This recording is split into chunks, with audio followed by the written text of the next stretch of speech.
Hi guys, my name is Arya and I'm going to be your instructor for this course today.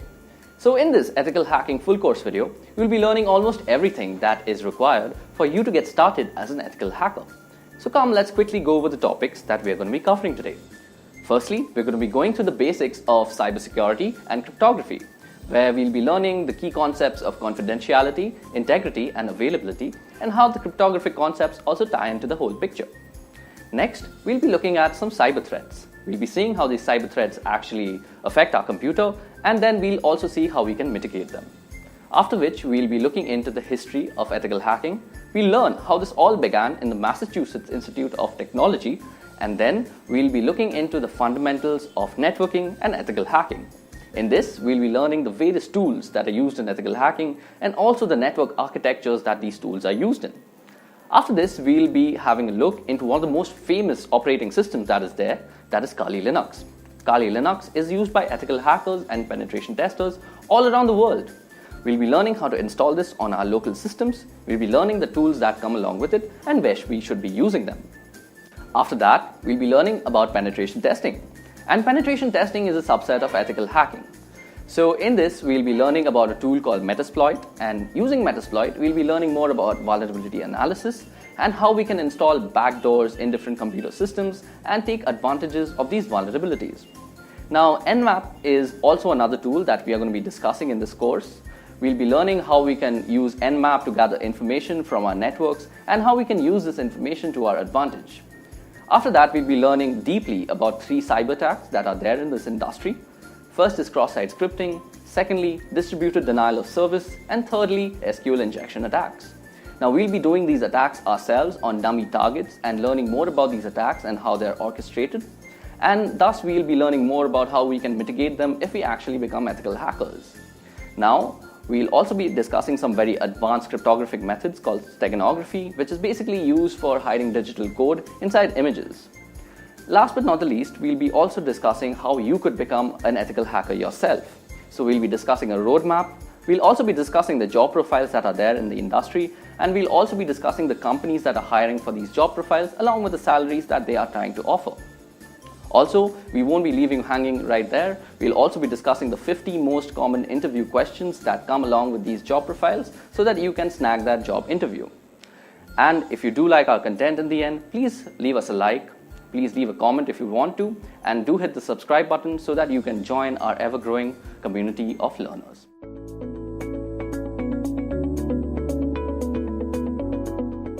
It can be rightfully said that today's generation lives on the internet, and we general users are almost ignorant as to how those random bits of ones and zeros reach securely to our computer. It's not magic, it's work and sweat that makes sure that your packets reach to you unsniffed. Today, I, Arya Paul from Edureka, I'm here to tell you guys about how cybersecurity makes this all possible. Now, before we begin, let me brief you all about the topics that we're going to cover today. So basically, we're going to ask 3 questions that are important to cybersecurity. Firstly, we're going to see why cybersecurity is needed. Next, we're going to see what exactly is cybersecurity.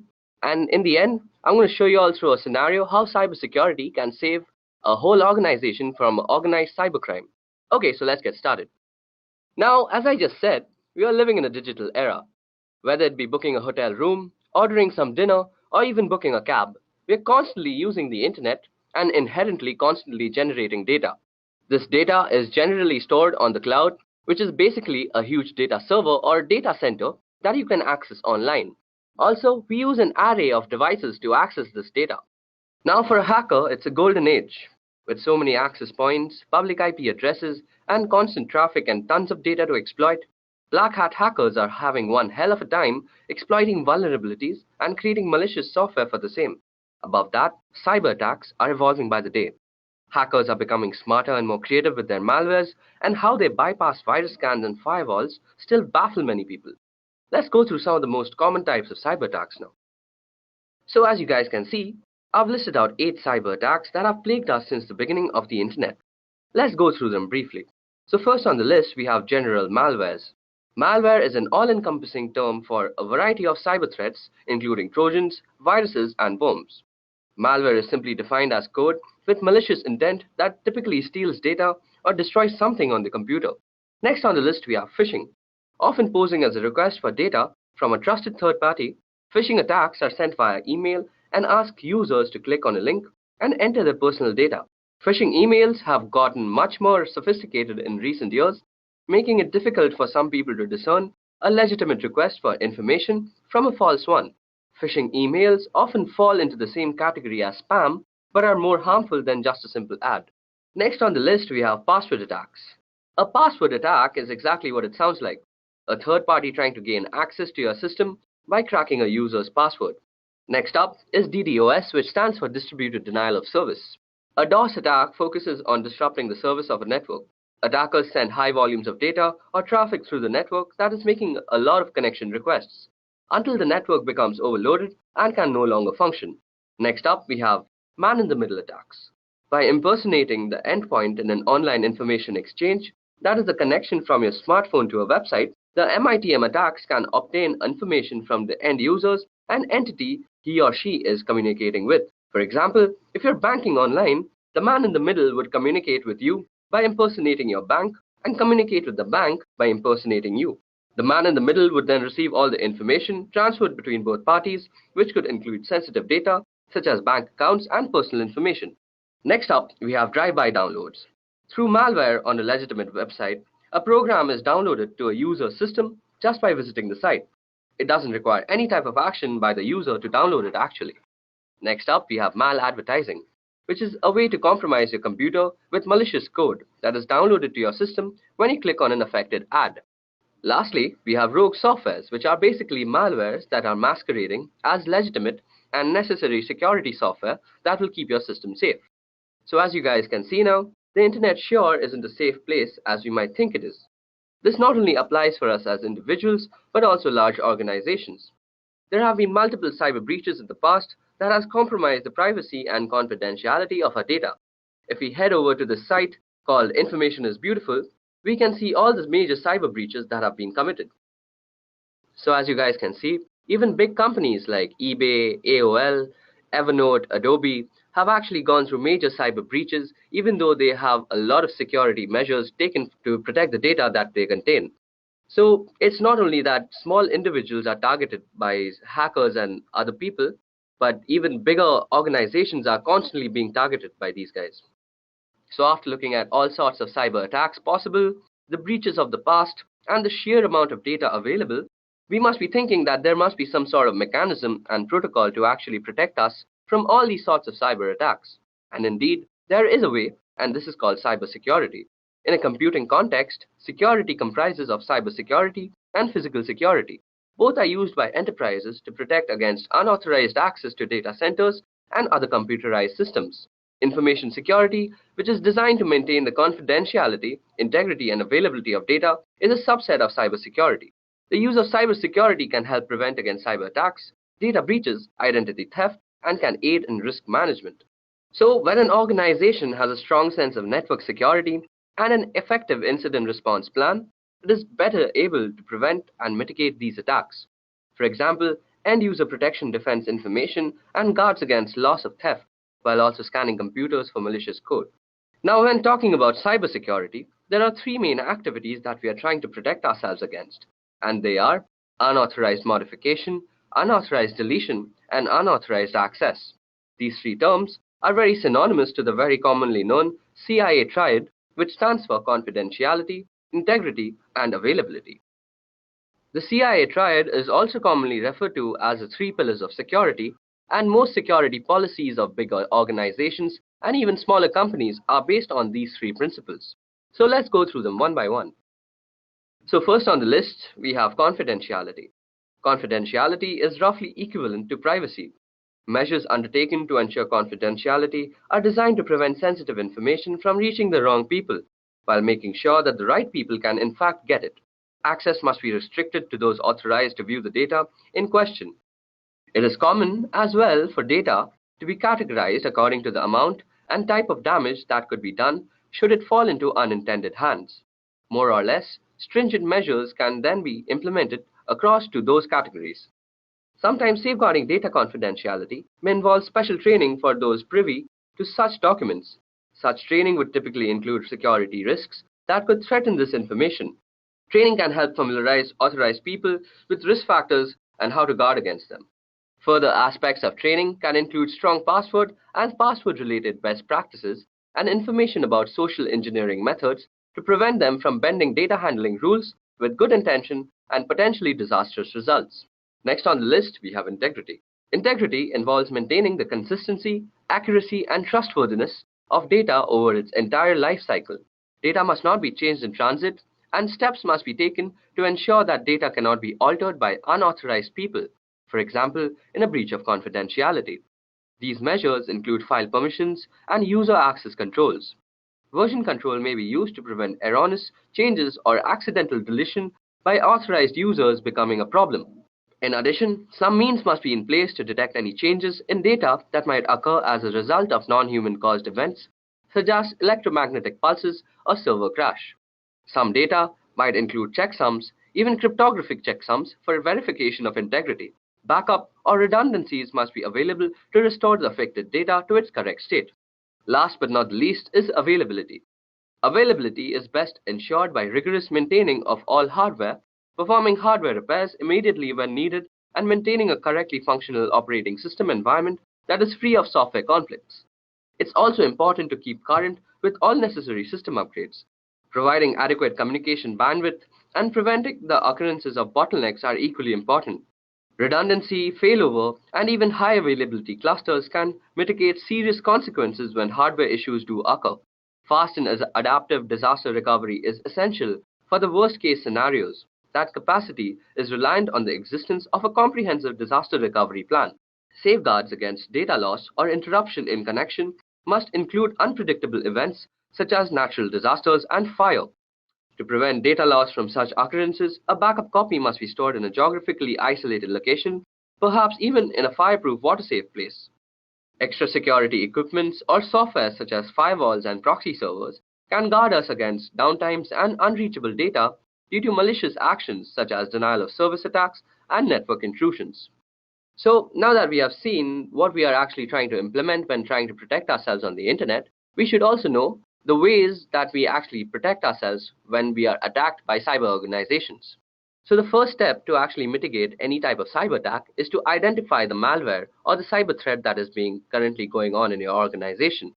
Next, we have to actually analyze and evaluate all the affected parties and the file systems that have been compromised. And in the end, we have to patch the whole treatment so that our organization can come back to its original running state without any cyber breaches. So how is it exactly done? This is mostly done by actually calculating three factors. The first factor is vulnerability, the second factor is threat, and the third is risk. So let me tell you about the three of them a little bit. So first on the list of actual calculations, we have vulnerability. So a vulnerability refers to a known weakness of an asset that can be exploited by one or more attackers. In other words, it is a known issue that allows an attack to be successful. For example, when a team member resigns and you forget to disable their access to external accounts, change logins, or remove their names from the company credit cards, this leaves your business open to both unintentional and intentional threats. However, most vulnerabilities are exploited by automated attackers and not a human typing on the other side of the network. Next, testing for vulnerabilities is critical to ensuring the continued security of your systems by identifying weak points and developing a strategy to respond quickly. Here are some questions that you ask when determining your security vulnerabilities. So you have questions like, is your data backed up and stored in a secure offsite location? Is your data stored in the cloud? If yes, how exactly is it being protected from cloud vulnerabilities? What kind of security do you have to determine who can access, modify, or delete information from within your organization? Next, you could ask questions like, what kind of antivirus protection is in use? What are the license currents? Are the license current? And is it running as often as needed? Also, do you have a data recovery plan in the event of vulnerability being exploited? So these are the normal questions that one asks when actually checking their vulnerability. Next up is threat. A threat refers to a new or newly discovered incident with potential to do harm to a system or your overall organization. There are three main types of threat: natural threats like floods or tornadoes, unintentional threats such as employee mistakenly accessing the wrong information, and intentional threats. There are many examples of intentional threats including spyware, malware, adware companies, or the actions of disgruntled employees. In addition, worms and viruses are categorized as threats because they could potentially cause harm to your organization through exposure to an automated attack, as opposed to one perpetrated by human beings. Although these threats are generally outside of one's control and difficult to identify in advance, it is essential to take appropriate measures to assess threats regularly. Here are some ways to do so. Ensure that your team members are staying informed of current trends in cybersecurity so they can quickly identify new threats. They should subscribe to blogs like Wired and podcasts like the TechGenics Extreme IT that covers these issues, as well as join professional associations so they can benefit from breaking news feeds, conferences, and webinars. You should also perform regular threat assessment to determine the best approaches to protecting a system against a specific threat, along with assessing different types of threat. In addition, penetration testing involves modeling real-world threats in order to discover vulnerabilities. Next on the list, we have risk. So risk refers to the potential for loss or damage when a threat exploits a vulnerability. Examples of risks include financial losses as a result of business disruption, loss of privacy, reputational damage, legal implications, and can even include loss of life.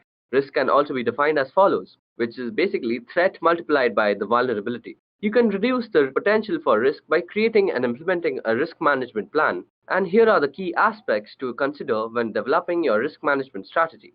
Firstly, we need to assess risk and determine needs. When it comes to designing and implementing a risk assessment framework, it is critical to prioritize the most important breaches that need to be addressed. Although frequency may differ in each organization, this level of assessment must be done on a regular, recurring basis. Next, we also have to include a total stakeholder perspective. Stakeholders include the business owners as well as employees, customers, and even vendors. All of these players have the potential to negatively impact the organization, but at the same time, they can be assets in helping to mitigate risk. So, as we see, risk management is the key to cybersecurity. So, now let us go through a scenario to actually understand how cybersecurity actually defends an organization against very manipulative cybercrime. So, cybercrime, as we all know, is a global problem that's been dominating the news cycle. It poses a threat to individual security and an even bigger threat to large international companies, banks, and government. Today's organized cybercrime far outshadows lone hackers of the past, and now large organized crime rings function like startups and often employ highly trained developers who are constantly innovating new online attacks. Most companies have preventative security software to stop these types of attacks, but no matter how secure we are, cybercrime is going to happen. So meet Bob. He is the chief security officer for a company that makes a mobile app to help customers track and manage their finances. So security is a top priority. So Bob's company has an activity response platform in place that automates the entire cybersecurity process. The ARP software integrates all the security and IT software needed to keep a large company like Bob's secured into a single dashboard and acts as a hub for the people, processes, and technology needed to respond to and contain cyber attacks. Let's see how this platform works in the case of a security breach. While Bob is out on a business trip, irregular activity occurs on his account as a user behavior analytics engine that monitors account activity, recognizes suspicious behavior involving late night logins, and unusual amounts of data being downloaded. This piece of software is the first signal that something is wrong. An alert is sent to the next piece of software in the chain, which is the Security Information and Event Management System. Now, the ARP can orchestrate a chain of events that ultimately prevents the company from encountering a serious security disaster. The ARP connects to a user directory software that Bob's company uses, which immediately recognizes the user accounts belong to an executive who is out on a business trip and then proceeds to lock his account. The ARP sends the incident IP address to a threat intelligence software which identifies the address as a suspected malware server. As each piece of security software runs, the findings are recorded in the ARP's incident, which is already busy creating a set of instructions called a playbook for a security analyst to follow. The analyst then locks Bob's accounts and changes his passwords. This time, the software has determined the attempted attack came from a well-known cybercrime organization using stolen credentials. Bob's credentials were stolen when the hacker found a vulnerability in his company's firewall software and used it to upload a malware-infected file. Now that we know how the attack happened, the analyst uses the ARP and identifies and patches all the things. The ARP uses information from Endpoint Tool to determine which machines need to be patched, recommends how to patch them, and then allows the analyst to push the patches to all the computers and mobile devices instantly. Meanwhile, Bob has to alert the legal departments of the breach, and the ARP instantly notifies the correct person of the situation and the status of the incident after the attack is contained. And Bob's account is secured. The analyst then communicates which data may have been stolen or compromised during the incident. He identifies which geographies, jurisdictions, and regulatory agencies cover the users and information affected by the attack. Then the ARP creates a series of tasks so the organization can notify the affected parties and follow all relevant compliances and liability procedures. In the past, a security breach this large would have required Bob's company to involve several agencies and third parties to solve the problem, a process that could have taken months or longer. But in a matter of hours, the incident response platform organized all of the people, processes, and technology to identify and contain the problem, find the source of the attack, fix the vulnerability, and notify all affected parties. And in the future, Bob and his team will be able to turn to cognitive security tools. These tools will read and learn from tens of thousands of trusted publication blogs and other sources of information. This knowledge will uncover new insights and patterns, anticipate and isolate and minimize attacks as they happen, and immediately recommend actions for security professionals to take, keeping data safe and companies like Bob's out of the headlines.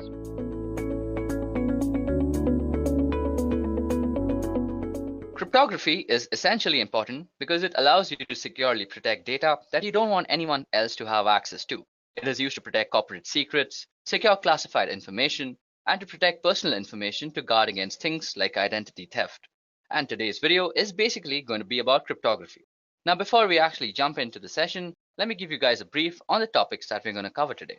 So first of all, we're going to cover what is cryptography through the help of a very simplistic scenario. Then we are going to go through the classifications of cryptography and how the different classificative algorithm works.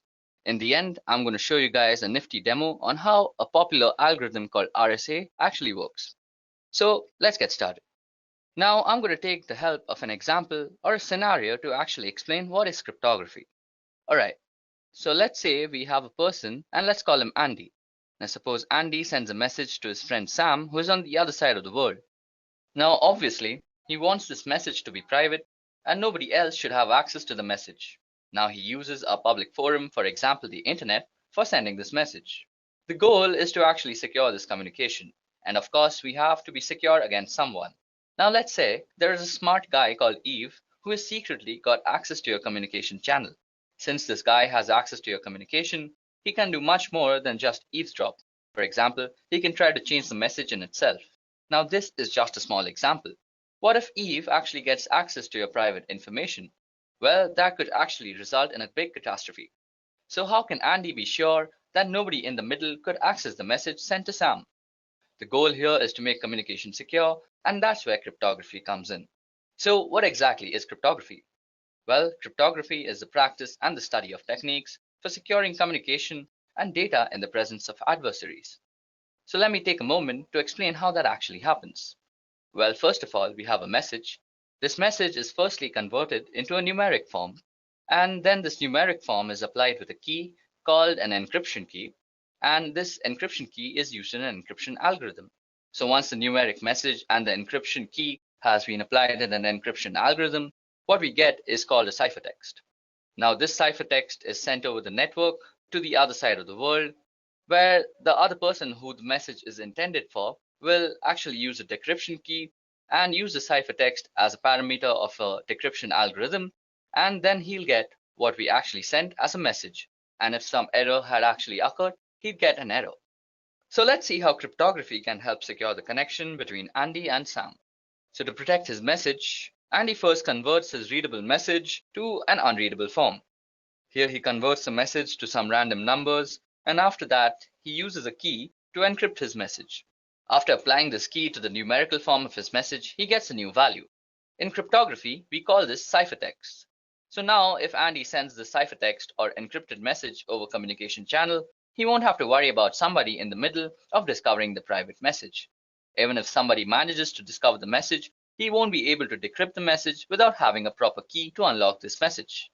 So suppose Eve here discovers the message and he somehow manages to tamper with the message and message finally reaches Sam. Sam would need a key to decrypt the message to recover the original plain text. So using the key, he would convert a ciphertext to numerical value corresponding to the plain text. Now after using the key for decryption, what will come out is the original plain text message or an error. Now this error is very important. It is the way Sam knows that message sent by Andy is not the same as the message that he received. So the error in a sense tells us that Eve has tampered with the message. Now the important thing to note here is that in modern cryptography, the security of the system purely relies on keeping the encryption and decryption keys secret. Based on the type of keys and encryption algorithms, cryptography is classified under the following categories. Now cryptography is broadly classified under two categories, namely symmetric key cryptography and asymmetric key cryptography, popularly also known as public key cryptography. Now symmetric key cryptography is further classified as classical cryptography and modern cryptography. Further drilling down, classical cryptography is divided into two, which is transposition cipher and substitution cipher. On the other hand, modern cryptography is divided into stream cipher and block cipher. In the upcoming slides, I'll broadly explain all these types of cryptography.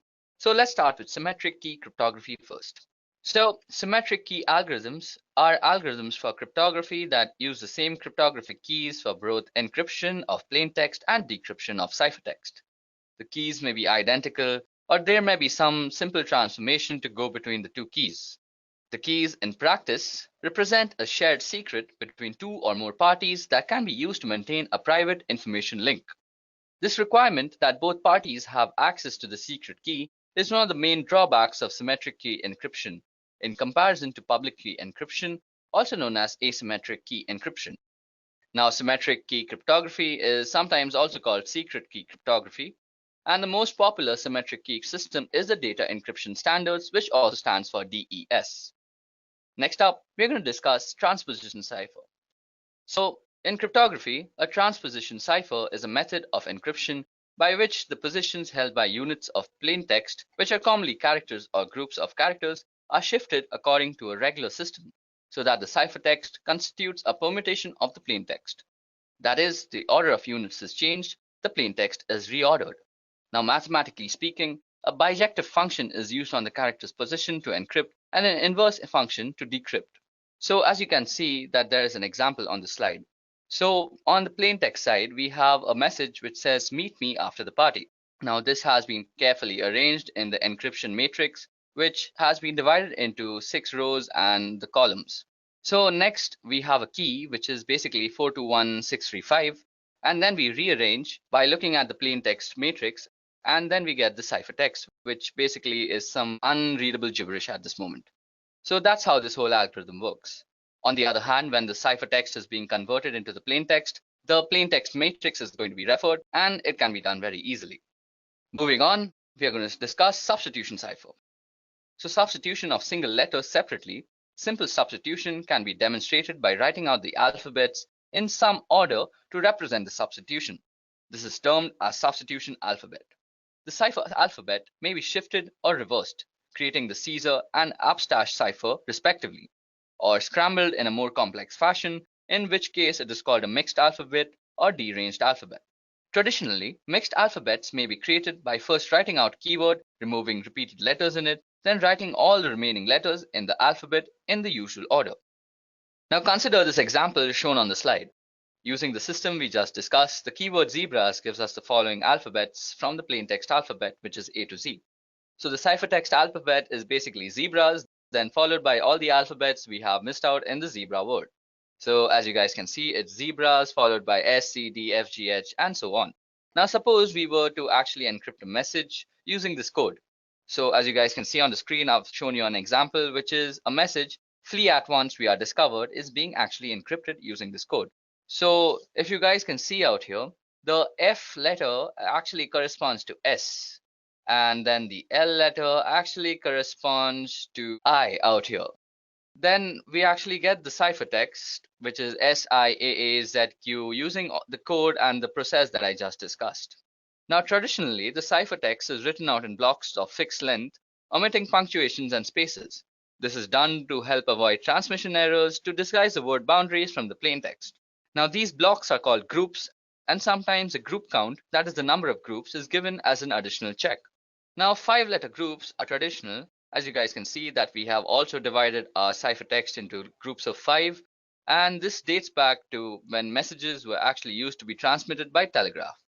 Now, if the length of the message happens not to be divisible by 5, it may be padded at the end with nulls, and these can be any characters that can be decrypted to obvious nonsense, so the receiver can easily spot them and discard them. Next on our list is stream cipher. So a stream cipher is a method of encrypting text to produce ciphertext in which a cryptographic key and algorithm are applied to each binary digit in a data stream 1 bit at a time. This method is not much used in modern cryptography. The main alternative method is block cipher, in which a key and algorithm are applied to block of data rather than individual bits in a stream. Okay, so now that we've spoken about block cipher, let's go and actually explain what block cipher does. A block cipher is an encryption method that applies a deterministic algorithm to the symmetric key to encrypt a block of text rather than encrypting 1 bit at a time as in stream ciphers. For example, a common block cipher, AES, encrypts 128-bit blocks with a key of predetermined length that is either 128, 192, or 256 bits in length. Now, block ciphers are pseudo-random permutation families that operate on the fixed size of block of bits. These PRPs are functions that cannot be differentiated from completely random permutation and thus are considered reliable until proven to be unreliable by some source. Okay, so now it's time that we discuss some asymmetric cryptography. So, asymmetric cryptography, also known as public key cryptography, is any cryptographic system that uses pair of keys, which is a public key which may be disseminated widely, and private keys which are known only to the owner. This accomplishes two functions: authentication, where the public key verifies that a holder of the paired private key sent the message, and encryption, where only the paired private key holder can decrypt the message encrypted with the public key. In a public key encryption system, any person can encrypt a message using the receiver's public key. That encrypted message can only be decrypted with the receiver's private key.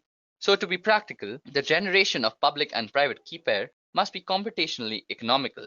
The strength of a public key cryptographic system relies on computational efforts required to find the private key from its paired public key. So effective security only requires keeping the private key private, and the public key can be openly distributed without compromising security. Okay, so now that I've actually shown you guys how cryptography actually works and how the different classifications are actually applied, let's go and do something interesting. So you guys are actually watching this video on YouTube right now. So if you guys actually go and click on the secure part besides the URL, you can actually go and view the digital certificates that are actually used out here. So click on certificates and you'll see the details in the details tab. Now, as you guys can see, the signature algorithm that is used for actually securing YouTube is being SHA-256 with RSA. And RSA is a very, very common encryption algorithm that is used throughout the internet. Then the signature hash algorithm that is being used is SHA-256. And the issuer is Google Internet Authority. And you can get a lot of information about sites and all their authority key identifiers, their certificate policies, the key usage, and a lot of things about security just from this small little button out here. Also, let me show you a little how public key encryption actually works. So on the site, which is basically cobwebs.cs.uga.edu, you can actually demo out public key encryption. So suppose we had to send a message. First, we would need to generate keys. So as you can see, I just click generate keys and it got me two keys, which is one is the public key, which I will distribute throughout the network, and one the private key, which I will actually keep secret to myself. Now I want to send a message saying, hi there, when is the exam tomorrow? So now we are going to encrypt it using the public key because that's exactly what's distributed. So now as you can see, we have got our ciphertext. So this huge thing right out here is ciphertext, and it absolutely makes no sense whatsoever. Now, suppose we were to actually then decrypt the message. We would use the private key that goes along with our account, and we would decode the message. And as you guys can see, voila, we have, hi there, when is the exam tomorrow? So we have actually sent a message on the internet in a very secure fashion. Above that, there's also RSA that needs some explaining because I had promised that too. Now, RSA is a very, very commonly used algorithm that is used throughout the internet, and you just saw it being used by YouTube. So it has to be common. So RSA has a very unique way of applying this algorithm. There are many actual parameters that you actually need to study. Okay, so now we're actually going to discuss RSA, which is a very popular algorithm that is used throughout the internet. And you also saw that it's being used by YouTube right now. So this crypto system is one of the initial system. It remains the most employed crypto system even today. And the system was invented by three scholars, which is Ron Rivest, Adi Shamir, and Len Adelman. Hence the name RSA. And we will see the two aspects of the RSA crypto system. Firstly, generation of key pair, and secondly, encryption-decryption algorithms. So each person or a party who desires to participate in communication using encryption needs to generate a pair of keys, namely public key and private key. So the process followed in the generation of keys is as follows. First, we have to actually calculate n. Now n is actually given by multiplying p and q, as you guys can see out here. So p and q are supposed to be very large prime numbers. So out here p will be 35, but for some very strong encryption, we are going to choose very large prime numbers. Then we actually have to calculate phi. Now phi, as you can see, the formula goes is p minus 1 into q minus 1, and this helps us determine for the encryption algorithm. Now then we have to actually calculate E. Now E must be greater than 1 and less than phi, which is p minus 1 into q minus 1. And there must be no common factors for E and phi except for 1. So in other words, they must be co-prime to each other. Now to form the public key, the pair of numbers n and e form the RSA public key system. This is actually made public and is distributed throughout the network.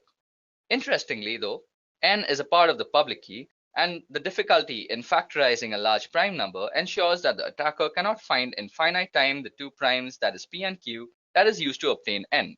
This actually ensures the strength of RSA. Now, in the generation of the private key D is calculated from P, Q, and E. For given N and E, there is a unique number D. Now, the number D is the inverse of E modulo phi. This means that D is a number less than phi such that when multiplied by E, it gives 1. So let's go and actually fill up these numbers. So N should be 35 out here. And if we generate them, we get the value of phi, which is 24, which is basically 4 into 6. And then we should also get E. Now E should be co-prime, so we are going to give it 11, as 11 is co-prime to both. So now for the actual encryption part, we have to put in E and N out here. So E out here for us is 11 and N is 35. And then we're going to pick a letter to actually cipher, which is A. And then we're going to encode it as a number. So as you guys can see, we've encoded it as 1. And out here, now after we've given the message its numerical form, we click on encryption and we get it. Now to actually decrypt the message, we are going to need D and N. Now D for us was 5 and N was 35. So 5 and 35. And then we're going to take encrypted message from above, and we're going to decrypt this message. So after you decrypt it, we have the numerical form of the plain text, and to then decode the message, just click here, decode message, and as you guys can see, we have decoded a message using RSA. So guys, that's how RSA works. I explained all the factors that we actually use in RSA, from N to 5 to E to D, and I hope you understood a part of it. If y'all are still more interested, y'all can actually research a lot on RSA. It's a very in-depth cryptographic system. D and N. Now D for us was 5 and N was 35. So 5 and 35. And then we're going to take encrypted message from above, and we're going to decrypt this message. So after you decrypt it, we have the numerical form of the plain text, and to then decode the message, just click here, decode message, and as you guys can see, we have decoded a message using RSA. So guys, that's how RSA works. I explained all the factors that we actually use in RSA, from N to 5 to E to D, and I hope you understood a part of it. If y'all are still more interested, y'all can actually research a lot on RSA. It's a very in-depth cryptographic system.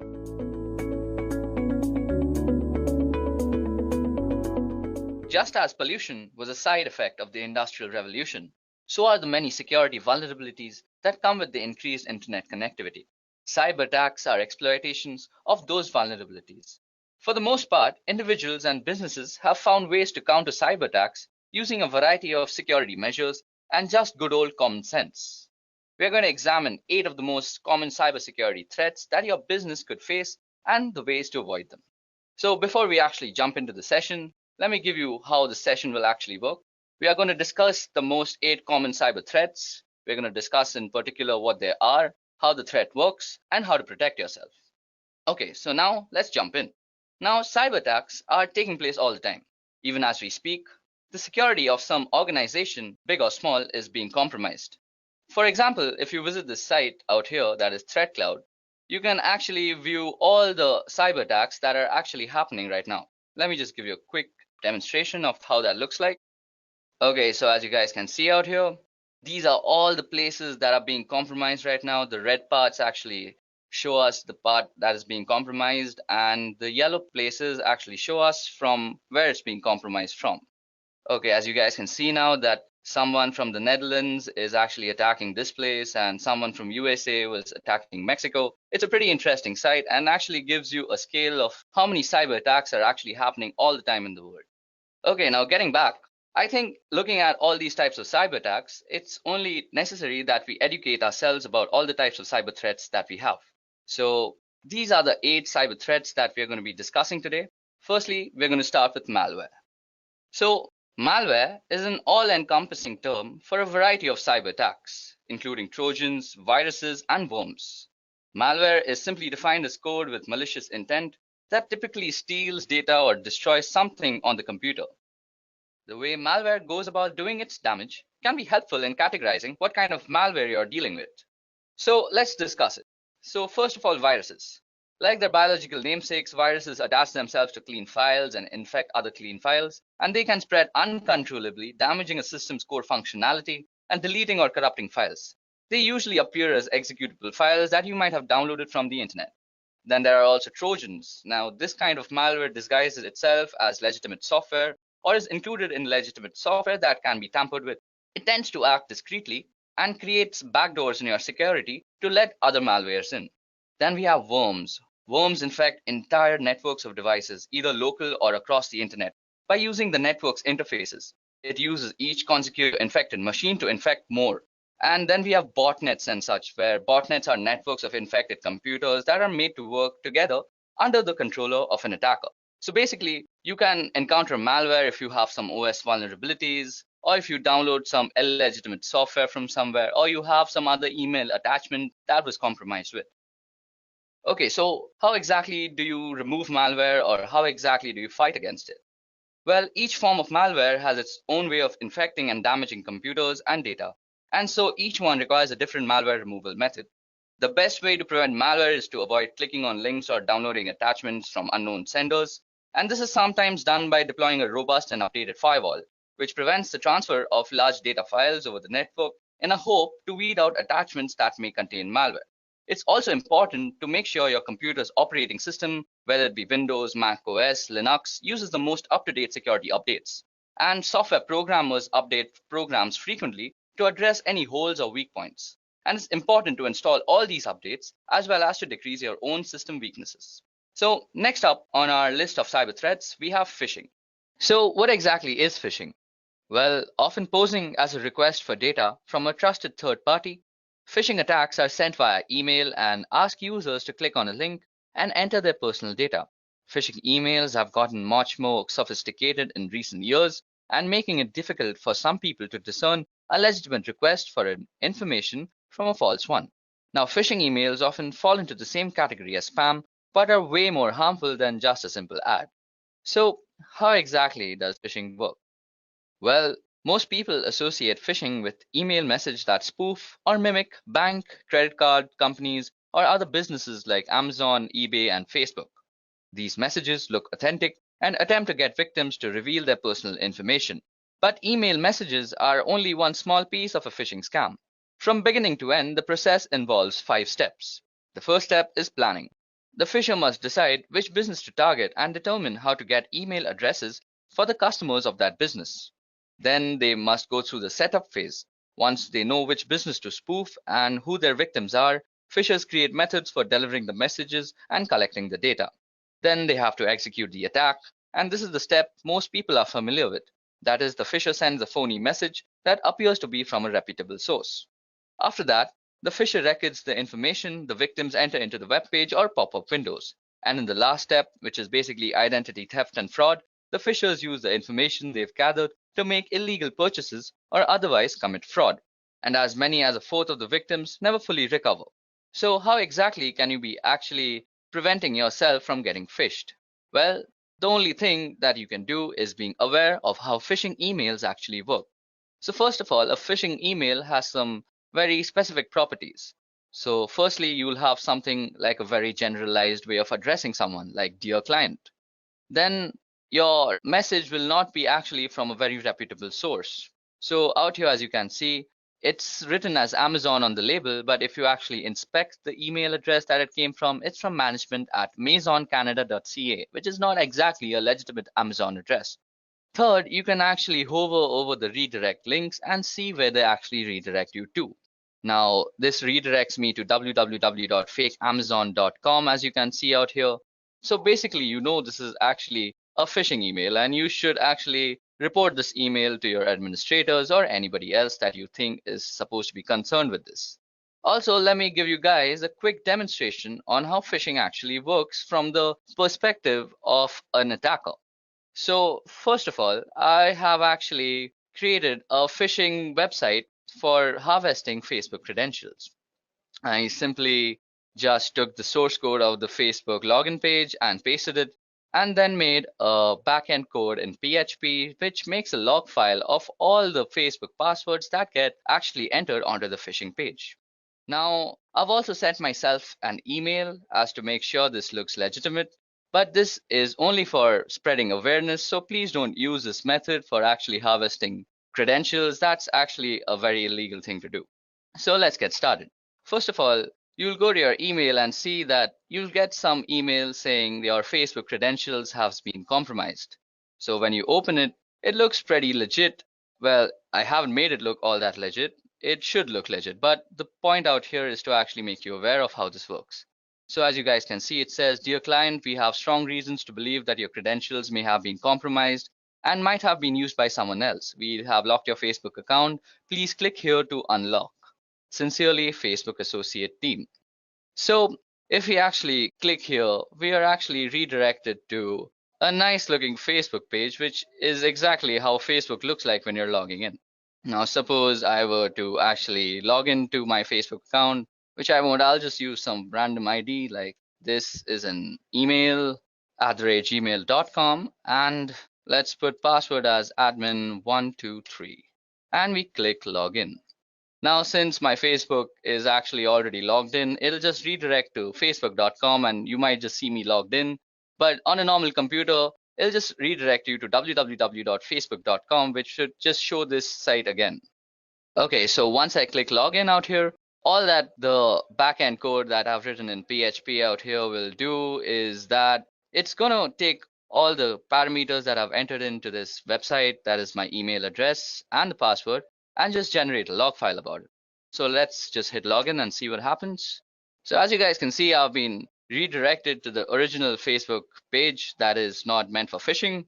And on my system out here, I have a log file, and this log file will show exactly, as you can see, I've fished out the email address. This is an email @gmail.com, and it's also showed the password, that is admin123. So this is how exactly phishing works. You enter an email address, and you're entering the email address on a phishing website, and then it just redirects you to the original site. But by this time, you've already compromised your credentials. So always be careful when dealing with such emails. So now jumping back to our session, the next type of cyber attacks we're going to discuss is password attacks. So an attempt to obtain or decrypt a user's password for illegal use is exactly what a password attack is. Hackers can use cracking programs, dictionary attacks, and password sniffers in password attacks. Password cracking refers to various measures used to discover computer passwords. This is usually accomplished by recovering passwords from data stored in or transported from a computer system. Password cracking is done by either repeatedly guessing the password, usually through a computer algorithm in which the computer tries numerous combinations until the password is successfully discovered. Now, password attacks can be done for several reasons. but the most malicious reason is in order to gain unauthorized access to a computer with the computer's owner's awareness not being in place. Now, this results in cybercrime, such as stealing passwords for the purpose of accessing bank information. Now, today, there are three common methods used to break into a password protected system. The first is a brute force attack. A hacker uses a computer program or script to try to log in with possible password combinations, usually starting with the easiest to guess password. So just think, if a hacker has a company list, he or she can easily guess usernames. If even one of the users has a password 123, he will quickly be able to get in. The next are dictionary attacks. Now, a hacker uses a program or script to try to log in by cycling through the combinations of common words. In contrast with brute force attacks, where a large proportion key space is searched systematically, a dictionary attack tries only those possibilities which are most likely to succeed, typically derived from a list of words, for example, a dictionary. Generally, dictionary attacks succeed because most people have a tendency to choose passwords which are short or such as single words found in the dictionaries, or simple, easy predicted variations on words such as appending a digit or so. Now, the last kind of password attacks are used by keylogger attacks. A hacker uses a program to track all of the user's keystrokes. So at the end of the day, everything the user has typed, including the login IDs and passwords, have been recorded. A keylogger attack is different than a brute force or dictionary attack in many ways, not the least of which the key logging program used is a malware that must first make it onto the user's device. And the keylogger attacks are also different because stronger passwords don't provide much protection against them, which is one reason that multi-factor authentication is becoming a must-have for all businesses and organizations. Now, the only way to stop yourself from getting killed in the whole password attack conundrum is by actually practicing the best practices that are being discussed in the whole industry about passwords. So basically, you should update your password regularly. You should use alphanumerics in your password. And you should never use words that are actually in the dictionary. It's always advisable to use garbage words that make no sense for passwords, as they just increase your security. So moving on, we're going to discuss DDoS attacks. So what exactly is a DDoS or a DOS attack? Well, first of all, it stands for distributed denial of service, and a DOS attack focuses on disrupting the service to a network, as the name suggests. Attackers send high volume of data of traffic through the network until the network becomes overloaded and can no longer function. So there are a few different ways attackers can achieve DOS attack, but the most common is the distributed denial of service attack. This involves the attacker using multiple computers to send the traffic or data that will overload the system. In many instances, a person may not even realize that his or her computer has been hijacked and is contributing to the DOS attack. Now, disrupting services can have serious consequences relating to security and online access. Many instances of large-scale DOS attacks have been implemented as a single sign of protest towards governments or individuals and have led to severe punishment, including major jail time. So, how can you prevent DOS attacks against yourself? Well, firstly, unless your company is huge, it's rare that you would be even targeted by an outside group or attackers for a DOS attack. Your site or network could still fall victim to one, however, if another organization on your network is targeted. Now, the best way to prevent an additional breach is to keep your system as secure as possible with regular software updates, online security monitoring, and monitoring of your data flow to identify any unusual or threatening spikes in traffic before they become a problem. DOS attacks can also be perpetrated by simply cutting a cable or dislodging a plug that connects your website server to the internet. So due diligence in physically monitoring your connections is recommended as well. Okay, so next up on our list is man-in-the-middle attacks. So by impersonating the endpoints in an online information exchange, the man-in-the-middle attack can obtain information from the end user and the entity he or she is communicating with. For example, if you are banking online, the man in the middle would communicate with you by impersonating your bank and communicate with the bank by impersonating you. The man in the middle would then receive all of the information transferred between both parties, which could include sensitive data such as bank accounts and personal information. So how does it exactly work? Normally, an MITM gains access through a non-encrypted wireless access point, which is basically one that doesn't use WAP, WPA, or any of the other security measures. Then they would have to access all of the information being transferred between both parties by actually spoofing something called address resolution protocol. That is the protocol that is used when you are actually connecting to your gateway from your computer. So how can you exactly prevent MITM attacks from happening against you? So firstly, you have to use an encrypted WAP, that is an encrypted wireless access point. Next, you should always check the security of your connection, because when somebody is actually trying to compromise your security, he will try to actually strip down the HTTPS or HSTS that is being injected in the website, which is basically the security protocols. So if something like this HTTPS is not appearing in your website, you're on an insecure website where your credentials or your information can be compromised. And the last and final measure that you can actually use is by investing in a virtual private network which spoofs your entire IP, and you can just browse the internet with perfect comfort. Next up on our list is drive-by downloads. So gone are the days where you had to click to accept a download or install a software update in order to become infected. Now just opening a compromised web page could allow dangerous code to install on your device. You just need to visit or drive by a web page without stopping, or to click accept any software, and the malicious code can download in the background to your device. A drive-by download refers to the unintentional download of a virus or malicious software onto your computer or mobile device. A drive-by download will usually take advantage or exploit a browser or app or operating system that is out of date and has security flaws.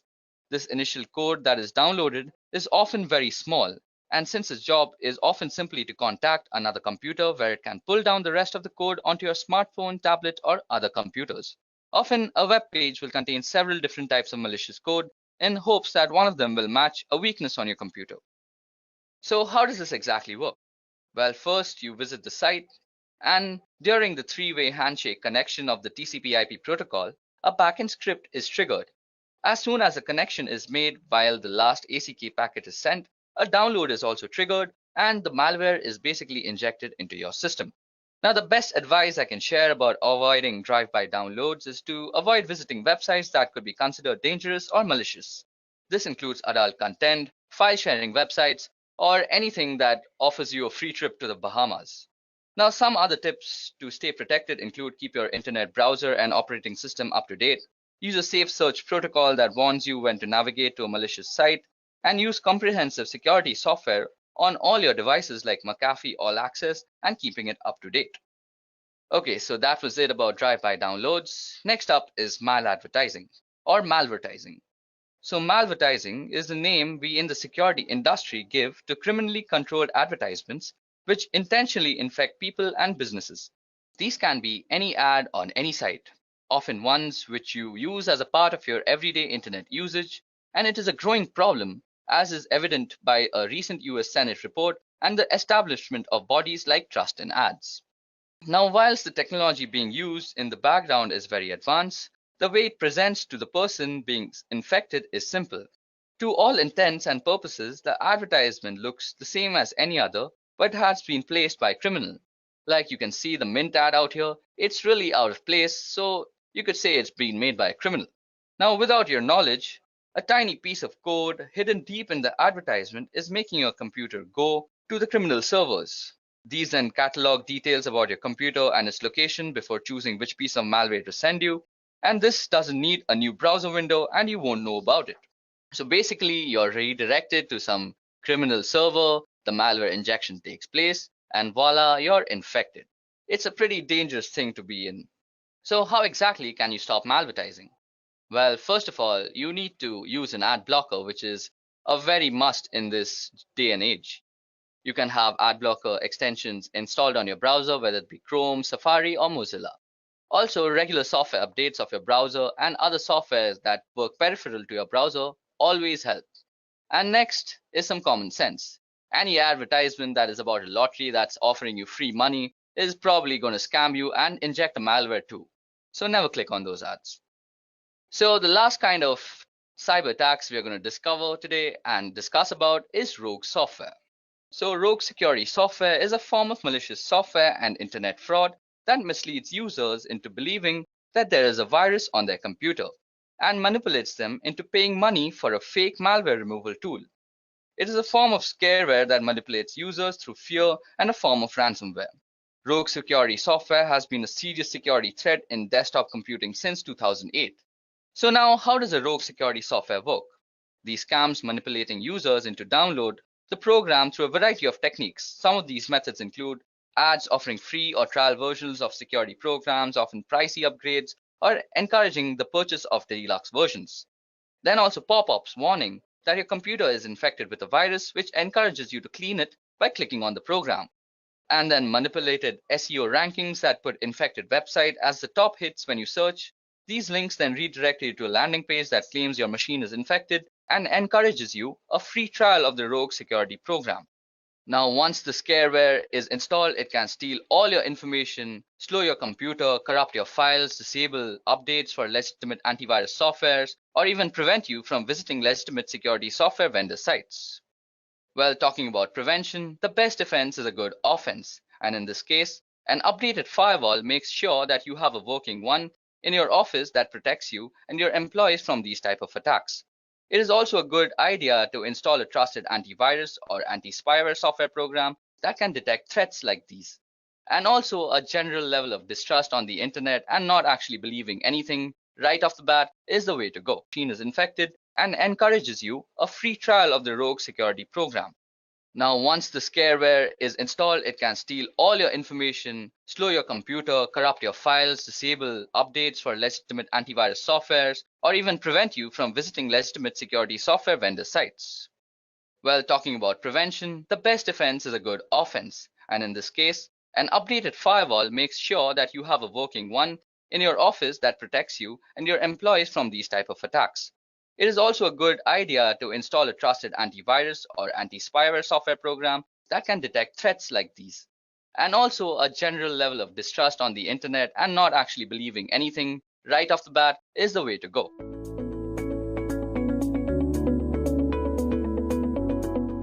The keyword of this video is ethical hacking course. But in reality, it's just an expansive video on the fundamentals of ethical hacking. There is no such thing as an ethical hacking course, to be honest, because no course can teach you a discipline like ethical hacking. All the best that you can do in creating content for ethical hacking is that you can tell people about the fundamentals that are followed in this discipline. Okay, now before we start, let me just give you a general idea of the topics that I intend to cover throughout this video.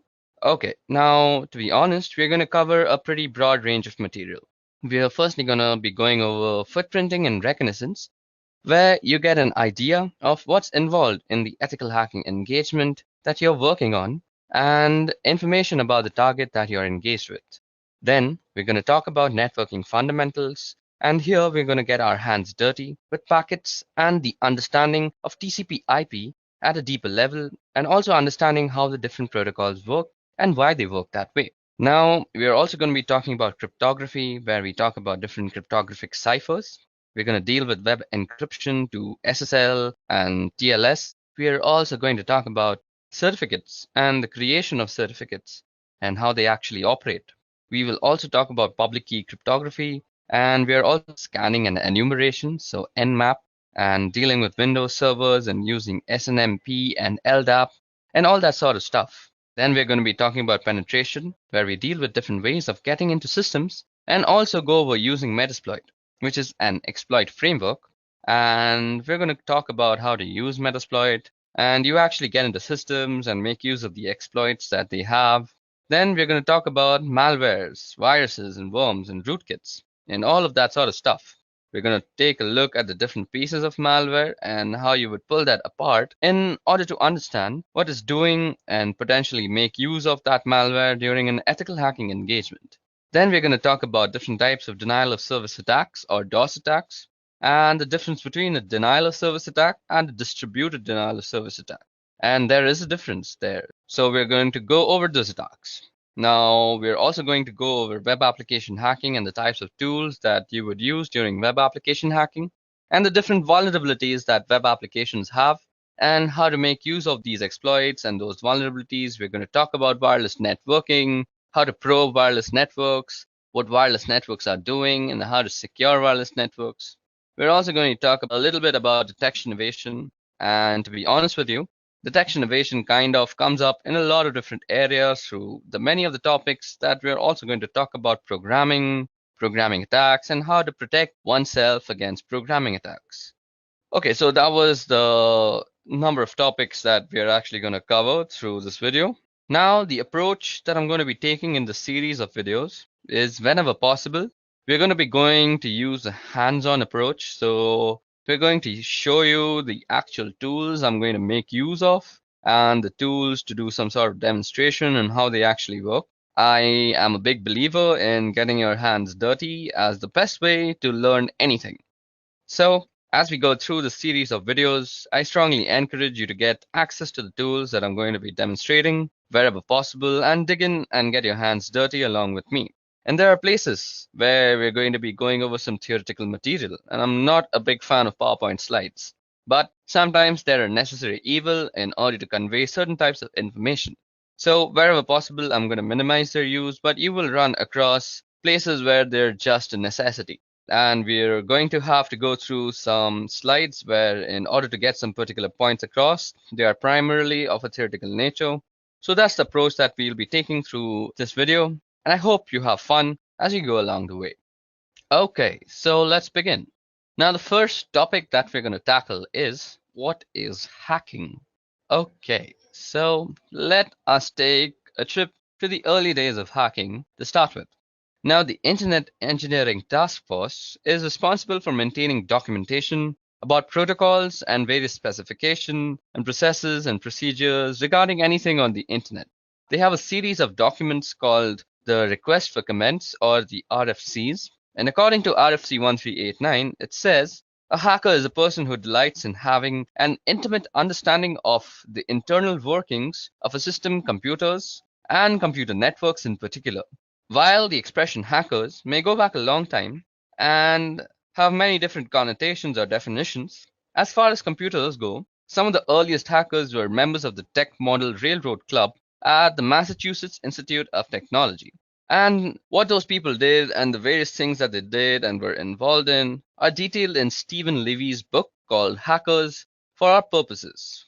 Now, for our purposes, we'll be talking about other types of hackers. Although the spirit of what we do goes back to those early days, now the definition of hacking or hackers has changed, particularly in the 1980s, and in part as a result of a couple of people, namely Robert T. Morris, who was a Cornell graduate, who unleashed a piece of software that was called a worm on what was an early version of the internet worm, went on to cause a lot of damage and create a lot of downtime on systems across the country and across the world.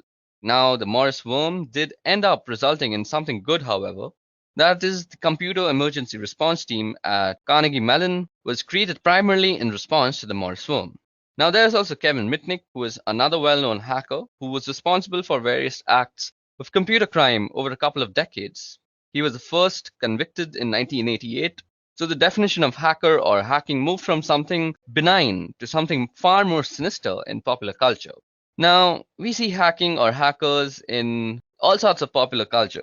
We've seen them in hacker movies called war games, also the movie Hackers. Of course, you also see it in the Matrix movies, where you can see, if you look really closely, that they are using a tool called Nmap, which we will get into the use of in great detail later on as we go on.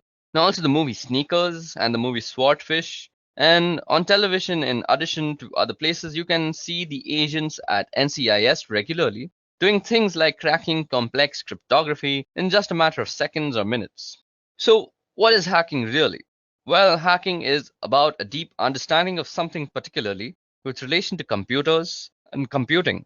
It's also about exploring and the joy of learning new things and understanding them very clearly and being able to manipulate those things in ways that maybe other people haven't before. It's also about digging into problems to find out solutions in creative and interesting ways, and sometimes finding problems where there weren't problems previously.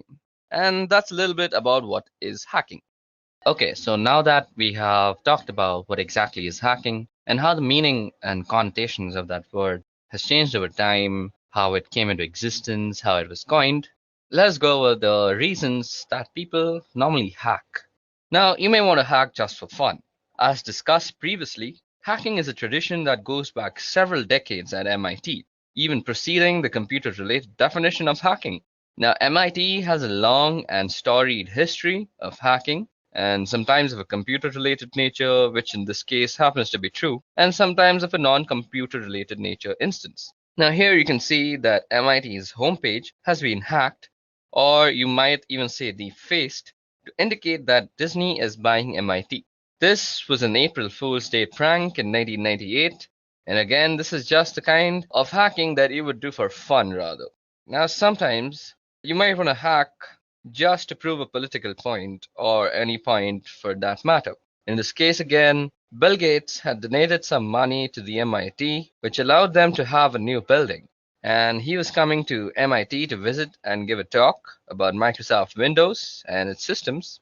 And as you can see, the Windows systems that were installed in the entryway at the building were hacked to be running Linux instead. And you can see here that Tux the Penguin is saying, "Welcome to the William H. Gates building." Again, that's some students who decided that they wanted to make a point about Linux and Microsoft and Windows to Bill Gates, and they thought hacking was the best way to go about it. Sometimes you hack just for the challenge. Here's an example again at MIT, where some students turned the facade of a building into a Tetris game board. Now, this was a reasonably difficult hack, and the students went after it just for the challenge of completing it. And it just so they could have some pride of ownership and to be able to say that they were able to pull this off.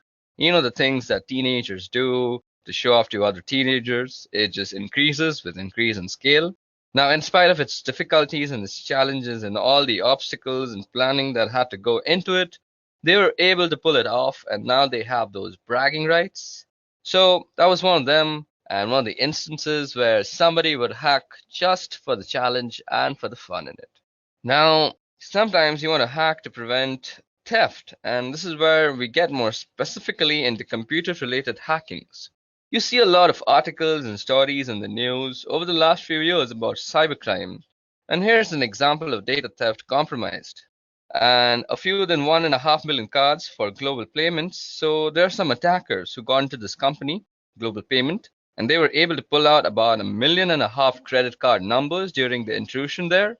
So what you may want to do is you may want to learn how to hack in order to find these holes in your systems or applications or employer systems, so that you can fix these holes and prevent these compromises from happening because of the reputational hit that your company takes whenever things like these happen. You have the risk of completely running out of business. So just to protect your job, to protect your company, and to protect your own desire of business, you may just want to learn to hack, and that's a very good reason. Now, you may also want to find all the problems that exist in your system before putting them out and deploying them so that you can keep these attackers from getting in and stealing critical or sensitive information. Sometimes you may want to hack to get there before the bad guys. And the same sort of idea is the last one where we're just going to talk about, and that exactly is ethical hacking. Now, we were just talking about how sometimes you may want to hack into your own system before publishing it out to the public. Let's take Internet Explorer for example. Now, Internet Explorer was actually published to the public with some critical error in the code, and these flaws were heavily exploited by people who actually found them. Now, a number of people in the world go out looking for these flaws, and they call themselves security researchers, and they get in touch with the vendors after they found a flaw or a bug and work with the vendors to get it fixed.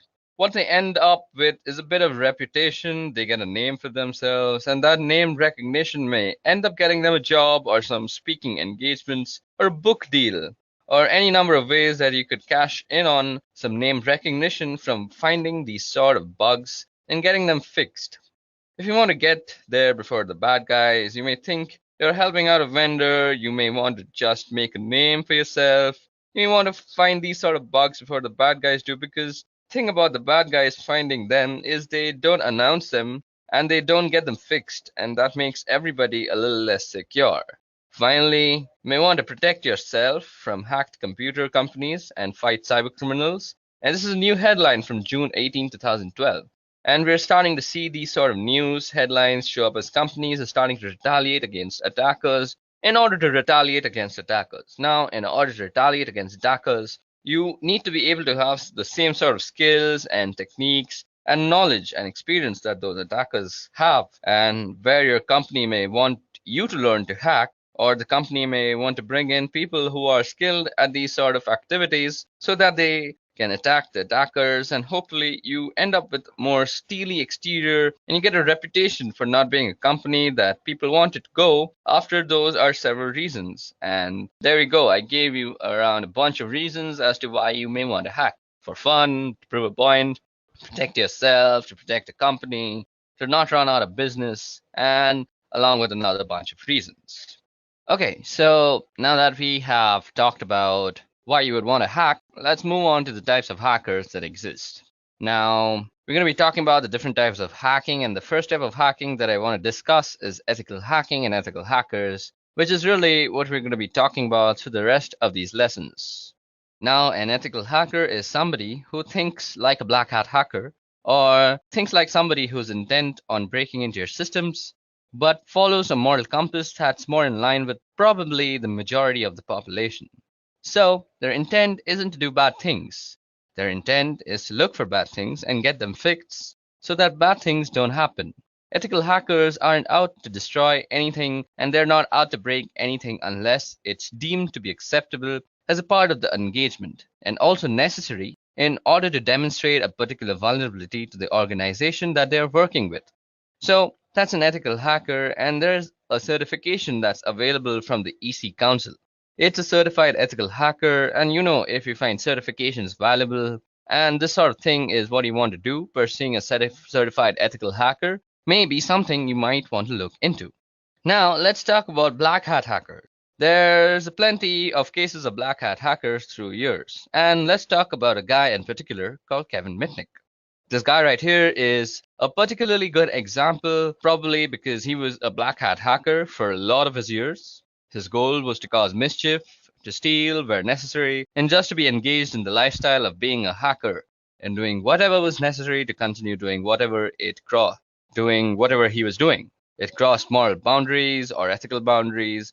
And so Kevin Mitnick here was involved for well over a decade in computer crime and was finally picked up by the FBI, and he was charged and prosecuted, and he was eventually convicted of some of the activities that he was involved with. Now, you may be able to argue that Kevin is a grey hat hacker, and a grey hat hacker is somebody who kind of skirts the line between black and white hat hacking. And white hat hacking is really what an ethical hacker is. So instead of saying ethical hacker, you could say white hat hacker. It's the same idea. A white hat hacker is somebody who hacks for good. If you want to think of it like that, if you want to think of it as a good versus evil, and what they're really doing is they're in it for the technical challenge. They're looking to make things better, make things more efficient, improve them in some way. On the other hand, a black hat hacker is out for the money, for the thrill. It's really a criminal activity. And a grey hat hacker is somebody who may employ the tactics and technique of a black hat hacker, but have sort of a white hat focus. In other words, they're going to do things that may be malicious and destructive in nature, but the reason they're doing it is to improve the security posture of an organization that they are working with. So you can see there's actually a book called Grey Hat Hacking. It's a pretty good book, and it details a lot of the tactics and strategies and techniques we'll be going over in subsequent lessons in this video. Now, one other type of hacking that I want to talk about is a thing called hacktivism, and you'll find hacktivism all over the place. And one example in the last year or so, and certainly in recent memory, is called Lulz Security. Yeah, you heard that right. It's called Lulz Security. And you can argue that Lulz is actually a response to another type of hacktivism.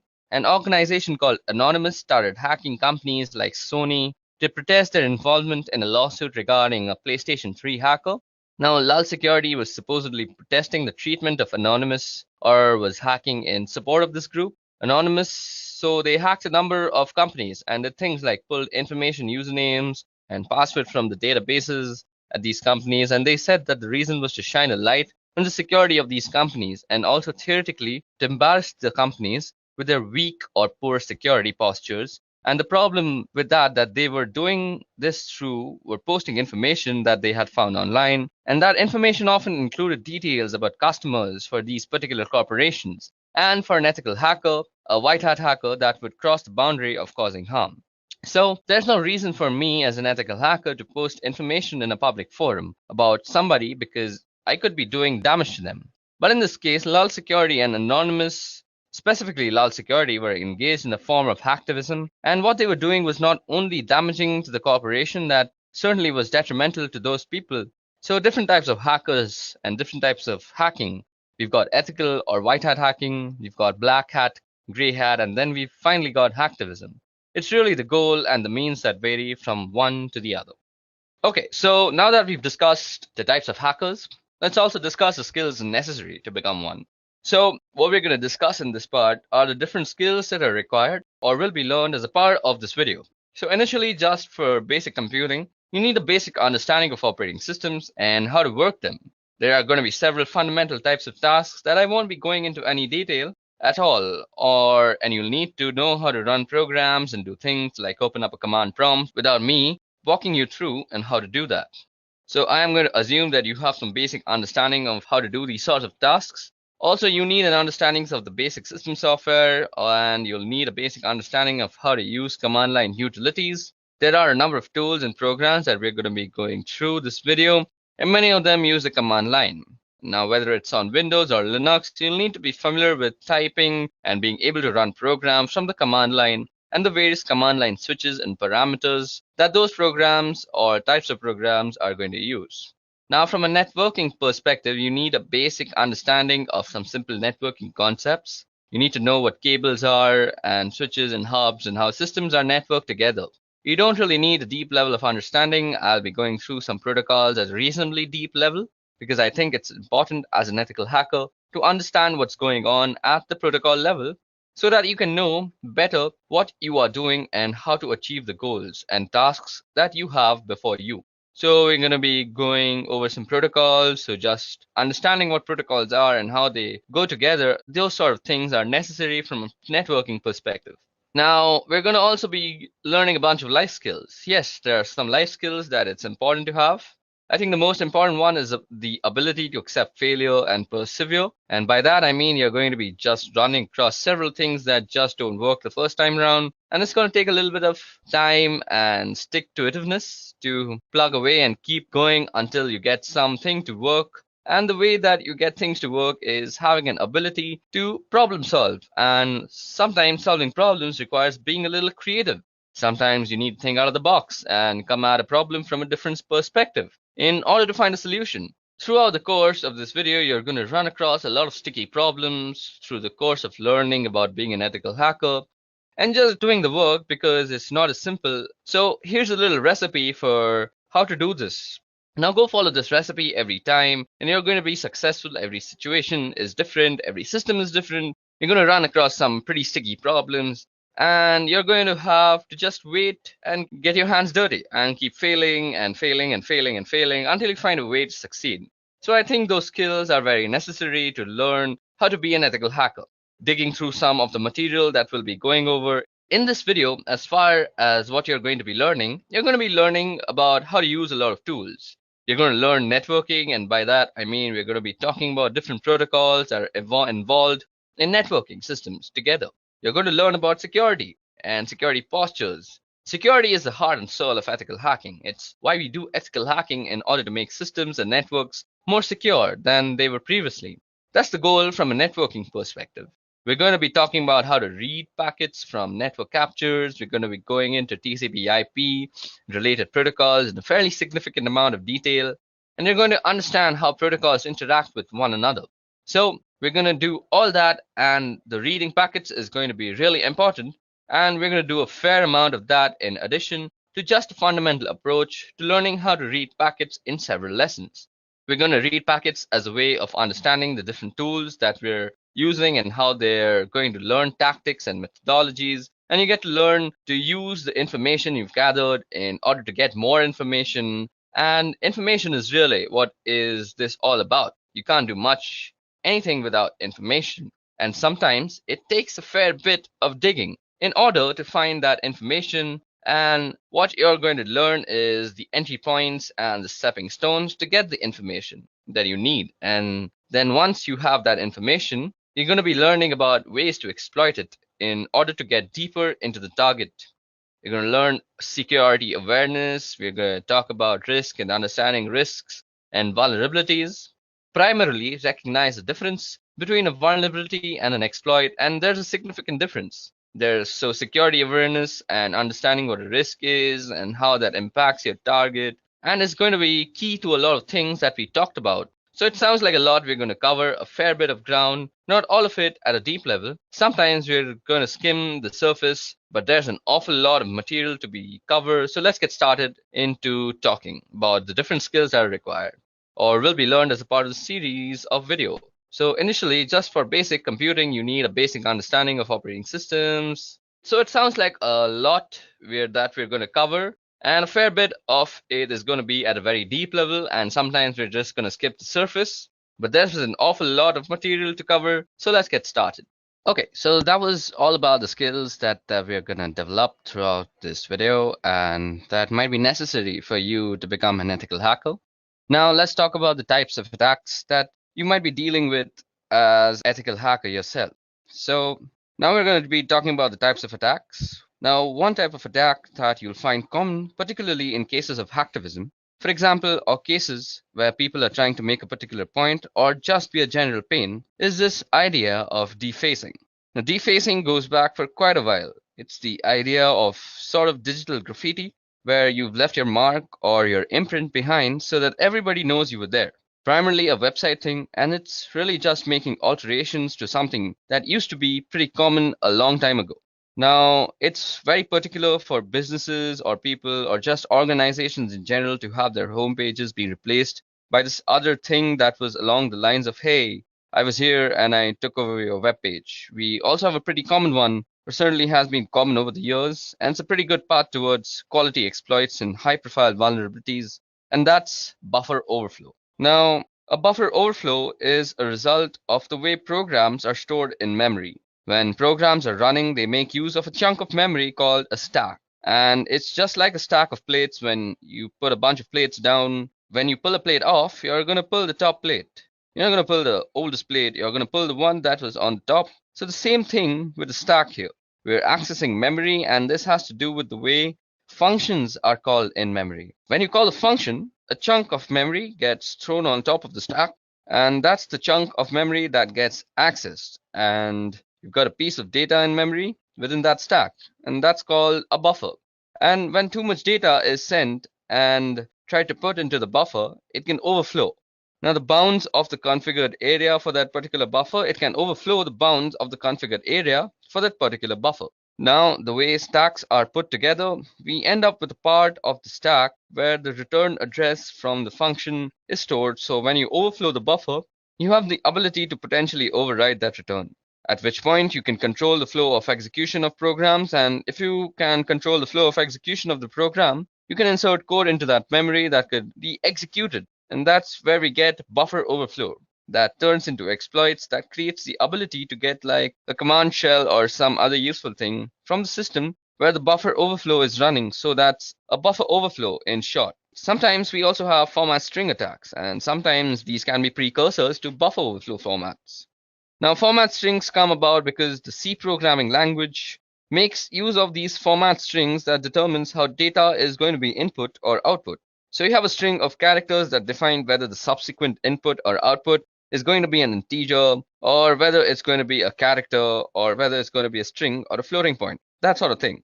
So you have a format string that defines the input or the output. Now, if a programmer leaves off the format string and just gets lazy and provides only the variable that's going to be output, for example, you have the ability to provide that format string. If you provide that format string, what then happens is the program starts picking the next piece of data off the stack and displays them, because that way we can start looking at data that's on the stack of the running program just by providing a format string. And if I can look at the data, I may be able to find information like a return address or some other useful piece of information. There is also a possibility of being able to inject data into the stack. I may be able to find some information like a return address or some other useful piece of information. There is also a possibility of being able to inject data into the stack. I may be able to find some information like a return address or some other useful piece of information.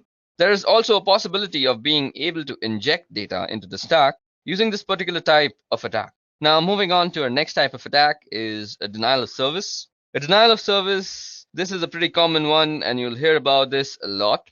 This is not to be confused though with the one that I'll be talking about after this, and that is a distributed denial of service.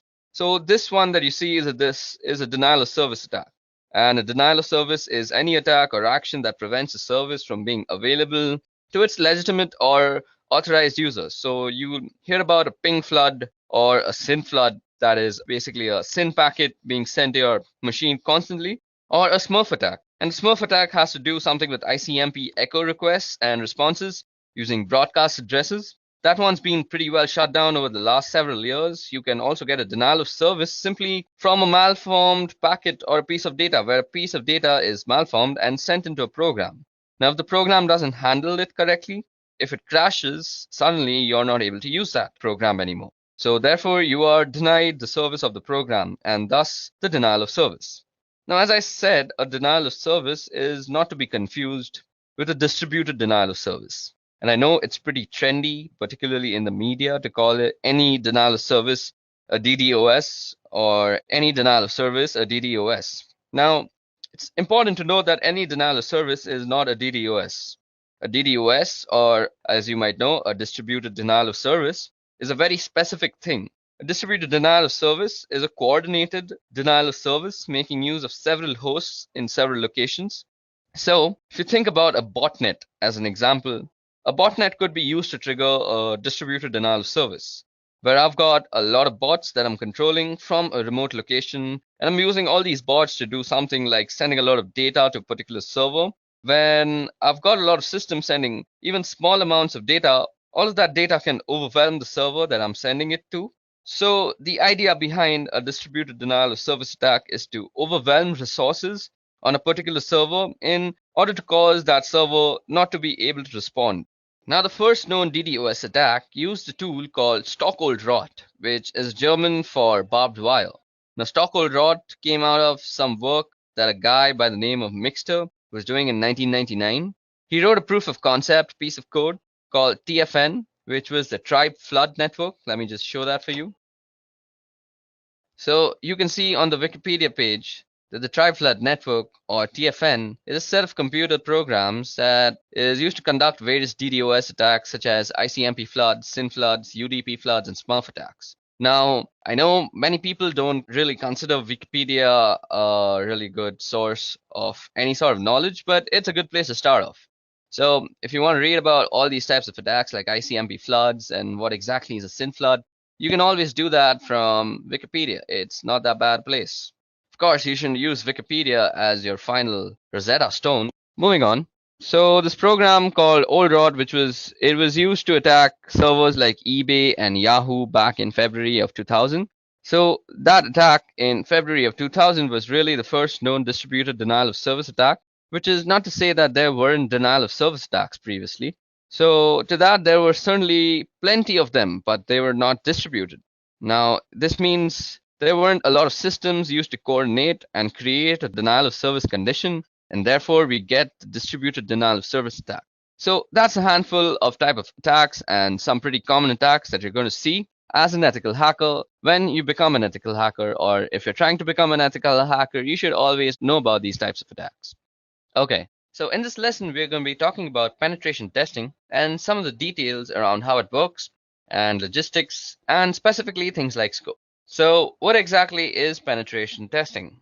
So, well, not surprisingly, it's testing to see if you can penetrate something, which means you're going to check to see whether you can break into a particular thing, whether it's a server or in applications, depending on the type of engagement you've got. You may have the ability to try to break in physically to a location, but primarily what you're going to be doing with penetration testing is you're going to be trying to break into systems and networks and applications, and that's the kind of what it's all about. And this may actually involve social engineering attacks. So it may require you to make a phone call to somebody and get them to give you their username and password, or some other type of social engineering attack, where maybe you send a URL via a crafted email. Sometimes it's just strictly a technical approach where you're running scans and you're running Metasploit and you're gaining access that way, or maybe some other type of technical application sort of connection. Sometimes it's physical access that you need. So in order to get access to a particular system, if you can get physical access, then maybe you can get in. So that's what exactly penetration testing is. It's checking whether you can get into a system, whether it be physically or on a network. So what are the goals of penetration testing? The goals would be to assess weakness in an organization's security postures. You want to figure out what they're vulnerable so that they can go and fix these problems. You want to help them understand their risk positions better and what they can or may be able to do to mitigate those risks. And ultimately, you want to be able to access systems in a particular way to find weaknesses. So those are really sort of the goals of penetration testing. Now, from a results standpoint, when you're done your testing, what you are going to do, well, you're probably going to generate a report. And by that, I don't mean you're going to run some automated tool and you're going to get it to generate a report for you. You're actually going to give that to the client. You're actually going to give your report to the client. And then they're going to write you a really large check. So that's not really how it works. You're going to write a report detailing the findings in a detailed way so that it includes what did you do to find out what you actually found out and how you can actually mitigate that particular risk. So you should really include remediation activities in order to fix these vulnerabilities that you find. And it's pretty easy to walk around saying, hey, that's a problem and that's a problem and that's a problem. That's really not a lot of value. In that, where there's a value is that, hey, that's a problem and here's how you can go about fixing it. So let's talk about the scope of penetration testing. So firstly, you want to actually realize how big is the breadbox and how specifically what is it that the two of you have agreed, that being you, the ethical hacker, and the other guy being the authorized person to give you permissions to ethically hack, have specifically agreed that you can do penetration testing and you can target them as an organization or the client. And what you have agreed to are any exclusions or any sort of areas that they say you're not allowed to touch. So anything, so like if they've got a database server maybe, or there's a lot of really sensitive data on it, and there's a little hesitant, and they may put a don't touch this thing clause in the scope. So there are a lot of different reasons why they may exclude areas from the scope. And if they exclude them, then trust their reason and listen to them. What they have to say in terms of this is what we want you to accomplish. So along those lines, you really need to get sign off from the target organization. Now, we've talked about this before, and this is certainly all about the ethics and trust, and it's also about legality, because if you do something that you don't have permissions to do, you could be prosecuted for that. So definitely get the scope very clear in writing and with signatures attached to it as to what you can and what you can't do, and always get approval from the right people, and make sure you get somebody who has the right level of permissions and is the right level of management so that they can sign off on its understanding and accept the risk that is associated with a penetration test. So let me talk a little bit about security assessments and how they differ from penetration tests. The security assessment is a hand-in-hand approach with clients. So you would walk in doing a collaborative thing where you're a trusted partner and you ally with them, and your goal isn't to penetrate them and point out all the things that are really bad, but it's to get a full assessment of the risk that the organization is exposed to. And you would probably provide more details about fixes that maybe you would in a penetration test. Now, what we're going to do is we're going to walk in and make sure that the policies and procedures they have in place are really what they need for the organization and the risk appetite that they've got. And we're going to make sure that the policies and procedures have controls that can tell us whether they are being actually adhered to or not. So the procedures and policies are being followed. A security assessment is probably a little bit more comprehensive than a penetration test, and you would look at more factors to assess the security postures of the organization in their overall risk. And you would tailor the output based on their risk appetite and what they're most interested in. And that's not to say that I'm going to tell them what they want to hear, but if there's something that they know and I know that they're just not going to do, I'm not going to be making a big deal out of it because they're already aware of it. And I'll make a note of it in the report just for a completeness sake. But I'm not going to go out in a lot of detail, so it's really kind of a hand-in-hand collaborative approach, where again, you're not just saying that they want us to say we're providing some real security and risk guidance towards their activities and other things. So it may provide an unrealistic view, so you've got a week, let's say, to do this penetration test against your target. Now you're going to have to go in, you're going to have to get set up, you're also going to have to start doing a bunch of scans and make sure that you're gathering information and screenshots and data for your reports. You're going to have to do all sorts of activities. Also, during the course of that week, you're going to be engaged in probably beginning to write your report and getting a sense of what is going to say and what's going to be in it. If you don't actually get any major penetration during the course of that week, the organization may feel like they're quote unquote secure.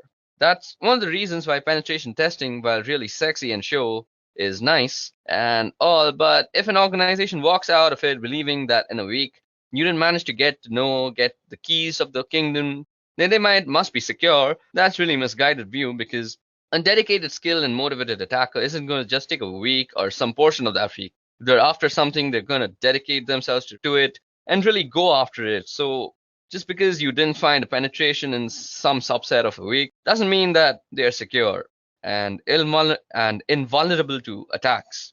It just means that during the course of that particular week and other circumstances that were in place, you didn't get a penetration that was really significant or major. That's all it means. It doesn't mean anything beyond that. And if an organization walks away feeling like they're secure, they're going to end up not fixing the real vulnerabilities that may be in place that could expose them to significant risks. So that's penetration testing, its scopes, its goals, and how it differs to security assessments. Now it's time to go over footprinting. So what is footprinting? Well, footprinting is getting an idea of the entire scope of your target. That means not just the scope that you were given, which may be an address block or it may be a domain name, that even may be a set of address blocks. Now what you want to do is you want to figure out all the information that's associated with that in great detail as you can possibly get.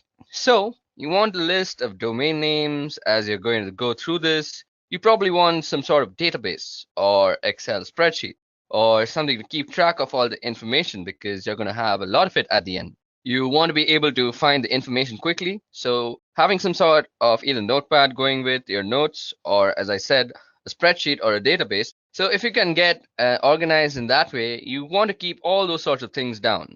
So in this case, I want to do some sort of search on, suppose, let's say edureka.co. Now I need network blocks. So far we found out that just made up IP addresses, because I'm just putting information down. But I need network blocks. So you may have one IP address that you can find externally, or you're going to want a whole range of internal blocks, and you can do a little bit of digging if you aren't provided those. You want specific IP addresses for critical systems, web servers, email servers, databases, if you can find any of these things of those sorts. And you want system architectures. And what kind of stuff are they running? Are they running Intel? Are they running Windows? Are they running some Unix systems? What are they running? What kind of access control lists they have? These are going to be hard to get, but you may be able to guess them. And you can guess these by doing port scans. So what sort of responses you get back from the port scans with the filters, and or what you don't get back will tell you about if there's an IDS around, or you want to do a system enumeration, or you can get access to a system somehow. You want to know usernames, group names, so on. So the basic idea of footprinting is gathering information.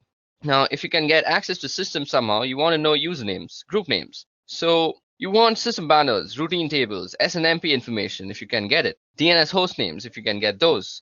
Now, this is for both internal and external on the side. If you're doing an internal penetration test or ethical hacking engagement, you want to know the networking protocols that are there. Are they using TCP/IP, or are they using some UDP, or are they on IPX or SPX? Are they using DECnet or AppleTalk, or are they using some sort of split DNS? In other words, do they have internal DNS servers that give different form for their external? And will it give different information if you want to check for remote access possibilities? Now, in the footprinting process, you want to be very exhaustive. You might want to try and take out email addresses, domain name services, IP addresses, or even contact numbers. And you want to be very exhaustive with your approach. You don't want to miss anything out. Because if you do that, you can continue and also provide some launching points for additional attacks or tests that you may be able to do. But this is definitely a starting point of the types of information that you need to have as you go about footprinting your target.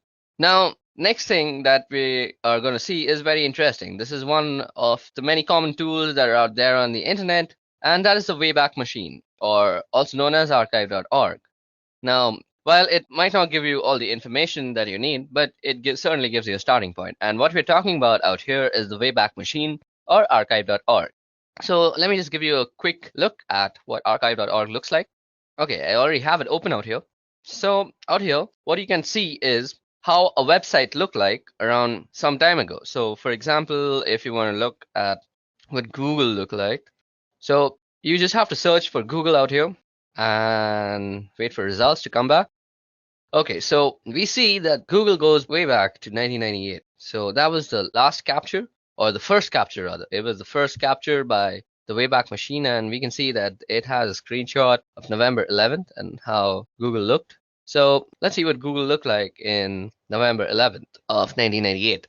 So this is what Google looked like. There was actually nothing to it. It just said, "Welcome to Google, Google search engine prototypes," and it has some link. So yeah, this is what the Google search engine looked like. It had a Stanford search, it had a Linux search, and you could do all sorts of stuff. You could just put the results. Now, what I'm trying to tell y'all is you can see the evolution of a website through time through the Wayback Machine. And this gives you rather informative look into how website has actually evolved. Okay, now that we know what footprinting is and how it falls into the whole reconnaissance process, so let's go over a couple of websites to do a little bit of historical digging about companies and the types of infrastructure that they may be using. And this information, of course, is useful so that we can narrow down our focus in terms of what we want to target against them for attacks. Now, over time, we've improved our awareness about what sorts of information we may want to divulge. So several years ago, you may have gone to a company's website and discovered that you could get email addresses and names of people in positions that you may find relevant. And there were all sorts of bits of information that could be used against the company. And over time, we have discovered that those sorts of pieces of information probably don't belong on a website where they can be used against a company, and so they've been pulled off. Now, it used to be also that Google had the ability to pull up information that it had cached so far.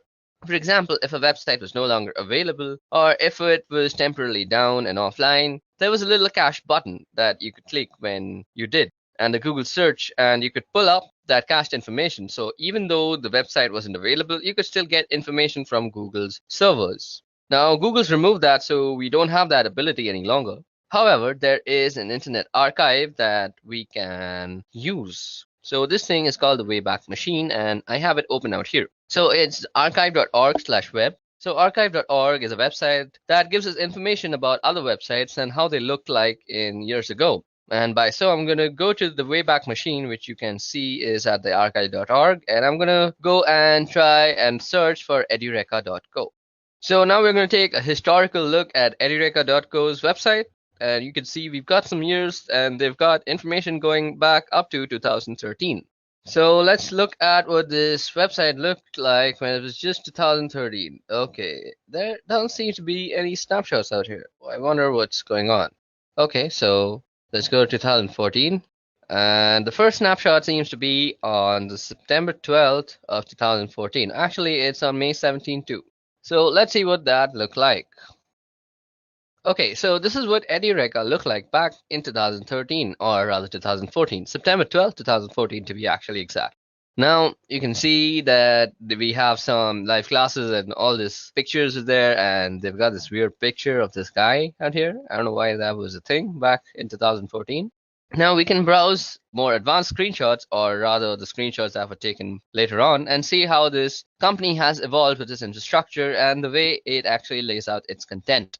Okay, so it still hasn't evolved, but I can go a couple of years ahead and see what this has actually evolved into. So if I were to go to December 2016, so this is what it looked like in 2016, and we can see that they've added this weird box out here about browsing courses. They have added a search bar that kind of looks weird, but it's mostly because my internet is slow and it's not loading all the elements. They've also changed how they've actually laid out the courses. We can also see a change in the prices, I guess. So yeah, this tells us about how it evolves as a complete website. Now, this other website that I want to talk about is called Netcraft. Now, Netcraft does internet research, including the types of web servers that companies run. And they have a web server surveys. You can see here as we scroll that Apache Web Services has 64.3% of the internet market, of course, and that's followed by Microsoft with 13%. Interesting information, maybe useful information, but even more useful than that is looking at what different companies run for their websites. And you can see here. Okay, so let's try and search for edureka.co out here. So let's just put in the website URL, and that Netcraft generate the site report. So as you can see that some of the stuff is not available. We know that the NetBlock owner is by Amazon Technologies. The name server is this thing right here. The DNS admin is AWS DNS host master. We also have the IP address. We can go for a look up the IP on VirusTotal. We can do that. There is no IPv6 present, so that's some information that we can see. So we can obviously opt out to not target IPv6 ranges. Then there's also reverse DNS. Then we also have a bunch of hosting history. So this is a history of it. And we know that it's hosted on a Linux system with an Apache web server. And it was last seen, and this was when it was last updated. So this is some very useful information. You can also get information on stuff like Netflix. So if you just type, okay, I just spelled that wrong. So let me just change it from the URL out here. So if you go and type for netflix.com, and you'll see that it'll show you all sorts of information. So as you see that it's on an AWS server, it's an Amazon Data Services Ireland, and this is all the hosting history that it goes along with. It has some sender policy frameworks, domain-based message authentication and reporting confirmations, and there's all sorts of information that you can get about websites and their web servers from Netcraft. So the Wayback Machine, along with Netcraft, make up for some interesting tools that are available on the internet, from which you can do a little bit of your reconnaissance process. Okay, now that we have gone over Netcraft and the Wayback Machine, now it's time to actually get to know how to use the little information that this site actually provides. So what the next topic that we're going to go over is using DNS to get more information. Now, we're going to be going over a tool, and this is called Whois, and it is a utility that is used to query the various regional internet registries to store information about domain names and IP addresses.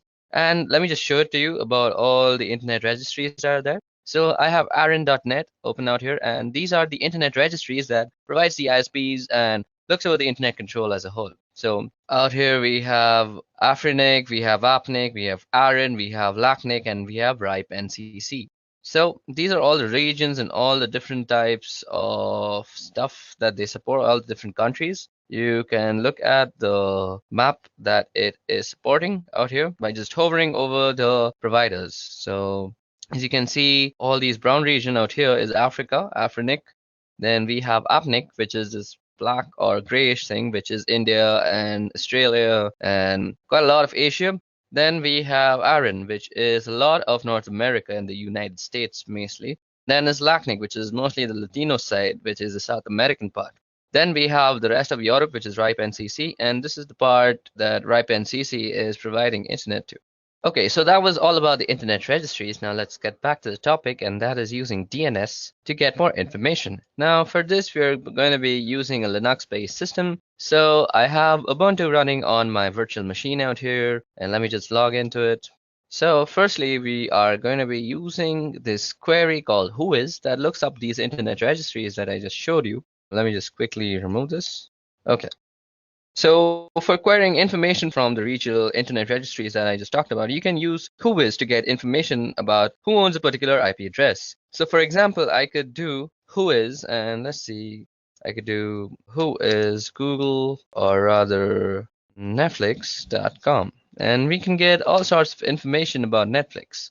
So we can see that we have the visit mark monitor. Then let's see, let's go up and look for all sorts of information that is being given to us by this Whois query. So as you guys can see, I just went a little bit too much. Okay, so registry domain ID. We have the domain ID where it is registered. The registered URL is mark monitor. Okay, so this is for marking actually. Now the creation date is 1997. So if you haven't realized, Netflix been around for a long time, and it's been updated on 2015. And the registry expiry date, as we see, is 2019. So it's going to actually go off this year. Then this is all useful information. So we can see all sorts of domain status, the name server, the URL, the DNSSEC that it says unsigned. This is very useful information that is being provided by a very simple query. Now, if you want to know who owns a particular IP address, so let's see. Did we get back the IP address out there? we should have got back the IP address, but it's kind of lost on me. So to get back the IP address also for a domain name service that you know, so you could use this command called dig. So you dignetflix.com. Now, as you guys can see, that it has returned a bunch of multiple IP addresses. These are all the IP addresses that Netflix is. So I could do something like if I was trying to check out who owns a certain IP address, and for example, I have got one of these IP addresses, but let's just assume I don't know that it actually belongs to Netflix. So I can go who is 54.77.108.2, and it'll give me some information. So as you guys can see, it is giving us a bunch of information as to who this is and how it is happening. So we see that it is from Aaron.net, and so we can very smartly assume that it's from the North American part. Now, we can also see that it's in Seattle, so our guess was completely right. So it also gives us a range. So this is something very useful. So if you see, we now have the range of the IPs that might be being used by this guy. So we indeed have 54, and it says it goes up to the 54. There's also 34. Now let's check that out and see what information we get. So who is, and let's check it out. What was the IP that we were just seeing? It's 34.249.125.167. So 34.249.165. I don't know. Let's see. You can also put in a random IP address. It doesn't really matter, and it'll give you the information. So let's see. Is this in some IP address? Even this seems to be an Aaron IP address, and it's also based in Seattle. And we get a bunch of information. So that's how you can use the whois query and the dig query to actually get all sorts of information about the domain name service and get information from a DNS basically. So now let's go over some theoretical part that is for DNS. So using DNS to get information. So firstly, what is a domain name service and why do we need it? So a domain name service is a name given to an IP address so that it's easy to remember. Of course, it's easy to remember names and mnemonics rather than a bunch of random weird numbers. Now, this was mainly so that we can map names to IP addresses and we can get a bunch of information from the hostname resolution. So that's the purpose of IP addresses. Now, we will also be looking at how to find network ranges. Okay, now before we get on to actually moving on to how to find out the network ranges, let me just show you how you can also use whois. So whois, suppose you want to know the domains with the word foo in it. So you could go whois foo. And this will give you a whole bunch of things about how foo exists and all the sorts of foos that there is on the internet. So that was one interesting flag. And if you want to know how to use more about whois, you could just go -- help, I guess. Yeah, so this is all the types of stuff that we can do with whois. So we can set the host, we can set the port that we want to search for. Then we can set with the L flag, we can find one level less specific match. And we can do an exact match, do an inverse lookup for specified attributes. Then we can also set the source. We can set verbose type, and we can choose for a request template. I mean, there's a bunch of stuff they can do. So you could suppose say whois verbose and suppose edureka.co. And it'll give you a verbose version of this is a RIPE database query service. The objects are in RPSL format. The RIPE database is subject to. So, okay, let's try something else like whois netflix.com. Okay, I'm sorry. I was supposed to do verbose and I kept doing H. It's silly me. So you do V and it'll give you a much more. Like this is a RIPE database. Again, I think I'm doing something wrong. Okay, just for that thing. Okay, V and type. Okay. Or let's just see. Let me just show you how to use it. Primary keys are returned. Only primary keys. Okay, let's see. Let's try that out. Okay, so it seems to be that this is a RIPE database query service, and the objects are in RPSL format, so it won't really work for that thing. And it also says that no entries found because of this error. So this is for some later lesson. So for now, I hope I gave you a good idea of how to use whois. Like you could just go whois and some IP address like 192.168.101 or some gateway address like that. Or you could just go for a domain name service like Facebook and get all sorts of information about Facebook when the query actually returns you something. Okay, so let's move on to network ranges now. Now, in this part of the video, we're going to be going over the utility called whois, which is used for getting information from the DNS. Now, let me just show you a website out here. So this is the regional internet registries. So the internet registries are used to store information about domain names and IP addresses, and there are 5 regional internet registries. First is ARIN, which is responsible for North America, so that would be the US and Canada. Then we have LACNIC, which is responsible for Latin America and portions of the Caribbean. Then there's RIPE, that's responsible for Europe and Middle East and Central Asia. There's AFRINIC, which is responsible for Africa. And finally, we have APNIC, which is responsible for Asia Pacific Rim. So that's the regional internet registries. And as I said, whois is responsible for acquiring information from the various regional internet registries, as you can use whois to get information about who owns a particular IP address. So for example, let me just open up my Ubuntu system. Let me clear this out first. So as I was just saying, for example, you could go whoisfacebook.com.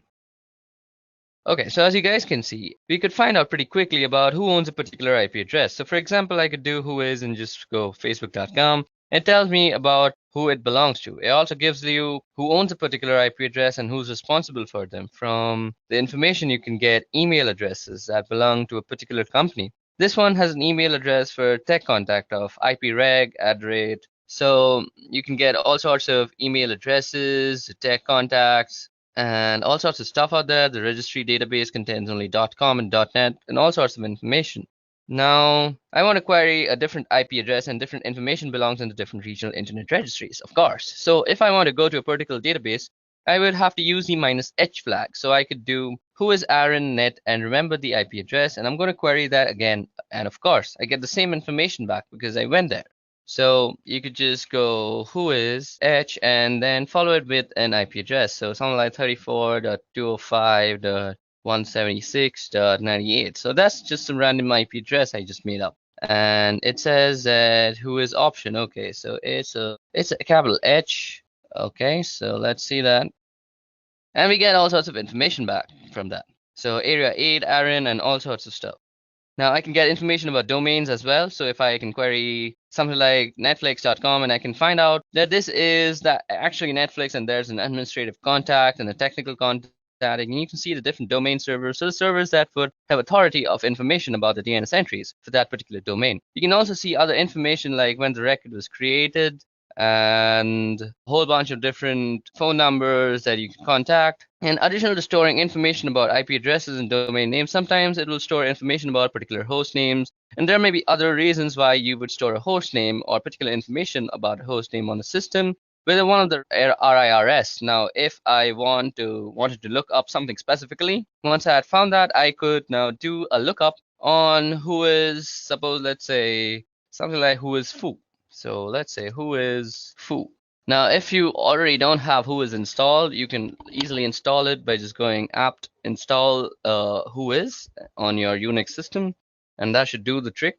And then you can start use this really nifty tool. Okay, so that was all about using whois. Now let's get on to actually using how to find out network ranges for a domain. Okay, so now let's talk about how we're going to be going over and finding network ranges. So suppose you've got an engagement and you only know the domain name and you don't know much beyond that, and you're expected to figure out where everything is and what everything is. So how do you go about doing that? Well, you use some of the tools that we either have been talking about or will soon be talking about in more detail. And the first thing I'm going to do is I'm going to use the domain name edureka.co, and I'm going to look up edureka.co and see if I get an IP address back. So let's just head over there and go whois edureka.co, or we could use the host keyword. So as you see, we get an IP address back, and that is 34.210.230.35, and that is the IP address. And you see that I've got back an IP address. So here's just an IP address, and I don't know what that IP address belongs to. I also don't know how big the network range or network block is and that's associated with. So what I'm going to do is whois, and I'm going to look up with ARIN who owns that IP address. So you can basically go whois 34.210.230.35. So as you guys can see, that gives us a bunch of information and whois. Now, this doesn't seem to have a very big network range, but unlike something like Netflix, so suppose we were to do something like host netflix.com and see. Now we have a bunch of IP addresses. So suppose we were to do let's see, who is 52.19.40.147.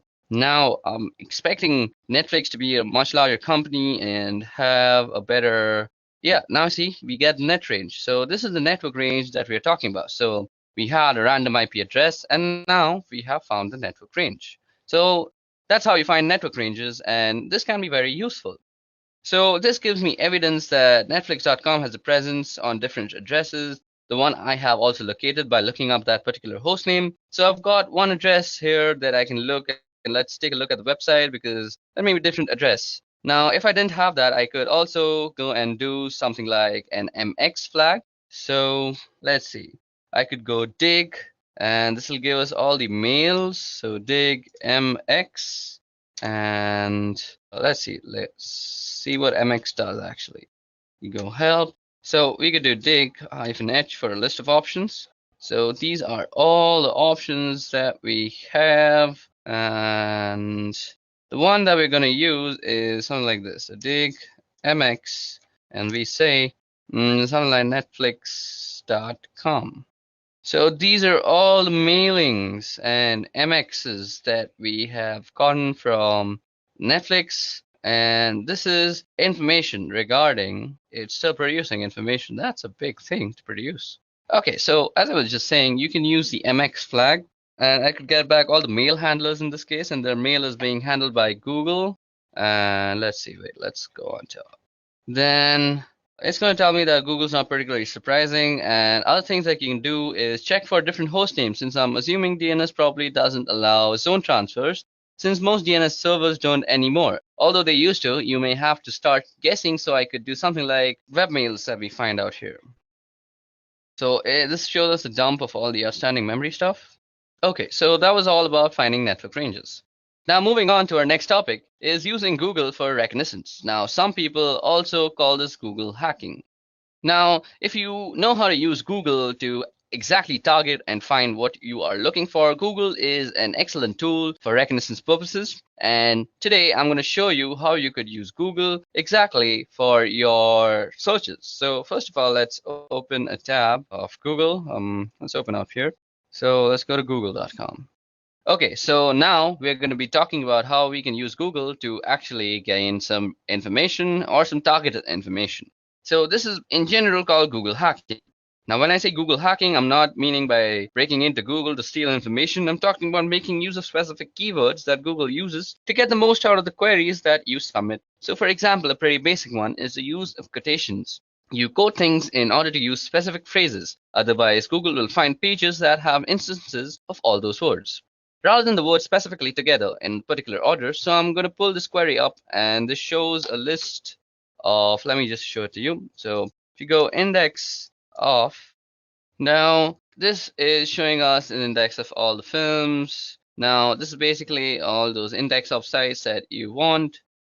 So as you guys can see, this shows us an index of all sorts of films that are there. Now you can use the index of, and you see that we have also an index of downloads or something like that, hyphen.com/download. And it is an index of all sorts of stuff. Now you can go into some folder and check them out. G Jones, G Worthy, G Perico.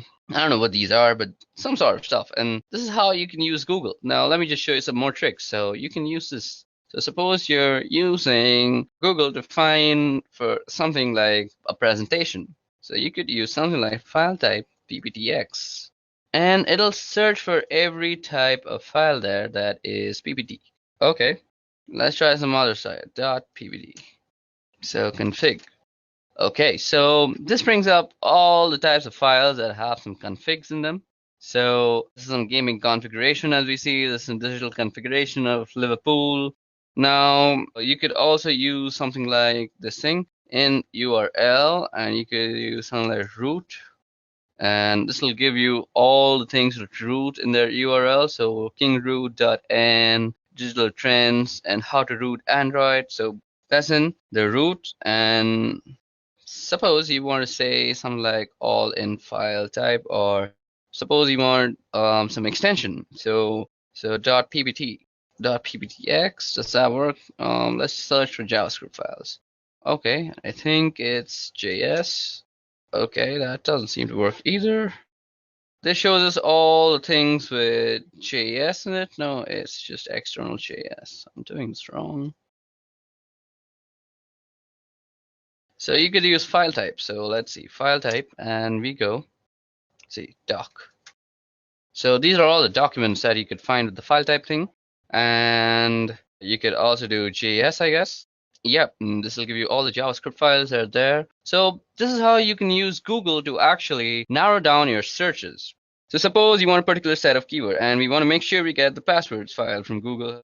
Okay, so now let's go into more details about the various things you can find using Google hacking techniques. Now, while Google hacking techniques are really useful for just general searching in Google, they're also useful for penetration testers or ethical hackers. You can narrow down information that you get from Google. You get a specific list of systems that may be vulnerable. So we can do things like look for error pages that do in the title error. So I'm going to get a whole bunch of information. So suppose like we go in title and we say error. So as that we get all sorts of stuff, and we can do the minus Google part. So if you do a minus Google, it'll not show you the stuff that's from Google. So we get various documentation pages about different vendors and the errors that they support. So here's one doc about Oracle, about Java error. If you know something more specific, we may be able to get errors about all sorts of other stuff. So this is how you could use the Google hacking technique to your own advantage if you're a penetration tester. Now, let's also show you something called the Google hacking database. Now, this is very useful for an ethical hacker. Now, the Google hacking database was created several years ago by a guy called Johnny Long, who put this Google hacking database together to begin to compile a list of searches that would bring up interesting information. Now, Johnny has written a couple of books on Google hacking, so we're at the Google hacking database website here, and you can see them talk about Google Docs and all sorts of stuff. Now, you can see that we can do all sorts of searches like in URL, SAP, BC, BSP. This brings up some portal pages. Now, out here you can bring up some password, APS password in URL. Now, this will give you all sorts of stuff on Google. So suppose you go in URL, so like APS password. Now, you can get all sorts of stuff like which have passwords in their URL. So maybe you can just guess a password from there too. Now that was Google hacking. So Google hacking entries, and they also have a number of categories and that you can look through to find some specific things. So you may be interested in, of course, and you can search specific information that you may be looking for with regards to a specific product. For example, let me just show you exploit database. These are all the types of stuff you can go through out here. And as you see, we have all sorts of stuff like this is an SQL injection thing. This is something regarding peer archive tars. So these let you get a foothold into some password cracking attempts, and you can do some brute force checking. And you can see here if it talks about the type of search it is and what it reveals. You can just click here on Google search, and it will actually bring up Google with a list of responses that Google generates. So let's look at this one here. This type is a log. So this is something about cross-site scripting logs, and we can also see some potty logs if I was not wrong. So there's some denial of service POC, and we can see a bunch of stuff. And if you continue to scroll down, there are a lot of interesting information in here. So somehow somebody's got a potty log that has logged a lot of information. They've got it up on a website, and it's basically a bunch of information that you can see. You can also get some surveillance videos sometimes, and you can look into them. And this is basically how you could use Google. So it's basically a list of queries that you can go through, and this is a very useful site if you're a penetration tester and looking for some help with your Google hacking terminologies. So that's it for Google hacking. Now let's move on. Okay, so now it's time for some networking fundamentals, and what better place to begin with TCP/IP. Now we're going to be talking about the history of TCP/IP and the network that eventually morphed into the thing that we now call the internet. So this thing began in 1969, and it spun out of this government organization called ARPA, which Advanced Research Projects Agency, and they had an idea to create a computer network that was resilient to a certain type of military attacks. And the idea was to have this network that could survive certain types of war and warlike conditions. So ARPA sent out this request for proposals to BBN, which is Bolt, Baranek, and Newman, and they were previously an acoustical consulting company, and they won the contract to build what was called the ARPANET.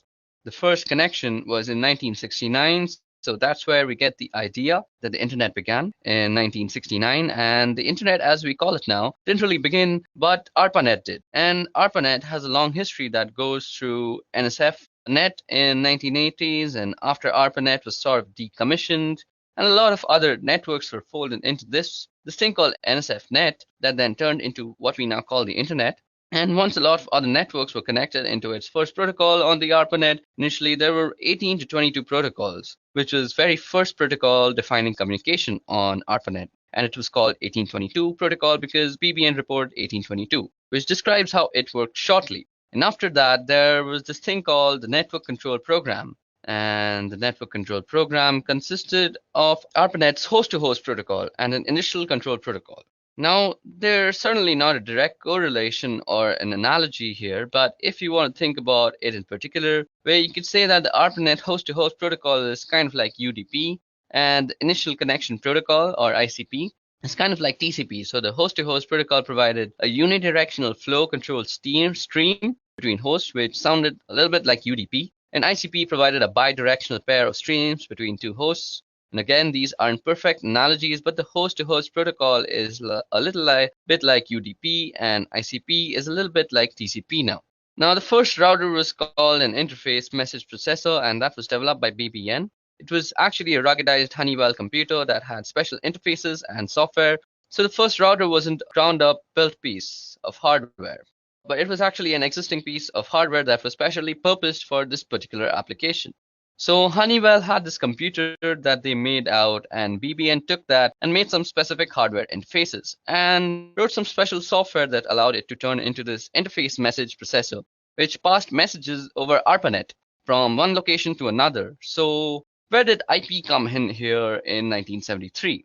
So IP came in here as well in 1973, as I just said, and a guy by the name of Vint Cerf and another guy by the name of Robert Kahn took the ideas of NCP and what the ARPANET was doing, and they tried to come up with some concepts that would work for the needs that the ARPANET had. And so by 1974, they had published a paper that was published by the IEEE, and they proposed some new protocols. They originally proposed a central protocol called TCP. Later on, TCP was broken into TCP and IP to get away from the monolithic concept that TCP was originally.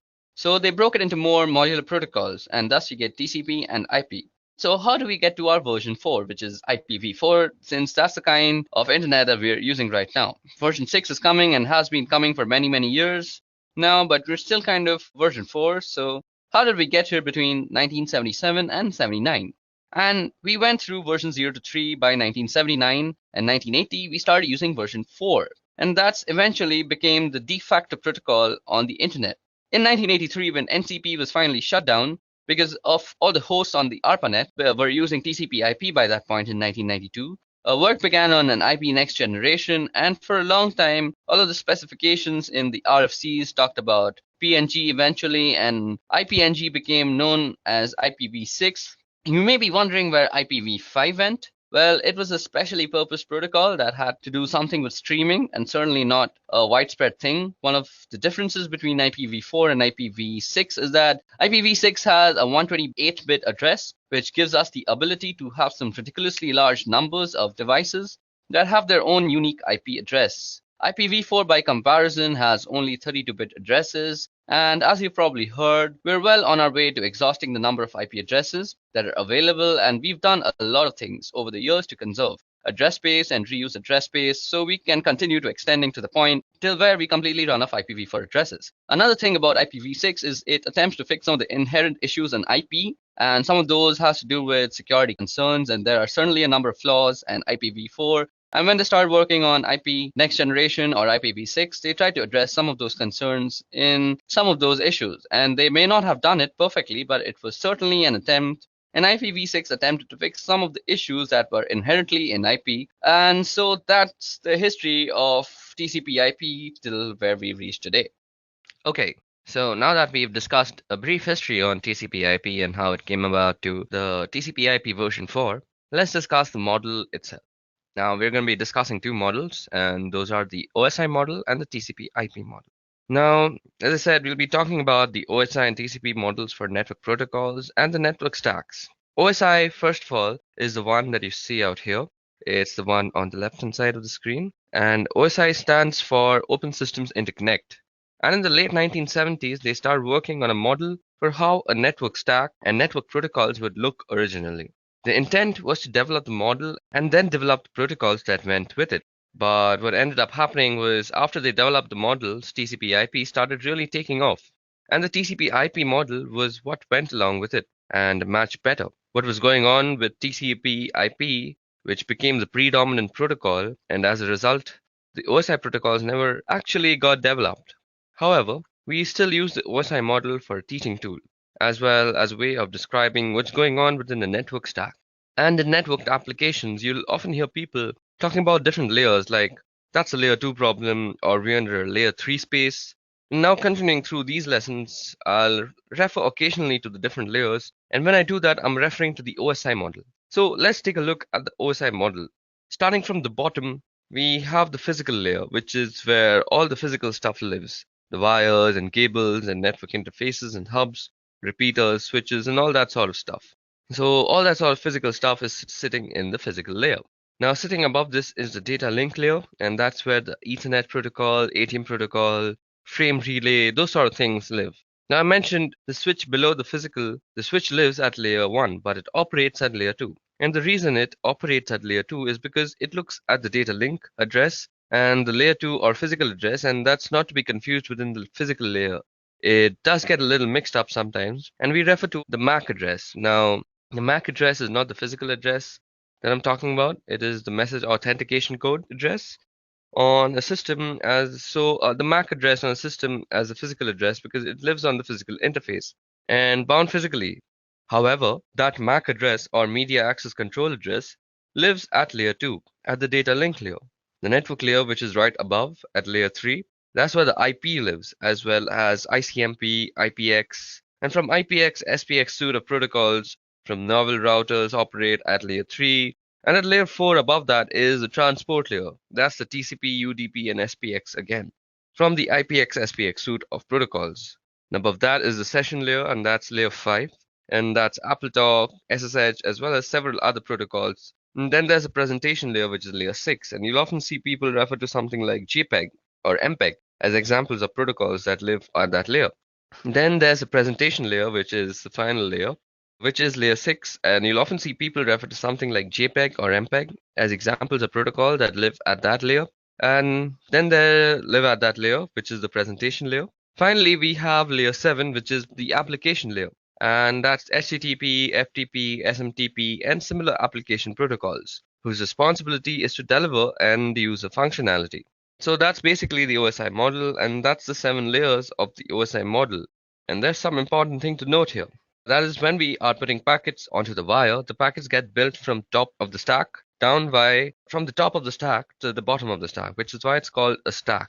Each layer sits on top of the other, and the application layer is responsible for beginning the process, and then that follows through the presentation session and transport layer and down through the network data link until we finally drop it on the wire at the physical layer. When it's received from the network, it goes from the bottom up and we receive it on the physical and it gets handled by the data link and then the network and till the application layer. So basically, when a packet is coming in, it comes in from the application, goes out from the physical, and then when it's going out also, it goes from the physical through the data link, then the network, transport session, presentation, and application, and finally to the target system. Now, what we're dealing with is an encapsulation process. So at every layer on the way down the different layers, add bits of information to the datagram or the packet. So that's when it gets to the other side. Each layer knows where its demarcation point is. While it may seem obvious, each layer talks to the same layer on the other side. So when we drop a packet out onto the wire, the physical layer talks to the physical layer, and in other words, the electrical bits that get transmitted by the network interface on the first system are received on the second system. On the second system, the layer 2 headers that were put by the first system get removed and handled as necessary. Same thing at the network layer. It's the network layer that puts the IP header, and it's the network layer that removes the IP header and determines what to do from there, and so on again. While it may seem obvious, it's an important distinction to recognize that each layer talks to each layer. While it may seem obvious, it's an important distinction to recognize that each layer talks to each layer. And when you're building a packet, you go down through the stack. And when you're receiving, you come up through the stack. And again, it's called a stack because you keep pushing things on top of the packet and they get popped off the other side. So that was detailed and brief working on how the OSI model is set up and how the OSI model works. Now let's move on to the TCP/IP model, which is on the right-hand side. And you'll notice that there's a really big difference here. That being that there are only 4 layers in the TCP/IP model as compared with the 7 layers of the OSI model. Now we have the network access layer, the internet layer, the transport layer, and the application layer, and the functionality. Now we have the access layer, the internet layer, the transport layer, and the application layer. The functionality that the stack provides is the same, and in other words, you're not going to get less functionality out of the TCP/IP model. It's just that they've changed where different functionality resides and where the demarcation point between the different layers are. So there are only 4 layers in the TCP/IP model, which means there are a couple of layers that have taken in functions from some of the OSI models, and we can get into that right here. The difference between the models at the network access layer in the TCP/IP model that consists of the physical and the data link layer from the OSI model. So on the right here, you see the network access layer that takes into the account the physical and the data link layers from the OSI model. On the left-hand side, similarly, the application layer from the TCP/IP model encompasses all the session presentation and the application layer of the OSI model. So on the right, the very top box, the application layer, encompasses the session presentation and application layer. And on the left-hand side, that of course leaves the transport layer to be the same. And in the OSI model, they call it the network layer. And in the TCP/IP model, it's called the internet layer.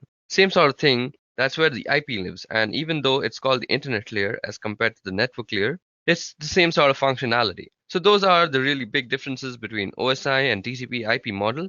Anytime I refer to layers through the course of this video, that I'm going to be referring to the OSI model, and in part because it makes it easier to differentiate the different functionality. If I were to say layer 1 function in the TCP/IP model, you would necessarily know if I was talking about a physical thing or a data link thing. Since there's more granularity in the OSI model, it's better to talk about the functionality in terms of the layers in the OSI model, and that's the predominant model, the OSI model and the TCP/IP model for network stacks, network protocols, and applications. Okay, so now that we've discussed the TCP/IP model, let's go over another important protocol, and that is UDP. So what you see out here on your screen right now is Wireshark, and we'll be going over the uses of Wireshark and what it's useful for in the upcoming lessons. But for now, let me just show you a UDP packet. Okay, so before we get into the analysis of the packet while it's still filtering, let me just tell you a little bit about UDP. So UDP is a protocol in the TCP/IP suite of protocols. It's in the network layer. That's the network layer in the OSI. So a 7-layer reference model, the IP network layer carries the IP address, and that has information about how to get packets to its destination. The transport layer sits on top of the network layer, and that carries information about how to differentiate network layer applications. And that information about how those network application gets differentiated is in the form of ports. So the transport layer has ports, and the network layer has, in this case, an IP address. And UDP is a transport layer protocol. And UDP stands for User Datagram Protocol, and it's often called connectionless or sometimes unreliable. Now, unreliable doesn't mean that you can't really rely on it. Unreliable means that you can't trust that what you send is reaching the other side. So what means actually that there's nothing in the protocol that says it's going to guarantee that the datagram that you send or the packet that you send is going to get where you want to send it. So the protocol has no sort of safety feature like that. So you shouldn't use this protocol, that is UDP, if you want some sort of safety net. And if you needed that type of safety net, you would have to write it into your own application. So basically, UDP is a fast protocol, and that's one of the reasons why it's good. It's also one of the reasons why it's unreliable, because in order to get that speed, you don't have all of the error checking and validation that messages are getting there. So because it's fast, it's good for things like games and for real-time voice and video, anything where speed is important, and you would use UDP. So right here, I have a packet capture. So I'm using Wireshark to capture some packets, and let's check out a UDP packet. So out here, you see that there are some frames that says 167 bytes on wire, 167 bytes have been captured, but we're not really interested in the frame part. We're interested in the user datagram protocol part. So out here, you can see that the source port is 1853 and the destination port is 52081. Now it has a length and it has a checksum and stuff. So as you guys see out here, well, we don't really see a bunch of information. What you only see is the source port and the destination port, the length, and there's also a checksum. So UDP doesn't come with an awful lot of headers because it doesn't need any of the things that you see in the other packet headers. The only thing it needs is to tell you how to get the application on the receiving host, and that's where the destination port comes in. And once the message gets to the destination needs to know how to communicate back to the originator, and that would be through the source port or a return message. So a return message would convert the source port to a destination port and send back to that port in order to communicate with the originator. So we have a source port and destination port, and the length is a minimal amount of checking, and to make sure that if the packet that you received is different from the length that's specified in the UDP header, then there may have been something wrong. So you may want to discard the message to check for more messages. So the checksum also makes sure that nothing in the middle was tampered with, although if there's some sort of man-in-the-middle attack or something like that, a checksum is pretty easy to manufacture after you've altered the packet. So you can see here in the message that there's a number of UDP packets. Some of them just say UDP. The one look at happens to be from some Skype application, I guess. So talking to Skype servers, and we've already got the DNS. Now DNS also needs some fast response times because you don't want to spend a lot of time looking up information about servers that you're going to before, because just to go to them. So DNS servers throw out their queries onto the wire using UDP hopping to get fast sponsors. They don't want to spend a lot of time setting up connections and doing all the negotiating that comes with a protocol like TCP, for example. So here you see that the DNS is using UDP, and what we've got here is another UDP packet with port destination and all sorts of stuff. So you can see it out here. So you can see the checksum, it's unverified checksum status. So you can check out all sorts of stuff using Wireshark. So that was about UDP, or the user datagram protocol. Okay, so now that we're done with the user datagram protocol, let's talk about addressing modes. So addressing modes is how you address a packet to your different destinations. So there are three kinds of addressing modes.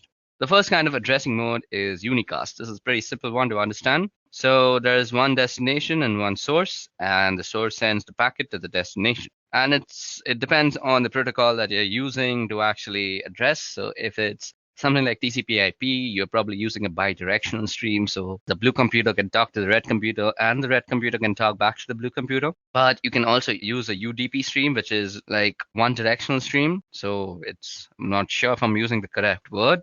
So it's a stream that's in one direction. I guess I'm driving home the point here. So if it's a UDP, only blue is talking, and when blue stops talking, then red can talk. But if it's TCP/IP, blue and red can talk simultaneously at the same time. Now moving on, there's also broadcast. Now broadcast means that you are sending your packet to everybody on the network. So broadcast messages are very common from mobile network providers. So when you get those advertisements saying something like you have a new postpaid plan from Vodafone or Airtel or something like that, those are broadcast messages. So it's one server that is sending out one single message to all the other systems. Now there's also multicast. Now multicast is like broadcast but selective. Now multicast is used for actually casting your screen to multiple people. So something like screen share, when you're doing it with multiple people, is multicast, because you have the option to not show a particular computer what you are actually sharing. So those are the three modes of addressing: unicast, broadcast, and multicast. Okay, now moving on, let's look into the tool that we just used to understand UDP, that is Wireshark. So what exactly is Wireshark? So this utility called Wireshark is a packet capture utility, meaning that it grabs data that's either going out or coming in of a specific network. And there are a number of reasons why this may be useful or important. One of the reasons why it's really important is what's going on in the network is always accurate. In other words, you can't mess around with things once they're on the network, or you can't lie about something that's actually on the network as compared with applications in their logs, which can be misleading or inaccurate. Or if an attacker gets into an application, they may be able to alter the logging. Now, several other behaviors that make it difficult to see what's really going on. And the network, you can really see what's going on once it hits the wire. It's on the wire, and you can't change that fact. Now, once it hits the wire, so we're going to do here is a quick packet capture. So let me just open up Wireshark for you guys. So As you guys can see, I have already Wireshark open for us. Let me just remove this UDP filter that was there. So Wireshark is recapturing. So let us go over the stuff that you can see on the screen. Some important features of Wireshark so that we can use it later. So what I'm doing here is a quick packet capture, and I'm going to show some of the important features of Wireshark so that we can use it later on. Now, when we're starting to do some more significant work, I select the interface that I'm using primarily, which is my Wi-Fi, and I'm going to go over here and we'll bring up a Google page so that we can see what's happening on the network. So let me just quickly open up a Google page. As you guys can see, it's capturing a bunch of data that's going around here. Now let me just open up a Google page and that's going to send up some data. Let's go back. So it's grabbing a whole bunch of stuff off the network. I'm just going to stop that. I'm going to go back and take a look at some of the messages here. So some of the features of Wireshark, as you can see on the top part of the screen, here there's a window that says number, time, source, destination, protocol, length, and info. And those are all of the packets that have been captured.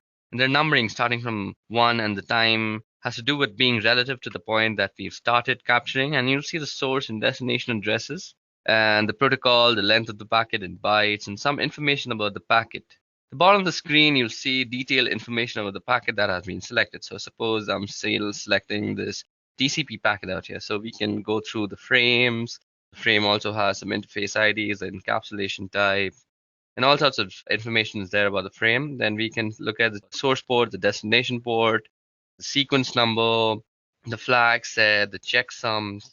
We can basically check everything about a packet because this is a packet analyzer and a packet sniffer. Now you'll see some detailed information about the packet that has been selected. So I'm going to select, so as I've selected this TCP IP packet, we see that in the middle frame it says frame 290. It means that it has a 290 A flag packet, and the packet that was captured is 66 bytes. And we grab 66 bytes and it's 528 bits later. So what you see out here was the source and the destination MAC address of the layer to layer address. And then you can see the IP address of both source and destination. And it says it's a TCP packet, gives us a source port, destination port. And we can start drilling down into different bits of the packet. And you can see when I select a particular section of the packet down at the very bottom, you can see what's actually a hex dump of the packet. And on the right hand side is the ASCII. So this is the hex dump, and this is the ASCII that you're looking at. What's really cool about Wireshark it really pulls the packet into its different layers that we have spoken about, the different layers of the OSI and the TCP IP model. And the packets are put into different layers, and there's a couple of different models that we can talk about with that. What Wireshark does really nicely is it demonstrates those layers for us, as we can see here. It is actually 4 layers, and in this particular packet here, we can also do something. So I've got a Google web request. So what I want to do here is I want to filter based on HTTP. So I find a filter. So let's see. We can do an HTTP. And what I see here is that it gets text input and it's going to get an image. So that's a PNG image. And this is a request to get the icon that's going to be displayed in the address bar. So you also see something called ARP out here, which I'll be talking about very soon. So let just the filtering be done. Now in the web browser, it's a favicon.ico that I can do here. I can select, analyze, and follow TCP streams. You can see all the requests related to this particular request, and it breaks them down very nicely. So you can see we've sent some requests to Spotify because I've been using Spotify to actually listen to some music. Then you can see all sorts of stuff like this was something to some not found place. So let's just take the Spotify one, and you can see that we get a bunch of information from the Spotify thing at least.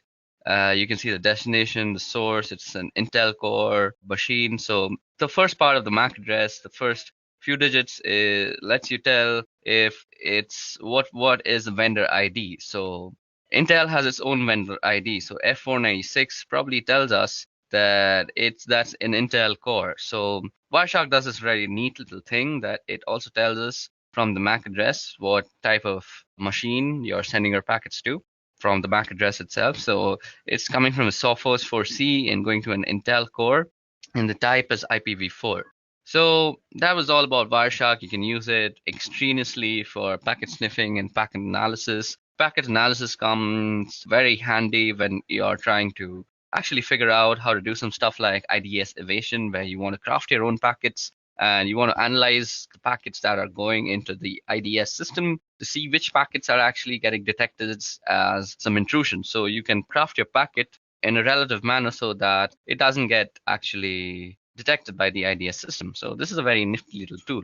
We'll be talking about how you can craft your own packets just in a little while, but for now, let's move ahead.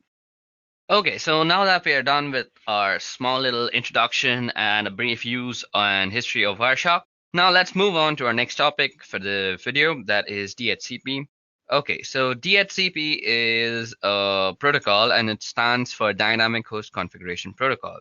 So DHCP is a network management protocol used to dynamically assign an internet protocol address to any device on a network so they can communicate using IP. Now, DHCP automates and centrally manages these configurations rather than requiring some network administrator to manually assign the IP addresses to all the network devices. So DHCP can be implemented on small local networks as well as large enterprises. Now, DHCP will assign new IP addresses in each location when devices are moved from place to place, which means network administrators do not have to manually initially configure each device with a valid IP address. So if a device with a new IP address is moved to a new location of the network, it doesn't need any sort of reconfiguration. So versions of DHCP are available for use in the Internet Protocol version 4 and Internet Protocol version 6.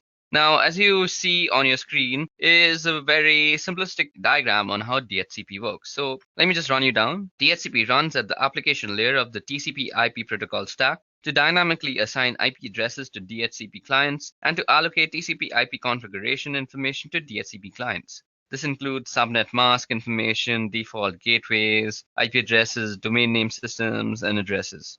So DHCP is a client-server protocol in which servers manage a pool of unique IP addresses, as well as information about client configuration parameters, and assign addresses out of those address pools. Now, DHCP-enabled clients send a request to the DHCP server whenever they connect to a network. The clients configured with DHCP broadcasts a request to the DHCP server and the request network configuration information for a local network to which they're attached. A client typically broadcasts a query for this information immediately after booting up. The DHCP server responds to the client request by providing IP configuration information previously specified by a network administrator. Now, this includes a specific IP address as well as for the time period, also called a lease, for which the allocation is valid. When refreshing an assignment, a DHCP client requests the same parameters, but the DHCP server may assign a new IP address based on the policies set by the administrator. Now, a DHCP server manages a record of all the IP addresses it allocates to networks, nodes. If a node is reallocated in the network, the server identifies it using its media access control address, now which prevents accidental configuring multiple devices with the same IP address. Now, DHCP is not a routable protocol, nor is it a secure one. DHCP is limited to a specific local area network, which means a single DHCP server per LAN is adequate. Now, larger networks may have a wide area network containing multiple individual locations depending on the connections between these points and the number of clients in each location. Multiple DHCP servers can be set up to handle the distribution of addresses. Now, if network administrators want a DHCP server to provide addressing to multiple subnets on a given network, they must configure DHCP relay services located on interconnecting routers that DHCP requests to have to cross. Now, these agents relay messages between DHCP client and servers. DHCP also lacks any built-in mechanism that would allow clients and servers to authenticate each other. Both are vulnerable to deception and to attack, where rogue clients can exhaust a DHCP server's pool. Okay, so let's move on to our next topic, and that is why use DHCP. So I just told you that DHCP doesn't really have any sort of authentication, so it can be fooled really easily. So what are the advantages of using DHCP? So DHCP offers quite a lot of advantages. Firstly is IP address management. A primary advantage of DHCP is easier management of IP addresses. In a network without DHCP, you must manually assign IP address. You must be careful to assign unique IP addresses to each client and to configure each client individually. If a client moves to a different network, you must make manual modifications for that client. Now, when DHCP is enabled, the DHCP server manages the assigning of IP addresses without the administrator's intervention. Clients can move to other subnets without manual reconfiguration because they obtain from a DHCP server new client information appropriate for the new network. Now, apart from that, you can say that DHCP also provides a centralized network client configuration. It has support for boot TP clients. It supports the local clients and remote clients. It supports network booting. And also, it has a support for a large network, and not only for short, like small scale networks, but for larger networks as well. So that way, you see DHCP has a wide array of advantages, even though it doesn't really have some authentication. So because of these advantages, DHCP finds widespread use in a lot of organizations. Okay, so that winds up DHCP for us. So let us go into the history of cryptography now. So let me give you a brief history of cryptography. Now, cryptography actually goes back several thousand years before, shortly after people began to find ways to communicate. There were some of us who were finding ways to make the understanding of that communication difficult so that other people couldn't understand what was going on. And this led to the development of Caesar cipher that was developed by Julius Caesar. And it's a simple rotation cipher. And by that, I mean that you rotate a portion of the key in order to generate the algorithm. So here's an example. We've got two rows of letters and that are alphabetical in order, and means we basically written the alphabets down and the second row is shifted by three letters. So a B is a Z actually, because if you move that way, a B is a Z from the first row gets shifted back to the second row, and then the letter D becomes the letter C. That's an example of how encryption works. So if you try to encrypt a word like hello, it would look completely gibberish after it came out of that algorithm. So if you count the letters out, you can see that the letter H can be translated to letter L. So that's a Caesar cipher. Now you must have heard of things like ROT13, which means that you rotate the 13 letters instead of 3 letters. That's what we can do here again. And this is just a simple rotation cipher or Caesar cipher. That's what, of course, the ROT stands for. It's rotate or rotation. Now, coming forward a couple thousand years, we have the Enigma cipher. Now, it's important to note that the Enigma is not the word given to this particular cipher by the people who developed it. It's actually the word given to it by the people who were trying to crack it. The Enigma cipher is a German cipher. They developed this cipher and a machine that was capable of encrypting and decrypting messages so that they could messages to and from different battlefields and war fronts, which is similar to the Caesar cipher. Caesar used it to communicate with his battlefield generals, and the same thing with the Germans. You've got to get messages from headquarters down to where the people are actually fighting, and you don't want it to get intercepted in between by the enemy. So therefore you use encryption. And lots of energy was spent by the Allies, in particular the British, trying to decrypt the messages. One of the first instances that we are aware of where a machine was used to do the actual encryption, and we're going to come ahead a few decades now into the 1970s, where it was felt that there was a need for a digital encryption standard. Now, the National Institute of Standards and Technology is responsible for that sort of thing, so they put out a proposal for this digital encryption standard. And an encryption algorithm, what ended up happening was IBM came up with this encryption algorithm that was based on the Lucifer cipher.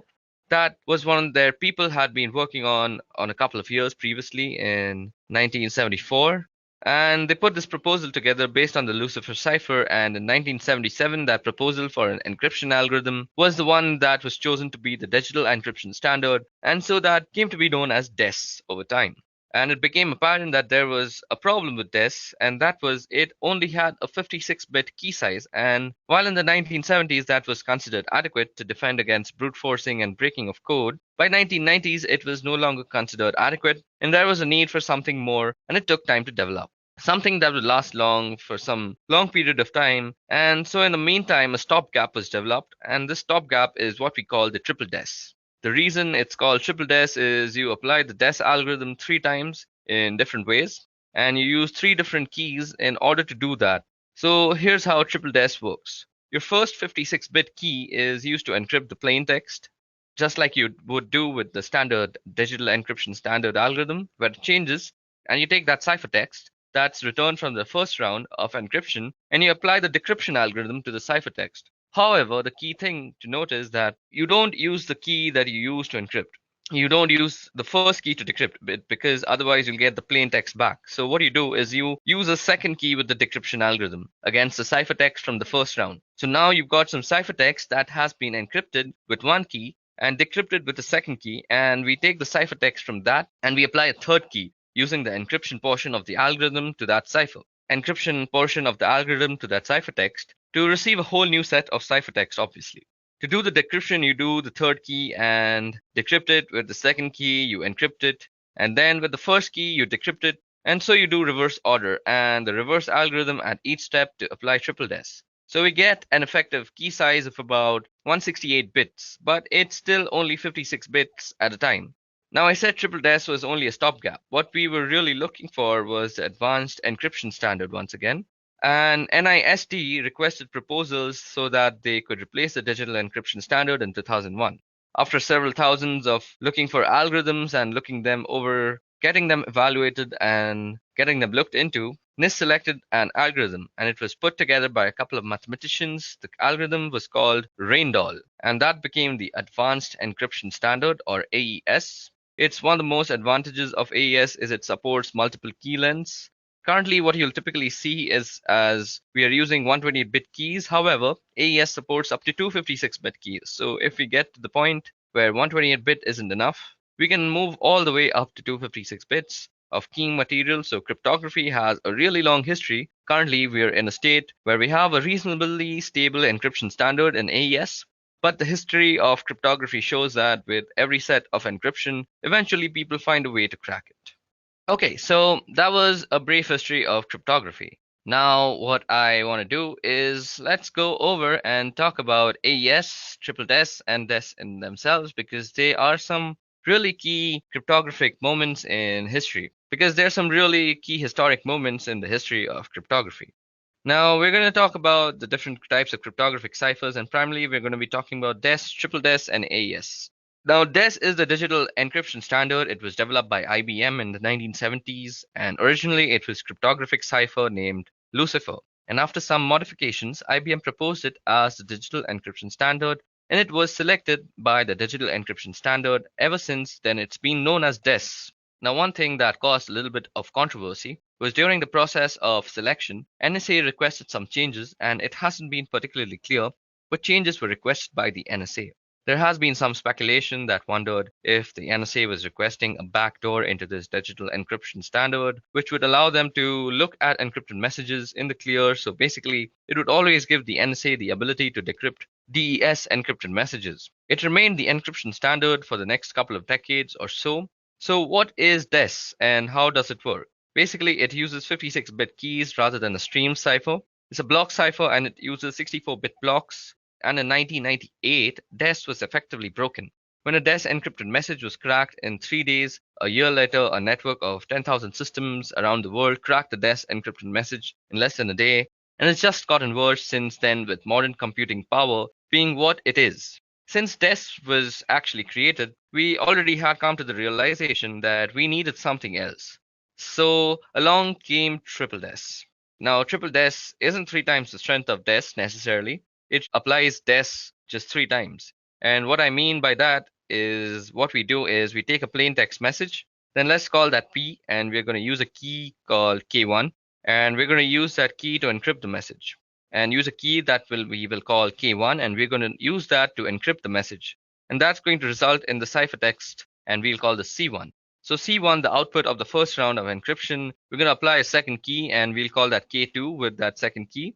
And we're going to go through a decryption process on C1. Since it's the wrong key, we're not going to get plain text out on the other end. What we're going to get is another round of ciphertext, and we will call this C2. What we do with C2, we are going to apply a third key, and we will call this K3, and we're going to encrypt ciphertext C2, and that's going to result in another round of ciphertext, and we will call that C3. So we have 3 different keys applied in 2 different ways. So with key 1 and key 3, we do a round of encryption, and with key 2, we do a round of decryption. So it's an encrypt, decrypt, encrypt process with separate keys. While that doesn't really yield a full 168-bit key size, the 3 rounds of encryption yields an effective key size of 168 bits because you have to find 356-bit keys. So speaking of that, technical detail for triple DES, we're still using the DES block cipher with 56-bit keys, but since we've got 3 different keys, we get an effective length of around 168 bits. Triple DES was really just a stopgap measure. We knew that if DES could be broken, triple DES could surely be broken with just some more time, I guess. And so the NIST was trying to request a standard that was in 1999, and in 2001, NIST published an algorithm that was called AES. So this algorithm that was originally called Reindoll was published by NIST as the Advanced Encryption Standard. Some technical specifications about AES is that the original Reendahl algorithm specified variable block sizes and key lengths. And as long as those block sizes and key lengths were multiples of 32 bits, so 32, 64, 96, and so on, you could use those block sizes and key lengths. When AES was published, AES specified a fixed 128-bit block size and key length of 128, 192, and 256. AES with 3 different key lengths, but 1 block size, and that's a little bit of detail about DES, triple DES, and AES. So when AES was published, AES specified a fixed 128-bit block size and a key length of 128, 192, and 256 bits. So we've got with AES 3 different key lengths, but 1 block size. And that was a little bit of detail about DES, triple DES, and AES. We'll use some of these in doing some hands-on work in the subsequent part of this video. Okay, so now that I've given you a brief history of how we have reached the encryption standards that we are following today, that is the advanced encryption standard, let's go ahead and talk a little bit more about DES, triple DES, and AES. So DES is a digital encryption standard. It was developed by IBM in the 1970s, and originally it was a cryptographic cipher named Lucifer. And after some modifications, IBM proposed it as the digital encryption standard. It was selected to be the digital encryption standard, and ever since then, it's been known as DES or DES. One thing that caused a little bit of controversy was during the process of selection, the NSA requested some changes, and it hasn't been particularly clear what changes were requested by the NSA. There has been some sort of speculation that wondered if the NSA was requesting a backdoor into this digital encryption standard, which would allow them to look at encrypted messages in the clear. So basically, it would always give the NSA the ability to decrypt DES encrypted messages. It remained the encryption standard for the next couple of decades or so. And what is DES and how does it work?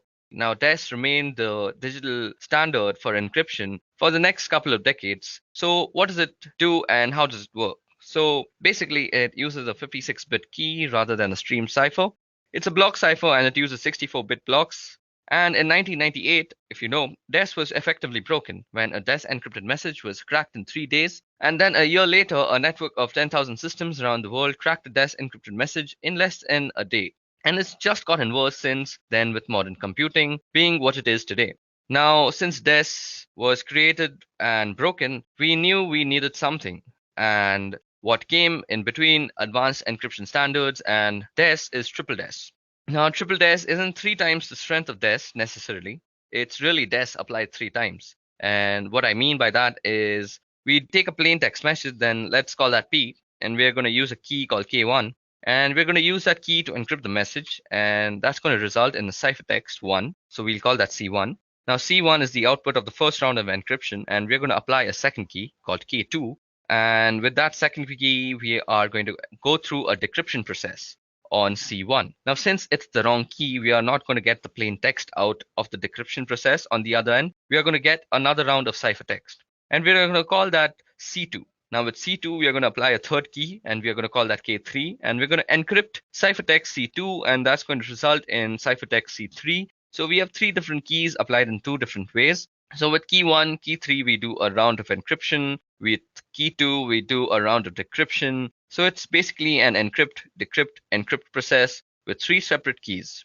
But what it does really is it doesn't really yield a 168-bit key size, because in effectiveness, it's basically 56-bit keys that are being used thrice, whether it be 3 different keys. So in effectiveness, you could say that it's a 168-bit key, but it is not the same strength, because people realize that triple DES can be easily broken, because if DES is broken, you can do the same thing with 3 different ways with whatever key that you use. So it just takes longer time to decrypt if you don't know the key, and if you are just using a brute force attack, you know that triple DES can be broken if DES can be broken. So triple DES was literally a stopgap between DES and AES, because people knew that we needed something more than triple DES. And for this, the NIST, or the National Institute of Standards and Technology, in 2001, they chose AES as the algorithm that is now called the Advanced Encryption Algorithm. So it was originally called the Reendahl algorithm. And the main thing about the Reendahl algorithm and the Advanced Encryption Standard algorithm is that the Reendahl algorithm specifically states in its papers that it has a variable block size and a variable key size as long as they are in multiples of 32. So 32, 64, 96, like that. But what AES does differently is that it gives you one block size, that is 128 bits, and gives you three different key sizes, that is 128, 192, and 256. So with AES, three different key lengths, but one block size. Okay, so that was a little bit more information on AES, DES, and triple DES, and we are going to be using this information in some subsequent lessons. Okay, now moving on. Okay, so now that we've discussed the different history of cryptography and the more important cryptographic algorithms, let's discuss the different types of cryptography. Now, the first type of cryptography I'm going to talk about is symmetric cryptography. And by symmetric cryptography, I mean that the key is the same for encrypting or decrypting. So I use the same key whether I am encrypting the data or decrypting the data. One of the things about symmetric key cryptography is that they use a shorter key length than for asymmetric cryptography, which I'll get into a couple of minutes. It's also faster than asymmetric, and you can use algorithms like DES or AES, as those are both symmetric key cryptography algorithms, and you can use a utility like AES script. Let me just demonstrate how symmetric key cryptography works. So for this, we can use a tool called AES script. So in AES script is actually available for Linux and Windows and Mac, all the systems. So I'm using it on the Windows one, and I'm using the console version. So first of all, I have a text file called text.txt. So let me just show that to you. So as you guys can see, I have this thing called text.txt. Now to do text.txt, let me just show what text.txt contains. So as you guys can see, it has a sentence called "The quick brown fox jumped over the lazy dog." So that's the sentence that has all the alphabets in the English language, rather.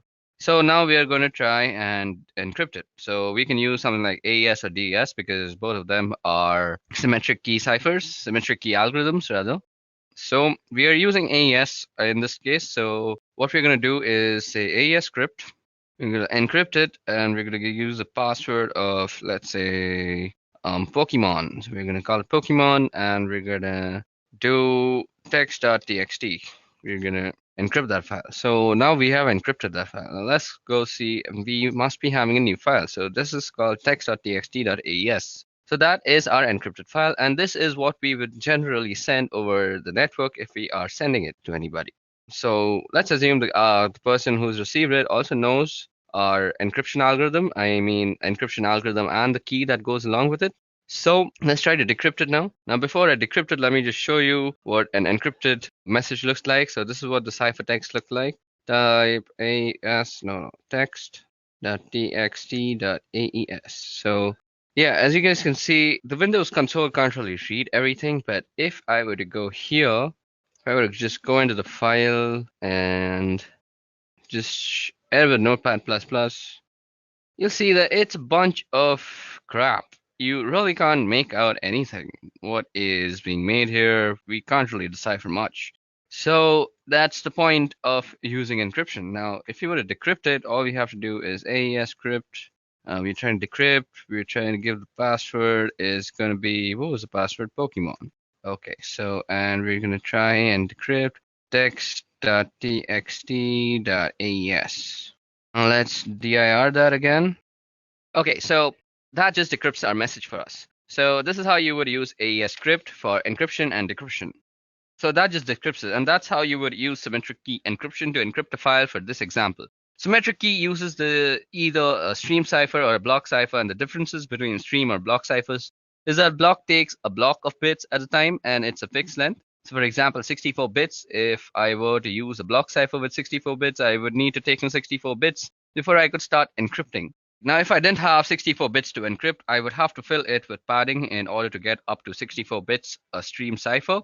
On the other hand, it will encrypt a bit at a time, so it doesn't matter how many bits you've got. You don't need to have some multiple of the block length in order to encrypt without padding. And another type of cryptography is asymmetric. Now, asymmetric, as you would expect, uses two different keys, and that's where we have public key and private key. Asymmetric key cryptography uses a longer key length, and it also has more computation, and the encryption process is slower with a symmetric key encryption. And the encryption process is slower than with the symmetric key encryption. One of the uses for symmetric key is for signing documents or emails, for example, where I would have the private key sign something, and the public key would be used to verify a signature.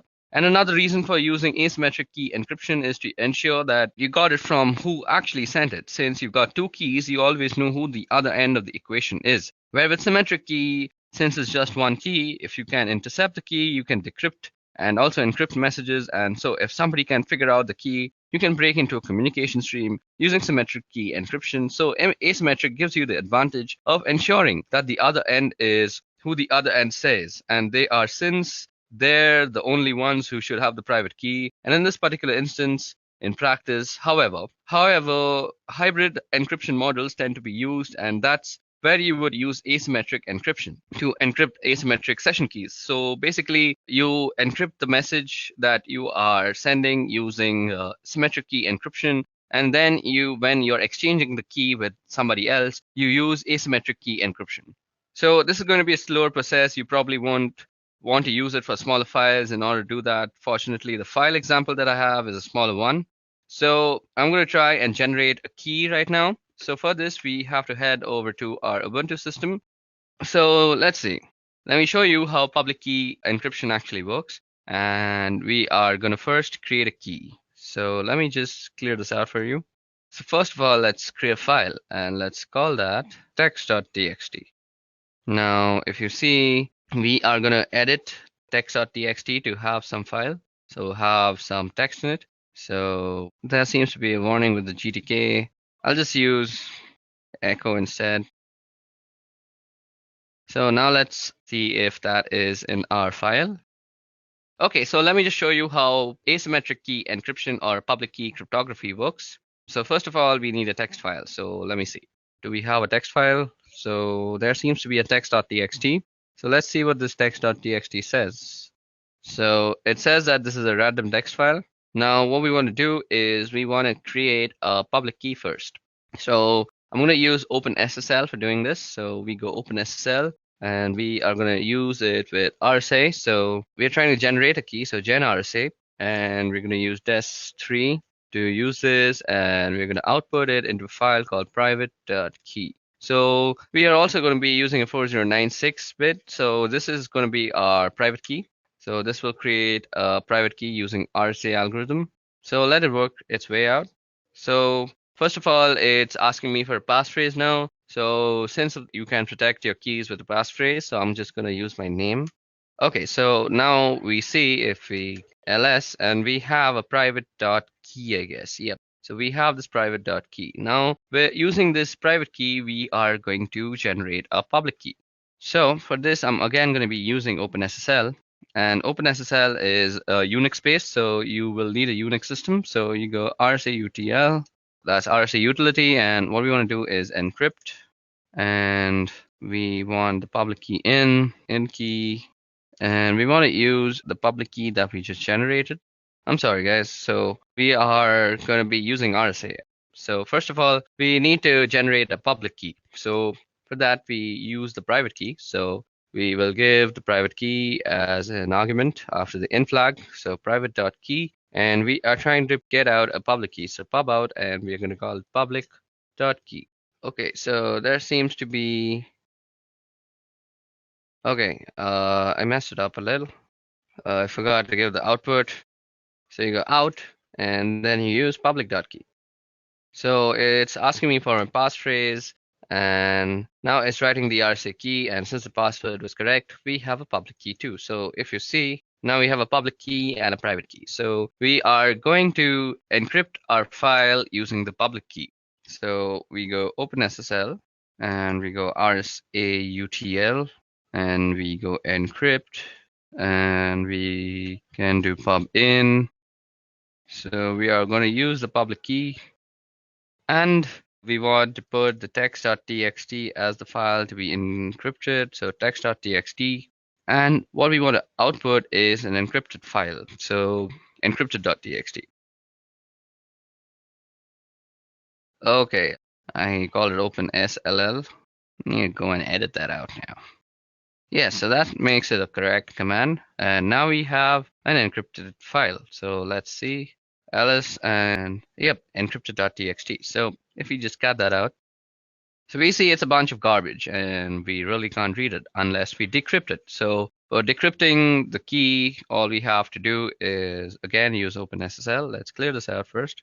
So OpenSSL, and we are going to be using the RSA utility again. So RSA UTL, we're going to decrypt this time. So we go with the decrypt flag, and then we are going to be giving the in key, and that is going to be the private key. And what we want to decrypt is encrypted.txt, and what we want to output it is as, let's say, plaintext.txt. So it's going to ask me for my passphrase, which is my name, and I've entered the passphrase, and now we have a plaintext.txt. Now, if we are to go in ls, we see that we have a plaintext.txt out here, just beside info.txt. Now let me just cat that out. So plaintext.txt. So this is a random text file. And if we go up, we see that it was a bunch of garbage, and before that, it was a random text file.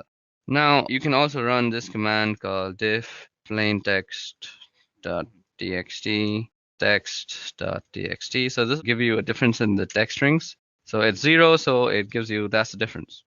So both the files are the same, and that's how public key cryptography works and how symmetric key cryptography works. Okay, now moving ahead of cryptography, let's talk about certificates. Okay, so now that we're done with cryptography, let's talk about digital certificates. So what is a digital certificate? Well, a digital certificate is an electronic password that allows a person, organization to exchange data securely over the internet using public key infrastructure. So digital certificate is also known as a public key certificate or an identity certificate. Now, digital certificates are a means by which consumers and businesses can utilize the security application of public key infrastructure. Public key infrastructure comprises of the technology to enable secure e-commerce and internet-based communication. So what kind of security does a certificate provide? So firstly, it provides identification and authentication. The person or entities with whom we are communicating are really who they say they are. So that is proved by certificates. So then we have confidentiality. The information within the message or transaction is kept confidential.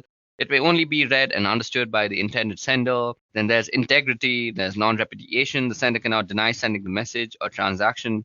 The receiver, we'll get to non-repudiation, and I'll explain how non-repudiation comes into digital certificates. So digital certificates are actually issued by authorities who make it their business to actually certify people and their organization with digital certificates. Now, you can see these on Google Chrome. Now, let me just open Chrome for you guys, and you can see it out here. You can see certificates, and you can go into the issuer statements, and you can go into all sorts of stuff. So you can see it's issued by Encrypt Authority X3. So that's an issuing authority for digital certificates. Now, that was all about the theory of certificates. Let's go and see how you can create one. So to create a digital certificate, we are going to be using the OpenSSL tool again. So first of all, let me show you how to create a certificate. So we are going to be using the OpenSSL tool for that. So first of all, let me clear the screen out. So in this case, I'm going to generate a certificate authority certificate. So I'm doing an RSA key here to use inside the certificate. So first of all, I need to generate a private key. So to do that, as I had just showed you guys, we can use the OpenSSL tool.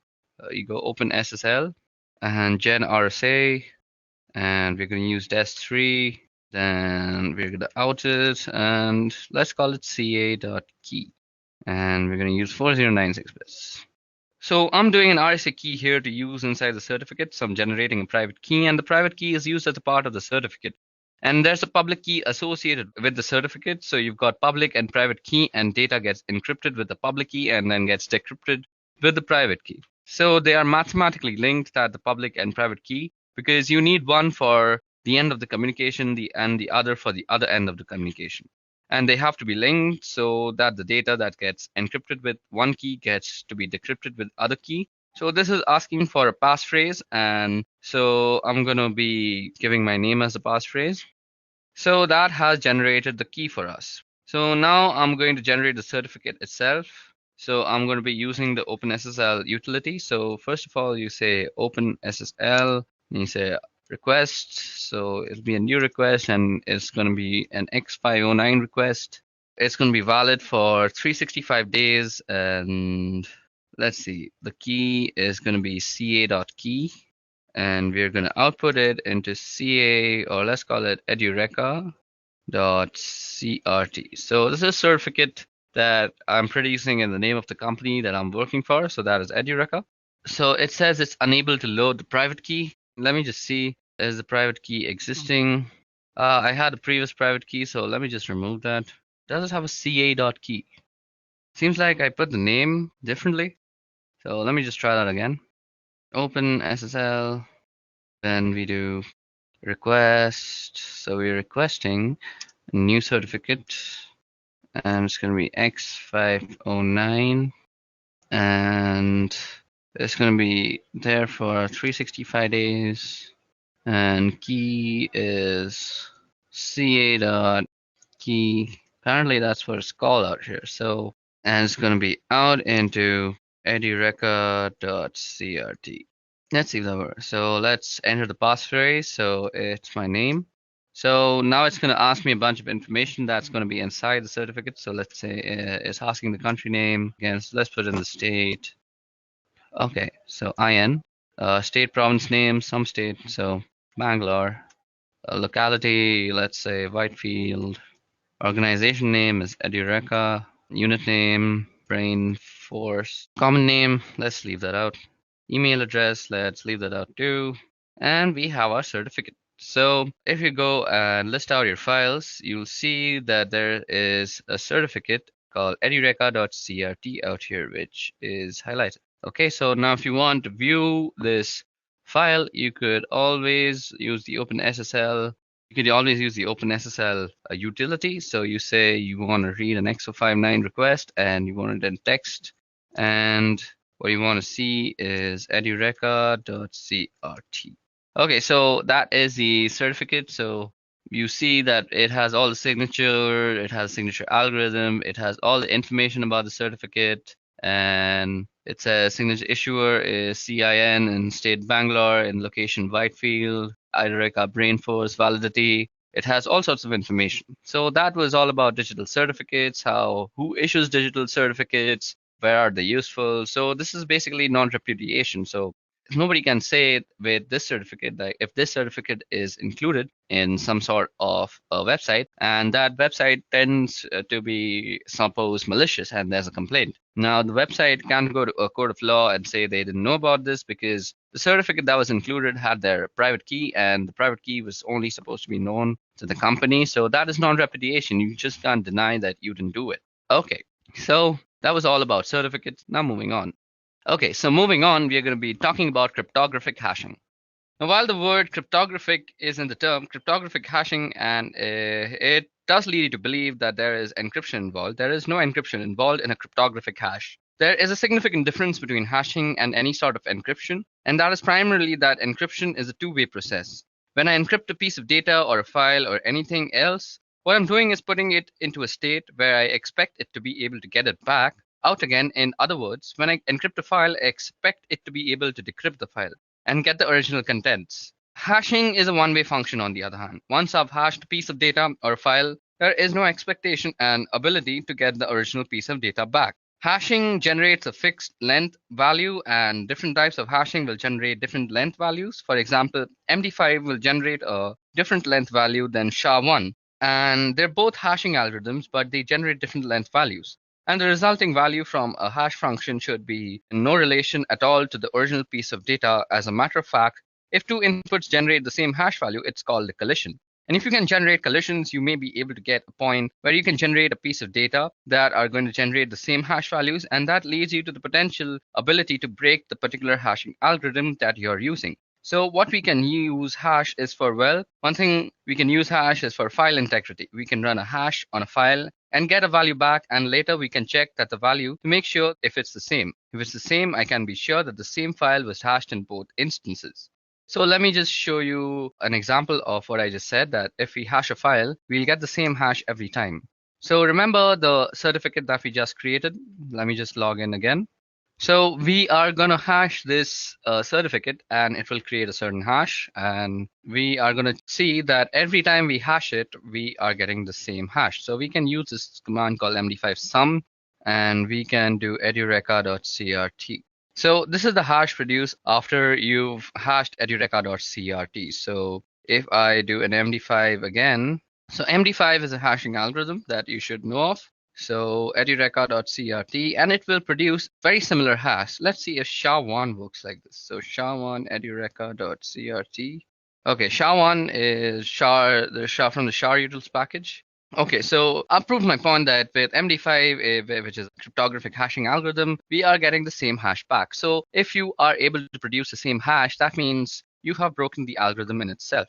So if you run MD5 on Linux, you can get a version of MD5 and MD5 summation program on Windows and Mac OS, where with the utility MD5, which does the same thing. So I just showed you the file and I hashed it. And another reason we use hashing is we are storing passwords. So passwords are stored after hashing. We hash the passwords, and the reason for hashing passwords is so you're not storing the password in clear text, which would be easily seen even if you got it protected with permissions. If I hash the password every time I hash that password, I'm going to get the same value back from the same algorithm. So what I do is store the hash in some sort of password database. Since it's a one-way function, you can't get the password back directly from the hash.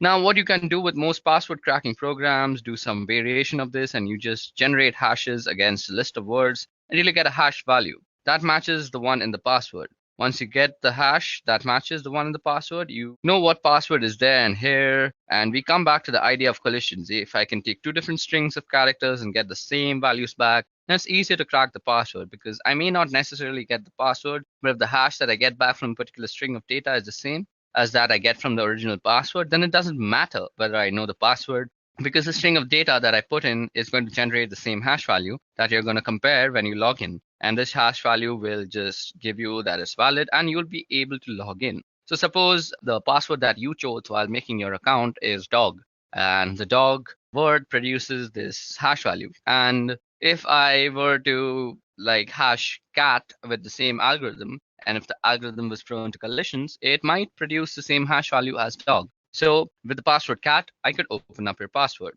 I could open up your account. So that was all about hashing and hashing algorithms. Let's move on now. Okay, so in this part of the video, we're going to go over SSL and TLS. Now, SSL and TLS are ways of doing encryption, and they were developed in order to do encryption between websites, web servers, and clients or browsers. SSL was originally developed by a company called Netscape, and if you don't remember, Netscape eventually spun off their source code and became Mozilla Project, where we get Firefox from. So back in 1995, Netscape released a version 2 of SSL, and there was a version 1, but nothing was ever done with it. So we got to version 2 of SSL, and that was used for encryption of web transmission between the server and the browser to do a whole number of flaws between the server and the browser. Now, SSL version 2 had a whole number of flaws, and SSL 2 has the type of flaws that can lead to decryption of messages without actually having the correct keys and not being the right endpoints. And so Netscape released SSL version 3 in 1996. And so we get SSL 3.0, which is better than 2.0, but it still had some issues. And so in 1999, we ended up with TLS. Now, SSL is secure socket layer and TLS is transport layer security. They both accomplish the same sort of thing, and they're designed for primarily doing encryption between web server and web browsers because we want to be able to encrypt the type of traffic. So let me show you what kind of traffic looks like. So first of all, let me open Wireshark. And out here, I already have a TLS scan ready for you guys that you can see we have all sorts of TLS data. So you can see that here's my source and it's 1.32 and destination is 7612.4059.46, doing a client key exchange and a change cipher spec and an encrypted handshake message. And then we start getting application data. So there are some other steps involved here, and you're not seeing all of it with this particular Wireshark capture because, again, we get fragmented packets, and at some point it starts getting encrypted. And you can't see it anyways because Wireshark, without having the key, can't decrypt those messages. But what ends up happening is the client sends a hello, and the server responds with a hello, and they end up exchanging information as a part of that. Now, including version numbers supported, and you get random number, and the client's going to send out a number of cipher suits that may want to support an order, and it can support the server, and it's going to pick from those suite of ciphers.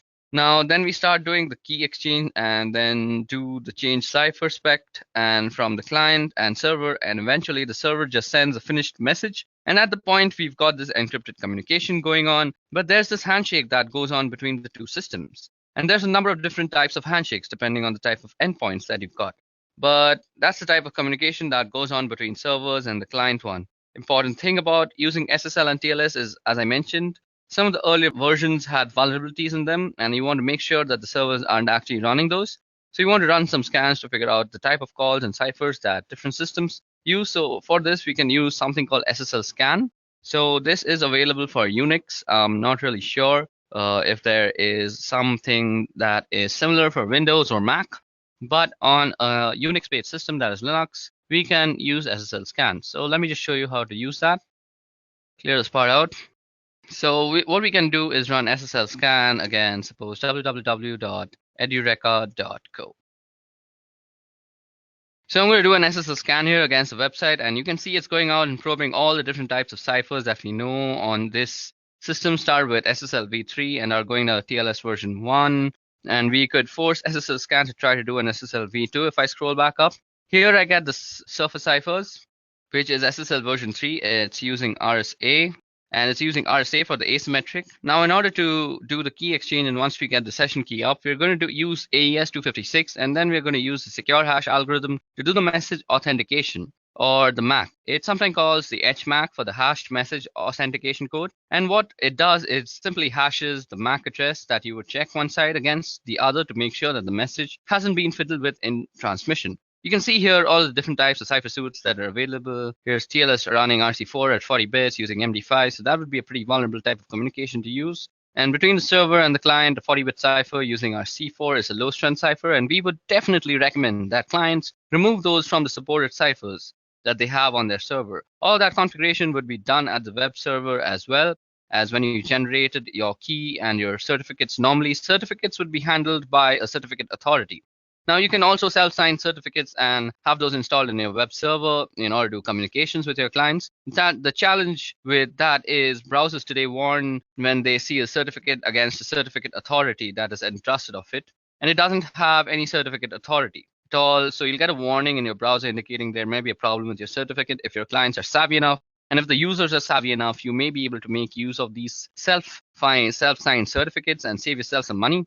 But generally, it's not recommended simply because clients are starting to get these bad certificates. And when they run across one that's really a problem, a real rogue certificate, they're going to ignore the certificate message in their browser and just go to these sites that could have malicious purposes in mind and may end up compromising the clients or your customers or users. So that's SSL and TLS and how they work and negotiate between servers and endpoints. Okay, so now that we've talked about TLS and SSL, let's talk about disk encryption. Now, disk encryption is actually something that was not really difficult to do, but sort of out of the reach of normal desktop computers for a really long time.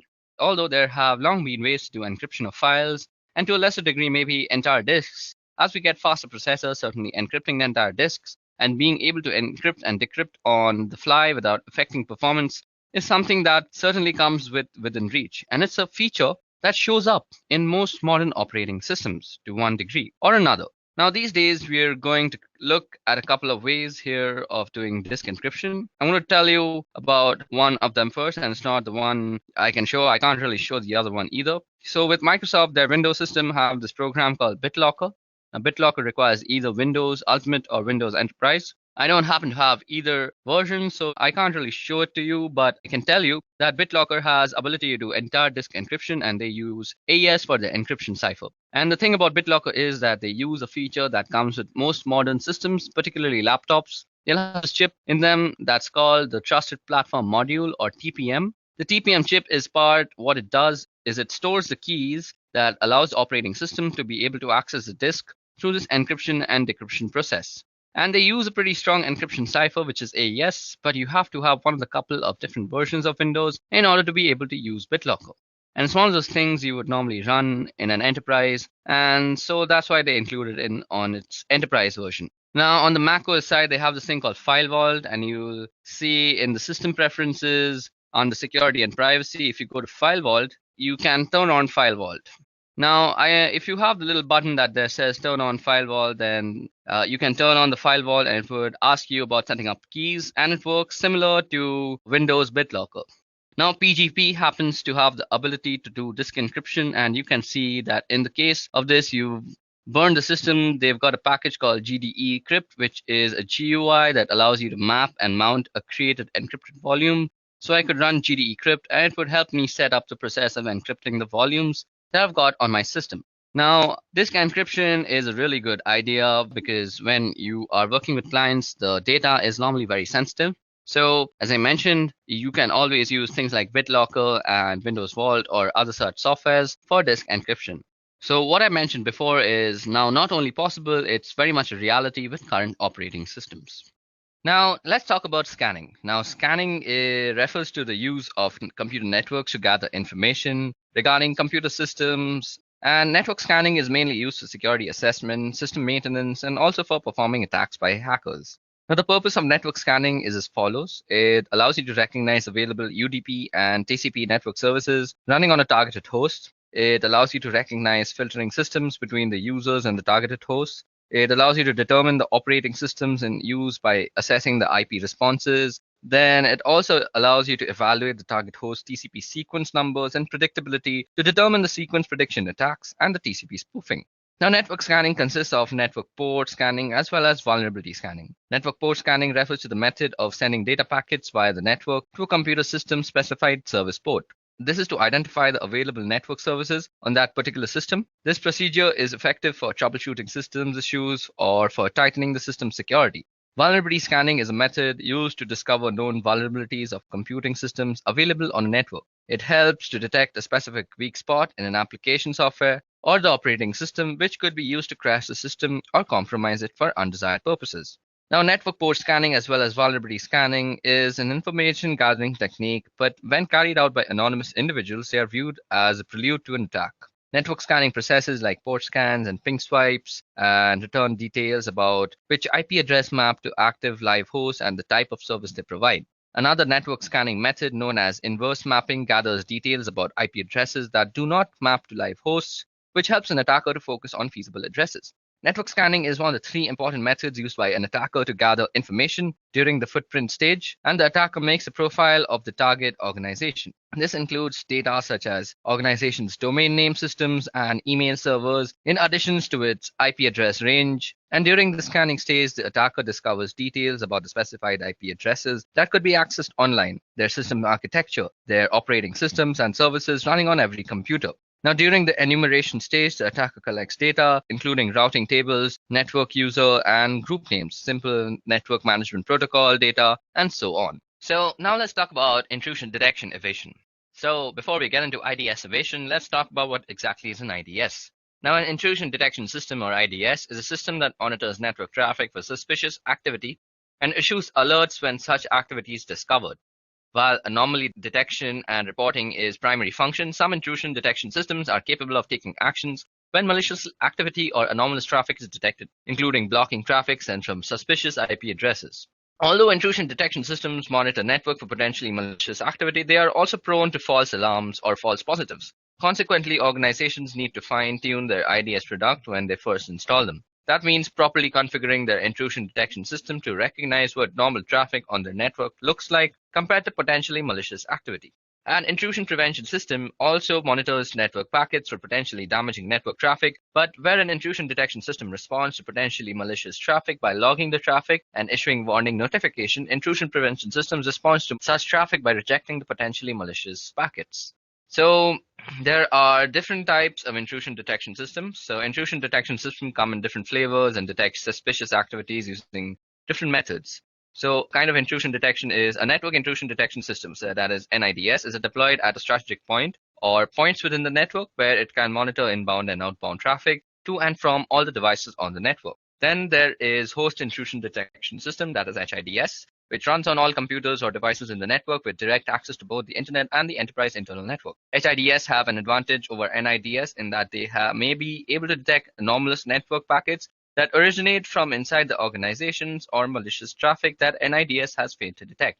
HIDS may also be able to identify malicious traffic that originates from the host itself, as when the host has been infected with malware and is attempting to spread to other systems. Signature-based intrusion detection system monitors all packets traversing the network and compares them against a database of signatures or attributes of known malicious threats, much like antivirus softwares.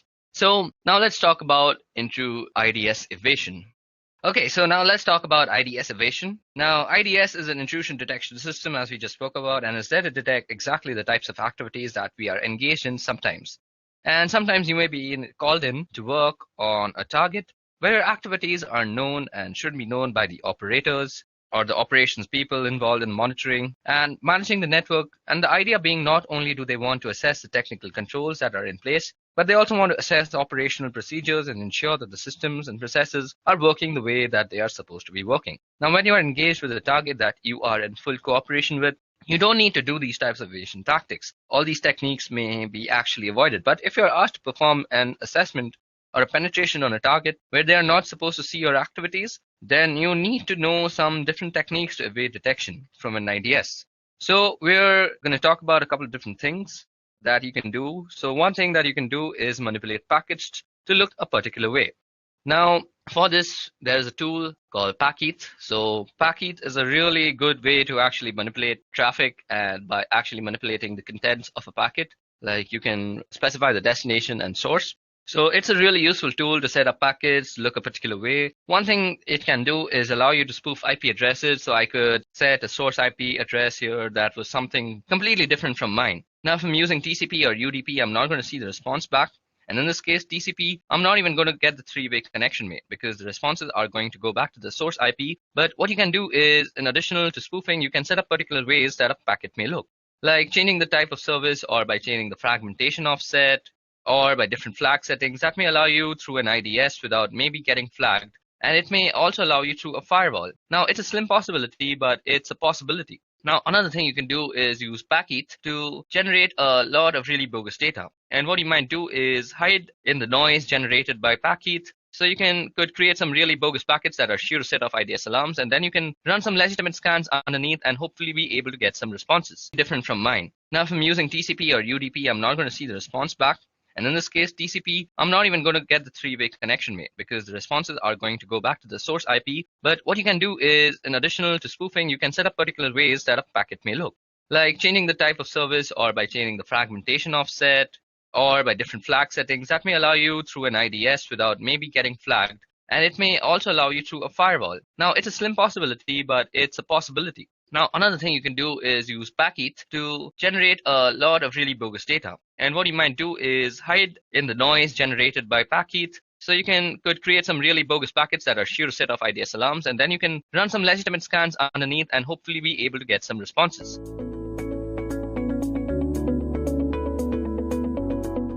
Kali Linux is the industry's leading Linux distribution in penetration testing and ethical hacking. It offers tons and tons of hacking and penetration tools and different kind of softwares by default. It is widely recognized in all parts of the world, even among Windows users who may not even know what Linux is. Well, to be precise, Kali Linux was developed by Offensive Security as the rewrite of Backtrack.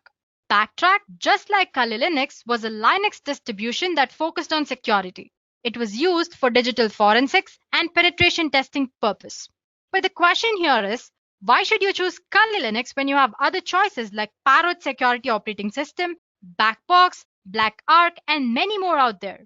Let me list out few reasons as to why Kali Linux is the best choice.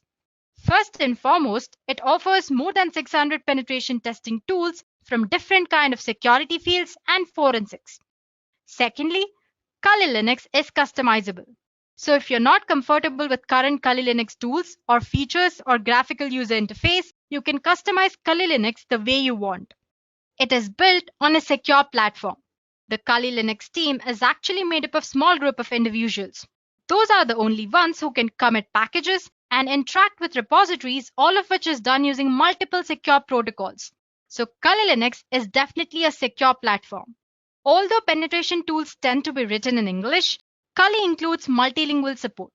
This way, more users can operate in their native language and locate the tools that they need for the job that they are doing on Kali Linux. And lastly, Kali Linux, just like Backtrack, is completely free of charge.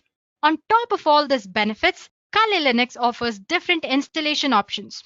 One way of installing Kali Linux is by making a Kali bootable USB drive. This is the fastest way of installing Kali Linux and the most favorable as well. We will discuss why in a while. You can also install Kali Linux using hard disk. Installing Kali Linux on your computer using a hard disk is a very easy process. But you should make sure that your computer has compatible hardware. You can also install Kali Linux alongside your operating system. It could be Windows or Mac. but you should exercise caution during setup process because it might mess up with your default BIOS settings. Lastly, you can use different kind of virtualization software such as VMware or VirtualBox to install Kali Linux on your preferred operating system. Well, apart from all this, you can also set up Kali Linux on advanced RISC machines or ARM like Raspberry Pi, Trim Slice, Cube Truck, and many more. So there you go, guys. Now you know what Kali Linux is and why it is a leading Linux distro for ethical hacking and penetration testing. In today's session, we will explore different ways to install Kali Linux. Let's get started then. Earlier, I said that the fastest method for setting up Kali Linux is to run it live from a USB drive. But why? First of all, it's non-destructive. It makes no changes to the host system's hard drive or the operating system that it is installed on. So once you remove USB, your operating system will return to its original state. Secondly, it's portable. You can carry Kali Linux in your pocket and can run it whenever you want, just in few minutes. It's customizable. You can create your own Kali Linux ISO image and put it into USB drive using a simple procedure, which we will discuss later. And lastly, it's potentially persistent. You can configure your Kali Linux live USB drive to have persistent storage so that the data you can collect is saved and you can use it across different reboots. Now let's see how to create a bootable Kali USB drive on Windows. Guys, actually the process is very simple. It's just a 3-step process. First of all, you need to plug your USB drive into an available USB port on your Windows PC. Next, you need to note down the destination drive it uses once it mounts. For example, it could be F drive. After that, you will have to download and launch a software called Win32 Disk Imager. On this software, you'll have to choose Kali Linux ISO file that needs to be imaged and verify that the USB drive to be overwritten is the correct one. Lastly, once the imaging is complete, you need to safely eject the USB drive from Windows machine. So like I said, it's very simple, right? Well, I'm not going to show you demo on this one because like I said, it's very easy and I'm sure you guys can pull it off. If you have any doubts, you can post them in the comment section. We'll get back to you. And as for the demo part, we'll be doing 4 installations here. First of all, we'll see how to install Kali Linux using VMware on Windows operating system. Then we'll see how to install Kali Linux on Mac using VirtualBox. Moving on, we'll see how to install Kali Linux tools on different Linux distributions. I'll be showing how to install it on Ubuntu. Well, the procedure is same for every other Linux distribution, so you can go ahead and use the same procedure for the Linux distribution that you're using. And lastly, we'll see how to install Kali Linux on Windows 10 using Windows Subsystem for Linux. So I hope it's clear that what we'll be learning in the session. Let's get started with the first demo. In this demo, we'll see how to launch Kali Linux using VMware. So guys, you can install Kali Linux using any virtualization software. It could be VMware or VirtualBox. In this demo, I'll show you how to install it using VMware. So first of all, obviously, we'll have to install VMware, right? So just type of VMware. And it's the first link that you find. You can go ahead and download VMware Workstation Pro. You have it in the downloads. Here you can download Workstation Player as well. Or you can download VMware Workstation Pro. Now, once that is downloaded, you'll have to download a Kali Linux ISO image. For that, you'll have to go for official Kali Linux website. Just type for Kali Linux and it's the first link. You can see downloads option here. Click on download. And yeah, you can see different download options here. You have Kali Linux Lite for 64-bit as well as 32-bit. And then there is Kali Linux 64-bit and 32. And you have separate images for VMware and VirtualBox as well. Suppose you want to skip the entire lengthy procedure of installing it and you want to just use the image, then you can go ahead and use this Kali Linux 64-bit for VMware or VirtualBox. Same goes for the 32-bit as well. But since we are focusing on installing right now, let's just go ahead and download our ISO file and install it from the beginning until last step. I've already downloaded it, so I have an ISO file downloaded on my computer. So all you have to do is just click on the torrent link, it'll be downloaded. Let's open VMware then. So as you can see, I have VMware Workstation Pro installed here. So I already have about two virtual machines installed on my VMware Workstation. As you can see on the home page, 3 different options. It says create a new virtual machine or open a virtual machine and connect to remote server. So if you want to create a Kali Linux or any other virtual machine from step 1, you can use this create a new virtual machine option. Well, if you have an image of a virtual machine already, and if you want to just use it and avoid installation procedure, then you can go ahead and use this open a virtual machine option. Well, just click on this create a new virtual machine and click on next. As you can see here, you have an option which says install a disk image file, ISO file you'll have to attach here. So click on browse. Let's see where I've stored my Kali Linux. As you can see, I already have it here. And there's one file here. Let me click on that and open. So yeah, don't bother about this error. It usually shows that. And then click on next here. So it's asking which operating system will be installed on this virtual machine. I want it to be Linux. So make sure you select Linux 64-bit and click on next. You have an option to name your virtual machine. Let's say Kali Linux. And where do I want to store it? In my documents under virtual machines, Kali Linux. Sure. And click on next. It says it already exists. Let me try this one then. Let's say Kali Linux 1 and next. Yeah. So basically your Kali Linux will need about a 20 GB. Let's assign some 40 GB here. That's the maximum disk size that you can allot. Well, you can allot more than that as well, but minimum it needs about 20 GB.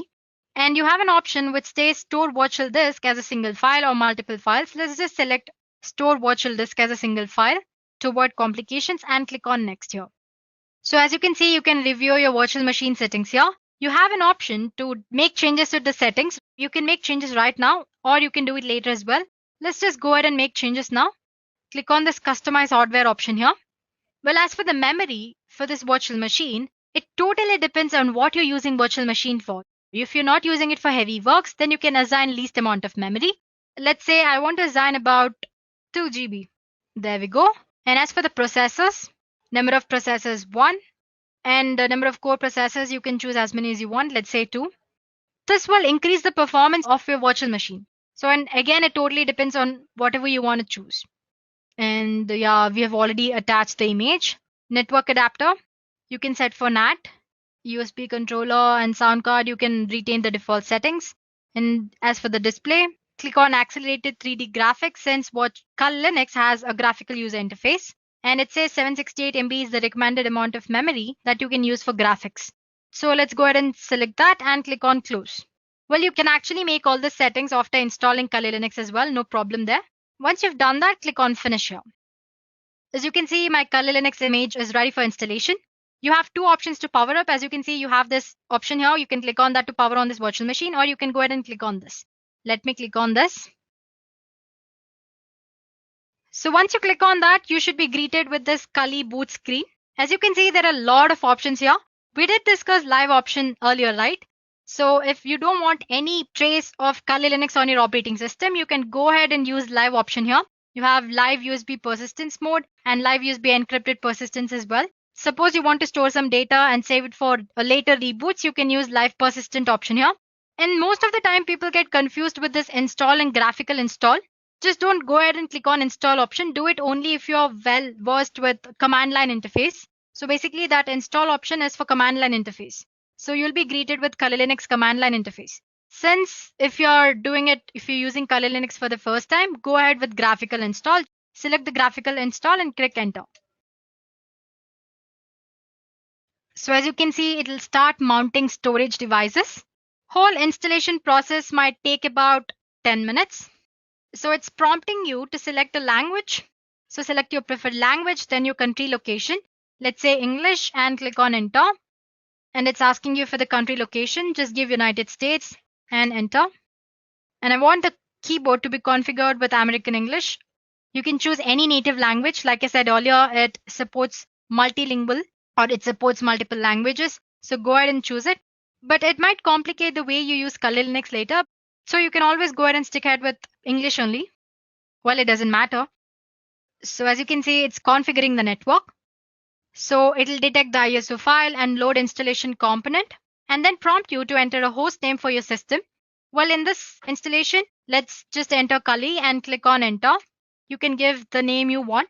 And next it's asking you for the domain name. Suppose you have a set of virtual machines and if you want to give all of them a domain name, you can assign a domain name as well, but it's optional. Let's not give any domain name here and click on enter. The next thing it does is it'll prompt you for the password that you'll have to enter every time you launch your Kali Linux. So just give some password of your choice and click on continue. The best thing about Kali Linux is you can set up date and time as well. You can make it later as well, but you can choose it here. So just click on Eastern or whichever choice you like and click on enter. So the installer will now probe your disk and offers you 4 different choices. As you can see, it says guided use entire disk. Guided use entire disk can set up LVM, which is logical volume manager. Same thing, which is encrypted, and manual. So if you're an expert, if you've already used this Kali Linux before, you can go ahead and select any of these 3 options from the bottom. That's LVM or manual or encrypted LVM. Otherwise, you can always go ahead and choose guided use entire disk option here if you're a beginner and click on enter. So this is the disk partition where all the data will be stored and click on continue. It's asking if you want to store all files in one partition or if you want to make partitions. So depending on your needs, you can go ahead and choose to keep all your files in single partition, which is default, or you have separate partition for one or more of the top level directories. Let's just choose the first option and click on enter. So once you've done that, you'll have one last chance to review your disk configuration. Once you're sure that you've given correct details, click on enter here. It's asking if the changes that you make to Kali Linux should be written to the disk or not. So say yes. So it will start partition and install the virtual machine. It took a while, but as you can see, installation is almost done. It's asking me to configure the package manager. Well, if you select no in this session, you will not be able to install packages from Kali repositories later. And click on continue. So suppose if you want to install other repositories or updates later on, you can always go and click on yes. Otherwise you can go for no as well. Now it's going to configure the package manager. It'll install package manager and configure it. Then it'll install grub bootloader.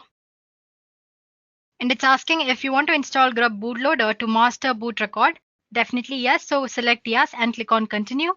So it's asking to select the device manually. You can click this, select the device. So yeah guys, we're done here. So you can finally click on continue option to reboot your new Kali installation. So as you can see, the entire process took about 10 to 11 minutes. So yeah, let's go ahead and click on continue here. It's going to finish the installation.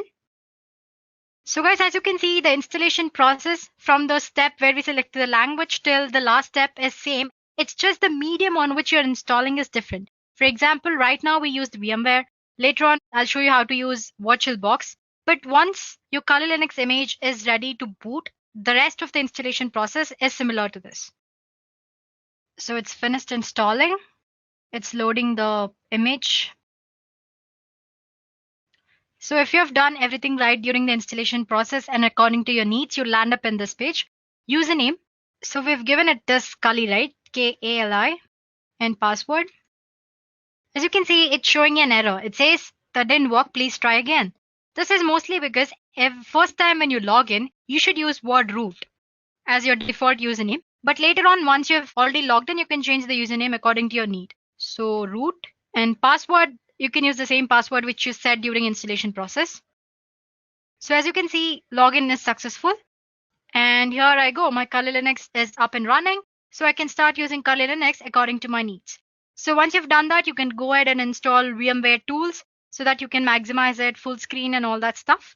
You can also go ahead and change the date and time settings. As you can see here, you can go for the settings option here and do the settings. And you can start using Kali Linux for hacking and penetration testing purposes. So it's as easy as that, guys. So please go ahead and try installing it. Well, if you find any errors during installation process, let us know in the comment section. We'll get back to you as soon as possible. Now let's move on to our second demo. Now we'll see how to launch Kali Linux on Mac operating system using VirtualBox. In the previous demo, we used VMware, and now we'll be using VirtualBox. But actually, I'm not using any Mac system here, operating system. But I'll show you how to install using VirtualBox. The procedure is very similar. So all you have to do is on your Mac operating system, go ahead and click for VirtualBox download. So this is the VirtualBox official page. You can go ahead and click on downloads here. As you can see, you have different options here. It says Windows for Windows operating system, OS X host, Linux, and Solar host. Since if you're using Windows, then go ahead and select Windows host. But as for Mac, you'll have to select this. It's mostly a .exe file. Once you've done that, you can install VirtualBox. It's just click on next, and it'll work out and provide settings according to your need. I already have installed VirtualBox. The next thing you do is similar as what you've done with VMware. go ahead and download official Kali Linux image. Make sure you don't download any duplicate versions of ISO file from other websites. Make sure you download it from original website. If you want to do it from the beginning, go ahead and install ISO file here, torrent, or you can just go ahead and download just the image for VirtualBox here for 64-bit, and you have option for 32-bit as well. I've already done that. So let me open my VirtualBox. Yeah, here it is. The procedure for VMware and VirtualBox is almost same, just slight difference. Let me maximize the screen for you guys. As you can see, I already have a virtual machine launched up here. I haven't powered it up yet. Anyway, I'll show you how to install new one. Just click on new option here. This is your VirtualBox homepage, guys. So click on new here and just give a name. We've already given Kali Linux earlier, right, for the virtual machine. So let's give it some other name. Let's say capital KL Linux. And choose the type of operating system, that's Linux. And here 64-bit, minus 64-bit. According to your operating system needs, you can go ahead and choose 32-bit as well. Click on next. And again, like I said earlier, depending on what you're doing on Kali Linux operating system or virtual machine, you go ahead and assign the memory. Since I'm just showing you how to install, I'm not assigning much memory here. So let's just retain the default 1024 MB, that's 1 GB, and click on next. And it's asking, you have three options here. You have not to add virtual hard disk, create a virtual hard disk now, and you can go ahead and add a virtual hard disk here, use an external virtual hard disk. Go ahead and select the second option, click on create, and use VirtualBox image. Like I said earlier, we downloaded ISO image, right? And it's an ISO file with extension .iso. So basically it's nothing but image. So click on next, and I want the storage on physical hard disk to be assigned dynamically, and click on next.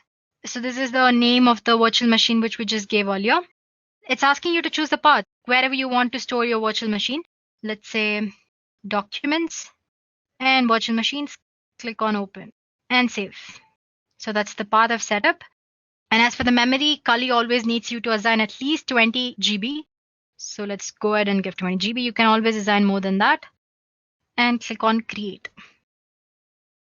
So this is the one we just created, right? It's ready. Just click on settings. Before you power up, you'll have to make certain settings. So if you want to change name or type and version, you can always go ahead and do that here. We don't have anything in advance. It's just the folder where your virtual machine will be stored. Go for systems. We won't be using any floppy disk here. So untick it or uncheck it. And yeah, this is memory. If you want to go ahead and change or assign more memory because the performance of your virtual machine is not that great, you can go ahead and do that. For the processor, make sure you enable this extended features. So basically, if you want to increase the performance of your virtual machine, the number of processors you assign should increase. Well, for now, since I'm just showing you how to install, I'm just going to assign one. You have option to increase to say 2, like that. And as for the display, you can enable 3D acceleration display. Storage settings, this is the most important one. Right now, we don't have any image attached here. So click on this empty and click on the CD image that you see here and choose virtual disk. And attach the image or the ISO file, torrent file which you just downloaded. Click on open. And audio, no settings, default, network. By default, you can always set it for NAT since we're using only one virtual machine here. But if you want to use your Kali Linux with any other virtual machine like Metasploitable 2, you can go ahead and use this host only adapter option here. Because when you use NAT and when you have two virtual machines, both of them will be assigned with same IP address, which will definitely a problem because both of these virtual machines need to interact, right? So yeah, well, I'm just saying all this for the information. So you can go ahead and click on host only adapter if you're using two virtual machines and you want them to interact. As for now, I'm just retaining it NAT. And rest you don't have to make any changes. And click on OK. Once you've made all the settings, click on this. Or you can go ahead and click on start option here. You can right click on it and start. Again, like I said, the installation process from step 1 is very similar to that we did using VMware. So again, you'll be greeted with Kali boot screen and you have multiple options. Again, I'm not repeating the entire thing here. So go ahead and click on graphical install. And if you're a pro and using command line, you can always go for install option. And if you want to just use it for one time purpose, you can always go for live option here. That's all, guys. I'm sure you can catch up from here, right? Because it's almost similar for the ones we did using VMware. If you have any doubt, just go back and take a look at it. Yeah, well, like I said, I showed you on how to use VirtualBox to install Kali Linux on Windows operating system. Well, it's same for the Mac as well. You just have to download your stuff there instead of Windows. You have another option with this operating system. You can dual boot your Kali Linux with Windows or Mac. It's not as easy as these installation process because it will involve you setting the BIOS changes that you get to see when you power up your computer initially. So make sure you refer to Kali Linux official documentation and make sure you've done the installation properly so that you won't mess up your default settings. So guys, we are done with two ways of installing Kali Linux, one on Windows and one on Mac. We saw how to install it using VMware as well as VirtualBox. In the third part, we'll see how to install Kali tools on any Linux distribution. It could be Ubuntu, Fedora, Peppermint operating system, or any other version or distribution of Linux. The procedure is actually similar in every Linux distribution. So if you follow up on one Linux distribution, you can go ahead and do it on the Linux distribution of your choice or the one that you're using. One thing you should remember is that Kali Linux is not for the daily Linux purposes.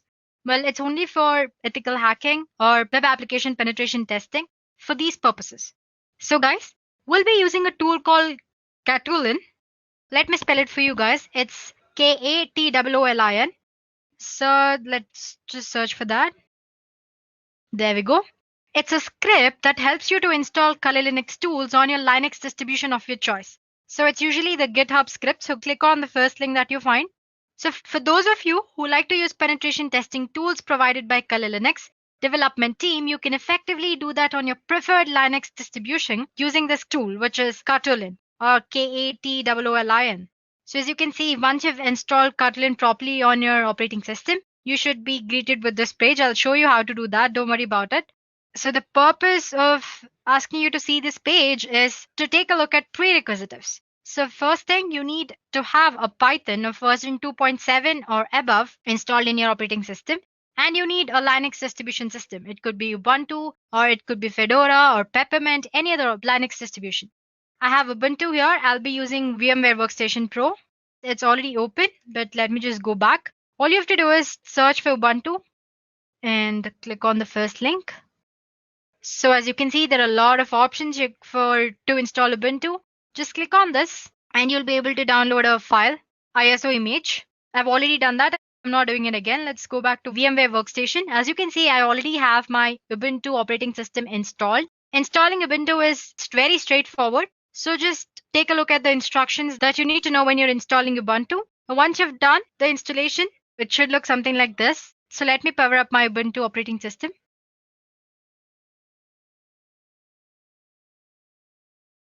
So as you can see, once you install, you'll land up on this page and it's asking for the password. You set up this username and password during the installation process, so don't worry about it. Click on enter. So let's say you are a Unix lover, you like using Unix platform. But right now you want to use certain tools for performing application penetration testing and ethical hacking. You just don't need all the tools, you need few tools. In that case, instead of installing Kali Linux on your operating system, installing only certain Kali Linux tools will be the best option, right? For that, like I said earlier, we'll be using Katolin. I have a set of 4 or 5 commands that you need to use to install Katolin. First of all, you need to have Git on your operating system. Let me check if I have it or not. Anyway, I have these 5 or 4 set of commands which we'll be using. I'm going to attach them in the description below. So if you want, you can use them. As you can see, install Git, first command. It says unable to use it because I have to log in as a root user. So let me it's asking for the password. Yeah, now I'm a root user. So let me try the command again. That's apt-get install Git. Yeah, installing Git. It's just gonna take a few minutes. While this is happening, let's go ahead and explore Katolin tool. Let me go for Firefox here. Let's search for Katolin. So it's the first link, guys, like I said earlier.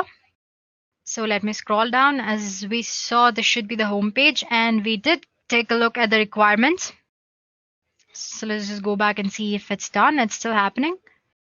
So one thing, guys, make sure you have a Python of version 2.7 or above. Otherwise, the entire thing won't work at all.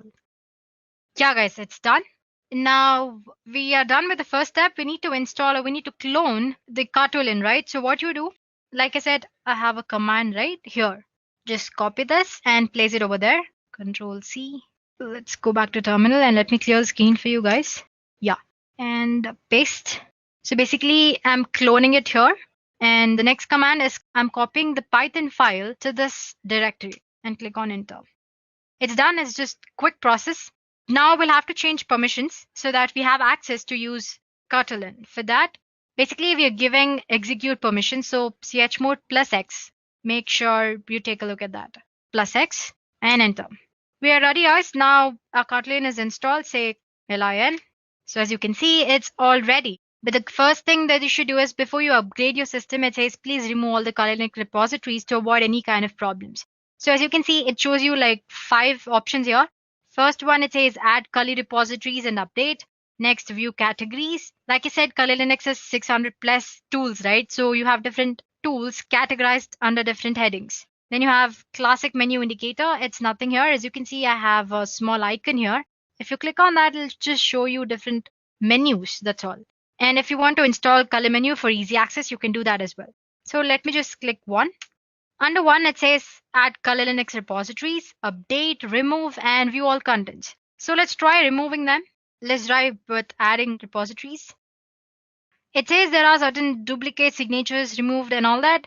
So let's just try to remove like they suggested earlier. They've been deleted. Now one. So if you guys want to go ahead and update the repositories, already existing ones, you can go ahead and do that. I'm not doing it now because it's going to take a while. So if you want to go back, just click back. It's as easy as that. Now let's say I want to view categories and install one tool of it. As you can see, there are like huge number of categories here. So I have web application penetration tools here. I have password attacks. I have exploitation tools. Well, if you are interested, there's an introduction video of what is Kali Linux by Edureka in the cybersecurity playlist. So go ahead and take a look at that. We have explained like about 5 to 6 popular tools in Kali Linux. Anyway, getting back to today's session, let me just say 4. As you can see, it lists all the web application tools. So if I want to install all tools, there's an option that's 0. But let's just say I want to install a tool called SQL Map. I'm sure you might have heard SQL Map. If not, it's okay. It's a tool which you use for checking out vulnerabilities that are present in application database system. So anyway, it asks insert the number of the tool that you want to install. Let's say 27. So as you can see, it's installing. So it's as easy as that, guys. So once you're done installing, I'll get back to you. Any tool, I just showed you how to install SQL Map, which is there in web application tools. You can go ahead and do that for other different types of tools as well. Suppose you want to install all the tools, you can go for 0, as in click on 0 option. So there you go, guys. I just showed you how to install one tool. So you can go ahead and do that for any kind of tool under any category. So if you just want to go back, click back and go for other types of tools. Let's say 8.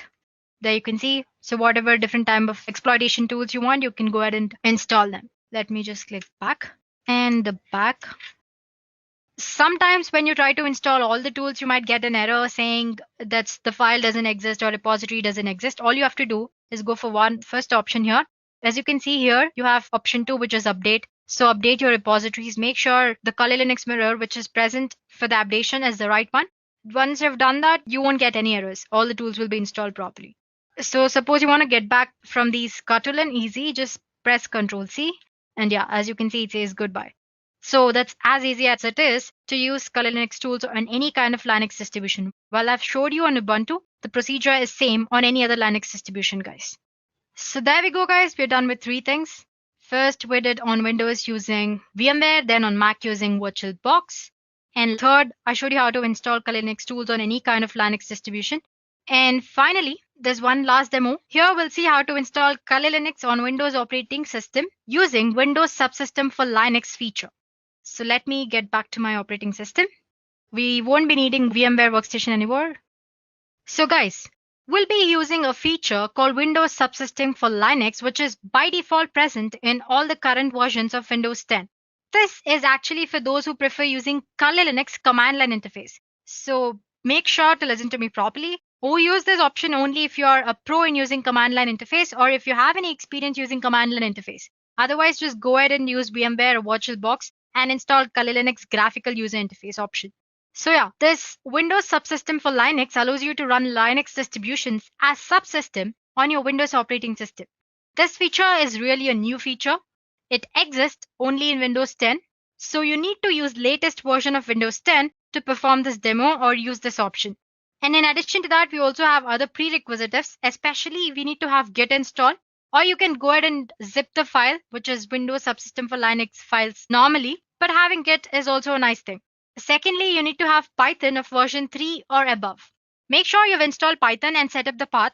To check if your Python is installed properly or not, just say cmd, go for your command prompt, and just type for Python version. It should show you version properly, only then you can be sure that your Python is properly installed. As you can see, for me it's showing 3.6.7, which is definitely above 3, and it's properly installed and the path is set.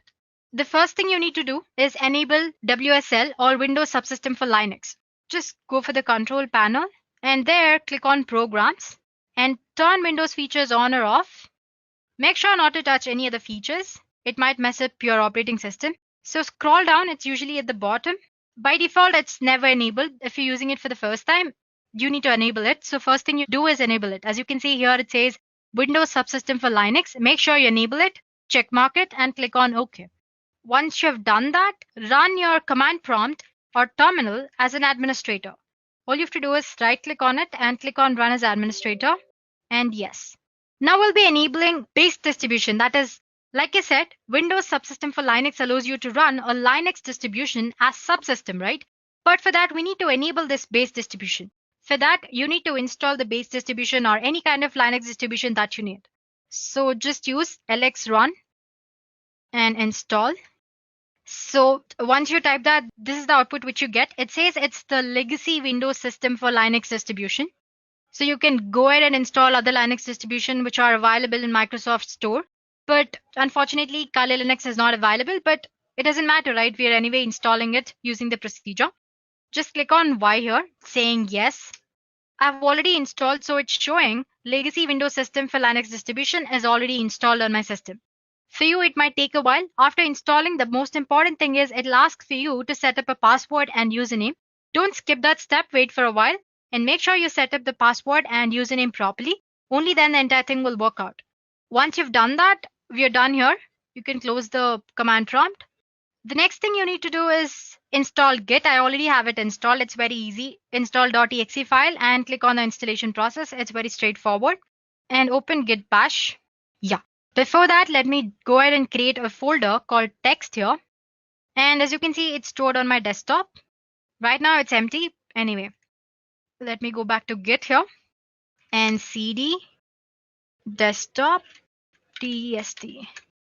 Earlier we enabled Windows Subsystem for Linux, but now we have to download the script, right? For that, search for Windows Subsystem for Linux switcher. And the first link is the GitHub link. Click on that. There you go, guys. It says Windows Subsystem for Linux distribution switcher. It says the purpose is to let you easily download and install Linux distribution as subsystem on your Windows operating system. So yeah, as you can see, you have different options here for the base operating systems. So yeah, copy this link here, Control C, and go back to Git clone, and paste the link which you just downloaded, paste it. It shouldn't take very long. It's done, guys. So now if you check your test folder, Windows Subsystem for Linux will be downloaded properly. Let's just go back and check that. Here is our test folder. As you can see, Windows Subsystem for Linux is already there. Now open your command prompt, cd, let's go for the text file. And if you search for the directories under that, you can see WSL here. Now let's go for that as well. You can just press tab, directories under that. So as you can see, the two things, the most important things is this get prebuild.py and install py. This get prebuild.py will fetch Kali Linux Docker files, and install.py will install Kali Linux for you. I already have it installed, but I'll just show you how to do it. So go back to the browser and type Docker file. Click on the second link.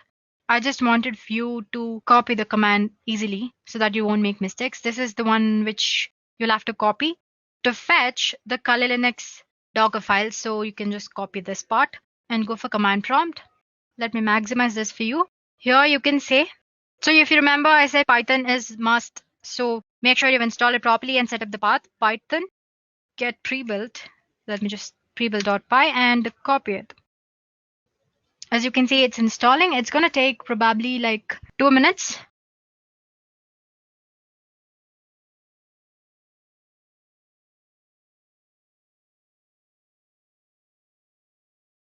So it says it's done. It says it's saved to this file in the text folder. Let's go back and check if it's happened. Here is a test folder. Under WSL, you have Python. Yeah, as you can see, you have Python folder, a zip folder of Kali Linux installed or fetched. You'll have to install it now, right? So let me now just type Python. This is the command that you want to use. That's install.py, install.py, and copy this or just type and enter tab, root fs tab, and click enter.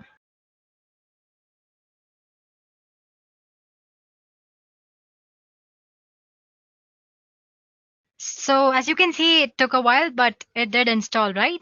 Now all you have to do is it's installed, so you can close the CMD and open your command prompt and run it as an administrator. Click yes. Let me maximize the screen. You'll have to set the root password or the default user as root. So set default. It's the command that you need to use. Set default user as root. As you can see, it's now set to root, and click bash. Done, guys. Right now we are running on Kali operating system on command line interface. If you want to make sure if you're actually running on Kali, just type cat etc and issue. It shows that Kali Linux rolling. So as you can see, we have successfully installed Kali Linux command line interface, or how to use command line interface on Windows using Windows subsystem for Linux. And I'm telling it to you again, just use it if you know how to use command line interface very properly. Otherwise, it might be a little overwhelming for beginners. Default. It's the command that you need to use. Set default user as root.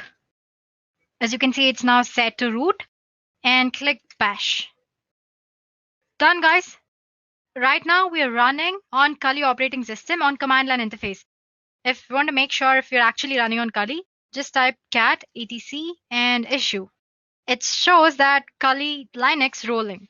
So as you can see, we have successfully installed Kali Linux command line interface, or how to use command line interface on Windows using Windows subsystem for Linux. And I'm telling it to you again, just use it if you know how to use command line interface very properly. Otherwise, it might be a little overwhelming for beginners.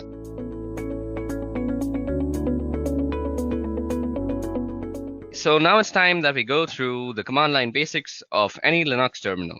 Now the Linux terminal is a very powerful tool. It allows you to move around the whole operating system through the files and folders. It allows you to create files, change their permissions, change how they behave, and a bunch of other things. You can do filtering, you can grab stuff, the specific stuff from a specific file, and there's a bunch of interesting things that you can do. And as an ethical hacker, you will be working with a Linux distribution most of the time, whether it may be Kali Linux or some other thing like Parrot OS.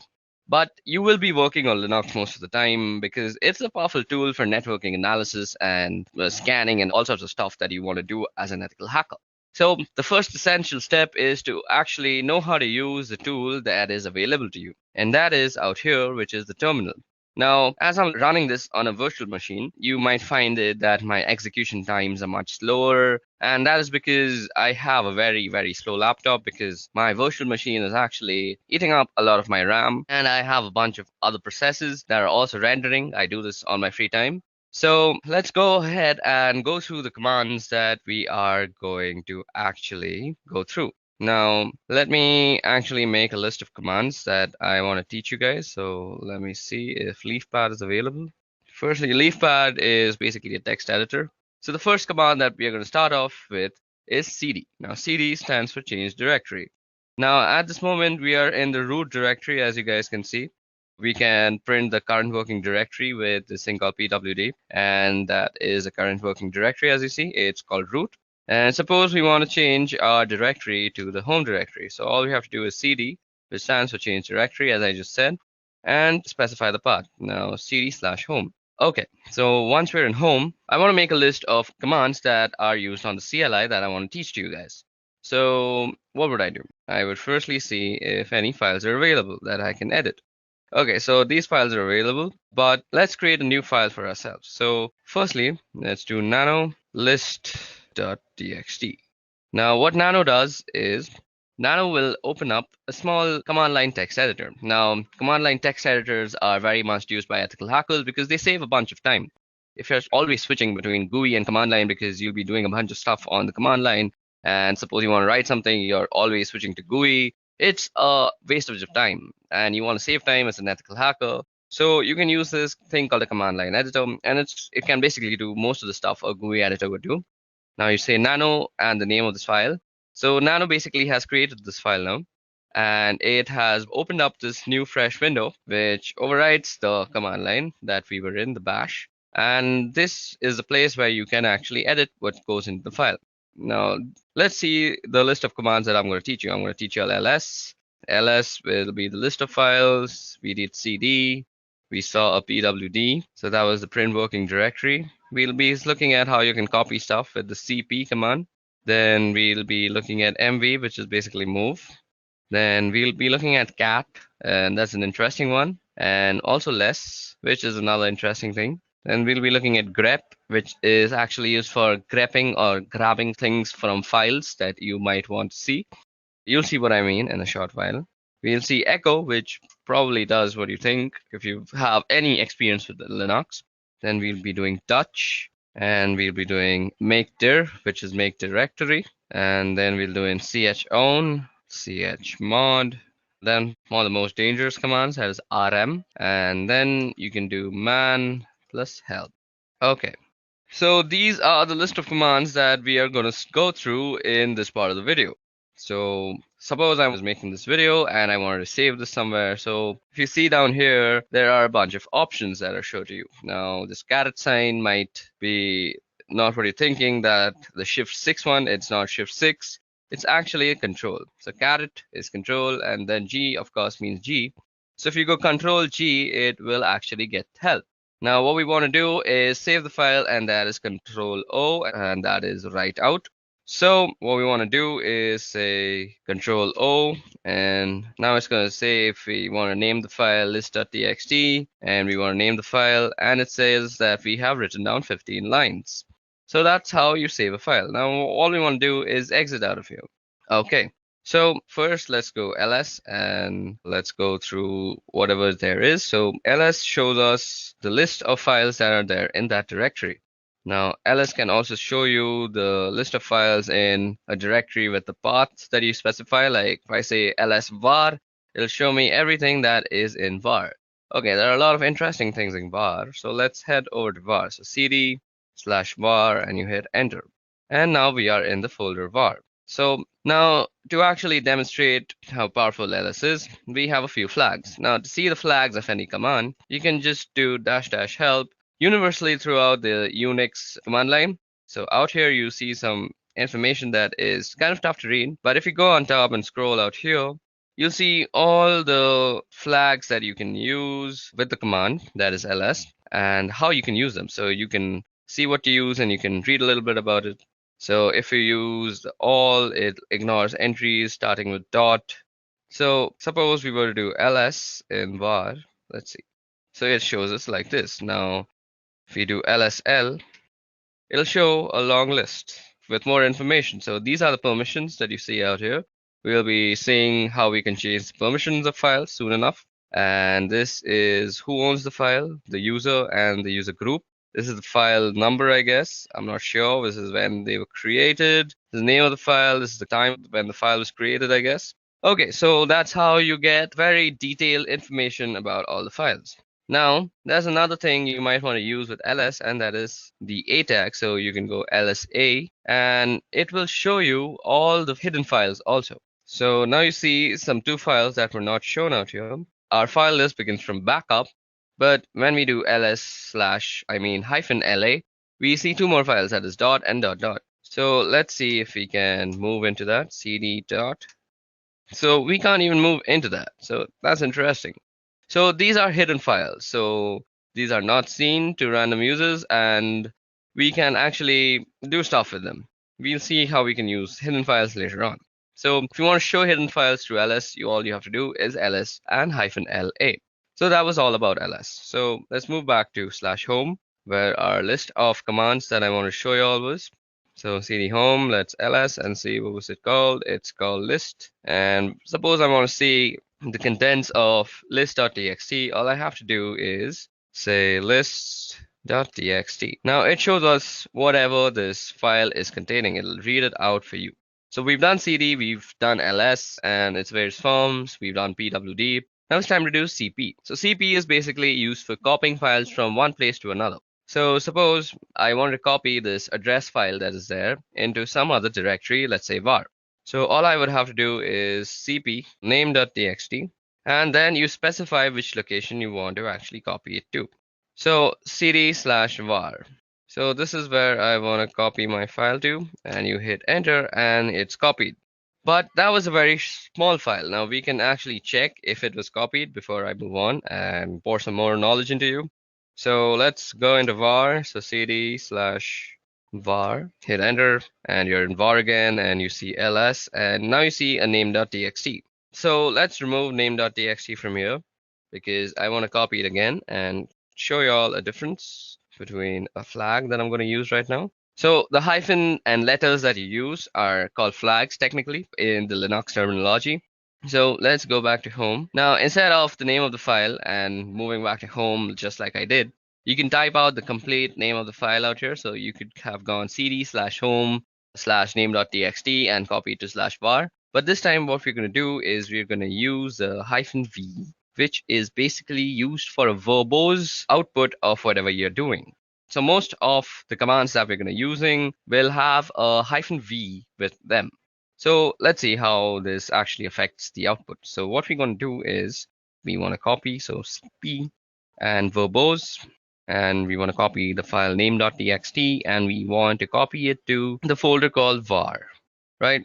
So now you'll see that it will give us what is being moved, rather, that is name.txt, and where it is being moved to. So this is a very good way of knowing what is actually happening, because if you do it without the verbose part, and suppose name.txt was just a 20 GB file, and you just don't know if it has finished or not. So if it's a 20 GB file, it'll continuously update you on where what is being copied. So basically, all you have to do is type -v if you want to know where your file is being copied and the exact path. Okay, so that was about how you can copy files from here and there. Now, what was the next command that we want to see? So cat. So let me just go and see the next command that is there. So list.txt. So after cat, I want to show less. Okay, so we've done cp. We also have to do mv. Now, as you guys can see, that cp is basically a copy. Copy is, as you would expect, it leaves a copy of the file that in the original directory while also maintaining a copy in the directory that you specified. But if you want to move the file completely, all you would have to do is use the command mv. So mv is for moving the file. Now let's see what all goes with mv. So you can type help, and as I said, you get the verbose option and you get suffixes. You can force things to happen. So suppose you don't have the permission, do not prompt before overwriting. So it'll give you a prompt and you can completely overlook the prompt with the F thing. So let me just show you how that looks like. We'll be doing a verbose and we will be copying the address.txt file. And okay, so every time I've been actually typing, so you can do address.txt by just pressing tab and it'll autocomplete. So address.txt to /var. Now it'll show you that it is actually renamed address.txt to var address.txt. Now, if you go and do ls out here, you will see that address.txt is not actually here, but if we were to move to var, so cd/var. Okay, I've also been typing out commands that I've been previously using, and you can simply toggle through all the commands that you've used by the up and down keys. So ls, mv, mvv help, cat list. I did cd home, and now I have to go through all this just to prove a point. So cd var, we want to change there. Now we're in the variable folder, and we also want to see what we have out here. So address should be out here, and ls. And as you guys can see, address.txt is the first file that has come up. And it is basically the same file, and I can prove that to you by just catting the file, and there's address.txt. And you see that is some random address for some random person. Okay, now let's quickly clear out our file, our window. You can do that with the Control L, or you can just type out clear. Now, what we want to do is move back to home. So yeah, cd home. Okay, so now that we're back in home again, let's cat out our next file. So list.txt, and after move, I wanted to go through cat. Now cat, as you guys can see, is printing out the contents of a file, and there's also less, which does something very similar to cat. So let's see what it does. So if you go less and do list.txt, you actually see the contents of the file in a completely new window, which overlays on the previous window. And this is a very neat way to actually see the contents of a file, which is through less if you want to keep your main command line interface not so cluttered, which cat clutters it completely. So if you want to get out of this place, this less place, and all you have to do is press Q, and Q gets you back. And as you see, nothing was printed out on our main interface. So this is a very cool way to actually keep your command line interface neat and tidy when you're doing work. Okay, so grep. So grep is used for actually filtering out stuff from a file. So suppose we want to see whether a command has some verbose option to it or not. So now I know that mv has a verbose command, but suppose I didn't know that. So mv -- help, then you use the pipe sign. So what the pipe sign means is you have to take this command, the first command, and then you pipeline it through the second command. And you want to see grep-v if that exists. Okay, so let's see grep verbose. Yep, so a verbose exists, and that is -v, and that's -- verbose. So explaining what is being done. So what happened out here is basically we took this first command and then we filter it, and filtering is done through the piping. So basically think about you're taking some information and pipelining it through something else, which funnels it out of this command, which is grep. So you can use mv/help in conjunction with a bunch of other commands, just not grep. And I'll leave the creativity up to you. So grep is basically used for getting what you want from a file. And grep is used very, very much throughout this course of this video, through this Kali Linux tutorial that you're going to be watching. So that is a very easy way to see if you have a particular option, or let me do something else also. So cd/var. Now we're in the var folder, and let's ls.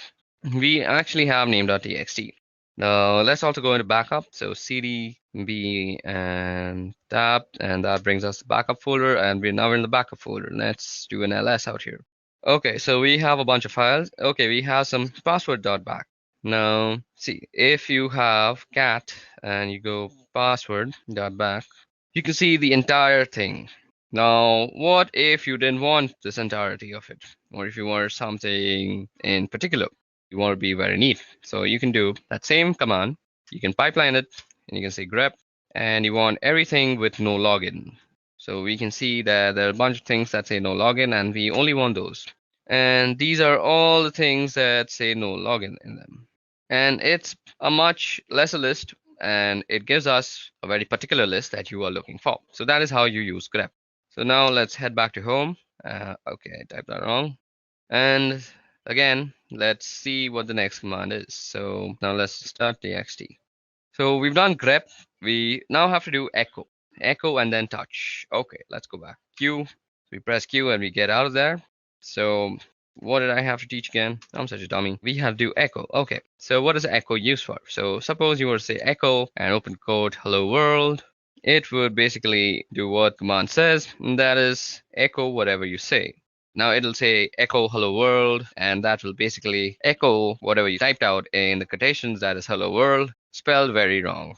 Okay, now suppose you want to actually put this into a file. So you could do echo hello world, let's spell it properly this time, and you want to insert it into a file. We had a phone number, I guess, phone number.txt, yep, and we can echo it into that thing. Now that was done. Now let's see what is in phone number.txt. Phone number.txt, and it says hello world. So you can basically input text into a certain file with the echo command, and that's how you do it. Okay, now let's also see how you can make directories, and that is with the make directory command. So, okay, we also had to do touch before that. I forgot. Now, touch is used for quickly creating files. So, touch, you could say touch and then the file name. So, we can create a name file again, name.txt. Or that will create a name.txt. Let me just show it to you, lsl. And we have a name.txt. We can also create multiple files with touch. And we could say file 1, file 2, and file 3. So like this, you can create multiple files. And let me just ls that out and show it to you, lsl. And we have file 1, file 2, and file 3. Now we can also create a directory. So make dir and the name of the directory. So suppose you wanted to save all your movies in one directory. So make directory movie. And now you have a directory called movies. And you can also move into movies. So cd movie. Okay, so that's how you create directories, and you can move into them with the change directory folder. Now let's see what the next command was. So cd and dot dot. So with cd dot dot, you can move back to the previous folder if I'm already not told you that. And since we're in movies, we can just go back to home with cd dot dot after. Now let's see what else is there. So cat list dot txt. And okay, now chown chmod. Now chown will be a little tough to show because we don't have any sort of other user out here. The root user is the only user that we have on this VirtualBox that is set up. But if you want to change the ownership of a file, let's say, so you can see the ownership of a file through the lsl command, and you see that root and root. So this is the owner name and this is the owner group, and they're mostly the same thing. So our next command that we're going to actually see is called chown. So let's see how chown is actually used. Chown is used for changing the ownership of a file. So I actually don't remember how to use chown. So if you actually don't remember or you're getting stuck somewhere, just use the help function. So if a command line argument is symbolic, so let me just go through this once. So this is how you use it, owner and then colon group. Okay, and then the file name. So you go chown, and then you want to say the name of the owner and the group you want it to belong to, that is root and root, and then you specify the name of the file. So suppose I want to change file 1. Now it already belongs to root and root, so it doesn't really matter because I don't have any other username to actually change the ownership to. So this is how you would normally change ownership. So let me just show you where you can see the ownership, and that is ls-l. And out here, the root and root you see on file 1 is basically this is the owner and this is the owner group. They're normally the same thing and the same name, but if you had some different owner like a guest, you could change it by actually using the chown method, the command. Methods are different things. I always get confused because of the programming. Okay, now the next command that is left is called chmod. To actually show you how chmod works, let me show you an interesting file. So suppose, let me just do this once. Okay, now echo. What we want to echo is, let's echo hello world. And let's put that in quotation, and we want to put this in test. Now, once we've done that, let's ls, and we see that we have a test file out here. And we want to move test to test.sh. So test.sh is the executable file that is used in bash scripting. So we move test to test.sh, and the way you actually execute bash files on your command line is with the dot and the slash. So you say dot slash, and if I press T and I press tab, you see that there is no options that's coming up. That is because test.sh is not an executable file. So test.sh don't have the executable permission. So let me just show that to you. ls, and you see test.sh. It doesn't have the executable. Now you see movie, it is executable. I don't know why, it is a directory, so it is an executable. You can move into it. So it's blue in color. So the way you actually can make this an executable is by changing its permissions. So the way you do that is chmod, and basically you change it to an executable. So plus x, that is making an executable. If you do plus r, it'll make it readable, and if you do plus w, it'll make it writable also. So if you do plus x and do test.sh, and now you go and do lsl, you'll see that test.sh has become green because it is an executable file now. And now if you do dot slash and you press T, you get test.sh if I press tab. So now it is an executable file, and if I execute it, it presses out hello world onto my screen. So that's how you can use the chmod, or which is basically the change of permissions of files. and we'll be changing permissions of files throughout the course of this video. It'll be very useful for us, and you'll see as we go along with this video. Okay, so the next thing that I want to show you all, only two are left, and I remember those now, and it is RM. And RM is used for actually removing files. So you should be very careful while using RM or any sort of removing command on a Linux system, because once you remove something, it is very difficult to get it back, and it's almost near impossible. It's not like Windows where it's basically just disappeared in front of your eyes, but it's still there in the memory, cluttering it all up. That's why Linux always trumps Windows. That's one of the reasons. I'll make a video on that later on. But for now, let's focus on RM. Now, we can remove file 1. So let's see. So file 1 is going to be removed. So if we ls now, you see file 1 doesn't exist. But let me show you. RM, and if I do movie, it'll say cannot remove movie is a directory. But if you go into the help menu, I bet there will be a option that you can just forcefully remove it. So rm force will just remove. So rm/r, and you can do movie, and it'll recursively remove everything. And if you go here and do lsl, you'll see that there is no movie directory anymore, and that is how you can remove movies. Now that prompt that you see out there is actually a safety measure, because once you remove a directory and it's not retrievable, that's a very sad scenario, and you don't want to get yourself in such a scenario in whatsoever possibility.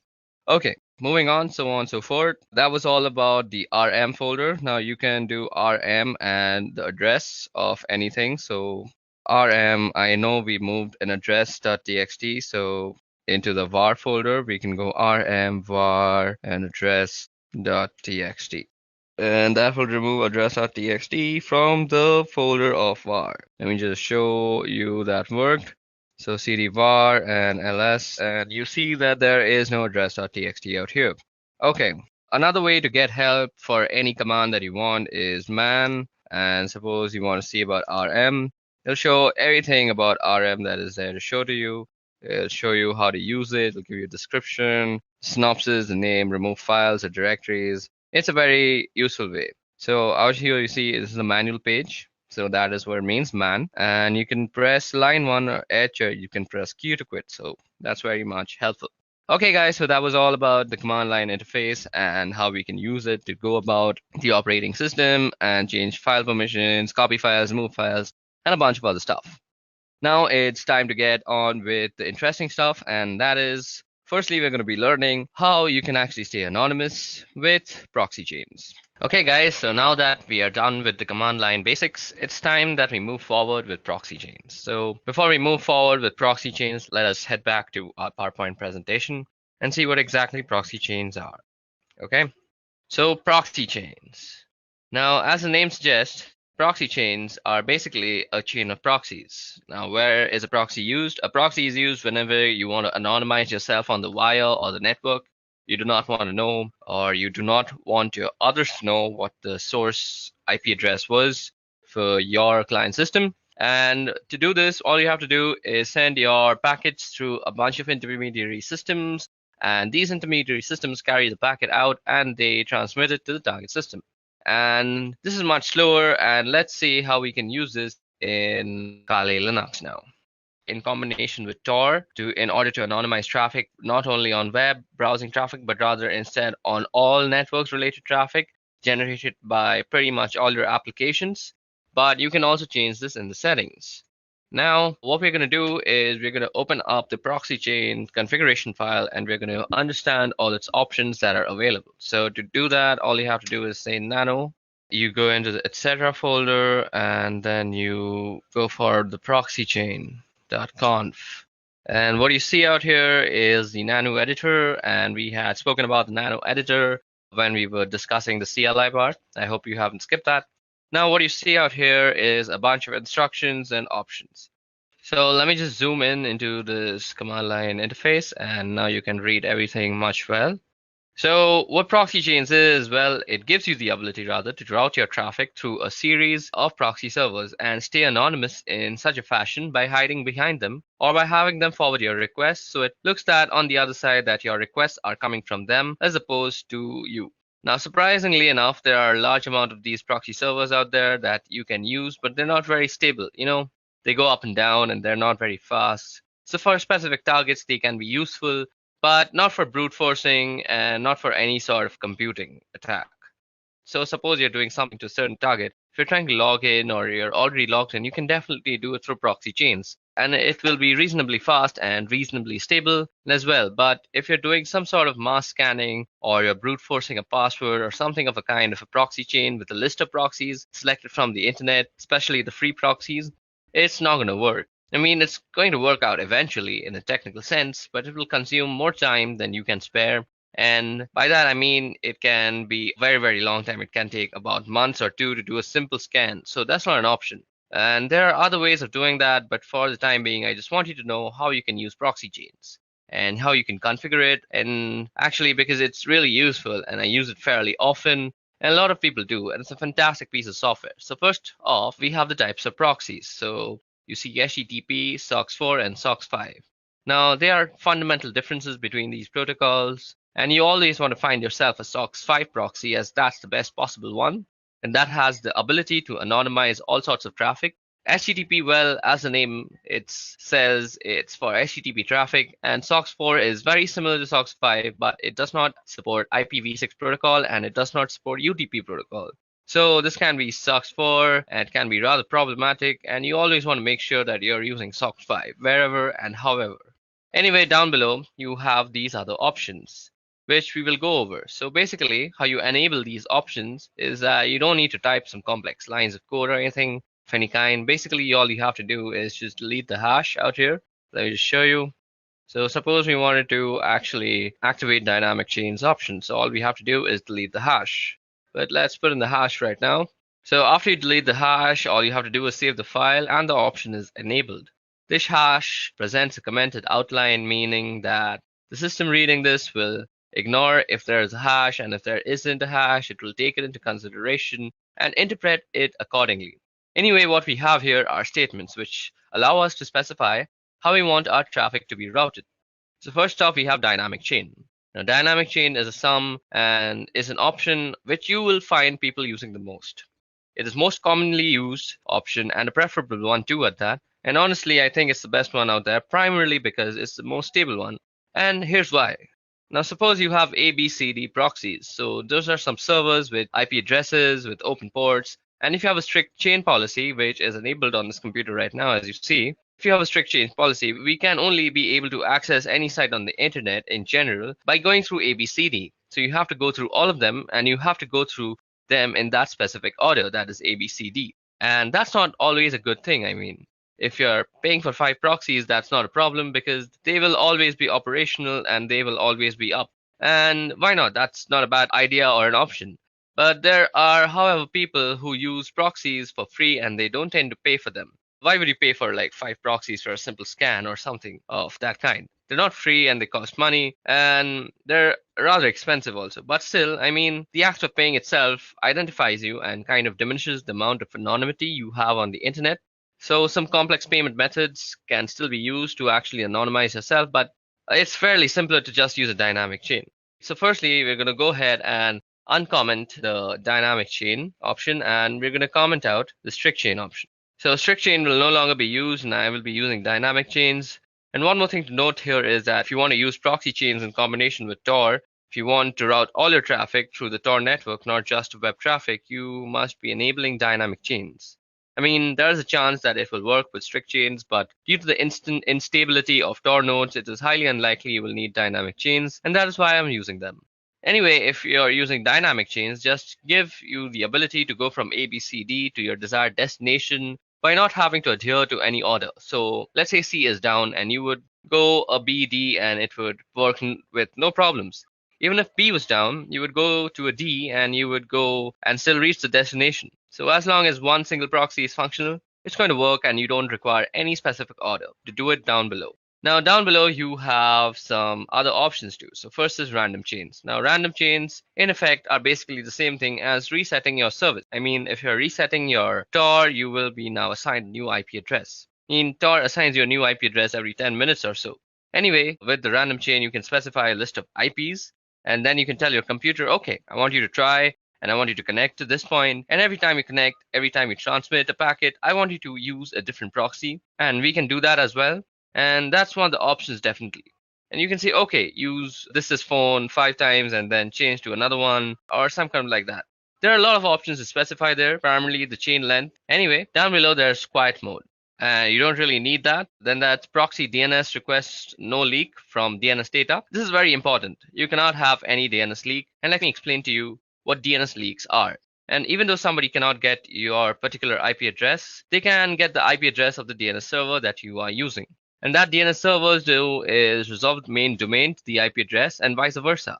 So for example, if you typed in youtube.com, the DNS server of your local ISP provider will resolve that into some sort of IP address that YouTube has, and it will make a request. No problem. And you do not want that happening because your local DNS server will be discovered, and that is information that can be used in order to figure out your personal IP address. And when that is done, your physical location is pretty much compromised, and that's a no-go. And you definitely need proxy DNS here. It might slow you down a bit, but without that, you're practically not anonymous, and it's just a matter of time before somebody finds you. Now, if you go down below, we have some other options here, but we're not really interested in them at the moment. What we here are for the formats for entering proxies, and I'm going to leave it at that. So what you see out here is first the type of the proxy, that is SOX5, then the IP address, then the port number, and then 2 words, that is Llama secret and then juice to hidden. Okay, so now what you see out here, as I just said, is how you would actually write down your proxy chains. And now, as I had already also said, you always want to be using SOX5 and you don't want to be using HTTP because they're not really that safe. And SOX5 doesn't support a lot of options anyway. And this is the IP address of the proxy server that we will enter a few of them manually later on. And this here is the port number that you see on which the proxy server is listening. And that port is open over here. These 2 words now, what some proxy servers, especially paid ones, will always have a username and password. So you can just type them here in plain text. Unfortunately, it is assumed that only you and you alone have access to this computer besides this file. And besides, this file is not everybody can read this file. Anyway, so if you can just type in the username here and password here, you will gain access to a certain proxy that you have chosen or that you have paid for. Anyway, these are just some examples, and we won't actually be using these proxies or anything of a kind. We need to go down below here. Out here you see. And at the end of the file, so if I just press enter a couple of times, there we go. So here is only one proxy active at the moment, and it says SOX4, and all traffic being routed here through Tor by default. So let's set to Tor now, and Tor default listens on this port. So this 9050 port is where Tor listens on. Now, what we want to do is we want to add a SOX5 proxy address. So what you want to do is just type in SOX5 and the same IP address, SOX5, and you want to be keeping the spacing correct, just use tab. So 127.0.0.1, and then you want to specify the port number also, so 9050.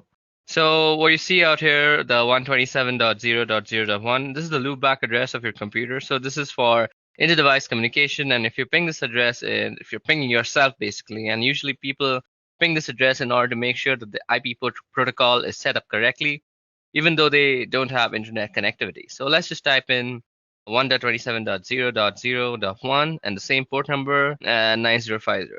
So now we have to press Control O to save our file, and we're going to save under the same name, and we wrote 65 lines of codes down, and that's written. And now you have to press Control X and you exit out. So let's press Control L and clear out our screen. Now we just edited our proxy chains configuration in a very neat environment. So to go ahead and type in our service door status, so we want to check the status of our Tor service. So service Tor status. So Tor service could not be found. So do we have the Tor service installed? Okay, so Tor service is not installed. Just give me a little moment. I'll quickly install it. Okay, so now that we have set up our proxy chains configuration file and we have put in a SOC5 proxy chain, giving it the Tor service. Now what we need to do first is start up our Tor service. Now to actually check if Tor is running or not, or if the Tor service is running or not, let me just clear that out.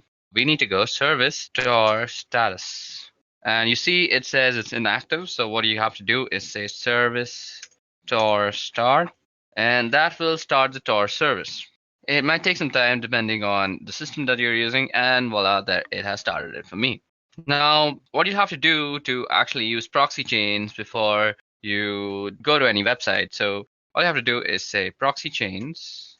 Then you specify the browser that you're using. So we're going to be using Firefox, and you could say something like www.duckduck.com. So now here you will see how your thing is being transmitted to DuckDuckGo.com. When I say thing, I mean your packets and your requests. I'm sorry for my vocabulary. So now your packets are going to be directed through a bunch of IP addresses, but we haven't actually put a bunch. We just have put the loopback for the Tor network. So we will let Tor do the rest of the things for us. Okay, so depending on your system, this might take a little bit of time to actually open up. Okay, so let's go ahead and see what's actually happening on the terminal while this thing is loading up. Okay, as you can see, it's going through a bunch of proxies out here, and some are denying it, and some are saying it's okay. So as you guys can see, most of the time you might get denied, and it'll be a lesser number of okays, and that is exactly what we're looking for. Because primarily we have gone a great extent for the anonymity, and what you want to do is stay like that. So this is basically how you use proxy chains. Now, if this computer just decides to open up DuckDuckGo.com on Mozilla, I could actually show you some interesting stuff, but it seems my computer has kind of given up on actually opening DuckDuckGo. It's still waiting for DuckDuckGo's actually confirmation, but that's about it. So this is how you can actually configure proxy chains. I'm really sorry that my computer isn't working right now so well, and nothing is actually opening on Mozilla. It's mostly because my RAM is overloaded. I think I should go ahead and get myself a new RAM. But for now, let me just also say that we can put some custom proxy lists, and instead of just saying, let me just go ahead and open up that file again. As you guys can see out here, I'm going to end this right now because my computer can't really take all this pressure. See, it's lagging so hard. Okay, let me just quit out of that and let me just open up a new one. Now, as I had said that you can put up some custom proxy lists. Not really going to do that, but let me just show you how you can do that. You go nano and you go etc. and proxy. So you basically have to go into the proxy chain. Okay, so I think I have to put this again. Yeah, now if you just go in and edit out here, all you have to do is set up dynamic chains, and you can go online and search for free proxy lists, and that'll give you everything with the port number to the IP address. Let me just show it to you. Free proxy server list. So all you have to do is search for a free proxy server list, and you can see out here the proxy type is HTTPS, and you basically want to find a SOC5 proxy. To find SOC5 proxies, just add that into your keyword. And once you find those proxy addresses, all you have to do is take down this IP address and followed by the port number, and you go ahead and just put it down in this configuration file. And then you hit Control O, and you just save it, and then you just go back. So that was all about proxy chains and how you can set up proxy chains to make yourself very anonymous. I'm sorry, the whole Mozilla part didn't work. That's the sad state of my computer. But moving on, let's go ahead and study about MAC changes. Okay, guys, so that was all about proxy chains. Let's move ahead to MAC changer. Okay. Now, before we go into the tool called MAC changer, let's just see what a MAC address is. Now, MAC address actually stands for Media Access Controller Address of a device and is a unique identifier assigned to a network interface controller for communication purposes. Now, MAC addresses are used as a network address for most IEEE 802 network technologies, including Ethernet, Wi-Fi, and Bluetooth. Now, in this context, MAC addresses are used in the medium access control protocol sublayer, and as typically represented as MAC addresses are not recognizable as 6 groups of 2 hexadecimal digits each. Now, these are separated by a colon, and the first 3 hexadecimals are actually the organizationally unique identifier, so they actually represent your vendor, and the next 3 hexadecimals actually represent your network card uniquely. Okay, so when you are actually on a network, you are recognized on something called an ARP table. Let me just show you the ARP table, how you can see it. Let's go in. So the password is root. So an ARP table is basically an address resolution protocol table, and well, this is a virtual machine and it doesn't really know many machines on the local network. But if I were to go on my Windows system and show you my ARP table, let's see.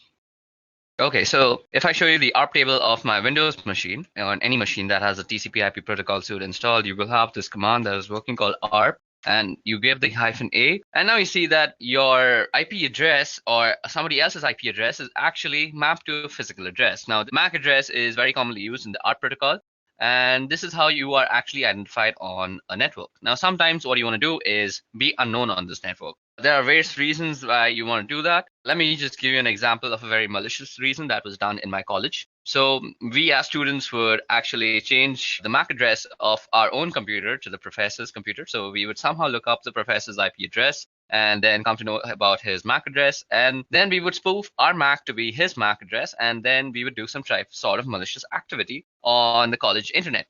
And then the internet administrators of our college would come to know that that MAC address is doing some sort of malicious activity. And that MAC address would get permanently banned for that session on the college network. So basically, our professor would not be able to use the wireless projectors that he would use to actually show us his presentations. And we'd end up getting a free class. Now, I am not actually promoting any sort of bad activity like this. I have just experienced this in my own college life. So that was something. But there are many other reasons that you might want to spoof your Mac. Now, Mac Changer is an amazing tool for actually spoofing your Mac. So first of all, how do you come to know your MAC address? So let's see, you go ifconfig, and this will give us our MAC address. Now, this address that you see out here is the MAC address of this machine.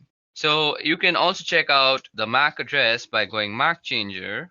Then let's type in the help options, and this will show us how to get the MAC address. So if you see there's a show flag, so we can go Mac Changer, and you can put the S and then you put the interface. Now the interface is where it's working. So eth0 is where we are actually getting.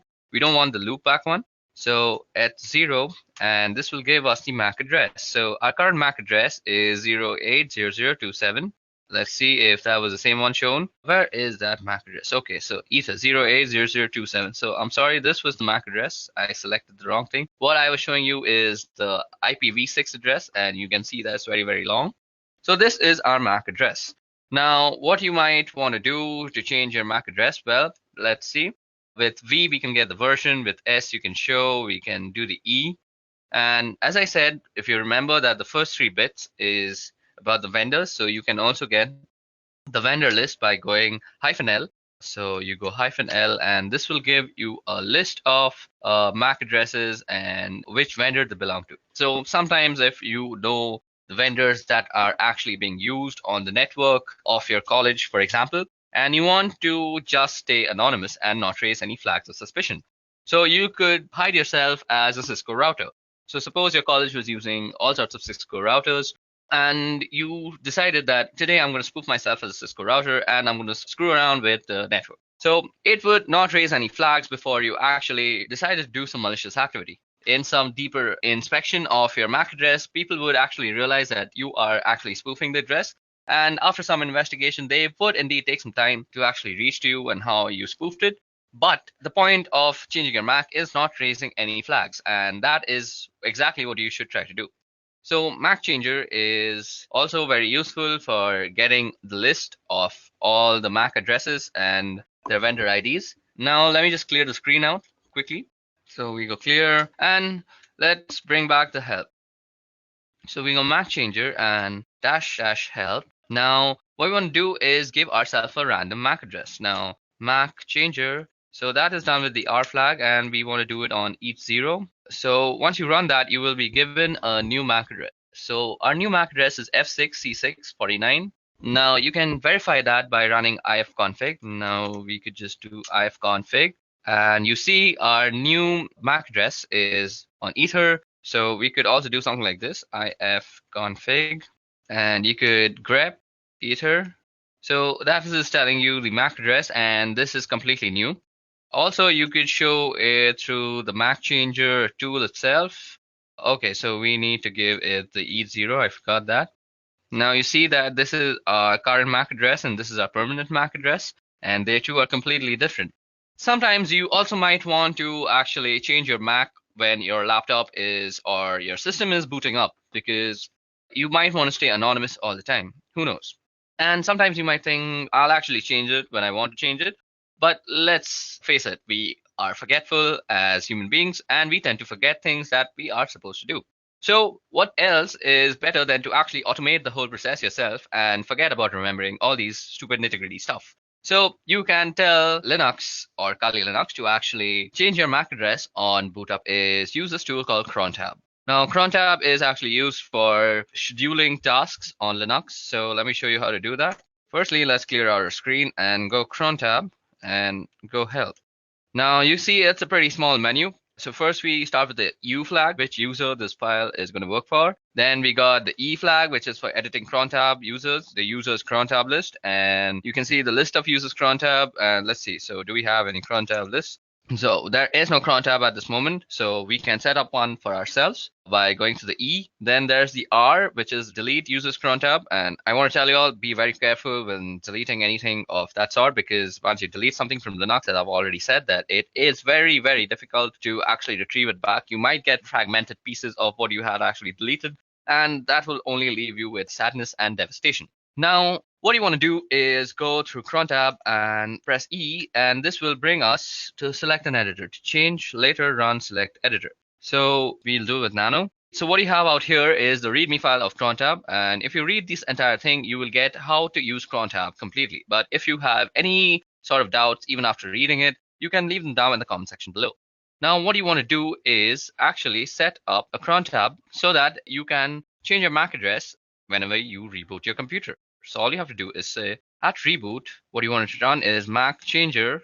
And if you remember, we want a random MAC address and we want it on ETH0.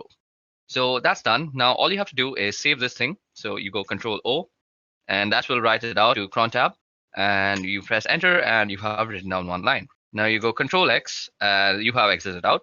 So now let's us clear the screens by pressing Control L and enter, and let's go ahead and get our MAC address. So if we go ahead and run that, our MAC address is set to F6, C6, 49. So just remember the first few letters, F6, C6, and 49. Now let me just reboot my computer, and you will see after I reboot and run ifconfig again with grep ethop, we will see a different MAC address. Now, rebooting might take some time because I'm actually using a virtual machine, but till now it's given problems with the Firefox, but let's hope this won't take much time. Okay, so now that our computer has booted up and we have actually opened up our terminal, let's go in and type ifconfig and let's get in our ether, that is the MAC address. So if you remember the MAC address, now you see that it has completely changed. And that's how you can spoof your MAC address on your local network. And this will basically help you in staying anonymous on our protocols and anything that actually maps your IP address to the MAC address. Okay, so that was all about MAC changers. I'll meet you in the next section now. So in this section, we'll be talking about wireless encryption protocol cracking. So that is basically Wi-Fi cracking. Now, Wi-Fi in today's day and age uses pins or passwords to normally encrypt their data usage. Basically, if you want to access the wireless access point, you need a password or a pin to actually gain authorization. Now, this authorization is done using a four-way handshake, which we will try to capture using a tool called AirCrackNG. And then we will try to crack into the password using a wordless generator called Crunch. Now you can use AirCrackNG to crack WPA and WPA2. There's also another protocol called WEP or WEP, and that is not normally used these days. If you find anybody using that, you should always advise them to actually upgrade to WPA or WPA2 because WEP is actually very easily cracked in these days, and people are generally punished for using WEP by hackers all around the world. Okay, so now you can actually go ahead and go into a terminal and type ifconfig to actually look at your network card name. As you guys can see out here, it's called WLO1. So the first step that we need to do to actually go into the process of Wi-Fi cracking is set up our network access card or our access point into monitor mode. So as you guys can see out here, after typing ifconfig, it shows me that my Wi-Fi access card is WLO1 interface. Now, our process of cracking passwords is pretty simple. What we want to do is actually monitor for all sorts of access points that are nearby to us. Once we have chosen the access point that we want to actually penetrate into and find the password, what we want to do is run an arrow dump scan on it, and then we will try and de-authenticate any device that is connected to that access point.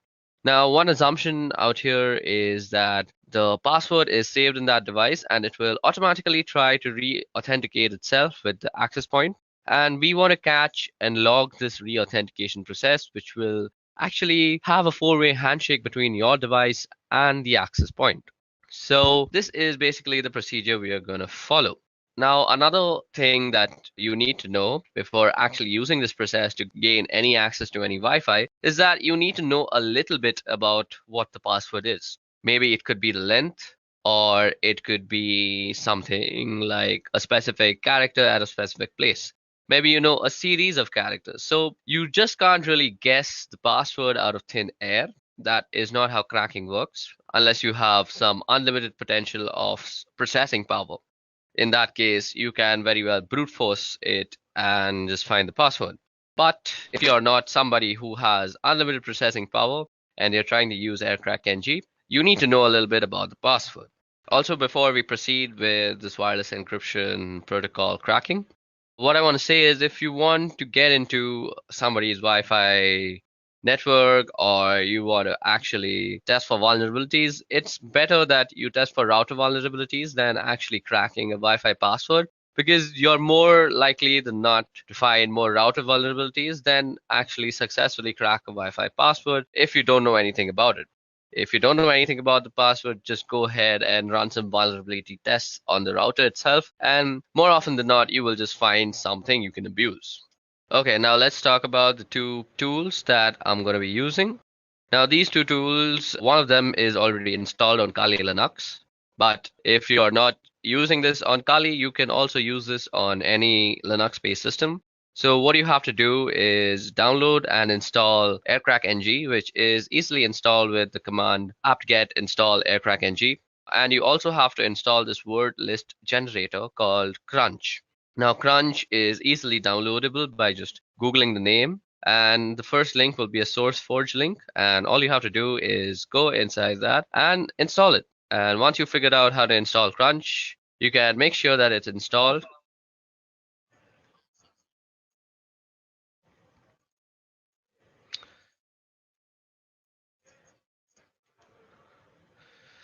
Now, once you have installed both the softwares, you can check out if the manual pages are opening up. Let me just open the manual page of AirCrack NG and show you that it has been properly installed. Now, as you guys can see, the manual page of AirCrack NG opened up, and the manual page of Crunch is also opening up.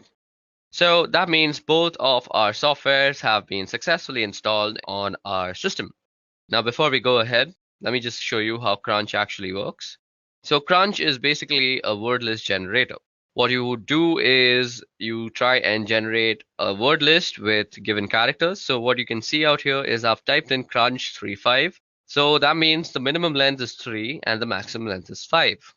And I've given it a series of numbers, so it will use these numbers and generate all the words that are possible from length 3 to length 5.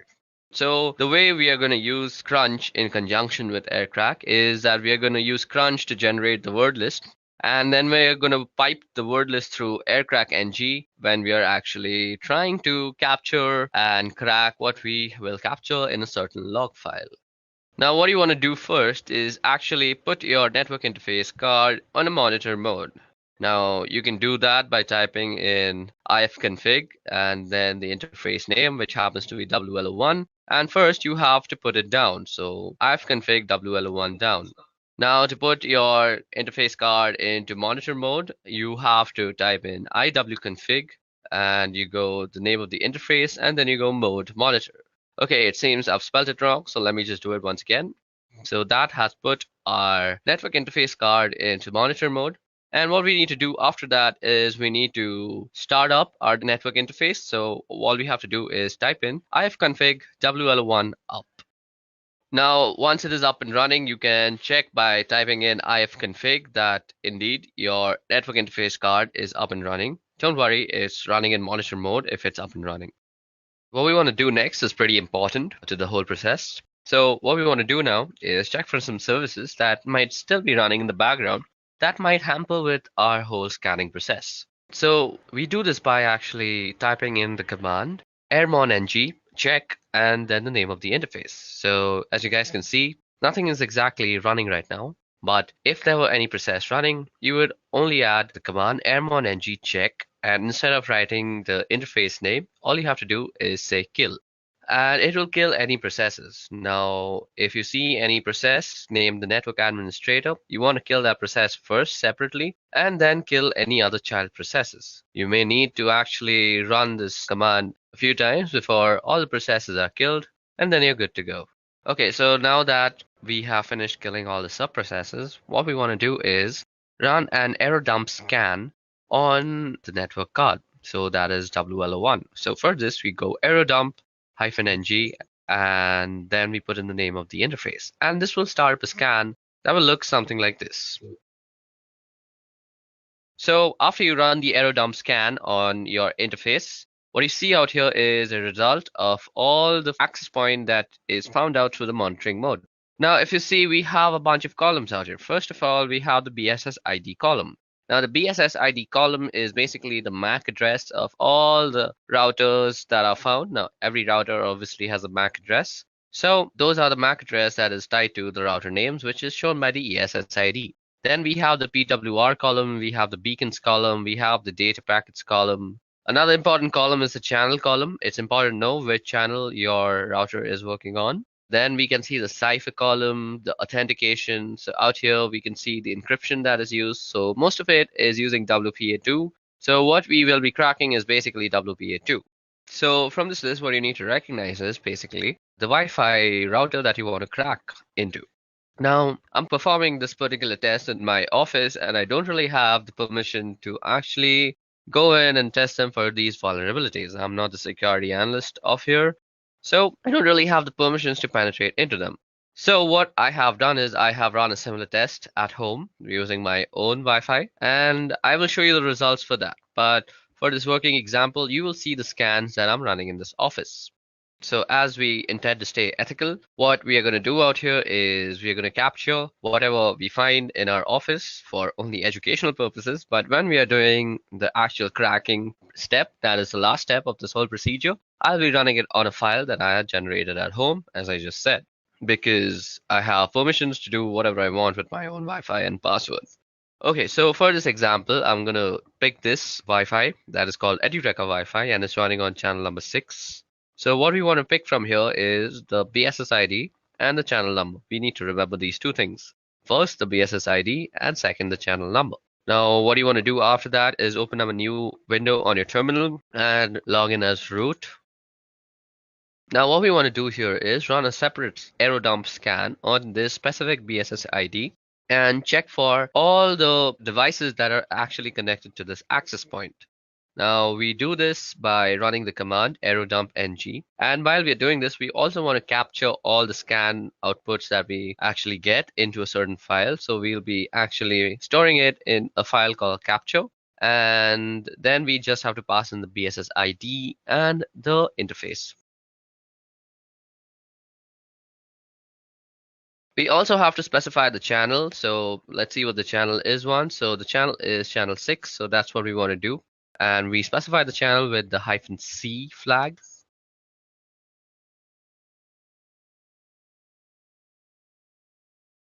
So after you have identified the MAC address, all you need to do is copy it down and place it after the BSS ID flag. Okay, so we're going to run our command out here, and we just want to say our file is going to be called test.capture. Now that our scan is up and running, all we want to do is wait till someone is actually connected to this access point. So I forgot to mention this. For this process to actually work properly, somebody needs to be connected to that access point, because what we are going to try and do is disconnect that certain device and let them reconnect and capture that log file. Okay, so it seems like nobody is actually connecting to it. So at this time, all I'm going to do is go back to our error dump scan that we had run on our network interface and look for some other MAC address or other access point to actually penetrate into. And let's see if something has actually connected to that.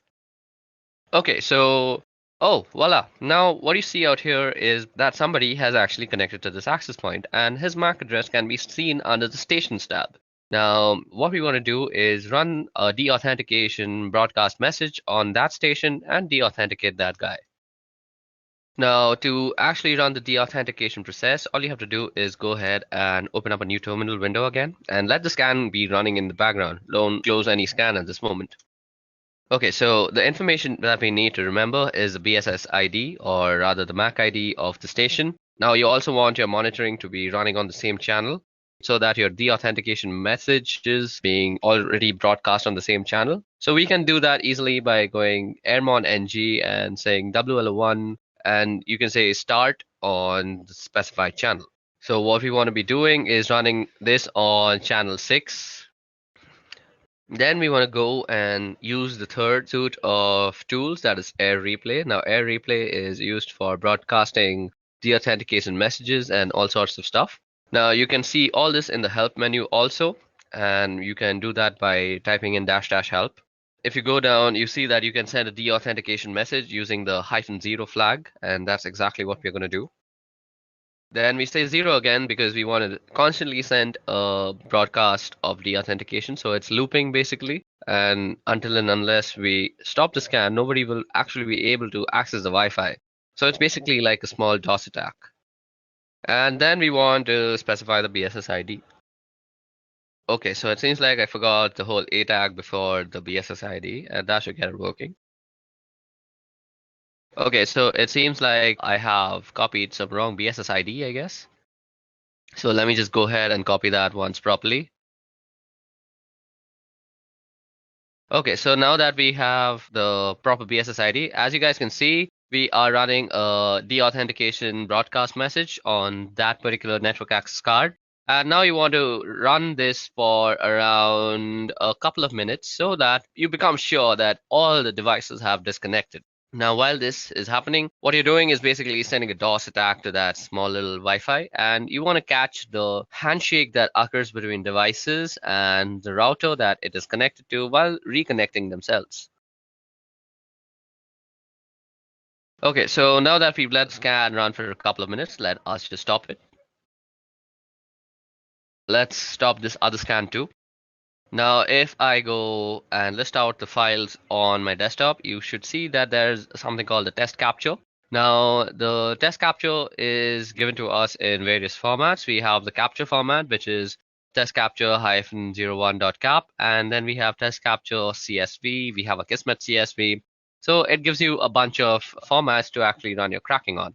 Now, if you remember, I had told y'all that I have already generated a similar file at home, basically, when I was trying to crack into my own home password.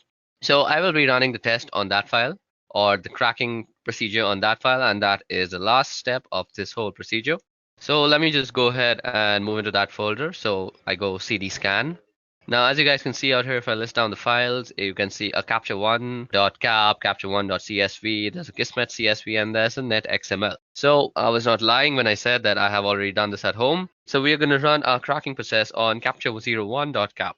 Now, let me just tell you guys, the password for my home Wi-Fi is sweetship346. So you can say that I know the entire password, but I'm going to act like somebody who only has a general idea of what my password looks like. So let's say I know that my password contains sweet ship, but I don't really know the last 3 numbers or letters or whatever they may be. Okay, so we are going to use Crunch once again to generate a list of words that might include sweet ship 346. And let me just open the Crunch manual for once. Now, if you go down in the Crunch manual, what you'll see is the -T. So as you guys can see, there is a pattern that is specified like @God, and then followed by 4 other @, and all the @ will be replaced by a lowercase character. Now you can remove @ and use a comma, and it'll be replaced with an uppercase character, or you can use percentages, which in case it'll be numbers, or you could use the caret sign, in which case it'll insert symbol. So when you know the length of the password and also a certain degree, a few letters, you can use the -T flag. So that is exactly what we're going to use with Crunch out here for this example. So let me just remind you guys that the password for my home Wi-Fi is sweetship346. Now what we can do is we can ask Crunch to actually generate something that looks like sweetship346. So what I could do is say Crunch. So the minimum length is 12. I already know that. And the maximum length is also 12. Now let me just input in the pattern. So we put in the pattern after -t. So now I'm going to just show you how long it can take. So we are just going to say sweet and then put in some @, and then also try and guess in the numbers. So after you've put in the pattern, you want to also input which letters and numbers they could be. And I'm just going to input my entire keyboard out here. Now what you want to do is pipe this command through aircrackng's cracking procedure. Okay, so now what we want to do is pipe this command through aircrackng, and we want to write from, or rather read from the capture file. So what we go is -w and then hyphen and then the capture file name. So capture01.cap. And then we also have to specify the ESS ID, which is given through the E flag. And the ESS ID for my home Wi-Fi is nestaway_C105. So that's exactly what I'm going to type in. And this will start up the cracking process on my Wi-Fi from the captured file. So as you guys can see, this is going to take a long time, and I'm not really actually going to complete it. So in this time, I'm actually just going to try and explain why this is not very feasible on a virtual network. So basically, this is not feasible because at this moment, my computer is using all 4 of its cores and all the memory that is possible. So what this means is, on a virtual box, this is not really possible. Your virtual box doesn't really have that much power. If you're using a 4-core processor computer, only 2 of its maximum cores can be actually allotted to your VirtualBox machine. Above that, you can't really give it the entire memory because that will make your computer crash. So if you want to do something like this, it's better that you install Kali Linux as a dual boot or as your own daily driver, and then you can do this. So this is why I have not done this on a virtual machine and instead done this on Deepin Linux, which is my daily driver operating system. Now, as you guys can see, it is constantly trying to actually guess the password by actually going through all the permutations and combinations. That is basically, it's taking in all the words generated from Crunch, piping it into the current command, that is the aircrackng command, and it's comparing everything. So what I'm going to do is I'm actually going to end this because this will take a very long time. And what we're going to do is we're going to actually try and shorten the command of the amount of guessing that we're trying to do. So let me just try and do that. So as you guys can see out here, I have reduced the number of alphabets that might be actually tested. But even in this case, this will take a humongous amount of time. And let me just show that to you. So as you guys can see, the test is running, and there's not really much you can do. You can just let this run, go out for a cup of coffee, and then come back. And you might still see that running. It really depends on what the password is and how much time it takes to crack it. And how much processing power you have directly affects how much time this will take. So let me just show you guys that this is taking a bunch of time.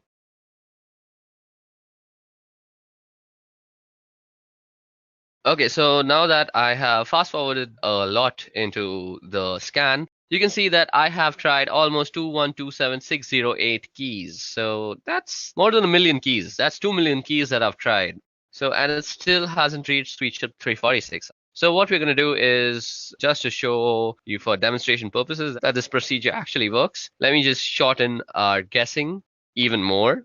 So what we want to do is this time we want to just guess the numbers. So we will modify our command accordingly. So we just put in SweetShip and let the algorithm just guess the 346 part. So we're going to remove the alphabets from the guessing scope also. And as you guys can see, the password is almost immediately guessed because only 456 keys were tested. And as you guys can see, it shows that the key was found and it's SweetShip 346. Now, let me also show you that it works with the guessing of letters, just because I don't think I've justified that letters are also guessed and not just numbers. So let me make it just guess the P part. That is sweet she, and then it should guess P and then 346. So let me just show you that. And as you guys can see, it guesses it almost immediately after just going through 15,000 keys. Okay, so that brings us to the end of this Wi-Fi cracking tutorial and also to the end of this video, which was regarding ethical hacking using Kali Linux. I hope you guys had a bunch of fun learning about MAC changes, proxy chains, and a bunch of stuff that we did like Wi-Fi password cracking.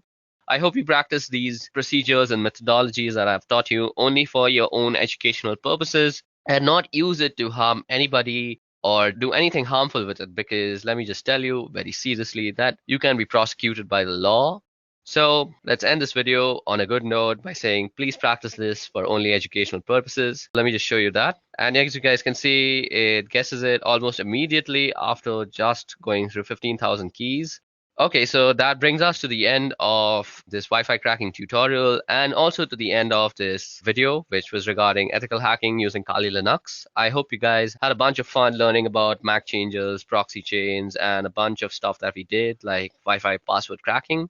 I hope you practice these procedures and methodologies that I've taught you only for your own educational purposes and not use it to harm anybody or do anything harmful with it, because let me just tell you very seriously that you can be prosecuted by the law. So let's end this video on a good note by saying please practice this for only educational purposes.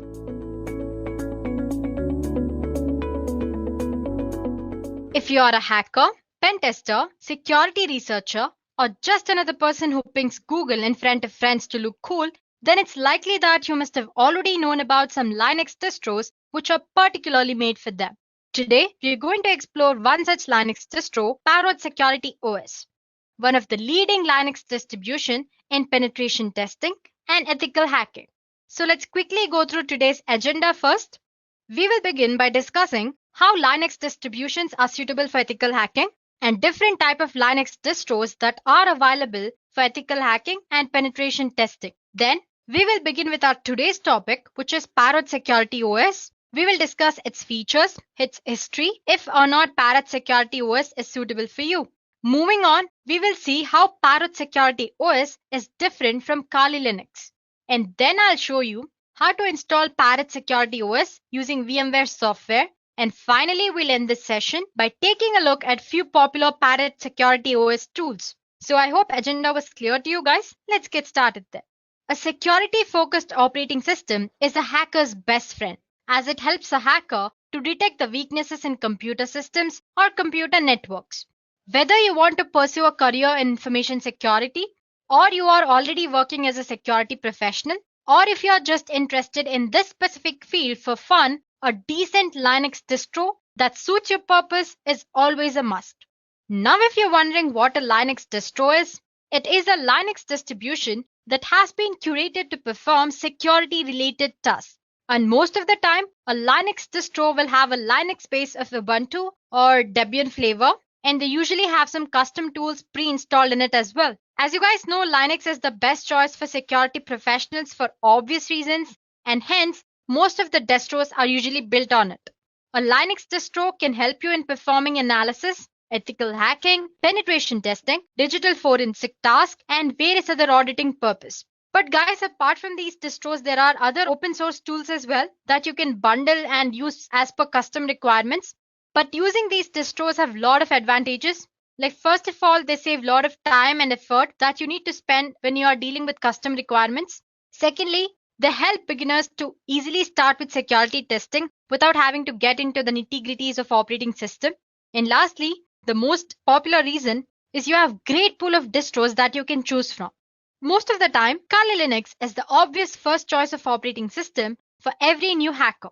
If you ask me why, the obvious answer would be because Kali Linux has a lot of cool things. It comes bundled with a curated collection of tools. Moreover, these tools are organized into easy to navigate menu and a live boot option that's very newbie user friendly, as in it's very friendly to new ethical hacker. But guys, Kali Linux isn't the only distribution which is targeted at pen testers. There are many exciting alternatives that may better fit your use case. Anyway, let's begin our discussion with Kali Linux. It was developed by Offensive Security as a rewrite of Backtrack. Kali Linux distros tops the list of best operating system for ethical hacking purposes. And then there is Parrot Security OS, which is our today's discussion. It is a mixture of frozen box operating system and Kali Linux. It's the second most popular operating system for ethical hacking and penetration testing as well. And then you have Backbox Linux. It's a Ubuntu-based operating system with its focus mainly on security assessment and penetration testing. Then you have Pen2, an excellent hacking operating system with wide variety of tools that you can choose from.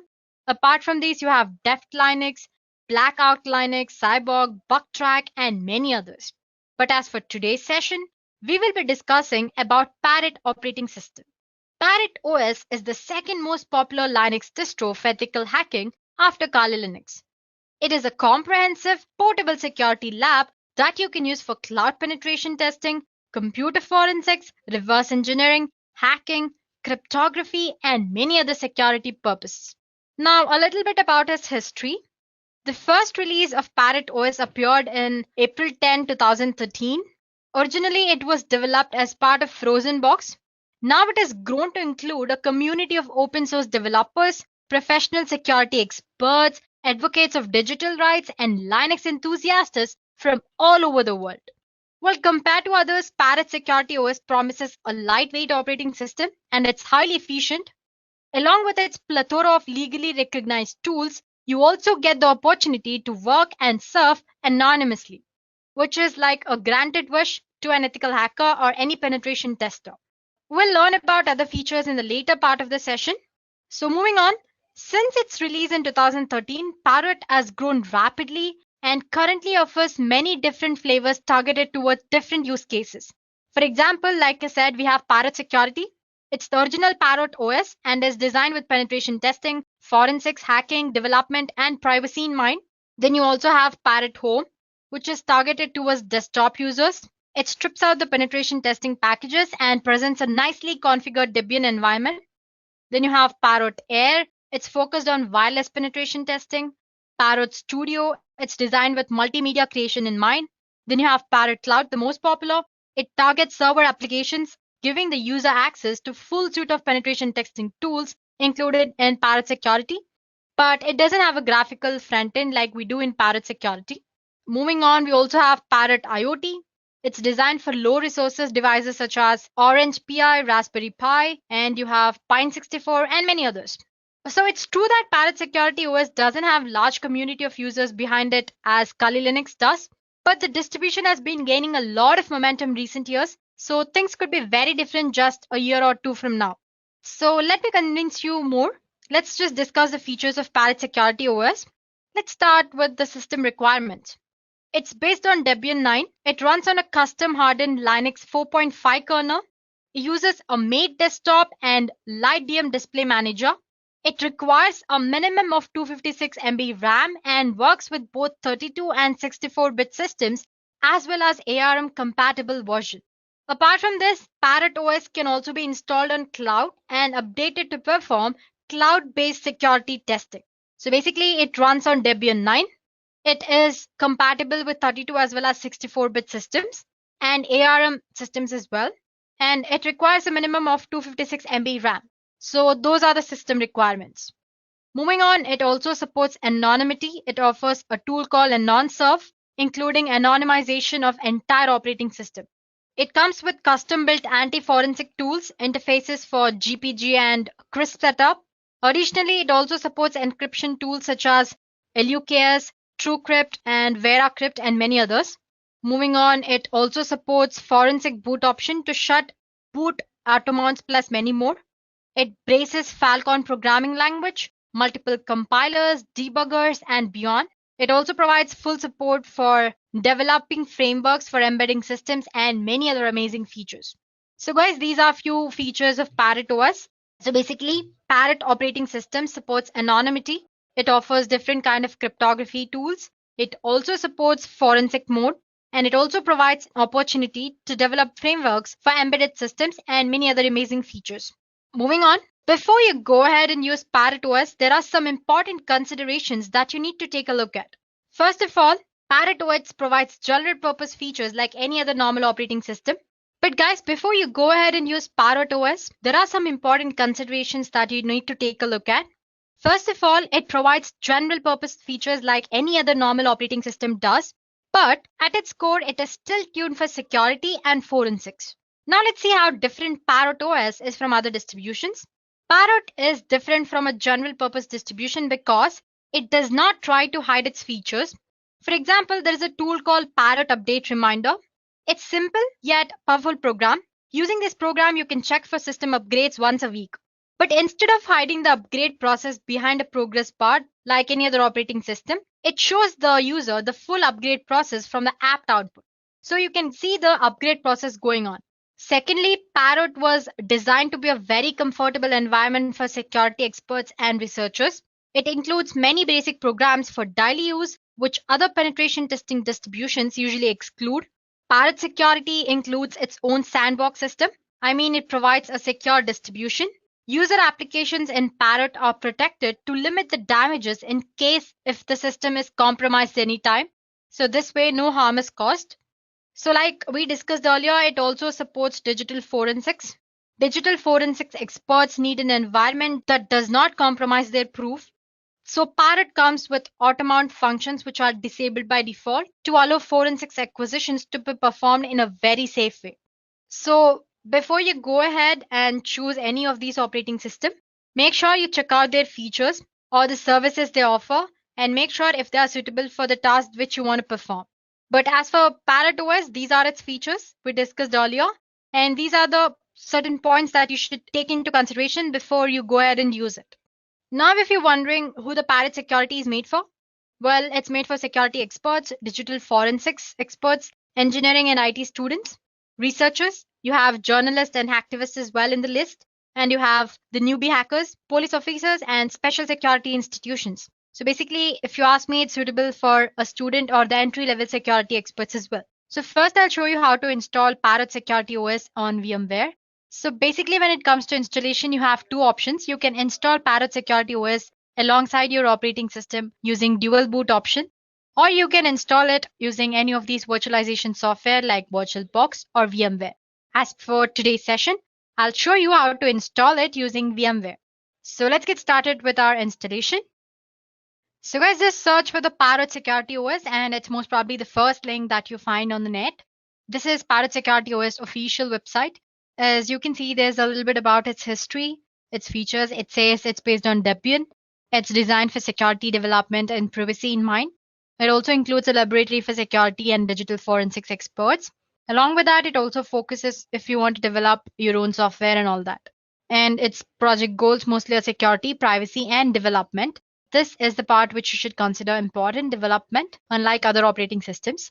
Its features, it's secure, lightweight when compared to Kali Linux or any other operating systems, and it's a free source. So go ahead and explore it. So as for the download options, you can go for Security Edition here. In the download menu here, you can see other options as well. It says Home Edition, Security, and other builds. We discussed few of the flavors of Parrot OS earlier. We discussed Parrot Home, Parrot Air, Parrot Studio, and many others. Anyway, today we're concerned with Parrot Security. 4.5.1 is the current version that's running. So you have two options here to download. First of all, take a look at the size. It's 3.7 GB and 5.9 GB. So make sure whichever you want, you're downloading it depending on your operating system requirements. And as you can see, this is a live plet installer ISO. This is a virtual appliance. You can choose any of these. If download is taking a little longer than you've expected, maybe you can go for Mirrors or a torrent.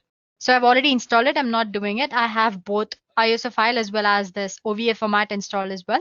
Next thing we need to do is install VMware. So VMware Workstation Pro. So you have a download option here. You can go ahead and download it. You have for the free option here. You also have VMware Player, I guess. Wait, here I go for the link. Sorry about that. Here in the downloads. So you can go for Workstation Pro or you can also go for Workstation Player here. Any of this, whichever suits you. I've already downloaded it. It's going to take for a while and then all you have to do is install, click on next and finish the installation process. So before you start your virtual machine, make sure you have your Parrot OS image, ISO file or OVA format, whichever is of your choice. And then here we go, VMware Workstation homepage. Yeah, as you can see, I already have a Parrot OS operating system installed here, a virtual machine installed here. I've installed it using ISO file. It's very easy. I'll show you how to do it. But if you have OVA format, all you have to do is click on this file menu here, open. And as you can see, I have a Parrot Security OVA here and click and import it. That's all. Click, select it and click on open. So I'm not going to show you how to do that. So it's very straightforward process. That's it. This is my ISO file. Let me show you to again how to install it anyway. Click on file or you can just go for create a new virtual machine here. Click on next and attach the ISO file. Browse. I have it in my local disk. Here I have Parrot Security and open. Next. It's a Linux, a Debian, the latest version, which is 64-bit, and click on next. Give any suitable name for your virtual machine. Let's say Parrot Security. Okay. OS. And click on next. Let's assign about 40 GB. It again depends on what you want to do. If you're doing heavy tasks, maybe you can assign more disk. So as it asks, store virtual disk as a single file or split into multiple files. I'm going to choose single file. Click on next. And you can always go ahead and make this customize hardware settings earlier later, but you can do it now as well. Customize hardware. I have NAT connection as for network adapter, memory 512. Let's just say 2 GB. And NAT, yeah, we set processors. I'm just assigning one for now. Cool. And close.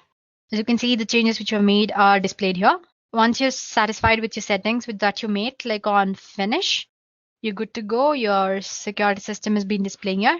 So like I said, you can always make settings later on. You have this edit virtual machine setting options here. Just click on this. Let me maximize the screen for you guys. So as you can see, the Parrot Security ISO is very flexible. There are quite a few options. You have live mode, you have terminal mode, you have RAM mode. So basically live mode is just a standard live USB boot option, just like you can see while you're installing Kali Linux. Suppose if you don't know how to install Kali Linux, there's a video on how to install it as well by Edureka. You can refer to that in the ethical hacking playlist. Okay, so coming back, sorry about that.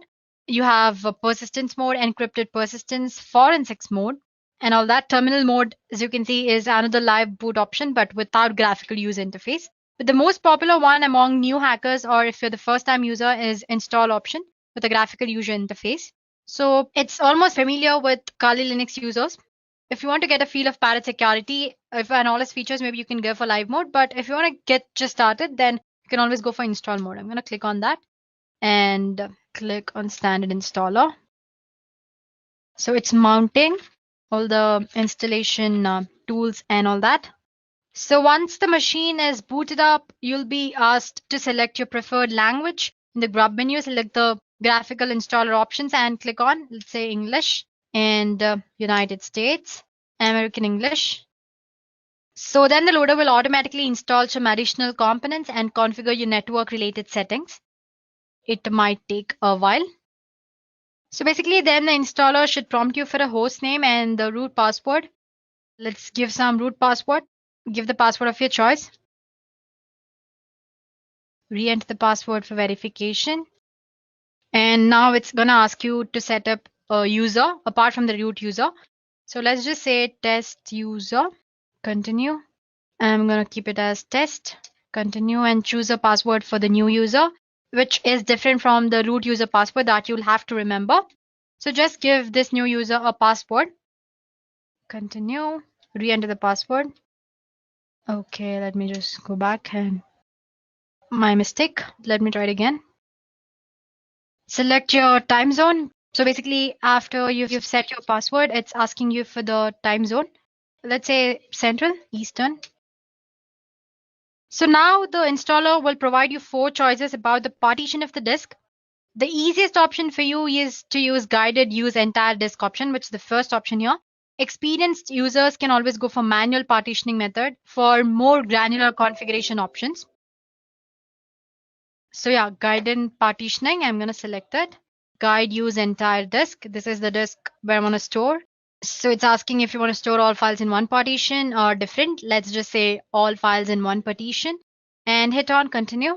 So now we'll have to confirm all the changes to be made to the disk on the host machine. Be aware that continuing will erase the data on the disk.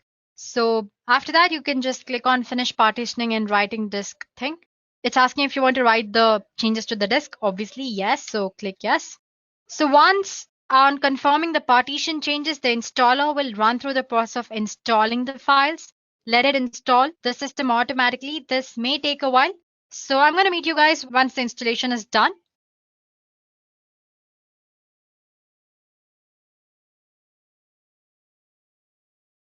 So once the installation is done, it'll ask you if you want to install the grub bootloader on your hard disk. Just say yes and click on enter device manually. Oh, sorry, just click the device which is already there. Go back.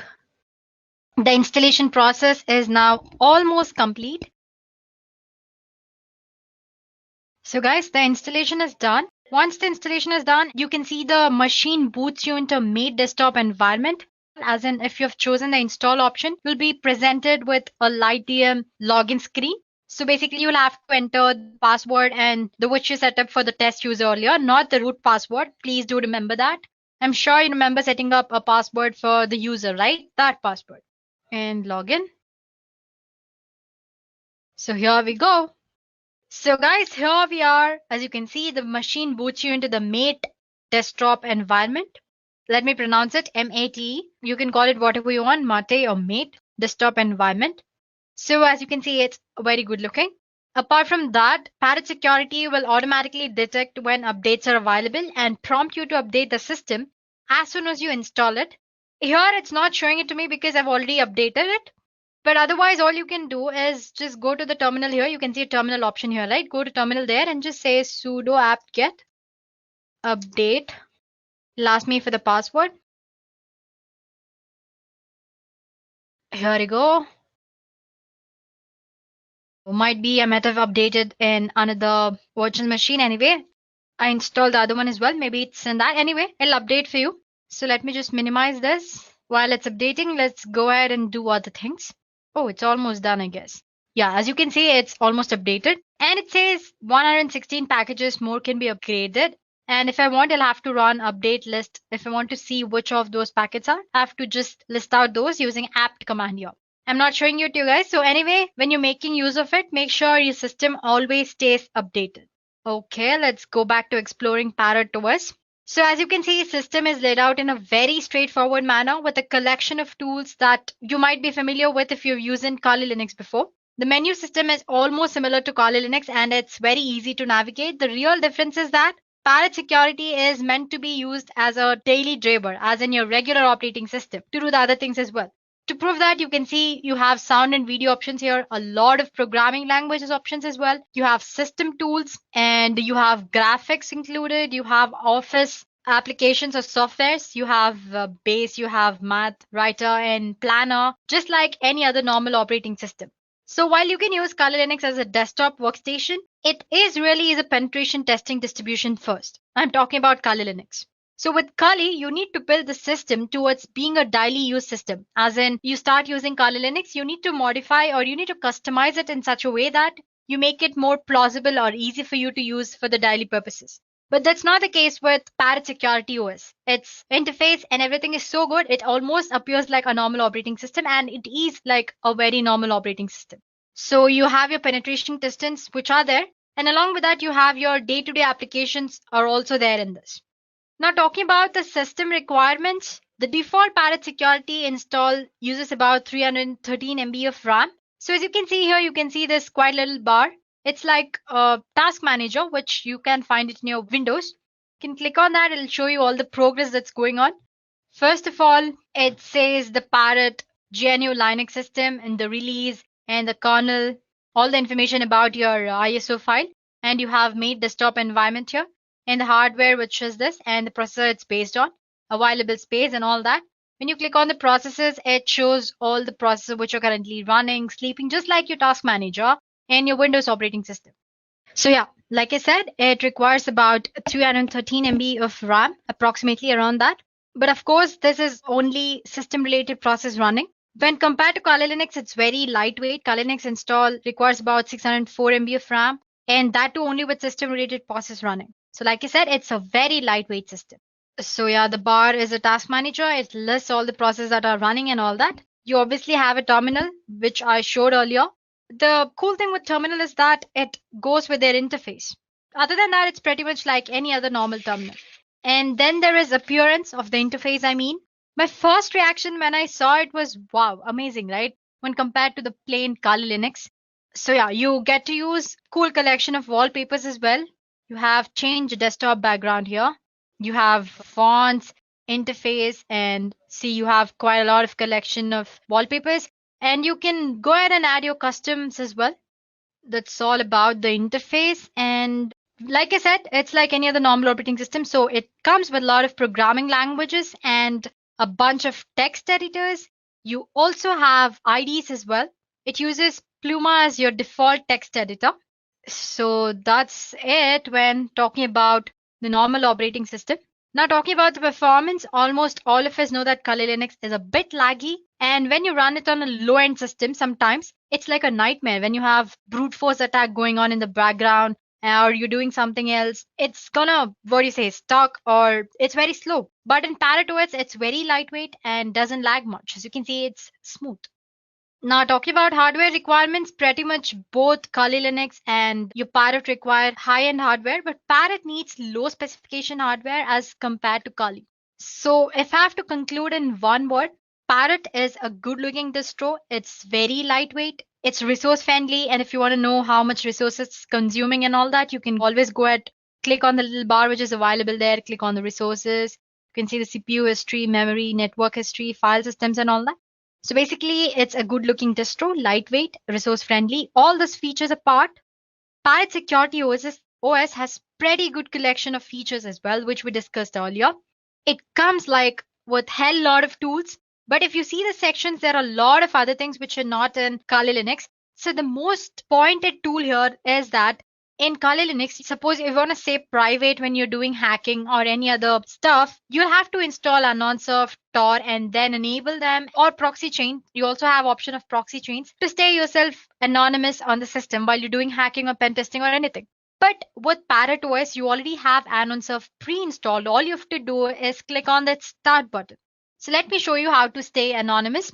So this is one of the best feature in Parrot Security OS. It has proxy chains as well as Anonsurf to make yourself anonymous. So you can go for this Anonsurf and click on Anon Start here. Before that, you can check your IP of your system. So it says 106.51.73. Just remember it. You don't have to note it down anywhere. 106.51.73. Now, if I go and enable this, first of all, it'll ask you for the administration password. Give that. Okay. So basically, once you enter the password, it'll ask you if you want the Anonsurf to kill the dangerous process, which that can be de-anonymize your clear cache files or modify your IP table rules and all that. It'll ask you if you want to do that. Just say yes.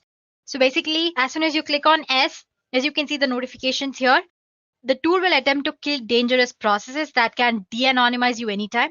It'll clear your cache files. It'll modify your IP tables, modify your resolve config file, disable your IPv6, and only allow you the outbound traffic through Tor. As you can see, it says Tor is running, started it for you. Imagine doing all this stuff by yourself if you don't have Anonsurf, like in Kali Linux. This would be quite a bit of effort manually, but with the script already present here, it's just a click away. So Parrot Security also includes a similar script for I2P as well. Apart from that, once you've enabled, you can also check, like I said, your IP address now.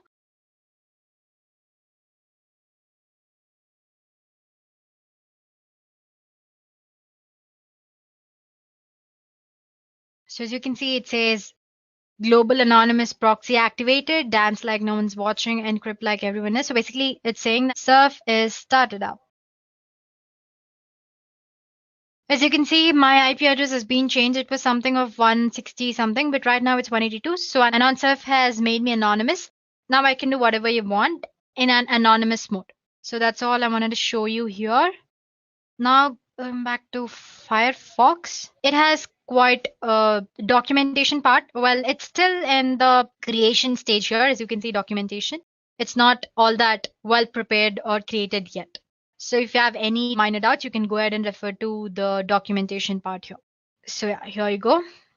Okay, then let's go back to the distro.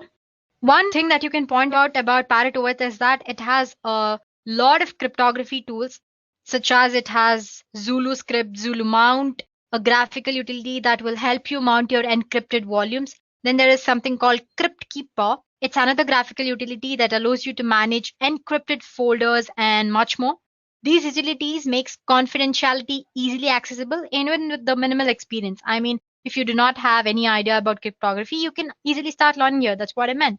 So it just doesn't stop with cryptography or Anonsurf. You have a lot of other tools which you might not find in Kali Linux.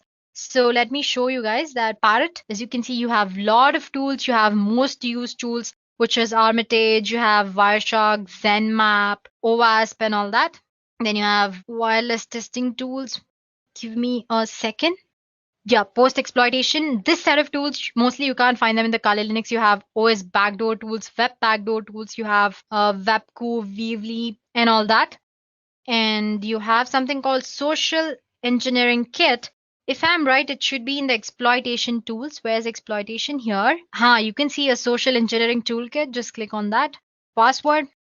So it is started up, all that. So if I just click one, you have a lot of options. The update, set configuration, you have social engineering attacks. So you have different type of attacks here. You have PowerShell attack vectors, you have mass mailer attack, you have phishing attack vectors and all that. So basically you can click on that and enable all the attacks. I'm not going to show you in this demo how to do it. This is just the basic introductory video about Parrot OS. So let me just close the terminal. Well, there are common tools like you have Nmap. I'm sure you know how to use Nmap. Let me just show you anyway. Nmap is one of the scanning tools. You can find it in information gathering. I'm sure Nmap is here. Yeah, it's one of the basic tools. Okay, let's just explore Nmap and Dimitri here. Let me just show you how to use Nmap first. Just click Nmap. You have all the help or the Nmap configuration options are displayed in front of you. If you don't know how to use, just go through them. It's pretty easy. A simple example, I'm already using the one which is already there. Just say scanme.nmap.org. Okay, here I go making spelling mistake again. Sorry about that. It's gonna take a little while, that's all. While it's scanning, let me just show you another tool, which is Dimitri. It's a deep magic information gathering tool. It has ability. So here it is. It should be in the information gathering only. You have, yeah, here it goes. So basically, like I said, it has ability to gather as much information as possible about a host subdomains, its email information, TCP port scan, who's lookup, and all that. Let's just check out if the Nmap scanning is done. Here is the terminal. Yeah, it's going to take a little while. So once the scanning is done, it's going to show you how many seconds it took, what are the ports which are open, and the closed ports and all that. Now about Dimitri, you can enable it from your terminal, but you can also do it from here, information gathering, and click on Dimitri. Password. So let's say, here we go. So let me maximize. All you have to do is you have a lot of options here. You have W, which performs a who's lookup. You can do it online as in using Firefox. As well, you have a lot of websites where you can gather all the information once you have your IP address and all that.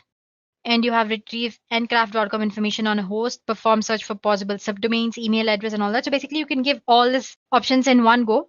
Let's say try hyphen -o option saves the output to your host.txt or to the file specified by -o. So I just press click 0.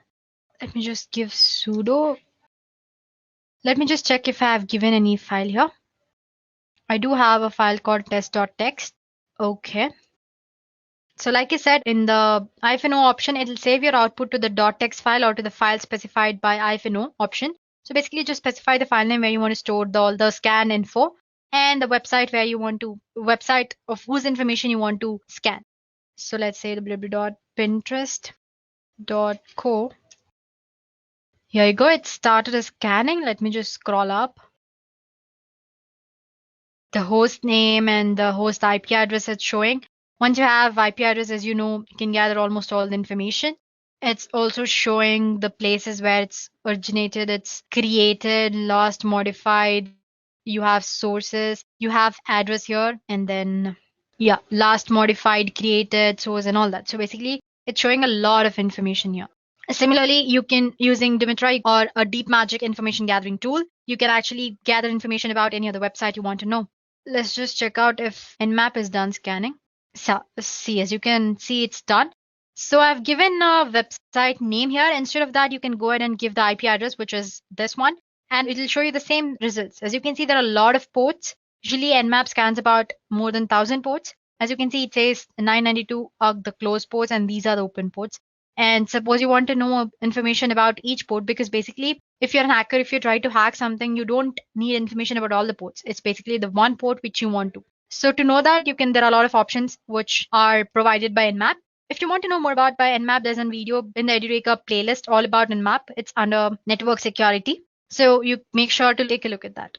So while you are taking a look at Parrot Security OS, make sure you go ahead and watch a video on Kali Linux as well. So you will know how different Parrot OS and Kali Linux are, though they are similar in few parts.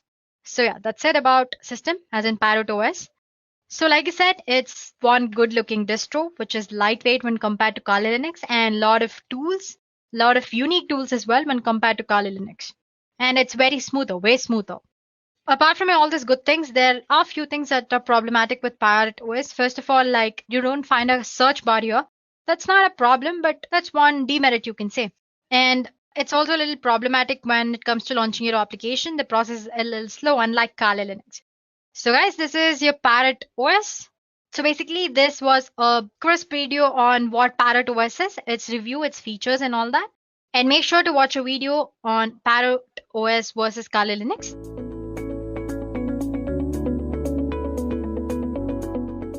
So, Linux has been known for its various distributions that cater to various needs. One of the most famous distributions is Kali Linux. That is a penetration testing oriented distribution which was built to bring about much needed corrections in its previous iteration known as Backtrack OS. Now, since the release of Kali Linux, it has gone under various iterations in the form of updates, while other penetration testing and security related distributions were also being developed all around the world. So, in this session, we will compare Kali to one such distribution that has come under the spotlight, and that is Parrot OS. So today in this video, I will first be giving you guys a brief introduction to what exactly is Kali Linux, and then I will also give a brief introduction to what Parrot OS is. Then we will be comparing Kali versus Parrot according to various parameters. So let's move ahead. Now let me give you guys a brief introduction to what Kali Linux is. So Kali Linux is a penetration testing and security focused operating system. As the name suggests, Kali has a Linux kernel at its core. Above that, the creators of Kali, Matti Aharoni and Devon Kearns, also added the latest injection packages to help pen testers save some time. Kali Linux is developed according to the Debian development standards, and it was developed as a refined penetration testing distribution that would be served as a replacement for Backtrack OS. Currently, the development of Kali is being handled by Offensive Security, which is the organization that provides prestigious certifications like OSCP, OSCE, and OSWP. Over the years, Kali has developed its own cult following, with people who would swear by the word and by the power provided by Kali. While I may not be such a staunch believer in Kali Linux, there are plenty of reasons for one to use Kali. For one, it's absolutely free. Secondly, it comes pre-installed with tons and tons of penetration testing tools and security related tools. Above that, it can be completely customized according to your needs, as the code is an open source Git tree and the whole code is basically available to the public to be tweaked. Also, the kernel that runs Kali Linux comes with the latest injection packages, and it also comes with GPG signed packages and repositories. Above that, Kali Linux has some true multi-language support, and it was developed in an extremely secure environment. Also, Kali supports a wide range of wireless devices. Now, at this moment, Kali may seem like a very useful operating system. But as you guys might remember the great quote from Spider-Man, great power comes with heavy resource utilization. According to the official documentation of Kali, the system requirements are quite heavy. On the low end, Kali Linux needs a basic of at least 128 MB of RAM and a 2 GB hard disk space to set up a simple SSH server that will not even have the GUI of the desktop. On the higher end, if you opt to install the default GNOME desktop and the Kali Linux full meta package, you should really aim for at least around 2 gigs of RAM and around 20 GB of free hard disk space. Now, besides the RAM and hard disk requirement, your computer needs to have CPU supported by at least one of the following architectures, them being AMD 64, i386, and ARML and ARMHF, and also ARM 64. Now, even though the official documentation says 2 GB of RAM is enough, I have personally faced numerous lag and stutter issues when running Kali on a virtual machine with 6 GB of allocated RAM, which in my opinion is a definite bummer. Now, let's take a moment to discuss about Parrot OS. So Parrot, much like Kali, is also a Debian based distribution of Linux. When I say Debian based, it means that the code repositories adhere to the Debian development standards. Parrot OS 2 comes with its own arsenal of penetration testing and security related tools. Most of these tools are also available on Kali. Now, Parrot was first released in 2013 and was developed by a team of security experts, Linux enthusiasts, open source developers, and advocates of digital rights. The team was headed by Lorenzo Falletra, and Parrot is designed in a very unique way. While the operating system has everything that is needed for a security expert, it doesn't present itself to be a daunting learning experience for beginners who want to set foot into the world of ethical hacking and vulnerability analysis. Parrot OS can be very well used as a daily driver, as it provides all of the necessary tools to complete day-to-day tasks. So, who exactly is Parrot OS made for? Well, first of all, it is made for security experts and digital forensic experts. It can be also used by engineers and IT students who are enthusiastic about ethical hacking. Then Parrot OS can be also used by researchers, journalists, and hacktivists. And last but not the least, Parrot OS is also meant for police officers and special security institutions. Okay, so now let's take a moment to actually discuss the system requirements that one might need to run Parrot OS. So the system requirements for Parrot is much more forgiving than Kali Linux. On the CPU side, you need an x86 architecture with at least 700 MHz of frequency. And architecture-wise, you need i386, AMD 64, or AMD 486, which is basically the legacy x86 architecture, or ARML and ARMHF, which are basically IoT devices like Raspberry Pi. On the side of RAM, you need at least 256 MB on an i386 architecture, 320 MB on an AMD 64 architecture, and as a general documentation, 512 MB of RAM is generally recommended by the ParrotSec OS people. On the GPU side, Parrot OS is very surprising as it needs no graphic acceleration. That means you can run this without a graphic card. On the side of hard disk space, Parrot OS needs at least 16 GB of free hard disk space for its full installation. That is 4 gigabytes left, 4 gigabytes lesser than Kali Linux. And for booting options, both Kali Linux and Parrot OS have the legacy BIOS preferred. Now, comparing two operating systems when it comes to Parrot OS and Kali Linux, that are both operating systems meant for similar purposes, that is penetration testing in this case, it becomes really tough. Most of the factors in such cases boil down to a matter of personal taste rather than an objective comparison. Now, before we move ahead with the comparison, let me list out a few similarities that you might have noticed between the two operating systems. So first of all, both operating systems are tuned for operating penetration testing and network related tools. And both operating systems are based on Debian development standards. Both of the operating systems support 32 and 64-bit architecture, and both operating systems also support Cloud VPS along with IoT devices. And of course, both of them come pre-installed with their own arsenal of hacking tools. Now, let's get down with the differences. The first criteria of differences that we are going to discuss is hardware requirements. Now, as you guys can see on the slide, I have put down the system requirements of Parrot OS on the left hand side, and I have put down the system requirements of Kali Linux on the right hand side. So, as you guys can see, Parrot OS and Kali Linux both need 1 GHz dual core CPU. When it comes to RAM, Parrot OS needs much lesser RAM than Kali Linux. Parrot needs 384 MB of RAM for its minimal running time, and Kali Linux needs 1 GHz of RAM on the other hand. In terms of GPU, Parrot OS doesn't really need a graphic card as it has no need for graphical acceleration. Kali Linux, on the other hand, if you're trying to run the GNOME desktop version, you will certainly need a graphic card. On the other hand, Parrot OS needs 16 GB of free hard disk space for its full installation, and Kali Linux needs 20 GB of free space. So basically, Parrot OS is a much more lightweight version. So we see that Parrot OS definitely wins against Kali Linux when it comes to hardware requirements due to its lightweight nature. Not only does it require lesser RAM to function properly, but the full installation is also pretty lightweight thanks to the use of the Mate desktop environment by the developers. So basically, if you're having an older hardware configuration on your computer, Parrot OS should definitely be your choice. Now the next parameter that we are going to compare the two OSs in is look and feel. Now this section completely boils down to personal choice. Personally, I prefer the minimalistic look that is given by Parrot OS. The interface of Parrot OS is built using the Ubuntu Mate desktop environment.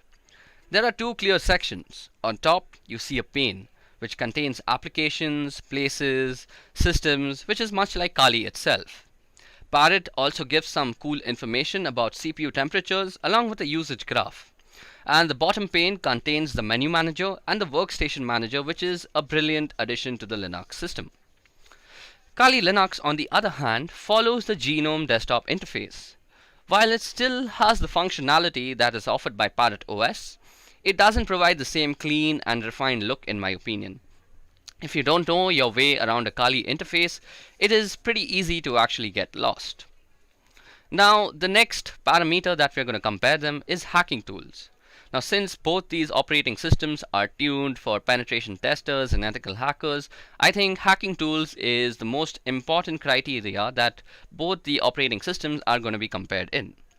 So when it comes to general tools and functional features, Parrot OS takes the prize when compared to Kali Linux.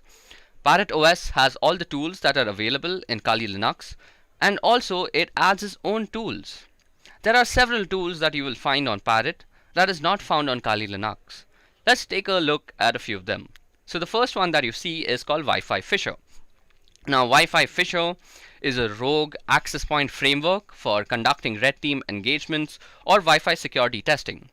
Using Wi-Fi Fisher, penetration testers can easily achieve a man-in-the-middle position against wireless clients by performing targeted Wi-Fi association attacks.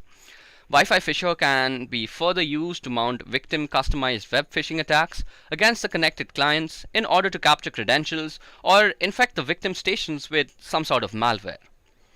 Another tool that is seen on Parrot and is much appreciated that is not seen on the Kali side is called Anon Surf. Now, being anonymous for a hacker is the first step before hacking a system. And anonymizing a system in an ideal way is not an easy task. No one can perfectly anonymize a system, and there are many tools available on the internet that say that they anonymize system. One such tool is Anon Surf. Now, Anon Surf is pretty good as it uses the Tor IP tables to anonymize the whole system. Also, if you guys have not already realized this, Tor also comes pre-installed on Parrot, while it has to be externally installed on Kali. Now, these things that you see, that Wi-Fi Fisher, Tor browser, and Anon Surf, surely they can be imported and downloaded on Kali, but they don't really come pre-installed, and that is what counts right now. So, since Parrot OS also is designed with development in mind, it also comes pre-installed with a bunch of useful compilers for various languages and IDEs for their respective development, which is completely absent on the Kali Linux side. So for this part of hacking tools, Parrot OS definitely takes the prize. Now the next thing that we are going to compare both these operating systems is release variations. Now both operating systems come with a variety of variations, but Parrot OS has much more diversity in terms of variety. So let me just explain what I mean. So as you guys can see on the left hand side, I have listed down the release variations that are available for Parrot OS. Now aside from the full editions, which is both provided by Parrot and Kali, they also both provide the light editions on Parrot side and the light edition on Kali side. They are both basically the same thing, wherein minimalistic tools are actually pre-installed and you can install and customize the operating system according to your own needs. If you don't choose to customize the operating system, you can very well use it as a very lightweight and portable operating system. So Parrot OS Lite Edition and Kali Lite Editions are two flavors of the operating system. Now this is where the differences start. So Parrot OS Air Edition also exists. So this is an edition that is used for wireless penetration testing and wireless vulnerability testing. So basically anything wireless, Parrot OS Air Edition does it faster and does it better. Then there's also Parrot OS Studio Edition, which is used for multimedia content creation. Yes, you heard that right. Parrot OS can also make content for your social media. So if you're thinking about using Parrot OS for marketing as well as security, Parrot OS here is definitely your go-to operating system. Kali, on the other hand, aside from its light version and full edition, offers some desktop interfaces like the E17, KDE, XFCE, the Ubuntu Mate, and the LXDE. So these are basically just skins that run over Kali and basically make Kali look a little different from one another. You can check out all these different customizations on the Kali documentation. Other than that, Kali has also support for cloud and IoT devices in the form of the ARM-L and ARM-HF releases. These releases are also available in Parrot OS, so Parrot OS doesn't stand down. So as you guys see, Parrot OS provides you a lot of diversity in the variety that it is offering. So in my opinion, Parrot OS also takes the prize in this section. Now the main question remains, which of these two distributions is better for beginners? Well, it is to be duly noted that both these distributions are not exactly meant for beginners. If you want to learn about Linux as an operating system, you're better off using something like Ubuntu or Deepin. This also doesn't mean that you cannot learn the basics on Parrot or Kali. On the other hand, if you are already knowing the basics of Linux and want to get your hands on an operating system to learn ethical hacking, I'd personally recommend using the ParrotSec OS Lite edition. This is because the Lite version comes with the bare minimum of networking tools. This means as you learn your ethical hacking concept slowly, you could develop or install tools one by one, instead of being overwhelmed with a whole bunch of them from the beginning. Not only does this allow yourself to evolve as an ethical hacker and penetration tester, but it also makes sure your fundamentals are built in a methodical manner. Now, I recommend Parrot OS over Kali for one other reason too. That is because the default user for Kali is root. This makes the environment a whole lot more aggressive, and mistakes tend to be punished and a whole lot more difficult to deal with. So this means that Parrot OS is generally the winner in my opinion.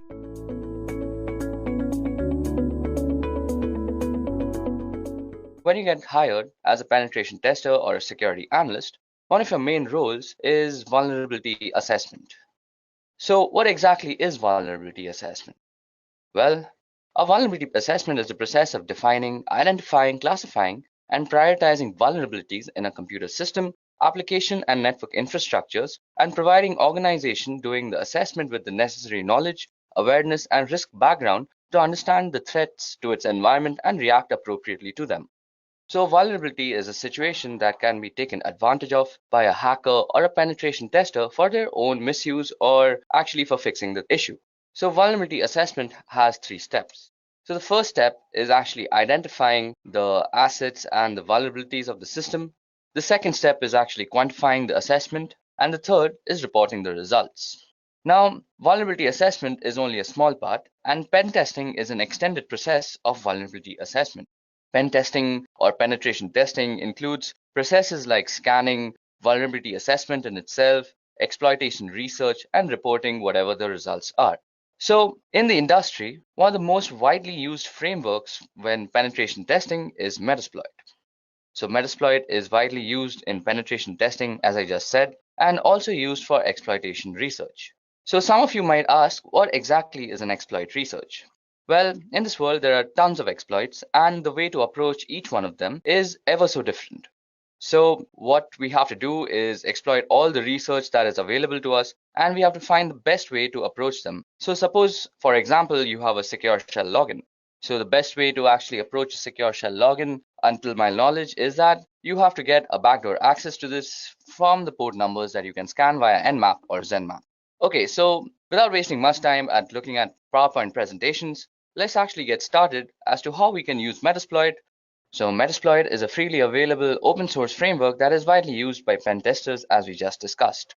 So to actually install Metasploit, which is easily available on Linux and Windows, I guess. Let me just check it out. So you go on your browser and you type Metasploit downloads. Now you just visit the first link, and as you guys can see, it says it's the world's most used penetration testing tool. And then you just download the Metasploit framework by clicking the download button here. So y'all might also find a pro version, which is a paid thing. And this has a little bit of extra features like group support and actually helping a company work as an organization. but we don't actually need that when practicing our pen testing abilities. So for that, you just go ahead and download Metasploit framework and install it on your system. Above that, there's another thing I want to make you guys aware of, and that is Metasploitable. So when actually pen testing, we need a server or a website to actually pen test things on. So normally this is a very illegal thing to do without permission. So Metasploitable has actually created a server with a lot of vulnerabilities on it, and it's called Metasploitable 2. So Metasploitable 2 is easily downloadable from this link, and it's a VirtualBox file. So you guys must have a virtual machine software on your system to actually set this thing up. I'll also go through how to actually set up Metasploitable because it has a lot of configuration and network management to go with it. So we'll get to that later. But for now, let's get started with Metasploitable. So before that, Metasploitable is written in Ruby. And if you all know Ruby coding and you all know how to make exploits, you all can also always contribute to the Metasploit community. So Metasploit is one of the most widely used pen testing tools in the industry. So what exactly is Metasploit? Well, it's a framework, and what a framework is it's actually a collection of tools. So these tools are majorly used for penetration testing and exploitation research. Now one might ask, what exactly is exploit research? Well, there are tons of exploits out there, and there are tons of ways to actually approach them. And this only comes to us from thorough research as to how we can approach each and every exploit in their best way. So talking about Metasploit, well, it's open source and it's free, and it's also written in Ruby. So if you guys know Ruby coding and know how to make exploits, y'all can always contribute to the Metasploit framework. Now talking about the download part, well, y'all can easily download Metasploit from its download page, which is www.metasploit.com/download. I'll be leaving the download link in the description. And once you're on the download page, you'll see two versions. One is the free version, which is the original Metasploit framework, and it's the core framework that everybody works on. And then there's Metasploit Pro, which comes with a 14-day free trial. So Metasploit Pro actually has a few extra features, which is great for an organization. Like it helps you work as a team. But if you're a guy who's just practicing pen testing like me, Metasploit framework, the free version, is the absolute way to go. Now also, when pen testing, y'all will also need Metasploitable. Now Metasploitable is an intentionally vulnerable target machine for actually practicing your Metasploit skills on. So we'll go over the installation of Metasploitable later, but for now, let's go over Metasploitable.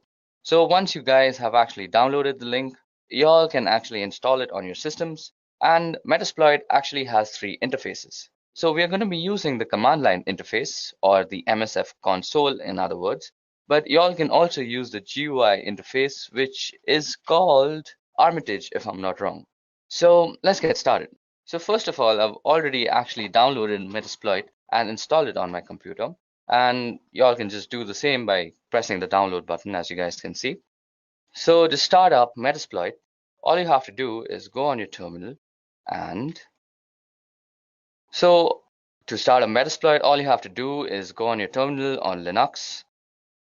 Well, we're starting a PostgreSQL server because first of all, the PostgreSQL server is the basis of all the Metasploit exploits that are stored, and starting it will just make it run faster. So we go service PostgreSQL and start. So that should start up a service, and indeed it has. So next thing you want to do is go in and type msf console. And that's going to take a little bit of time because I have a very slow computer, and it's going to start up our Metasploit frame. So as you guys can see, we got a big banner out here which says Metasploit Cyber Missile, and the banner changes every time. Don't get worried if you have a different banner. And the main thing is that you should see this MSF thing out here. So this means we are in the MSF shell right now, which is the Metasploit framework shell. So let's get started by actually clearing our screen. So first things first, the first command that you might want to run on Metasploit is the help command.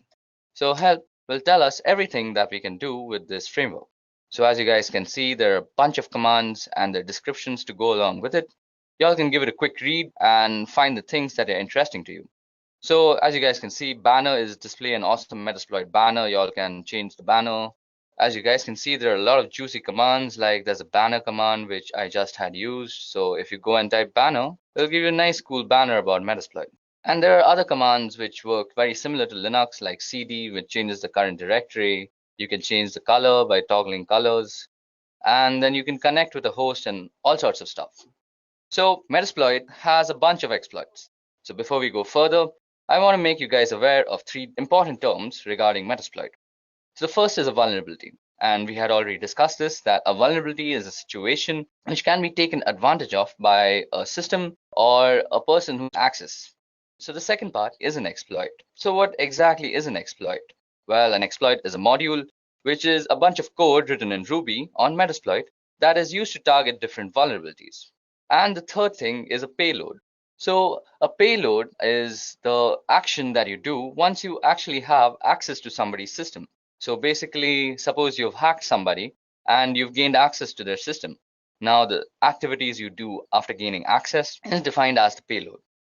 So we just spoke about exploits, and I told you guys that Metasploit has a bunch of exploits. So how do we see all the exploits that are there? So you go show exploits.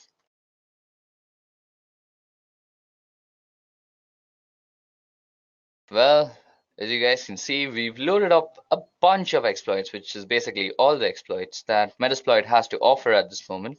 So let me just increase the screen a bit.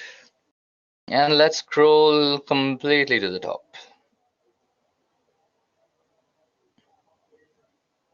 Yep.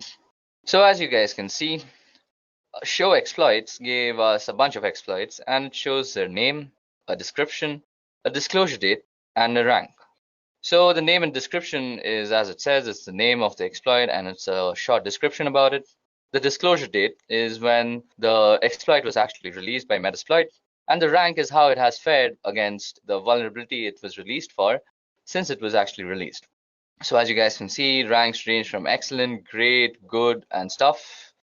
And we have a bunch of exploits. So as you guys can see, there's an Android exploit, there's a Samsung Galaxy Knox Android exploit, there are a bunch of Windows exploit, Adobe Flash exploits, FTP exploits, MySQL exploits, ASP.NET exploits, and a bunch of other stuff. So as you guys can see, there are a bunch of exploits to use, and it can get confusing and rather troublesome to search for the exploit you actually want to use. So as a pen tester, you can always go for the search keyword, which is basically, suppose you know that you have a MySQL server which has a bunch of vulnerabilities and you want to test those out. So you simply go search MySQL. Now I'll search the database for all the exploits that are related to MySQL and present them to you.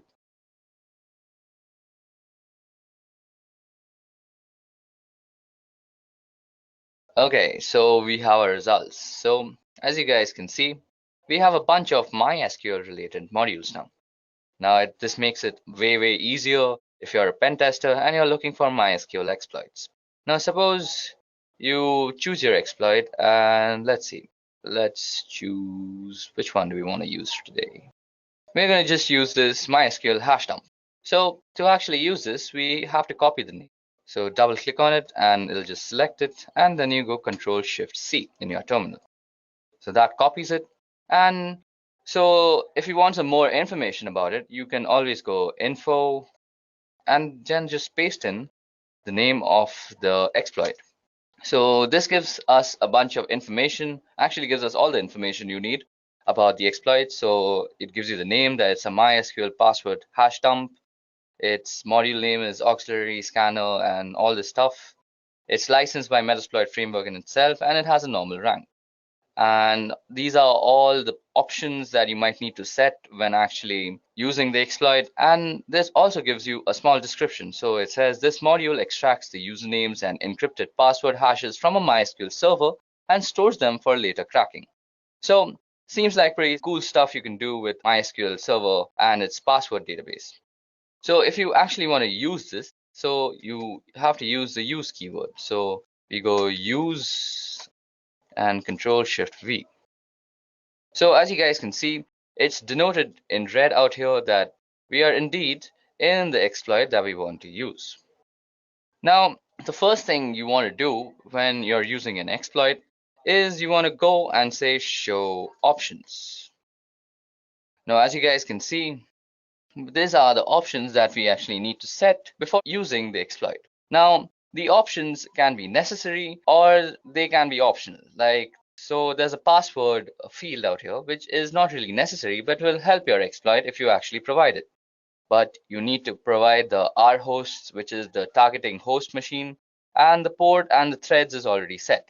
Now, suppose you want to set the R hosts, so you can just go set R hosts and you can set it to whatever IP address you want. Like suppose you want to address 192.168.2.56, something like that. So that will set the R hosts. You can also set the number of threads.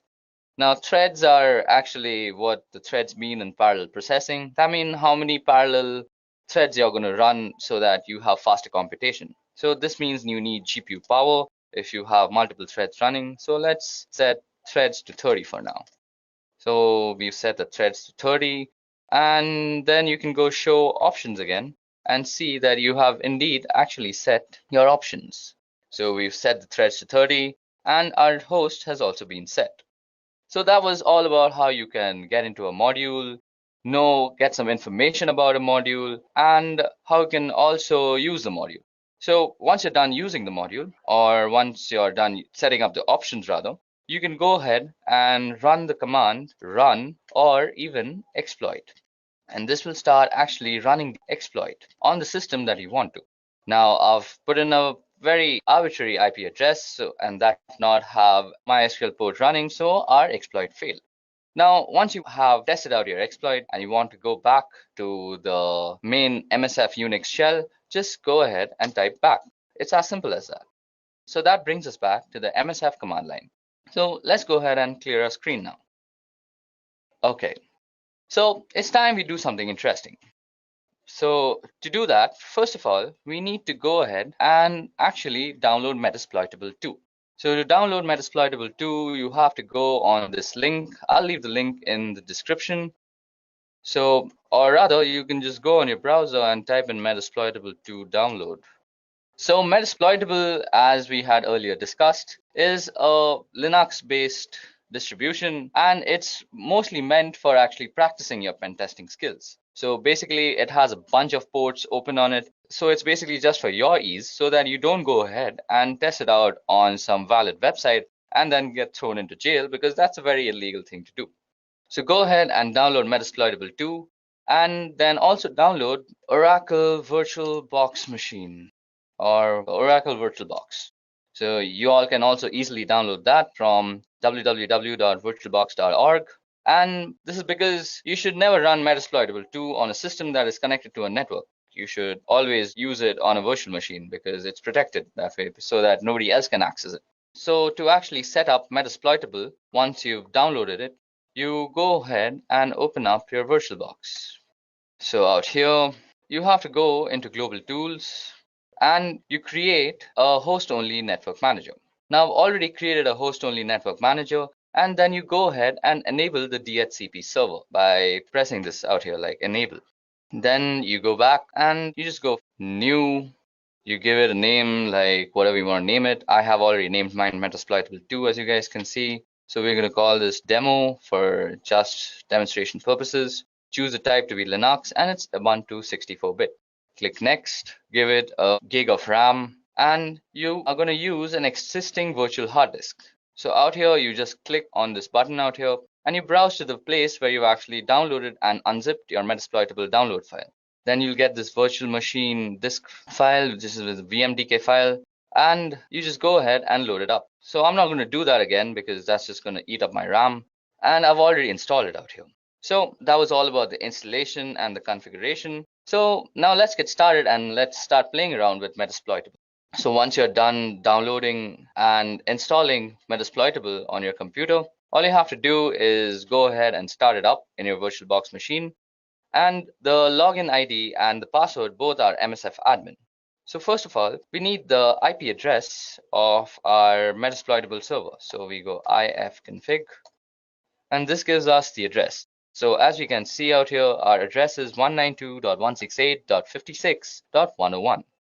So once you go ahead and started up Metasploitable, it's time that we go ahead and exploit all the vulnerabilities that is presented to us by Metasploitable 2. So to do that, let's head back to our Linux terminal again. So once we have the IP address, that was 192.168.56.101 if I am correct. So let's go and quickly get a little bit of information about that. So who is 192.168.56.101? So this will give us a who is on Metasploitable 2, and it'll give us a bunch of information as to how the server is set up, where it is set up, the ports that are open, and various other things. So as you guys can see, this gave us a complete who is. So to get some more information about our Metasploitable server, we're going to be using Nmap. Now, if you guys don't know about how to use Nmap, you can go out and check my other video on the playlist. I've made a pretty good Nmap tutorial. So we go Nmap -f-s and v, which is steel version, and we give it the name or the domain name server, 92.168.56.101. So we've got a juicy result out here, and we can see that there's a bunch of stuff open. So as you guys can see, there's the FTP port open, which has a version of VSFTPD 2.3.4. There's also OpenSSH, which is 4.7 P1 Debian. There's also Telnet, which is almost miserable to have Telnet running on your computer. Then there's SMTP, there's HTTP, and there's a bunch of ports open, as you guys can just see on your screen. So it's time we actually use Metasploit like a pen tester to go ahead and test out these vulnerabilities. So let's choose these FTP things. So we have this FTP out here. So from the version number, which is given to us by the steel version flag on Nmap, we know that it's using VSFTPD 2.3.4.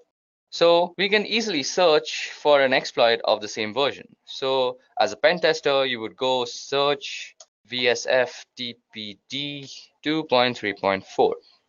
So this should give us all the exploits that are available for this particular vulnerability. So as you guys can see, after a long search from the search VSFTPD, we found a vulnerability or an exploit that can take advantage of the vulnerability. So it's time we actually use this. So first of all, let's get some info about this. So info, let's copy down this thing, and then let's get some info about this. So as this module description says, this module exploits a malicious backdoor that was added to VSFTPD download archive. This backdoor was introduced in the VSFTPD 2.3.4 tar.gz archive between June 30th and Walla Walla.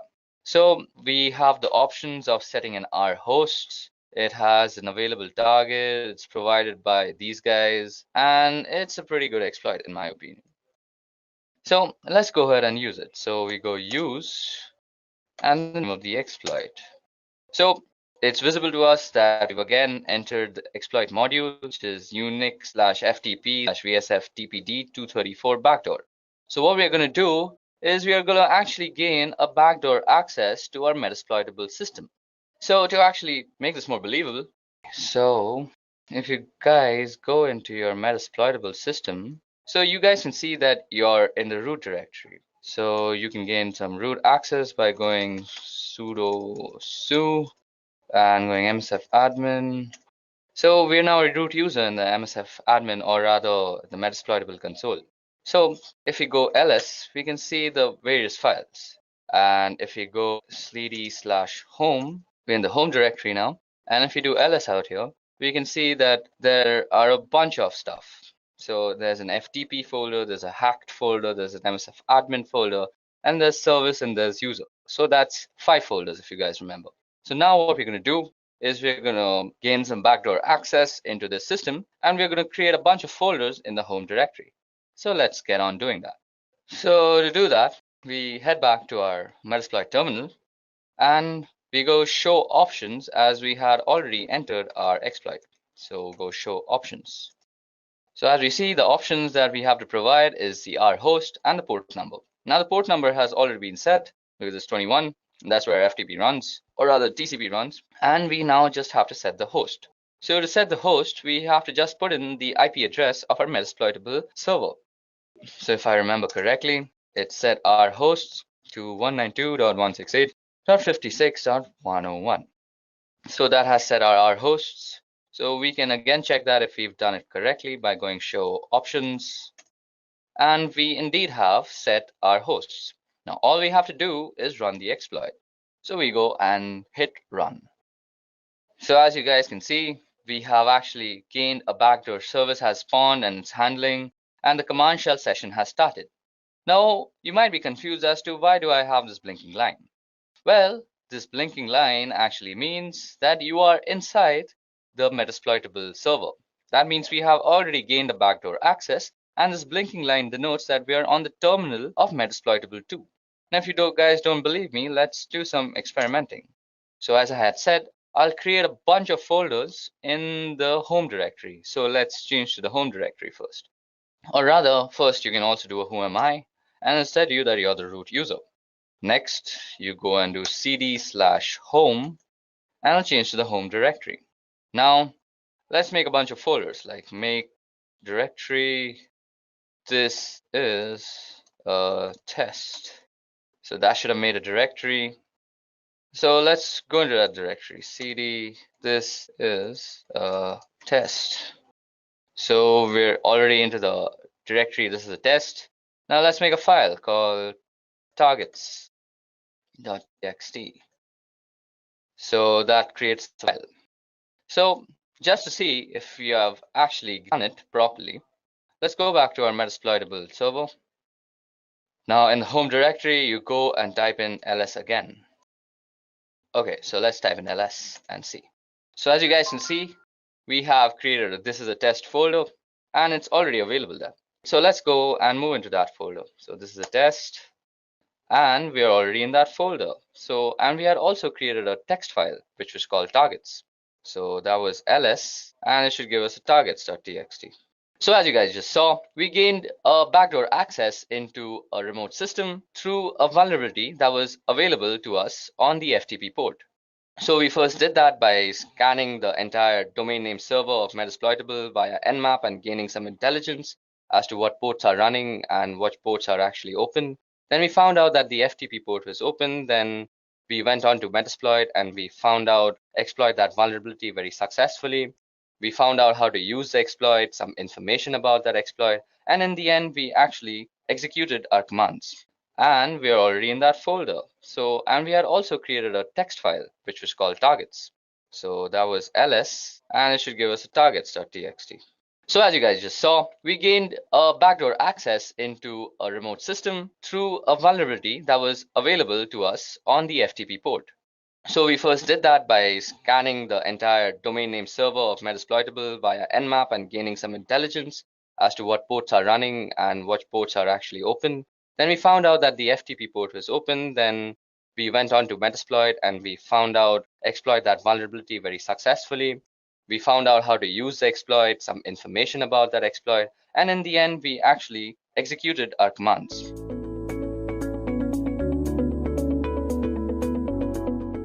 Now, you guys must be wondering what exactly is Nmap and why should I learn it? Well, Nmap is a network scanner that is widely used by ethical hackers to scan networks, as the name suggests.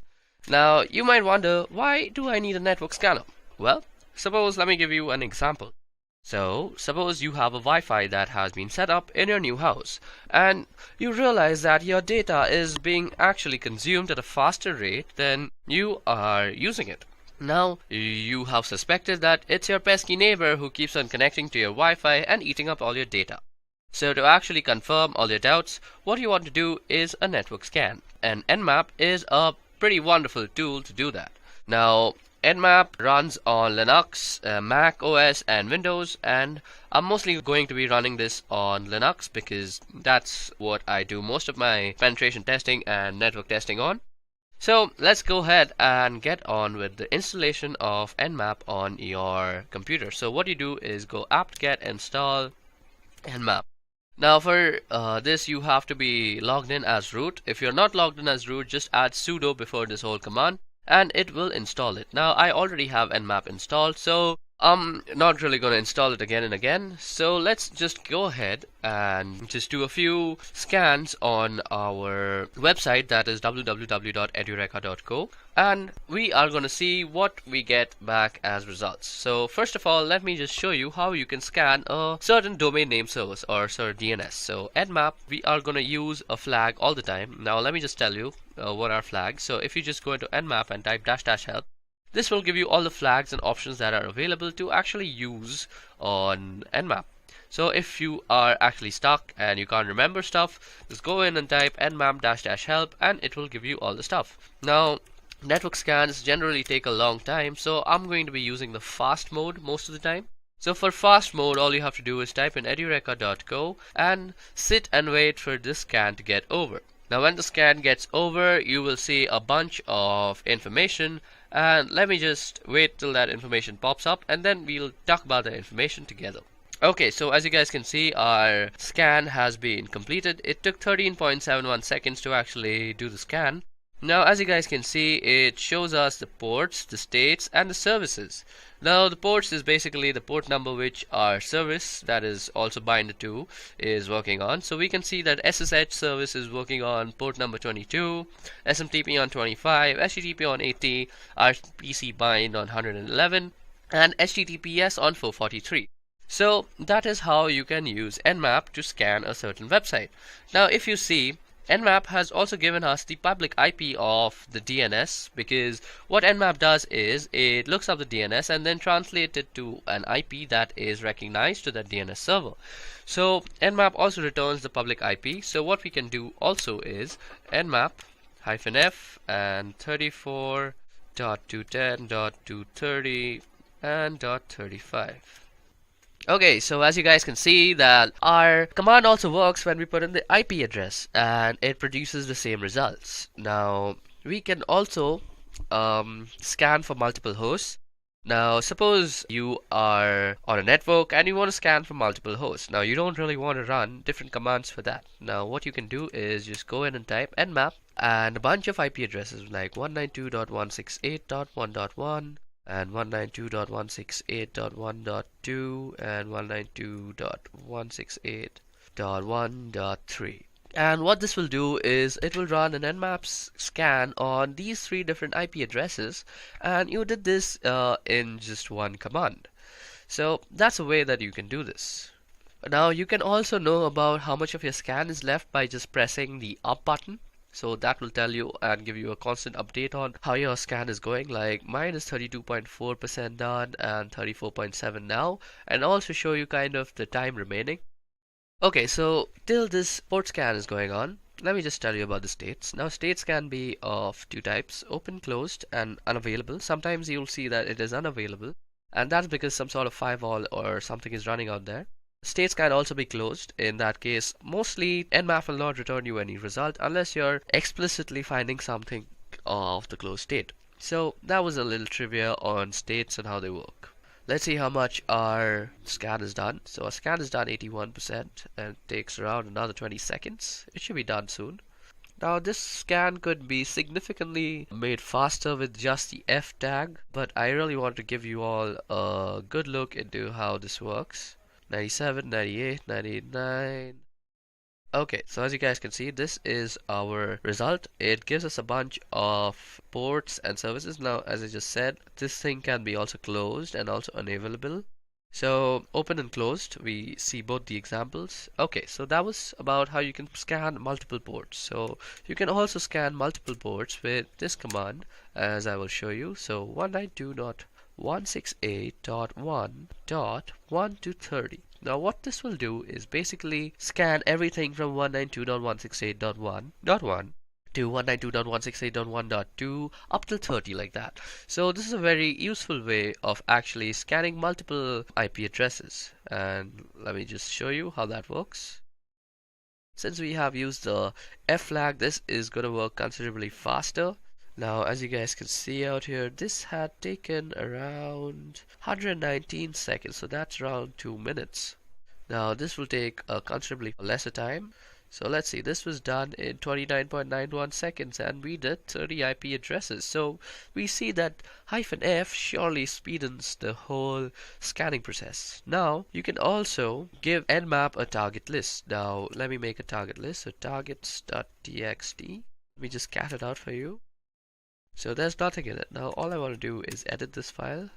So let me just edit that file and put in 192.168.1.1, 192.168.1.2, 192.168.1.3, 192.168.1.4, 192.168.1.5, or 15. Boom, roasted. Now all we have to do is save it. So that saves it, and Control X to actually exit it. Now you can go ahead and view what is in targets.txt. So as you guys can see, this is what is in targets.txt. And now you can just pass it to nmap with the IL flag, and you could say that nmap is going to actually scan all the IP addresses that are in this file. So let that just run. So this will take a little bit of time because it's 5 IP addresses and it's not really running on the fast mode. 83% of our work is done. Okay, so as we see, our scan has been completed. Now what you see out here is the scan results for whatever we had provided in the targets.txt list.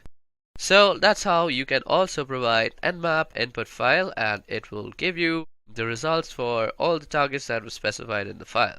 Now let's go ahead and talk about a little bit on port scanning. So nmap is also a brilliant tool for scanning ports, and if you have a server or a website, you know that there are around 65,535 ports out there on every server, and almost 99% are unused. So sometimes scanning ports is really a necessity. Now you can scan ports by just using the P flag and specifying the port number, and this is how you would do it, and you would just specify the IP address after that. So I'm going to use www.edureka.go, and what you can also do is this will scan only the port number 20, but you can also scan from port number 20 to 25. You can also put in commas and tell nmap you also want to scan all these other port 80 as HTTP and 443 as HTTPS.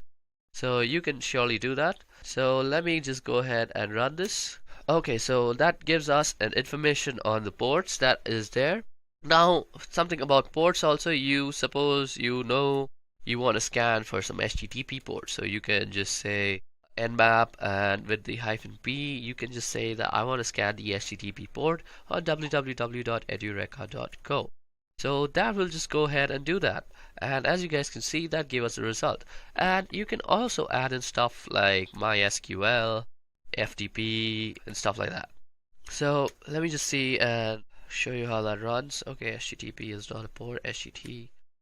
Okay, so as you guys can see, these are the ports that are running, and it gave us according to the name. Now if you want to scan all the ports, you can use -p and then the IP address at www.edureka.go. Now this generally takes a lot of time because you're basically doing 65,000 scans, so I'm not really going to do that. I'm going to quit this out. Another thing that I wanted to show you all that generally takes a lot of time to actually execute is called something like an aggressive scan. So as you guys can see out here, I have done an aggressive scan on Edureka. So to do that, all you have to do is nmap -a, and then you go edureka.go. So let us see how much time did this take to actually execute. This took 459 seconds. That's a long time for a scan. But it gives us a bunch of other information. For example, it gives us the trace route. So what is a trace route, first of all? So trace route is the route taken by a packet to actually reach the clients and the target server. So as you guys can see, our packet had 22 hops. First it went to the first hop was to the gateway router, that is 192.168.1.1. Then it went to the Airtel lease line, then it went to this IP address, then it went to the BSNL VSNL.net, and it went to London, New York, then Chicago, and it went all the way up to wherever this thing is hosted. That was some information, and then there is some other information given to us like the TCP open, TCP wrap, program versions, port types, port states, and all sorts of other information is given about in an aggressive scan. Another scan that I have previously also done and kept for y'all is because it takes a lot of time, and I have done something called the service version. So nmap-s and v with v capital will give you the service version. So it tries to actually guess the version of the service that is running. So for example, on the TCP port it tells us it is postfix SMTPD. On the Apache it's Apache HTTPD, and you can see all sorts of versions that are here. Another thing Nmap is generally brilliant is for guessing the operating system that is running. Now, I have already done this scan previously because this takes a humongous amount of time that I don't really have, and that is 386.34 seconds. And this scan together basically took me more than 10 minutes, and I don't really have that kind of time for explaining all this stuff. So, as you guys can see out here, the OS is kind of OS detail is Fortinet, FortiGate. It kind of tries to guess the OS upon the time to live that is in the response from the packets that it sends. So, -SV, -O, and -A are some really cool stuff that you might want to know. Another thing that you can do is traceroute, as I had just told y'all, and y'all can do traceroute separately. So you go --traceroute, and then you say the name of any sort of website. So suppose I want to know how I reach netflix.com. So I go netflix.com, and this will give me a trace route that shows me how my packet actually reaches netflix.com. Okay, so this is basically it was a direct one hop. Okay, so that was surprising. On the other hand, if I were to do this on edureka.co, it would take a bunch of hops to actually reach there. Okay, this might just take some time to run. Okay, so it's 94% done. I'm just waiting for it to get completed. Okay, so this gave us the hop, and as you guys can see, we took 22 hops to actually reach edureka.co, and it's the same process. You go through a bunch of IP addresses, and then you reach this thing called US West to compute.amazon AWS. Okay, so that was about traceroute. Now, just to end this tutorial, let me just tell you guys that you all can also save a file to Nmap, and that is basically save all whatever you found from a search into a file, and let me just show you how to do that. Now, sometimes when you are working as a security analyst, you will have to perform network scans on a wide area network that is huge. It's basically huge.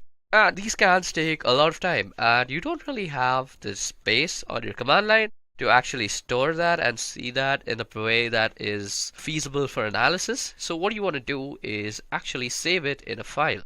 So what you can do is say nmap on, and then you can say the name of the file. We could say results.txt, and we could save this in file. So www.edureka.co. So whatever search result is going to be generated is going to be stored in this file called results.txt. Now this file need not exist from before. It will just be created by nmap. And now you see if I do ls, we have a targets or a results.txt. Now if I just cat out that file, let me just less it actually. Results.txt. And what you see out here is an nmap scan result that is stored. Another thing that I would like to show you all before I end this Nmap tutorial is a verbose mode. So for verbose mode is basically when we were pressing up arrows to see how much of our scan is done, you can basically do that with verbose mode. So you go -f and -v for verbose, and you could say www.edureka.co. And this will basically give you a verbose mode of what is actually going on. I'll tell you everything, and boom, roasted, there it's done, and we have finished our Nmap tutorial. And now you see if I do ls, we have a targets or a results.txt. Now if I just cat out that file, let me just less it actually, results.txt. And what you see out here is an Nmap scan result that is stored. Another thing that I would like to show you all before I end this Nmap tutorial is a verbose mode. So for verbose mode is basically when we were pressing up arrows to see how much of our scan is done, you can basically do that with verbose mode. So you go -f and -v for verbose, and you could say www.edureka.co. And this will basically give you a verbose mode of what is actually going on. I'll tell you everything, and boom, roasted, there it's done, and we have finished our Nmap tutorial.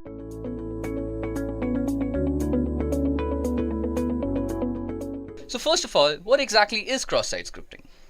Well, Cross-site scripting refers to client-side code injection attacks wherein an attacker can execute a malicious script, also commonly referred to as a malicious payload, into a legitimate website or web application. Now, XSS is amongst the most rampant of web application vulnerabilities and occurs when a web application makes use of something like an unvalidated or unencoded user input within the output that it generates. Now, by leveraging XSS, an attacker does not target a victim directly. Instead, an attacker would be exploiting a vulnerability within a website or something like a web application that the victim would visit, and essentially using the vulnerable website or the web application as a vehicle to deliver a malicious script to the victim's browser. Now, while XSS can be taken advantage of within a VirtualBox script, ActiveX, and Flash, unquestionably the most widely abused is JavaScript. This is mostly because JavaScript is the fundamental to any browsing experience. All the modern sites today have some JavaScript framework running in the background. Now, XSS can be used in a range of ways to cause serious problems. Well, the traditional uses of XSS is the ability for an attacker to steal session cookies, allowing an attacker to probably impersonate a victim, and that just doesn't stop there. So XSS has been used to wreak havoc on social websites, spread malware, website defacements, and phish for credentials, and even used in conjunction with some clever social engineering techniques to escalate to even more damaging attacks. Now, cross-site scripting can be classified into three major categories. So the first is reflected cross-site scripting, the second is stored or persistent cross-site scripting, and the third is DOM-based cross-site scripting. So out here, DOM refers to the document object model that is used while web application building. So let's take a moment to discuss the three types of cross-site scripting. So the first one we're going to be discussing is reflected cross-site scripting. Now, by far the most common type of cross-site scripting that you'll be coming across is probably reflected cross-site scripting. Here, the attacker's payload is a script and has to be part of a request which is sent to the web server and reflected back in such a way that the HTTP response includes the payload from the HTTP request. Now, using a phishing email and other social engineering techniques, the attacker lures in the victim to inadvertently make a request to the server which contains the cross-site scripting payload, and then he ends up executing the script that gets reflected and executed inside his own browser. Now, since reflected cross-site scripting isn't really a persistent kind of attack, the attacker needs to deliver this payload to each victim that he wants to serve. So a medium like a social network is very conveniently used for dissemination of these attacks. So now let's take a step-by-step look at how cross-site scripting actually works. So firstly, the attacker crafts a URL containing a malicious string and sends it to the victim.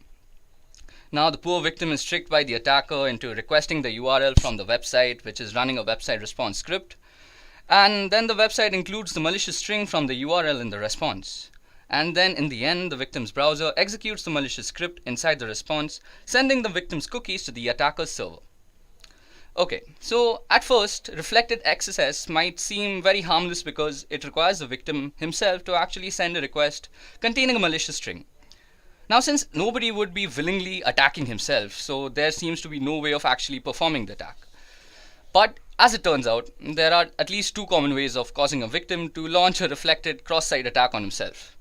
So the first way is if the user or targets a specific individual and the attacker can send a malicious URL to the victim, for example using email or for example instant messaging, and then trick him into visiting the site. Secondly, if the user targets a large group of people, the attacker then can publish the link or the malicious URL on his own website or social media, and then he'll just wait for visitors to click on it. So these two methods are similar and both can be very successful with the use of a URL shortening service like one provided by Google. So this masks the malicious string from users who might otherwise identify it. Okay, so that was all about reflected cross-site scripting. Let's move on to stored cross-site scripting now. So the most damaging type of cross-site scripting that is there today is persistent or stored cross-site scripting. In stored cross-site scripting attacks, in stored cross-site scripting attacks, the attacker is injecting a script into the database that is permanently stored on the target application. So a classic example is a malicious script inserted by an attacker in the comment field or on a blog or a forum post. So when a victim navigates to the affected web page now in a browser, the cross-site scripting payload will be served as a part of the web page, just like any legitimate comment would be. Now this means that the victim will be inadvertently ending up executing the malicious script once the page is viewed in the browser. Now let's also take a step-by-step look at how cross-site scripting in the stored version works. So the attacker uses one of the website's form to insert a malicious string into the website's database first. Now the victim unknowingly requests a page from the website, and then the website includes the malicious string from the database in the response and then sends it to the victim. Now the poor victim will be actually executing the malicious script inside the response and sending all the cookies to the attacker's server. So that's basically how stored or persistent cross-site scripting works. Now it's time for the last type of cross-site scripting, which is document object model based cross-site scripting. So DOM based cross-site scripting is an advanced type of cross-site scripting attack. So which is made possible when the web application's client-side script writer uses provided data to the document object model. So basically it means that data is subsequently read from the document object model by the web application and outputted to the browser. So if the data is incorrectly handled in this place, an attacker can very well inject a payload which will be stored as a part of the document object model and then executed when the data is read back from the DOM. Now let's see how that actually happens. So first the attacker crafts a URL containing a malicious string and sends it to the victim. Now this victim is again tricked by the attacker into actually requesting the URL from the website. This is like the primary step in actually performing cross-site scripting. Now the third step is that the website receives the request but does not include the malicious string in the response. Here's the catch of DOM-based cross-site scripting. So now the victim's browser executes the legitimate script inside the response, causing the malicious script to be inserted into the page. That is basically into the inner HTML attributes. And the final step is then the victim's browser then executes the malicious script inserted into the page and then just sends the victim the cookies to the attacker's server. Now, if you guys must have realized, in the previous examples of persistent and reflected cross-site scripting, the server inserts the malicious script into the page, which is then sent as a response to the victim. Now, when the victim's browser receives the response, it assumes that the malicious script is to be a part of the page's legitimate content and then automatically executes it during page load as with any other script would be. But in a DOM-based attack, there is no malicious script inserted as a part of the page. The only scripts that are being actually automatically executed during the page load is legitimate part of the page. So that's the scary part. So the problem is that this legitimate script directly makes user input in order to add HTML to the page. So the malicious string is inserted into the page using inner HTML. So it's passed as HTML. So mostly people who are actually servicing or surveying any server for cross-site scripting attacks, they will not be actually checking the client side. So it's a very subtle difference, but it's very important. So in traditional cross-site scripting, the malicious JavaScript is actually executed when the page is loaded as a part of the HTML server.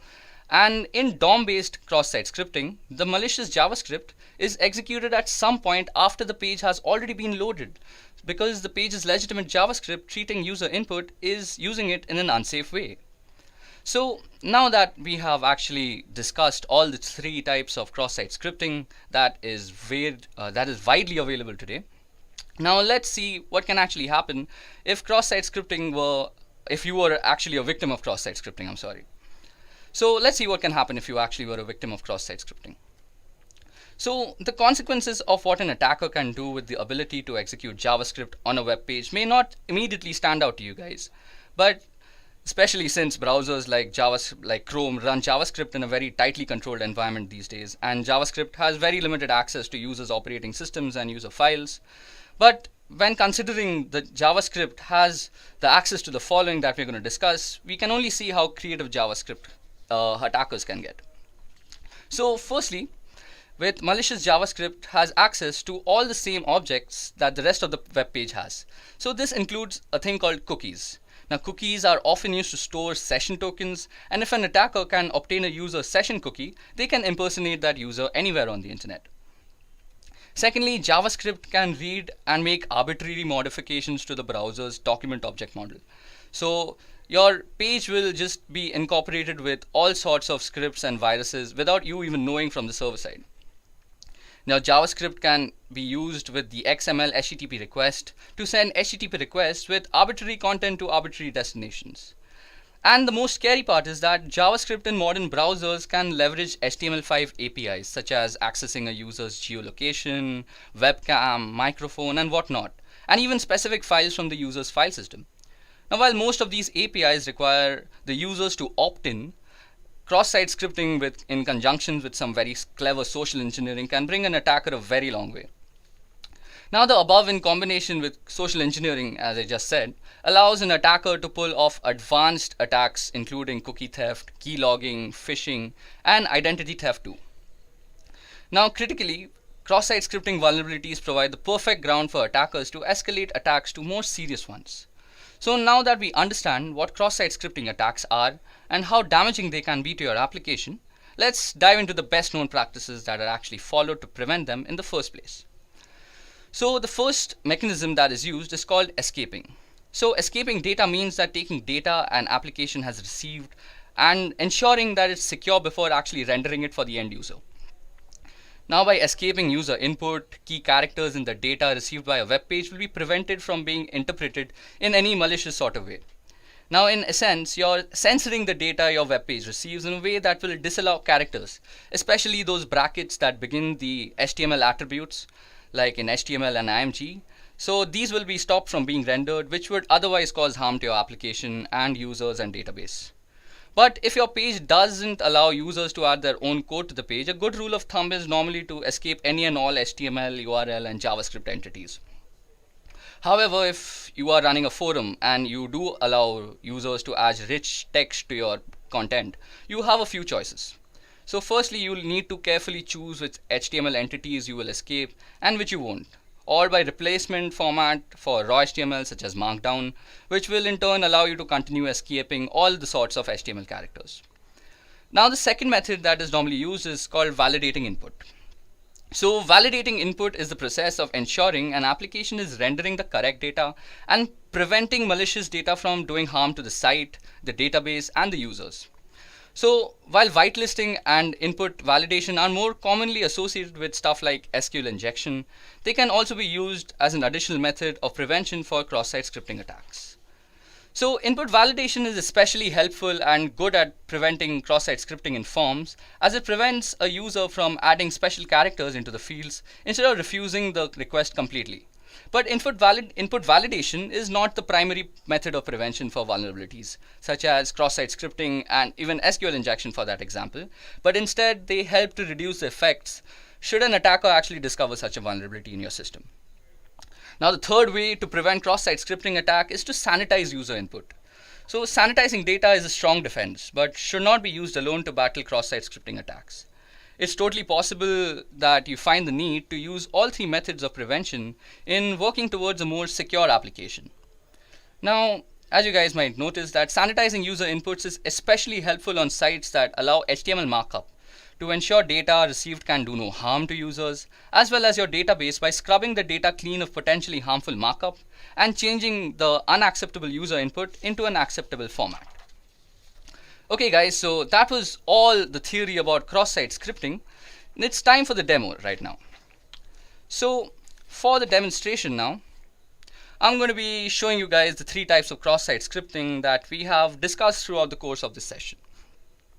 So not only will this be a rather interesting to see how cross-site scripting works on a vulnerable web application, but it will also give us a better understanding of cross-site scripting in itself. Now, to perform cross-site scripting is a very big crime, so we really can't target any random website or web application for that matter. So keeping that thing in mind, I have chosen the Broken Web Application project. So this is brought to us by OWASP, which stands for Open Source Web Application Security Project. Now, the Broken Web Application Project, or BWAP, is a broken web application that is intentionally vulnerable, and it incorporates a majority of the known bugs that are out there. And it is widely used by security enthusiasts, students, and practicing ethical hackers to mostly practice and nurture their skills in the right direction. Okay, so to get started, first of all, we need to download a few files and get things ready. So first of all, we'll download the Broken Web Application project, and I'll be leaving the download link in the description just in case you guys want to practice in your own free time. Secondly, we'll need to download a VirtualBox. Now, after we have both the files ready and we have it installed and we have our Broken Web Application installed in the virtual machine, we are good to go. Now, I've already done all that boring job and actually installed the Broken Web Application. As you guys can see, I'm already running the OWASP Broken Web Application on my virtual machine, and this is the OWASP virtual machine. So as you guys can see, it's based off Linux, and if we go ifconfig, it'll give us the IP address that it's running on. So as you guys can see, it's running on 192.168.146.4. So if we just head over there, yeah, I've already opened that up, we get a portal. So for this particular demonstration, I'm going to be using the Broken Web Application project and also WebGoat. So first of all, let's head over to the Broken Web Application project. So we'll be greeted with a login screen out here, and the credentials for this is B and bug, as you guys can see. So just go and enter login after you've entered the credentials. Okay, so you all will be welcome with a place where you can choose your bug, and you can also choose the amount of security that you want to practice with.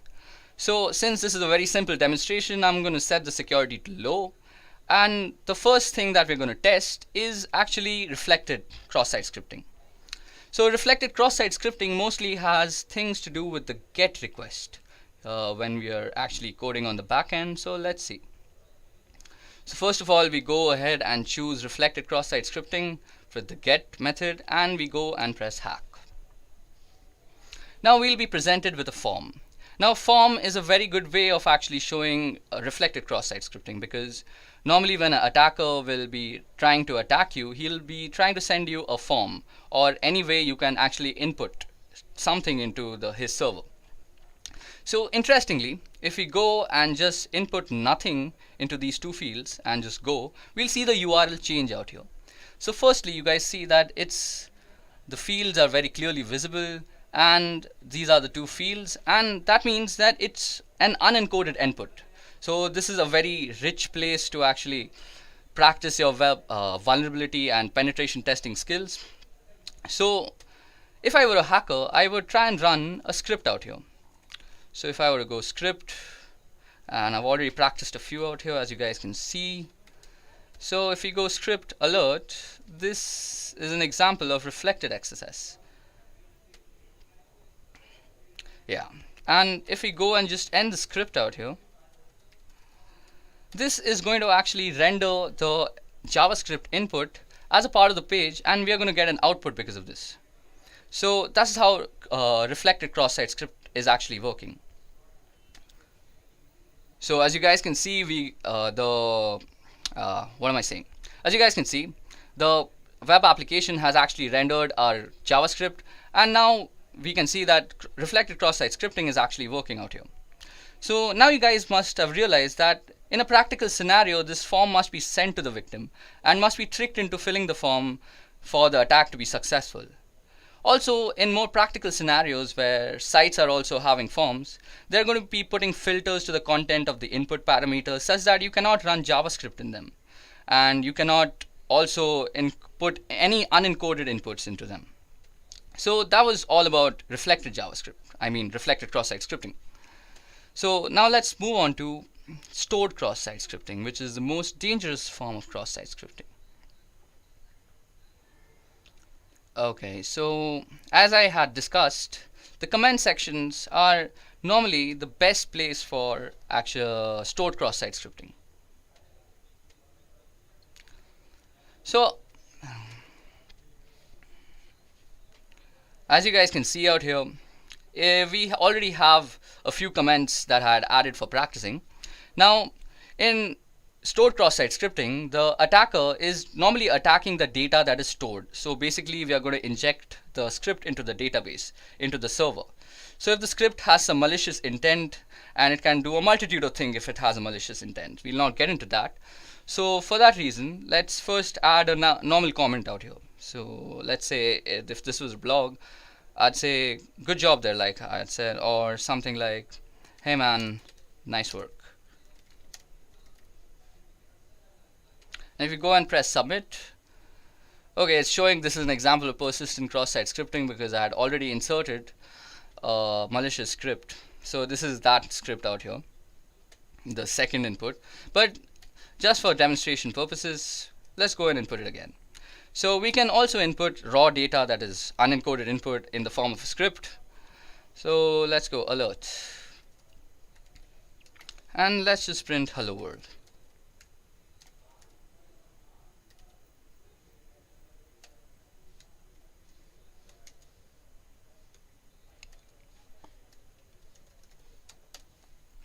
So if we go and press submit, so it first runs that other cross-site script, and then it'll say that this page isn't working. So this is also a very good example.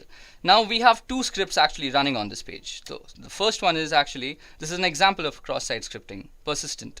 So that was the second one.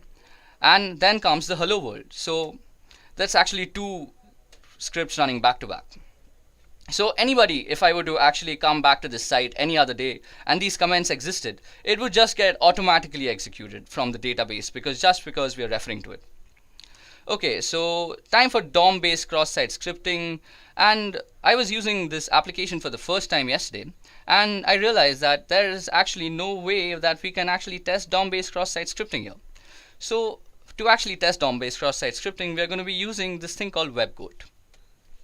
Now the login credentials to WebGoat is guest for the username and guest for the password. I had already logged in, so it didn't ask me. So now if you go out here and go under cross-site scripting in XSS, you will also see that there is no options available for actually DOM-based cross-site scripting. This is because it's under AJAX security, or AJAX if you might pronounce it that way. So this is under AJAX security because if you guys remember, we had just discussed that DOM-based cross-site scripting is a client-side cross-site scripting. So things like a normal script would normally be checked on the server side. But when we are talking on client side, we are talking about languages like HTML, AJAX, etc.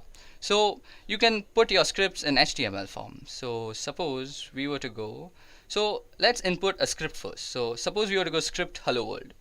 Now if we go and submit the solution, nothing actually happens because we are actually putting in encoded inputs out there. It's the DOM that is unencoded. Now if we were to actually go in and input in a language that the client side actually understands, for example HTML, so we'd immediately get a result. So first of all, it's going to actually manipulate the inner HTML attributes of the site. So if we go image and we put a source, now let's not give the source anything, and on alert, on an error, we're going to run some simple JavaScript. So alert, and we can say this is an example of DOM-based XSS. Now as soon as I end the image tag, this is going to get run because the client side is always rendering the client side page. So watch this. Sorry, I think I mistyped somewhere. Okay, let's go again. So image. Okay, let's use something I've already used. And you can see that it says hacked. And out here, we've not even pressed submit solution. So out here, you can see that as soon as we completed it, it's again saying hacked. So that means as soon as you complete the query or the client-side HTML language, so that will completely trigger the cross-site payload. Image tag, this is going to get run because the client side is always rendering the client side page. So watch this. Sorry, I think I mistyped somewhere. Okay, let's go again. So image. Okay, let's use something I've already used. And you can see that it says hacked. And out here, we've not even pressed submit solution. So out here, you can see that as soon as we completed it, it's again saying hacked. So that means as soon as you complete the query or the client-side HTML language, so that will completely trigger the cross-site payload.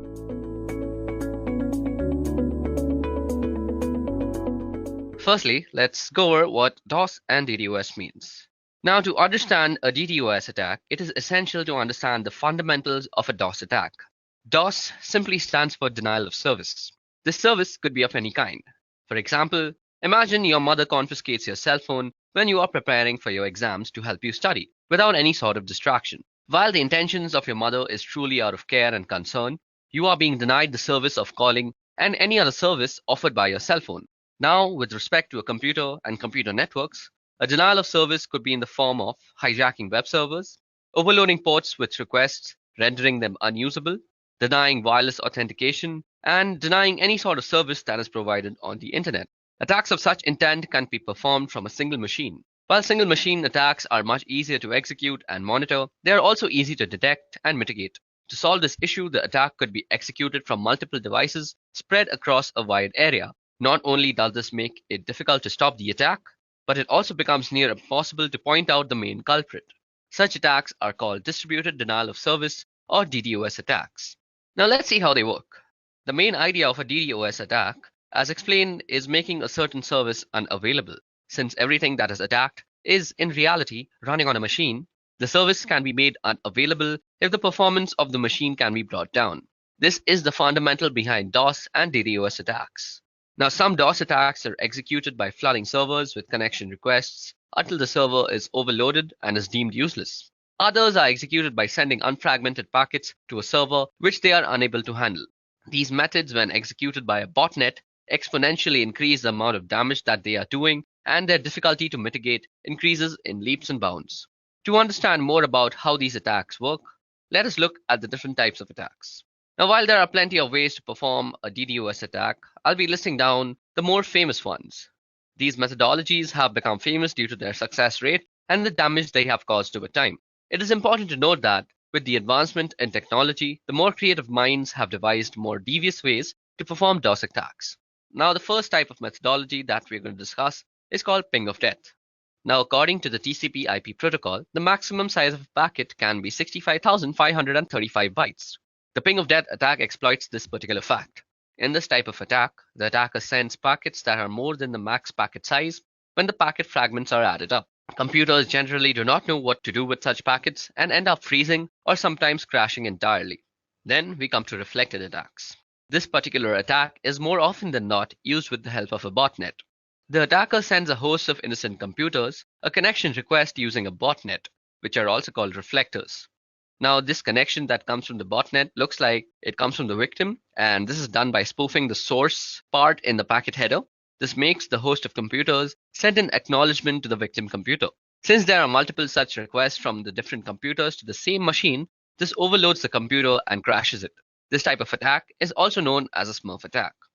Another type of attack is called mail bomb. Now, mail bomb attacks generally attack email servers. In this type of attack, instead of packets, oversized emails filled with random garbage values are sent to the targeted email server. This generally crashes the email server due to a sudden spike in load and renders them useless until fixed. Last but not the least, we have the teardrop attack. So in this type of attack, the fragmentation offset field of a packet is abused. One of the fields in an IP header is the fragment offset field, indicating the starting position or offset of the data contained in a fragmented packet relative to the data in the original packet. If the sum of the offset and the size of one fragmented packet differs from that of the next fragmented packet, the packets overlap. Now, when this happens, a server vulnerable to teardrop attacks is unable to reassemble the packets, resulting in a denial of service condition. Okay, so that was all the theoretical portion of this video. Now it's time to actually perform our very own DDoS attack. Okay, so now that we finished the theoretical part of how DDoS actually works and what it actually is with its different types, let me just give you guys a quick demonstration on how you could apply a denial of service attack on a wireless network anywhere around you. Like this could be somewhere like Starbucks where you're sitting, or this could be a library also, or your college institution. No matter where you're sitting, this procedure will work. So the first thing we want to do is actually open up a terminal, because we will be doing most of our work on a command line basis. Now for this particular demonstration, we will be actually using two tools. First is AirCrackNG, which is a suite of tools which contains AirCrackNG, AirmonNG, AirReplayNG, and AeroDumpNG. So these are the four tools that come along with it. And the second one that we'll be using is called MacChanger. Okay, so let me just put my terminal on maximum so you guys can see what I'm actually writing out. So first thing we want to do is actually log in as a root. So let me just do that quickly. So because we need to log in as root because most of the stuff that we're going to do right now will need administrator access. Now, the first thing we want to do is check out our wireless network card's name, and we can do that easily by typing ifconfig. Now you can see that my wireless card is called WLO1, and we get the MAC address and we also get the IPv6 address. So that's my wireless network card, and we'll be actually setting that up in monitor mode. Now, before we actually go into and start up our network card in monitor mode, let me just show you how you can install the two tools that I just spoke about, that is AirCrackNG and MacChanger. So to install AirCrackNG, you can just go apt-get install AirCrackNG, hit enter, and this should do it for you. I already have it installed, so it's not going to do much. To install MacChanger, you could just go the same command, that is apt-get install MacChanger. And you can check if both the tools have been installed properly by opening the manual pages by typing man aircrackng, and this will open up the manual page for you. And let's also do the same for MacChanger. So what we're going to do first is set up our network interface card into monitor mode. So to do that, all we have to do is type ifconfig, and we need to put our network interface card down. So we go WLO1 down, and with the command iwconfig, we go mode monitor. Don't forget to specify the interface that you're working on. So iwconfig WL1 mode monitor. And all you have to do now is put it back up. So what we are going to type is ifconfig WL1 up. You can check the mode. It'll say managed if it's in monitoring mode. So as you guys can see, it says mode managed. So that's how we're going to go ahead. So you can check that just for your own purposes. So we can also check for only WL1 by specifying the interface. Or you could also check the mode only by passing it through a pipe function, and that is using grep mode. So iwconfig WL1 grep and mode. Well, mode begins with a capital M, so that's how you would probably return it. So as you guys can see, that has returned the mode for us, along with the access point and the frequency. Okay, so that was a little fun trivia on how you could fetch the mode from a certain command, that like iwconfig, by passing it through a pipe and grabbing it with mode. Grab basically means grab. Okay, so now moving on, we'll get to the more important stuff now. So firstly, we need to check for some sub-processes that might still be running and that might actually interfere with our scanning process. So to do that, what we do is airmonng check and then the name of the interface. Now, as you guys can see, I have the network manager that is running out here, and we need to kill that first, and that can be easily done by going kill with the PID. After that, you can run a general command called airmonng check and kill. So whatever it finds, it will kill it accordingly. And when it produces no results like this, that means you're ready to go, as there are no sub-processes running that might actually interfere with our scan. Now what we want to do is we want to run a dump scan on the network interface card and check out all the possible access points that are available to us. So as you guys can see, this produces a bunch of access points and they come with their BSS IDs. They also have the power, which is the PWR, that is the power of the signal. And let me go down back again. So yeah, you can see the beacons, you can see the data, you can see the channels available. And what the BSS ID is, it's the MAC ID that is actually tied in with the ESS ID, which basically represents the name of the router. Now what we want to do from here is we want to choose which router we want to actually DOS. Now the whole process of DOSing is actually we will continuously de-authenticate all the devices that are connected to it. So for now I have chosen Edureka Wi-Fi to actually DOS out. And once I send a de-authentication broadcast, it will actually de-authenticate all the devices that are connected to it. Now this de-authentication is done with a tool called AirReplay, which is a part of the AirCrackNG suite of tools. Now let us just see how we can use AirReplay by opening up the help command. So we go --help, and this opens up the help command for us. Now as you guys can see, it shows us that we can send a de-authentication message by typing in the -0. and then we need to type in the count. So what we are going to do is type in -0, which will send a deauthentication message, and now we can type 1 or 0. So 1 will send only one deauthentication message, while 0 will continuously loop it and send a bunch of deauthentication messages. We are going to say 0 because we want to be sure that we are deauthenticating everybody. And we can also generally specify the person we also want to specifically deauthenticate. But for this demonstration, I'm just going to try and deauthenticate everybody that is there. So what we are going to do is we are going to copy down the MAC address or the BSS ID as you would know it. And then we are going to run the authentication message. Now, as you guys can see, our deauthentication message is beginning to hunt on channel 9. Now, as you guys know, and as I already know, that our BSS ID or the MAC address is working on channel 6. Now, we can easily change the channel that our interface is working on by just going iwconfig w1 and then channel and then specifying the channel. Now, as you guys can see, our chosen router is working on channel 6, so that's exactly what we're going to do. Now, as you guys can see, it immediately starts sending deauthentication codes to the specified router, and this will actually make any device that is connected to that router almost unusable. You might see that you are still connected to the Wi-Fi, but try browsing the internet with them. You will never be able to actually reach any site, as I'm constantly deauthenticating your service. You will need that 4-way handshake all the time, and even if it completes, you are suddenly deauthenticated again because I'm running this thing on a loop.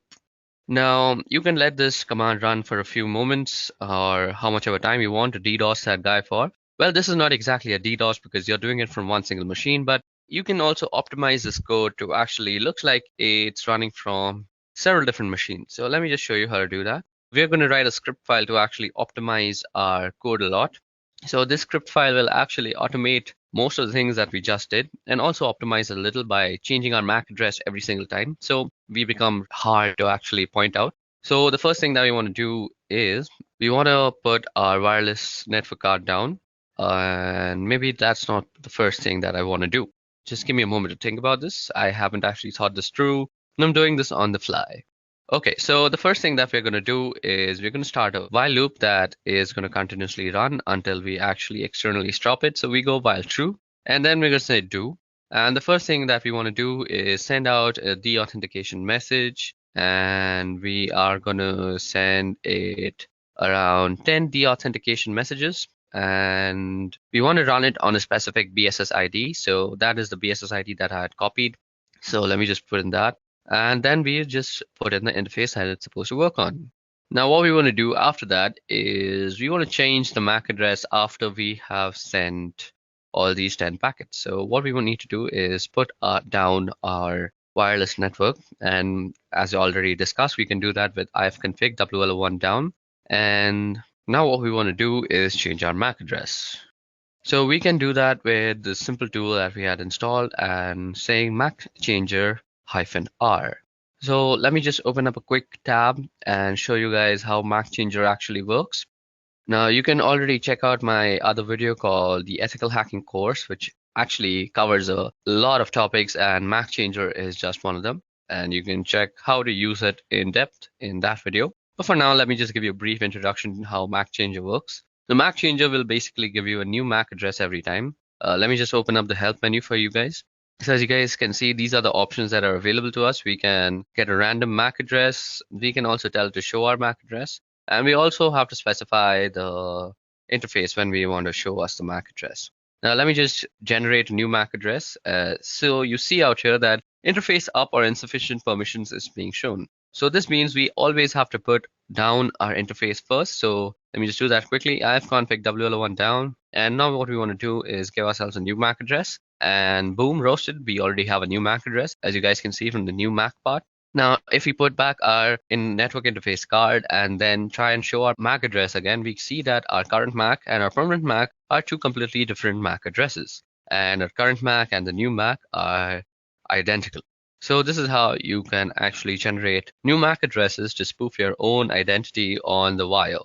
And that is very useful in this case because the person you're attacking will be so confused as to what to do because your MAC address is changing every time. And there's no real solution to the situation that you're creating for him. At least I don't know of any solution. If you do know how to stop this for yourself, please leave it down in the comment section below and help the world a little bit.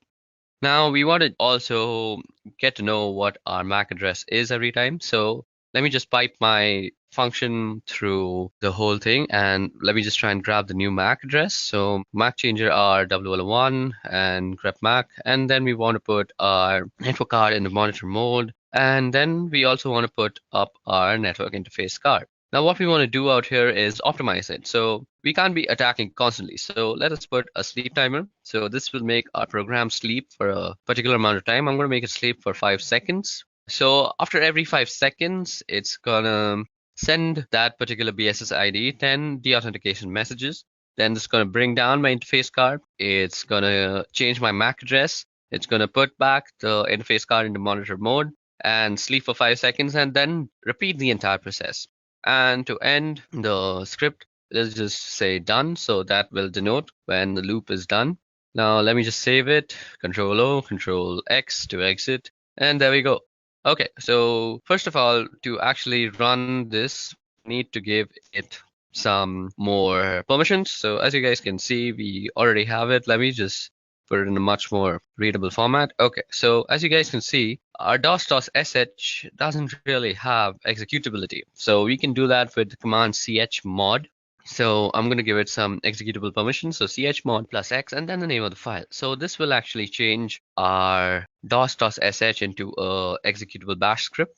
Okay, so it seems that we have done some error. So let's just go back into our bash script and check for the error that we have probably done. So nano dos.sh. Okay, so the thing that I am missing is that I forgot the -a that I'm supposed to put before putting the BSS ID in the air replay ng part of the code. So let me just go ahead and quickly do that. Okay, so now that that is done, let me just save it and quickly exit and see if this thing is working. Okay, so now we are trying to work out our script. Now, you guys should know that this Edureka Wi-Fi is my company's Wi-Fi and I have complete permission to go ahead and do this to them. Also, my company's Wi-Fi is kind of secure, so every time it senses that a deauthentication message is being sent like that, it kind of changes the channel that it is working on. So these guys are really smart, smarter than me most of the time. And this time, I'm just going to try and force them to work on channel 6. So let me just go ahead and run my script once. Okay, so let me just check that they're still working on channel 6. Yep, they're still working on channel 6.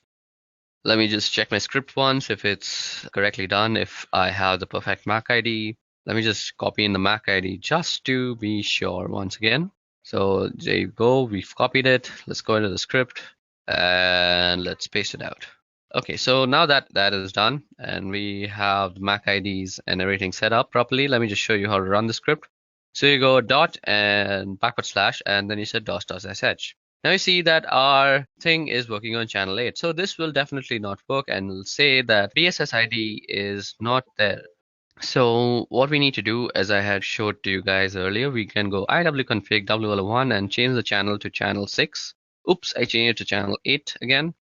This will not work. I'm sorry, that was my bad.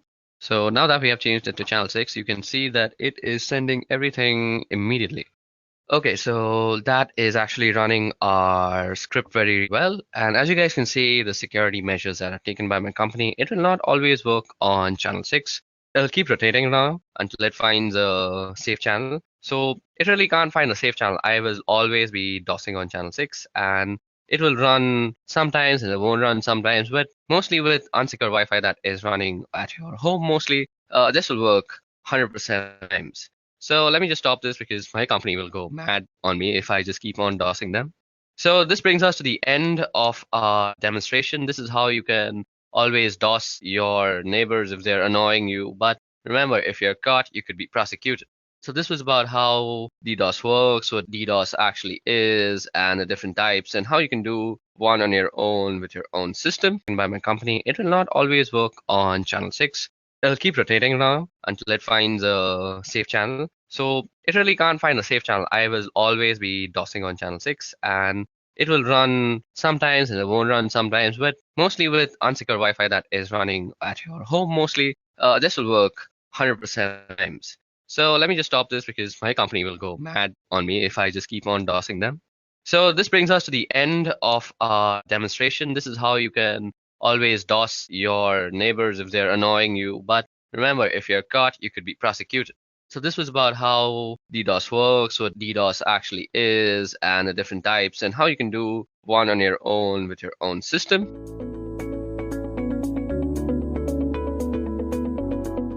In early days of internet, building websites was straightforward. There was no JavaScript, no backend, no CSS, and very few images.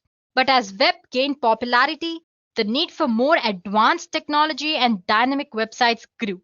This led to development of Common Gateway Interface, or CGI as we call it, and server-side scripting languages like ASP, JavaScript, PHP, and many others.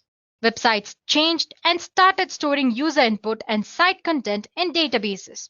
Each and every data field of a website is like a gate to database. For example, in login form, the user enters the login data. In search field, the user enters a search text. And in data saving form, the user enters the data to be saved. All this indicate data goes to database.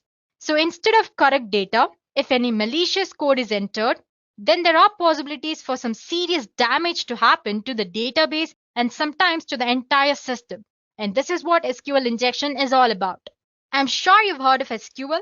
SQL Query Language, or SQL, is a language which is designed to manipulate and manage data in a database. SQL injection attack is a type of cybersecurity attack that targets these databases using specifically crafted SQL statements to trick the systems into doing unexpected and undesired things. So by leveraging an SQL injection vulnerability present in web application or a website, given the right circumstances, an attacker can use it to bypass web application's authentication details, as in if you have login and password, user can or attacker can enter just the user ID, skip the password entry, and get into the system. Or it can sometimes retrieve the content of an entire database. He can also use SQL injection vulnerability to add, modify, and sometimes delete records in a database, affecting data integrity. Well, using this vulnerability, attacker can do unimaginable things. This exactly shows how dangerous an SQL injection can be. Now let's check out how a typical SQL injection is carried out. Well, let's start with non-technical explanation. Guys, I have a simple analogy here. So first, let's go through this. Once you understand this, you'll easily able to relate this with what SQL injection attack is. So anyway, first imagine that you have a fully automated bus that functions based on the instructions given by human through a standard web form. Well, that form might look something like this. For example, the form might say, drive through the route and where should the bus stop, if when should the bus stop. This route and where should the bus stop and this condition, that's when should the bus stop, or the user inputs. This is where user have to enter the input into the form. Now after putting some data into the field, it looks something like this. Drive through Route 77 and stop at the bus stop if there are people at the bus stop. Well, that looks simple enough, right? So basically here the human or the person is trying to give three instructions. That is, bus should stop at Route 77. It should stop at the bus stop if there are people at the bus stop. Well, that sounds harmless.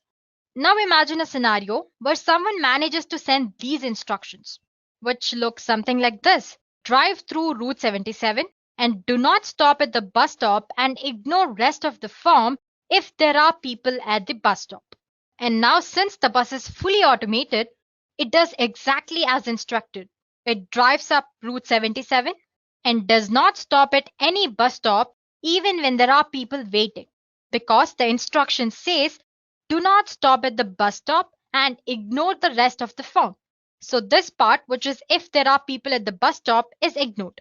We were able to do this because the query structure and the supplied data are not separated properly. So the automated bus does not differentiate between the instructions and the data. It simply does anything that it is fed with or asked to do. While SQL injection attacks are based on the same concept.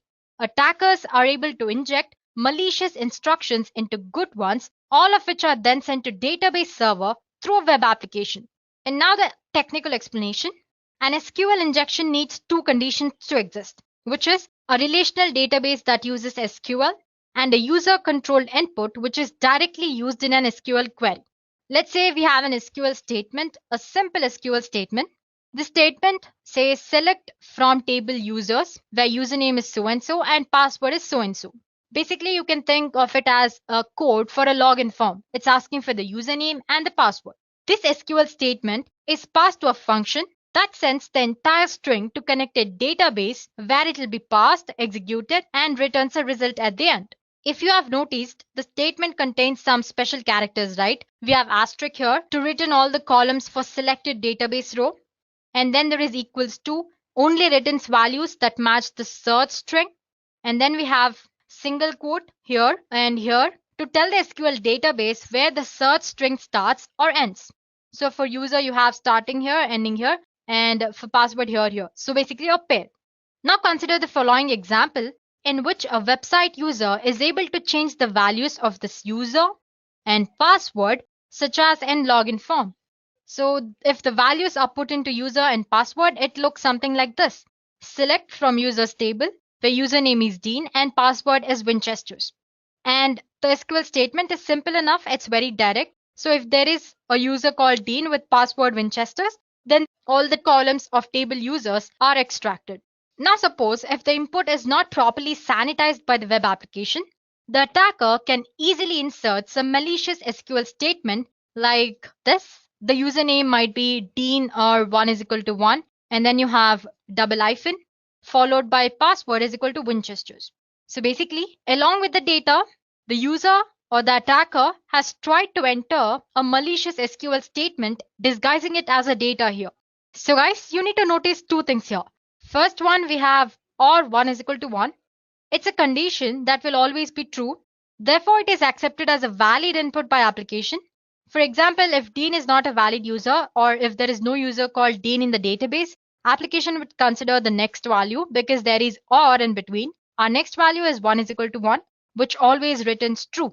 So basically, our input will be something like this, Dean or true. And if there is no user called Dean, the next input will be true and it will be taken as an input value and the values will be displayed.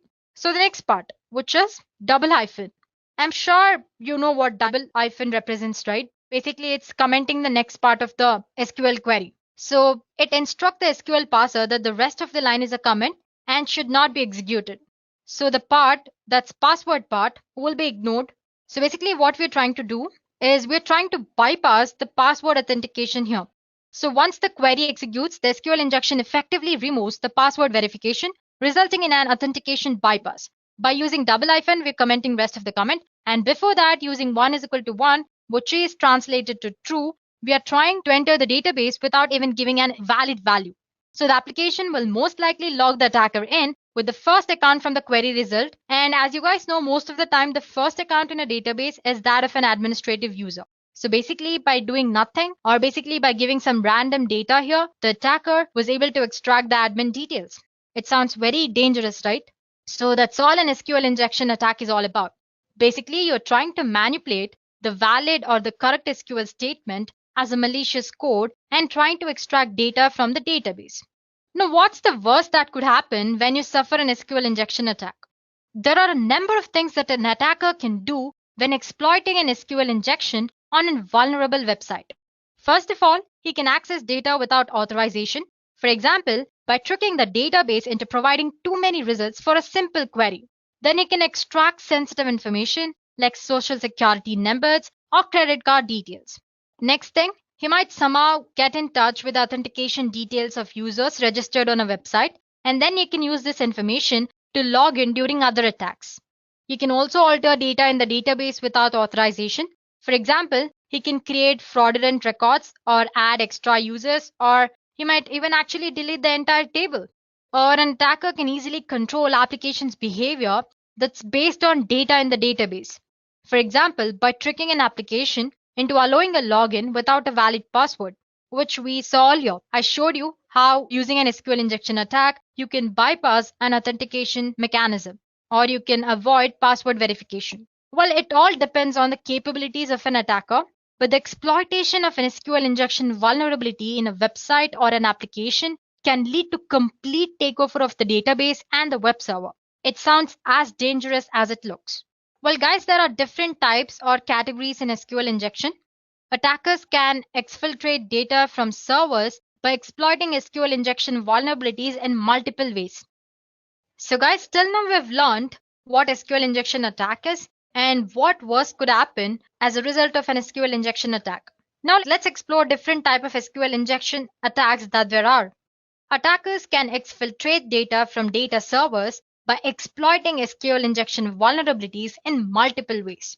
SQL injection mainly can be classified into three major categories, and that would be in-band SQL injection, inferential SQL injection or blind SQL injection, and then there is out-of-band SQLI.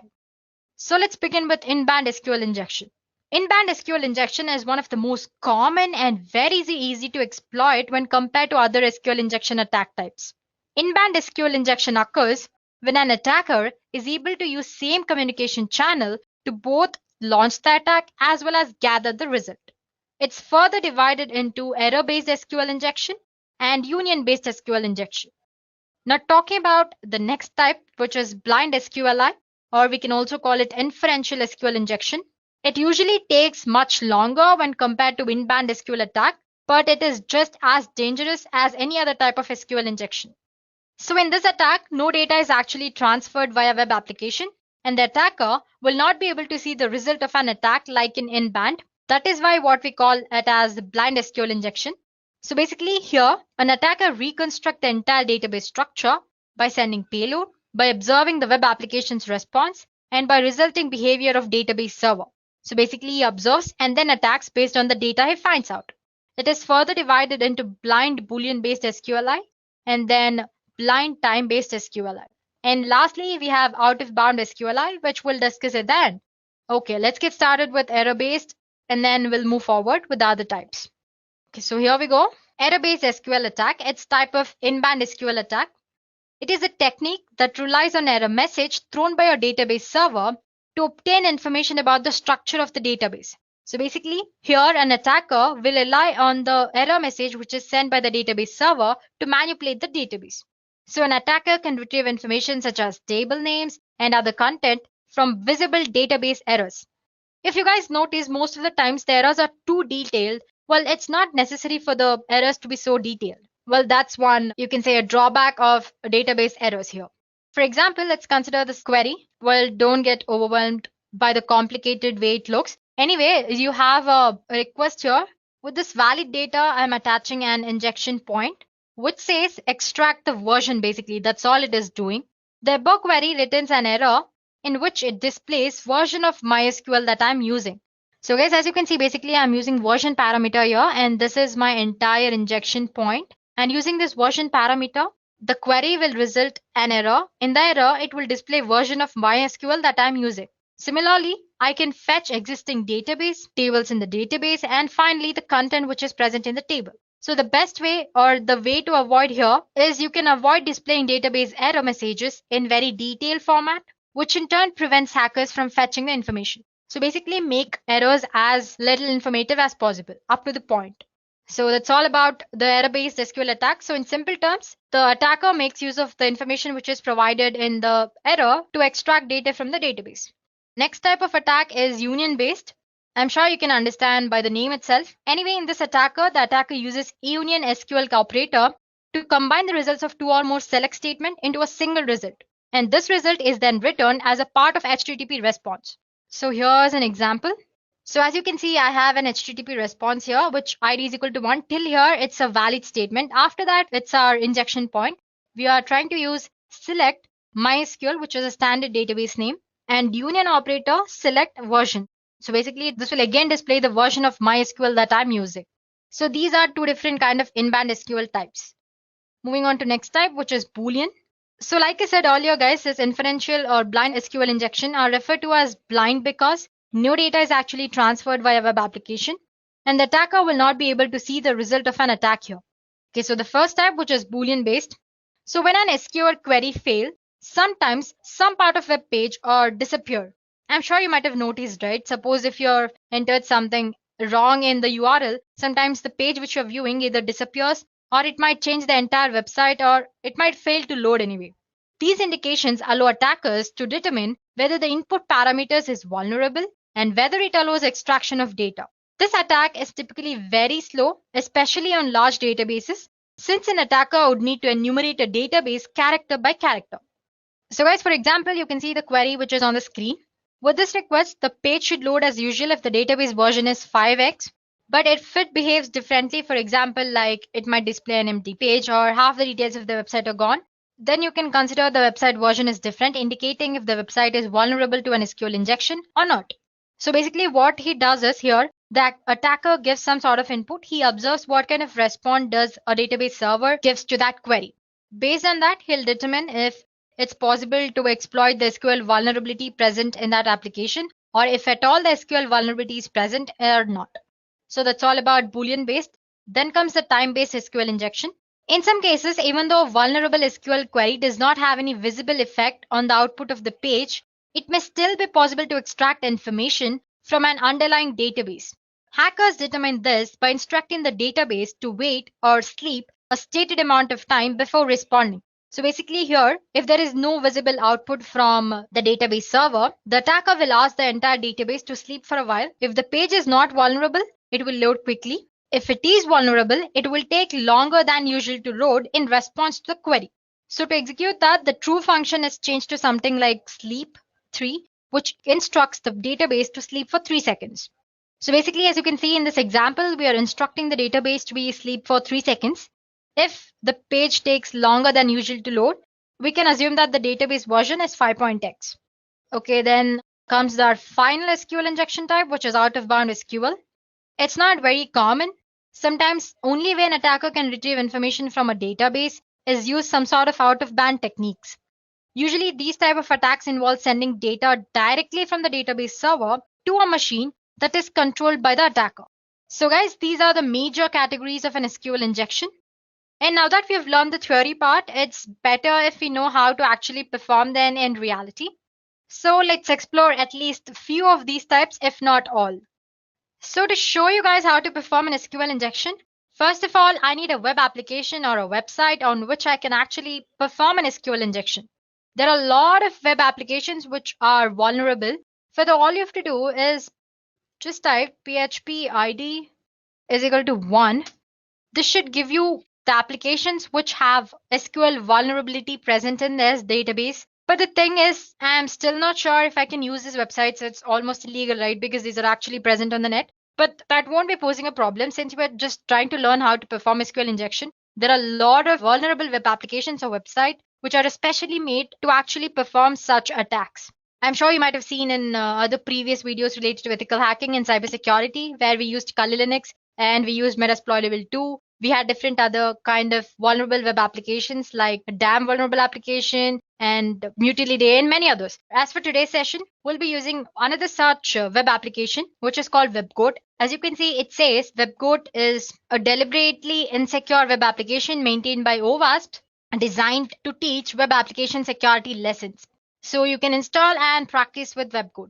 It not only has SQL injection, it also has other kind of vulnerabilities, which you might have seen when we were discussing the WordPress website vulnerabilities, like cross-site scripting, SQL injection, and content delivery, many others. Okay, the latest version of WebGoat that's running right now is version 8. So basically all you have to do is you can search for WebGoat 8. So here you go, you have a GitHub version here, you can click on that. So that's a brief introduction about WebGoat. So basically it's a vulnerable web application where you can test your skills or actually see how the attacks happen. So all you have to do is install WebGoat. Right now the current running version is WebGoat 8. All you have to do is type for WebGoat. You can see the WebGoat GitHub link here. Click on that. And if you scroll down here, it says download the latest release of WebGoat. You can run it as a container using Docker. Anyway, you can just click on this. And there you have your jar file. Just click on that, it'll be downloaded. I already have it downloaded. You can store it in your favorite folder or the folder which you access very easily. So one more point is that there's a prerequisite which you need to have to use WebGoat, which is your Java, latest version of Java. So let's say cmd command prompt. Let me just check if I have Java version. So as you can see, I have latest version, which is Java 11.0.2. So if you have older versions, delete them or just update them to the new version. And sometimes it also says that to actually use WebGoat, you need to have Tomcat, but it runs without Tomcat as well, as when it comes with the pre-installed JVM and Tomcat. But to be on the better side, please do make sure you are using JVM. Okay, guys, I have my WebGoat stored in my D folder. So all I have to do is and dir. Let me maximize the screen for you guys. So here you go. You can see my WebGoat jar file here. So now to start using that, all you have to do is java -jar and WebGoat. Let me just press tab. There it goes. Click enter. Well, it starts a WebGoat application for us. It might take about like half a minute.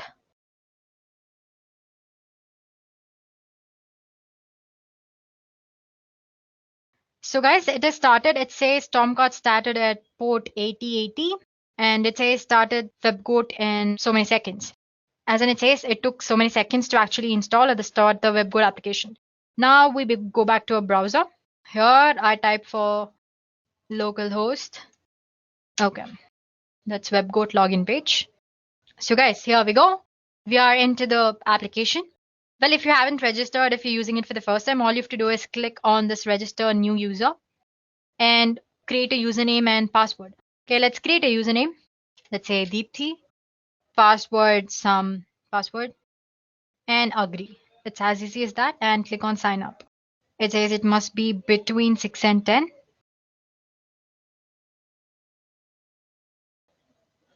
So yeah, and I'm gonna say save.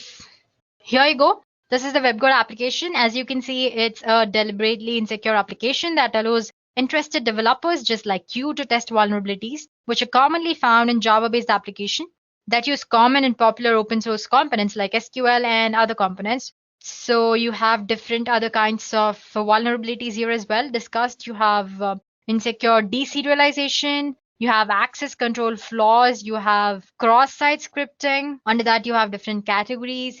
And then you have authentication flaws like JWT tokens. Then you have authentication bypass. You have password reset. And then there is injection flaws, which we're going to discuss today. Under that, you have cross-site scripting as well, or XXE. And then other general like HTTP basics and proxies. So let's go for our today's topic, which is SQL injection. The first thing that you want to do is not go for advanced. It's a little complicated. So just click on injection here, SQL injection. You will land upon this page. So basically the first page is all about what SQL query languages, that's SQL is about. Different type of SQL injection, not the types which we discussed. String-based SQL injection and numeric-based SQL injection. And then just click next. Ignore this, it's mostly because of the network error anyway. It's all about basic SQL details, that DML, data manipulation language, data definition language, which includes create, alter, drop, and truncate. Then you have data control language, which is grant and revoke. So it basically described what an SQL injection attack is. Basically, if you recall, SQL injection is basically entering a malicious data into an actual data, this way getting access to the database content. So the things that you can do using SQL injection, you can read and modify sensitive data from the database. You can execute administration operations on the database by getting access to admin data. You can shut down the entire database. You can truncate the tables, and you can add malicious users as well. You can recover the content of a given file from the file system. You can issue commands to operating system as if the application is of your own. There you go. Then what all you can do, you can spoof identity, you can tamper with existing data, you can destroy, you can pick an administrator. And it says SQL injection is more common in PHP, Classic, ASP, Code Fusion, and the other languages. If you remember, we just used PHP ID equals 1 to check if the application is SQL vulnerable or not. So yeah, it's more common in PHP. Moving on to next thing. So like I said, the extent to which a damage can be created by an SQL injection attack totally depends on the attacker and his level of knowledge and what countermeasures you have taken to avoid SQL injection attacks and all that, and the database technology that you're using. Moving on for the sixth. So this also we discussed in the theory part, as in I showed you an example on how to actually perform an SQL injection attack. So this is string-based SQL injection attack. You can see there's an SQL query which says select from user table where name is username. But you can see it's using some sort of quotations here. It's using single quotes to indicate that's the start of the content and a single quote here to indicate the end of the content. Using this misplaced quotations or unnecessary quotations is how an injection attack can be easily performed. So same for the ID, it's just that there are no single quotations because it's not a string. So instead of giving some normal output like maybe a Dean or something, user can give something like this, a name which ends with quotation or 1 is equal to 1. Basically, by making use of the quotations or actual characters which are present in the string, an attacker can perform SQL injection. Or you can also give it as some this way. So yeah, basically you can give malicious SQL statements. Let's start with our first exercise, which is this one. Okay, so it says try it SQL injection attack. This is the user or the SQL query. It says this SQL query can be used to fetch all the information about a user if you know a username. So you don't need to know any specific username to get a complete list. But I've given a sample value, which is Smith. But let's say I don't know Smith. Let me give some other value. So as you can see, I've already done it before. So there are other values. So let's say Dean. But it doesn't give me anything because there's no user called Dean in the database.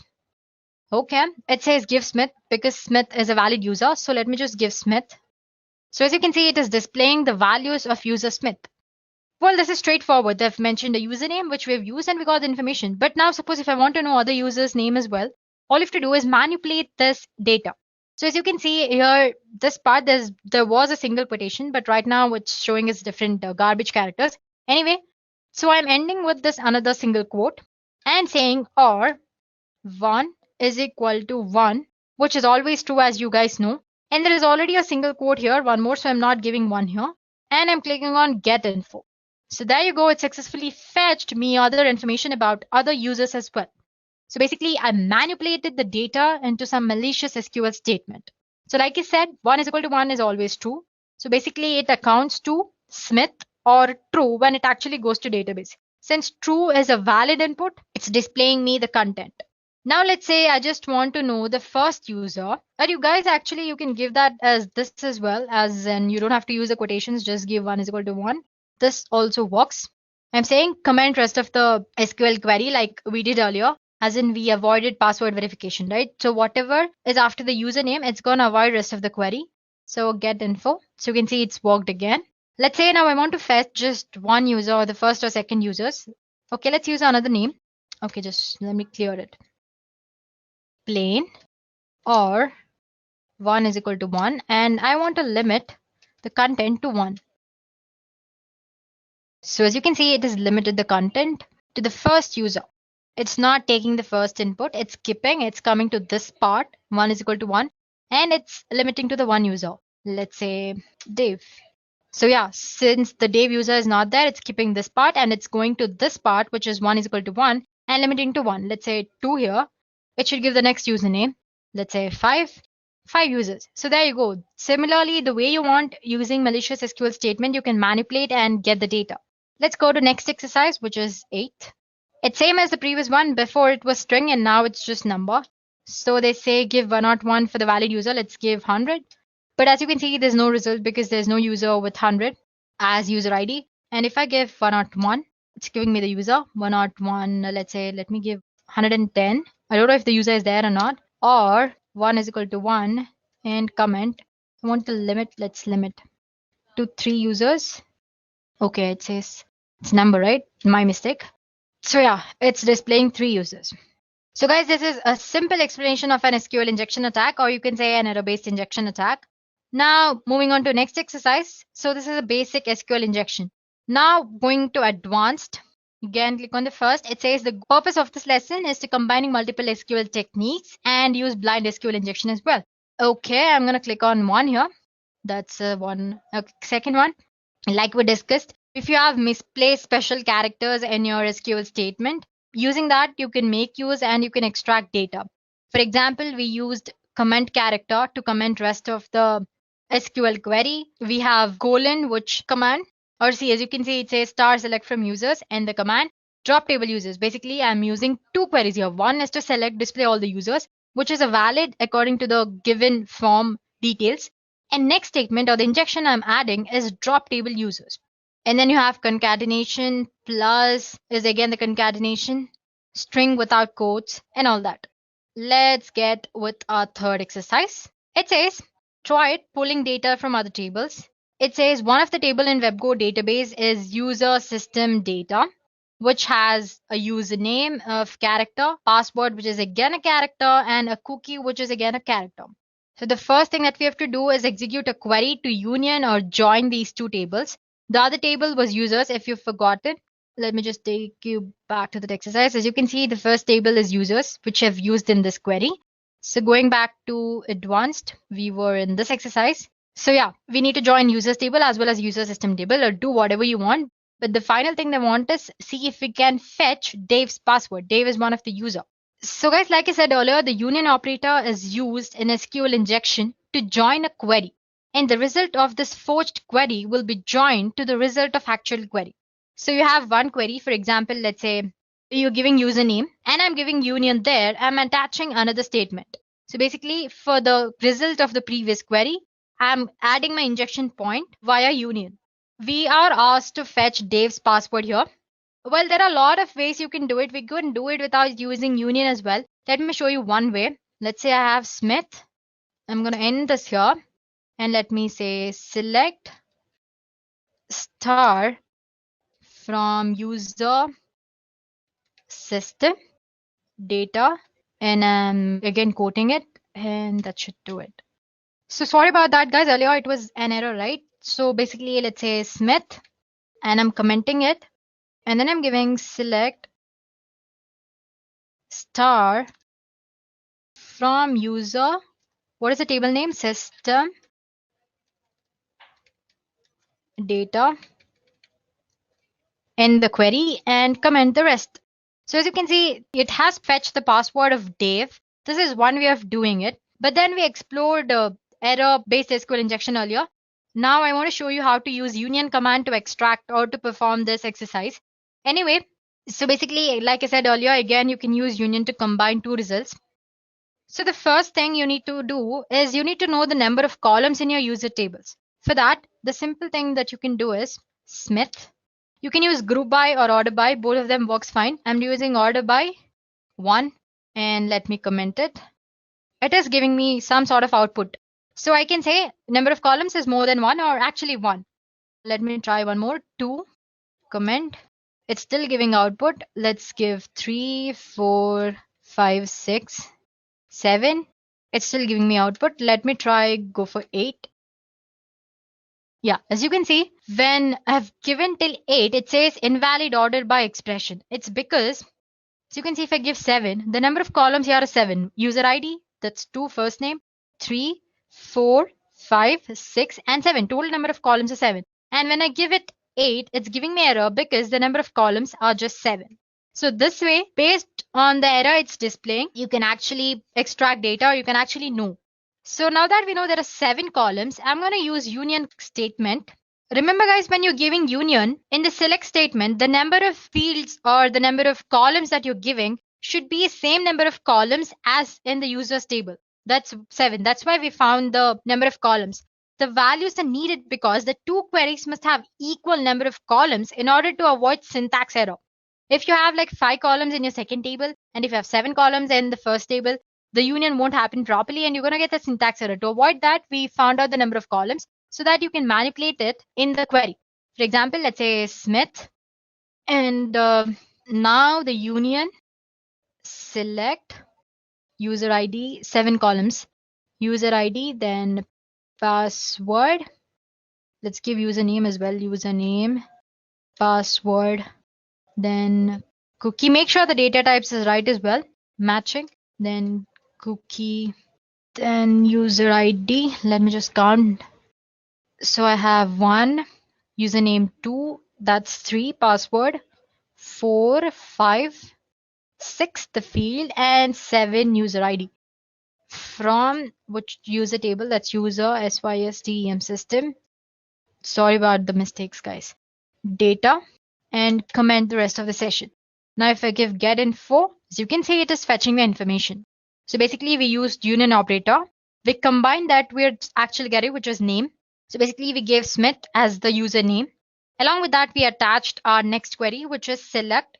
We found there are 7 columns in our user tables. Since we're using union, we're adding 7 tables in the query as well and asking it to display the information. So as you can see, it displays Dave password, which was same as before. That was when we performed Smith in the query, and select star from user data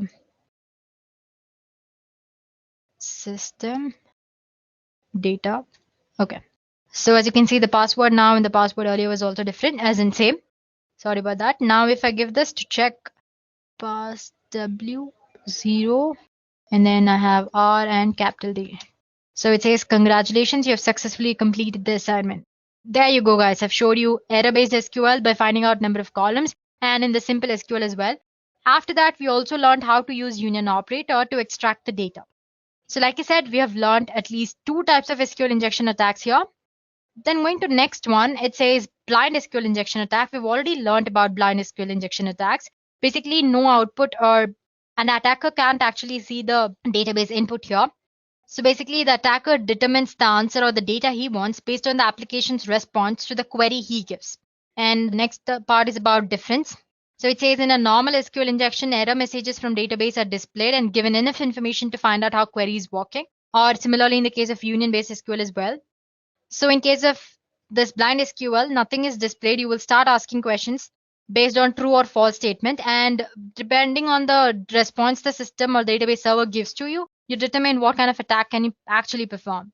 So for example, you have this SQL query and it'll change to URL in this form. That's HTTP. This is the query is equal to 4 and 1 is equal to 1. This will be translated to this form. You know the website is vulnerable for a blind SQL injection. But if the browser responds with page not found or something else, you know that a blind SQL injection might not work or that there is no vulnerability present in that application.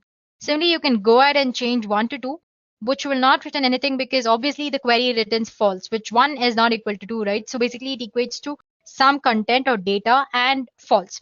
Now, how do we actually take the advantage of above true or false thing?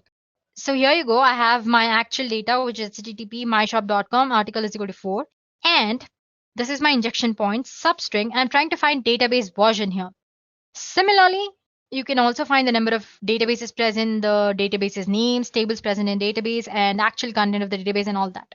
If the Boolean blind SQL injection doesn't work, you can always go for time-based blind injection. Basically here, instead of true, you're replacing by some time limit, say sleep for 3 seconds. Even after giving that, if the application actually loads properly, it means there's no SQL vulnerability. If it takes a little time to load, then it means that there is some sort of SQL vulnerability and you can exploit that. So there you go. And our next assignment is, it says, now that you know all the basics of SQL injection, go ahead and log in as a Tom. Well, you can obviously cannot do the thing which we did earlier, that's try Smith or 1 is equal to 1, because as you know, there's no user called Tom there. So guys, go ahead and try this exercise on your own and see if you have understood the concept properly. If not, you can always post in the comment section below and we'll get back to you guys. So as for this session, this is more than enough. We have explored the basic SQL injection as well as advanced. So there you go, guys. Now you know what SQL injection attack is and how an actual SQL injection is performed in reality. So the first step you do is to discover SQL injection vulnerabilities by routinely testing your application using both static testing as well as dynamic testing.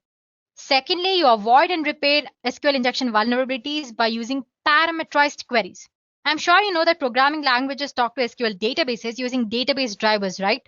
These database drivers allow an application to construct and run different type of SQL statements against the database, extracting and manipulating data as they need it. And these parameterized statements make sure that the parameters or the input which user gives passed into SQL statement are treated same way as the data rather than a part of SQL command. So what I'm saying is that earlier I said that all you have to do in SQL injection attack is insert malicious data into a actual proper data, right? So, and this malicious data is treated as an SQL statement. So if you used parameterized queries, this malicious SQL code won't be treated as an SQL statement. Instead, it will be treated equal as some data, input data.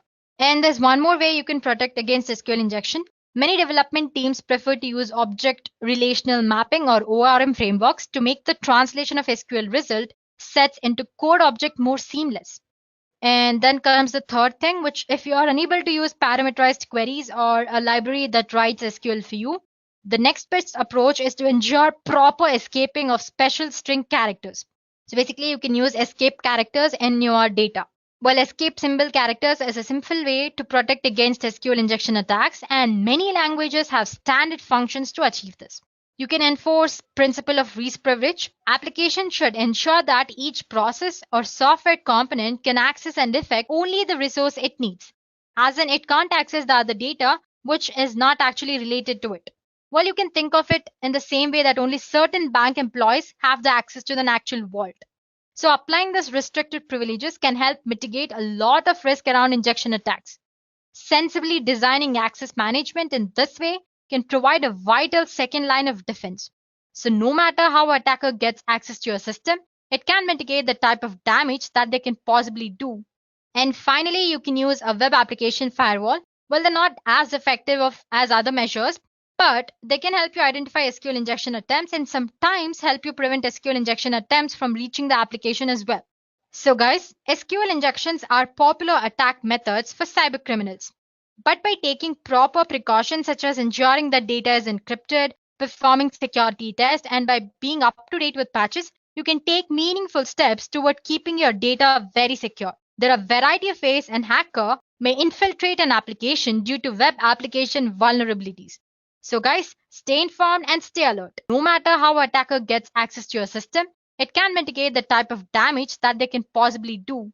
And finally, you can use a web application firewall. Well, they're not as effective as other measures, but they can help you identify SQL injection attempts and sometimes help you prevent SQL injection attempts from reaching the application as well. So guys, SQL injections are popular attack methods for cybercriminals. But by taking proper precautions such as ensuring that data is encrypted, performing security tests, and by being up to date with patches, you can take meaningful steps toward keeping your data very secure. There are a variety of ways an hacker may infiltrate an application due to web application vulnerabilities. So guys, stay informed and stay alert.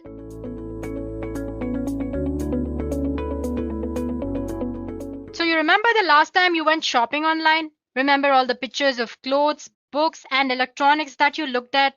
What if I tell you that those images weren't really for you? What if those pants you were looking at were really detailed blueprints of military installments? You would never know, right? This is the nature of steganography. Steganography is science of hiding information from plain sight. Secret communication is very important because if your message is important and if you do not want others to know about your message, then you use different kind of techniques to hide your message from third person. And steganography is one such technique. However, criminals and terrorist organizations are using this for their own purpose. So understanding how to hide data using steganography and prevent the data from being misused will be very helpful. However, to talk about steganography, we should consider its predecessor, cryptography, which is science of writing its secret codes. Basically, cryptography makes messages meaningless to the casual reader by encrypting the data using set of rules which are known to both sender and receiver. Only the intended receiver with the decryption key can extract the actual message. Thus, when an attacker discovers the message, it is still difficult for him to get the secret message. If cryptography is a strong way to encrypt and secure a communication, then why do we need a new technique? Answer is very simple. When we are using any cryptography technique, we need to send a secret key and third person can easily judge that some secret kind of communication is going on. In simple terms, cryptography does not try to hide the fact that secret message is being sent.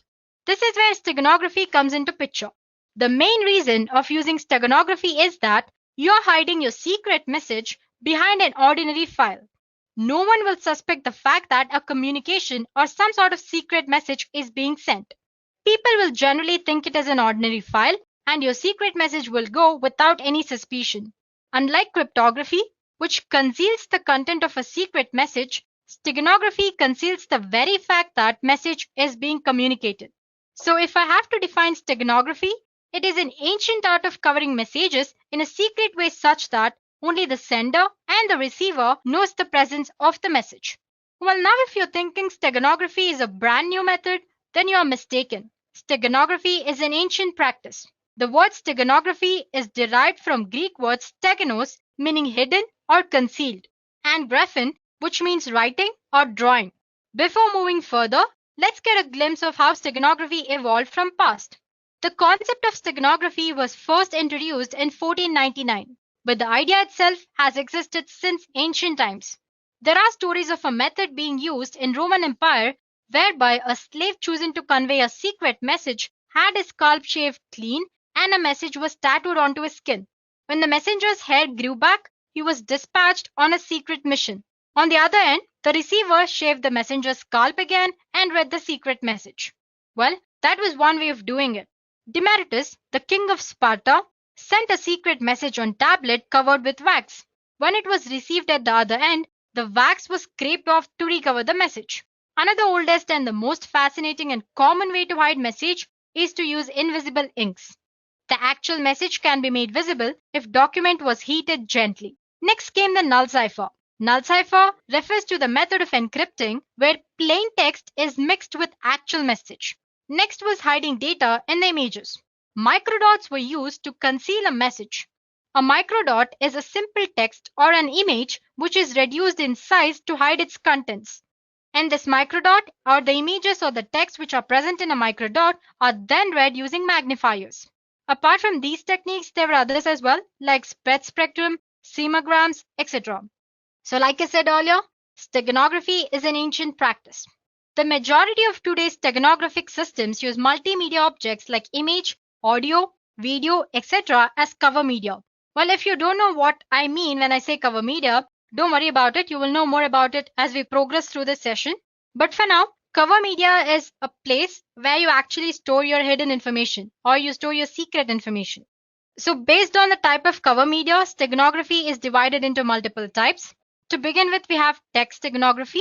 Text steganography is hiding information inside the text files. It involves things like changing the format of existing text, changing words within a text, generating random character sequences, or using some sort of context-free grammar to generate readable text. Well, there are different methods to hide data in text.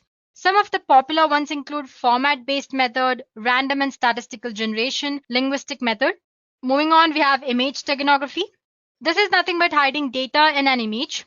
It's one of the most popular way of hiding data because in image, there are huge number of bits present in digital representation. So it's easy to store or hide data in an image. There are a lot of ways to hide your information inside an image. Common approach includes LSP steganography, which we'll be discussing in detail later. And then there is masking and filtering, some sort of encryption techniques, and many others. Moving on, audio steganography. It sounds according to its name. In audio steganography, secret message is embedded into an audio signal, which alters the binary sequence of corresponding audio file. Then there is video steganography. In video steganography, you can hide any kind of data in digital video format. The advantage of this type of steganography is that large amount of data can be hidden very easily. You can think of it as a combination of image steganography and audio steganography. Well, there are two classes of video steganography. One is embedding data in uncompressed raw video and then compressing it later. Other one is embedding data directly into compressed data stream. And next there is network steganography. Like it sounds, it's a technique of embedding information within network control protocols like TCP, UDP, ICMP, and many others. For example, you can hide information in the header of an TCP/IP packet in some fields that are either optional or not important. And finally, there's email steganography. It's not a very well-known type, but anyway, email that contains the files embedded within hidden information using steganography can be very difficult to detect as well as read. Now that we have learned of different types of steganography, let's take a look at few features that a steganographic technique must and should possess. I'm sure you can see an image of an adorable and cute kitten on the screen, right? Well, that's our cover image or the file where we store our secret data. So the first feature that any steganographic technique must possess is transparency. It's an important feature. Each cover media, it can be image or audio or video, has certain information hiding capacity. If more information or data is hidden inside the cover, then it will result in degradation of cover media. As you can see, the stego image or our final image after hiding data inside our cover image is not proper or exactly similar to our original image, right? So there's some sort of distortion. So if attacker notices this distortion, then our steganographic technique fails and there is possibility that our original message can be extracted and damaged by attacker. Well, that's the first feature. Next feature is robustness. Robustness is the ability of hidden message to remain undamaged even if the stego media undergoes some sort of transformation like cropping or scaling and blurring or linear and non-linear filtering or some sort of hindrance. So we have to make sure that technique in any way doesn't affect our secret message. And the last property, tamper resistance. This is one of the most important feature because if attacker is successful in destroying the steganographic technique, then the tamper resistant property makes it difficult for the attacker to alter or damage the original data. Well, you can think of it as a last step that as a sender you can do to protect your data from other people. Okay, so till now we have covered what steganography is, a bit about its history and its types. Now let's go through a basic steganographic model. Well, it's pretty simple concept. But before we start, we should be aware of few technical terms that I was using earlier and which I said I'll explain later. So here we go. We have something called cover object or cover file. This is the file that we will use to hide the information. It could be an image or a video or an audio or network or the different types which we discussed earlier. And then there is our secret message. As you know, this is the secret information that we want to hide into cover object. And sometimes you also have something called stego key, and I'll explain you what that is when we encounter it. So let's get started then. So there is an steganographic encoder, which uses some sort of steganographic method or function to embed the secret message, which is represented by M, into our cover object or cover file X. So as you can see, there's a function which takes X, which is our cover file, M that is secret message, and another input that's K. Like I said, K is nothing but key or stego key. It is a key to embed data in a cover and extract data from the stego medium. Well, it's optional. Using a key provides extra security, that is all. So basically our steganographic encoder method or function takes this cover image, secret message and key as an input and embeds our secret message into cover object. Embedding process generates a stego object and the stego object looks exactly like our cover object. Now, this stego object is sent to receiver through the network without any encryption here. So this is where our steganographic encoding process ends. Now, if on the other end, receiver wants to extract the secret message, all he has to do is feed the stego object into steganographic decoder, which also takes key as one of its input, and then as a result, he gets secret message which was intended for him. So like I said, it's a very simple process, right? So if I summarize, you have your cover file, which could be image, audio, or anything. And then you have your secret message. Both of them, along with the key, if you want, are fed into steganographic encoder. As a result, you get your stego object, which looks exactly same as cover object. And this stego object is sent to receiver through secure communication channel with or without encryption. On the other end, if receiver wants to extract the secret data, he feeds this stego object into steganographic decoder and he gets cover object and secret message as an output. So this is how steganography actually works. Well, if I want to make this process more secure, I can add one more step, which is encryption. Let's see how to do that. So like I said, there's a sender. Before actually feeding the secret information into steganographic encoder, he encrypts this secret message along with an encryption key. As a result, he gets a ciphertext, or like we discussed when we were discussing cryptography, the meaningless text or the ciphertext. This ciphertext along with steganographic key or stego key and cover file is fed into steganographic encoder. Embedding process generates a stego object, and this is where our encoding process ends. This stego object, which looks exactly like our cover object, is sent to receiver using a secure communication channel. Now on the other end, if the receiver wants to extract the secret message, he feeds this stego object along with stego key into steganographic decoder. As a result, he gets a ciphertext, and to decrypt the data, he feeds this ciphertext and the key, that's decryption key, into decryption algorithm. And as a result, he gets the secret message which was intended for him through the sender.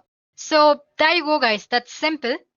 So like I said earlier, we discussed the most simple process. If you want to make it more secure, you can include encryption as well. So basically, any type of steganographic method or technique works this way.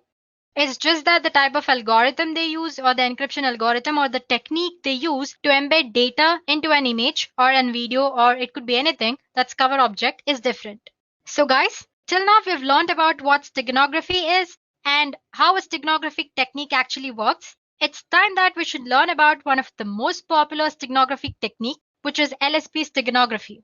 If you remember, earlier we talked about image steganography, where we hide secret data inside an image. Well, one of the popular technique to hide secret message inside an image is LSB steganography or least significant bit steganography. Now, before we jump into what LSB steganography is, let's take a look at a few basic concepts. On the screen, I have an image. To be more precise, let's call it a digital image. Every digital image is a finite set of digital values called pixels. You have probably heard the term before and generally know that pixels make up an image. Pixel is actually short for picture element. Well, you can think of them as dots of illumination, typically so small that you're unable to see them. Thousands or even millions of individual pixels together make up an image. So each pixel can be one color at a time. However, pixels are so small that often blend together to form new colors. In this session, we will work with RGB color model. The RGB color model is an additive color model in which red, green, and blue light are combined together in different ways to reproduce a broad array of colors. And each of these can be represented using a binary code. So like I said, I have three values which are R, G, B, that's red, green, and blue. And each of this value is represented in a binary code. So by mixing the 8-bit binary red, green, and blue values, pixel can be any color. And the color is usually determined by number of bits used to represent it. Well, in this case, we are using 8 bits. So we can display for about 250 colors. Moving on, when we are working with binary values, we have more significant bits and less significant bits. The leftmost bit is the most significant bit. On the other hand, rightmost bit is the less significant bit. Now, if we change the leftmost bits, that is most significant bit, it will have a large impact on final value. For example, let's say I have 255 and its binary representation, which is 8 ones in 8-bit representation. Now, if we change the leftmost bit from 1 to 0, the decimal value will change from 255 to 127. As you can see, the amount of change is very huge here. It has made a large impact on final value. On the other hand, the rightmost bit is the less significant bit. Now, if I change the rightmost bit, it will have less impact on final value. For example, if we change the leftmost bit, which is 1, to 0, it will change the decimal value from 255 to 254. And you can note that the change is about decimal 002%, which is very less when compared to most significant bit. So the point I want to state here is that if we change most significant bit or MSB, it will have larger impact on final value. But if we change LSB, the impact on final value is very less. This very point is made use by LSB steganography.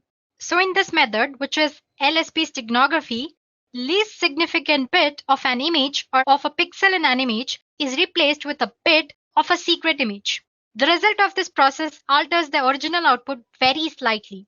So your cover image and your stego image, that's your final result, after hiding the data, look exactly same without any difference.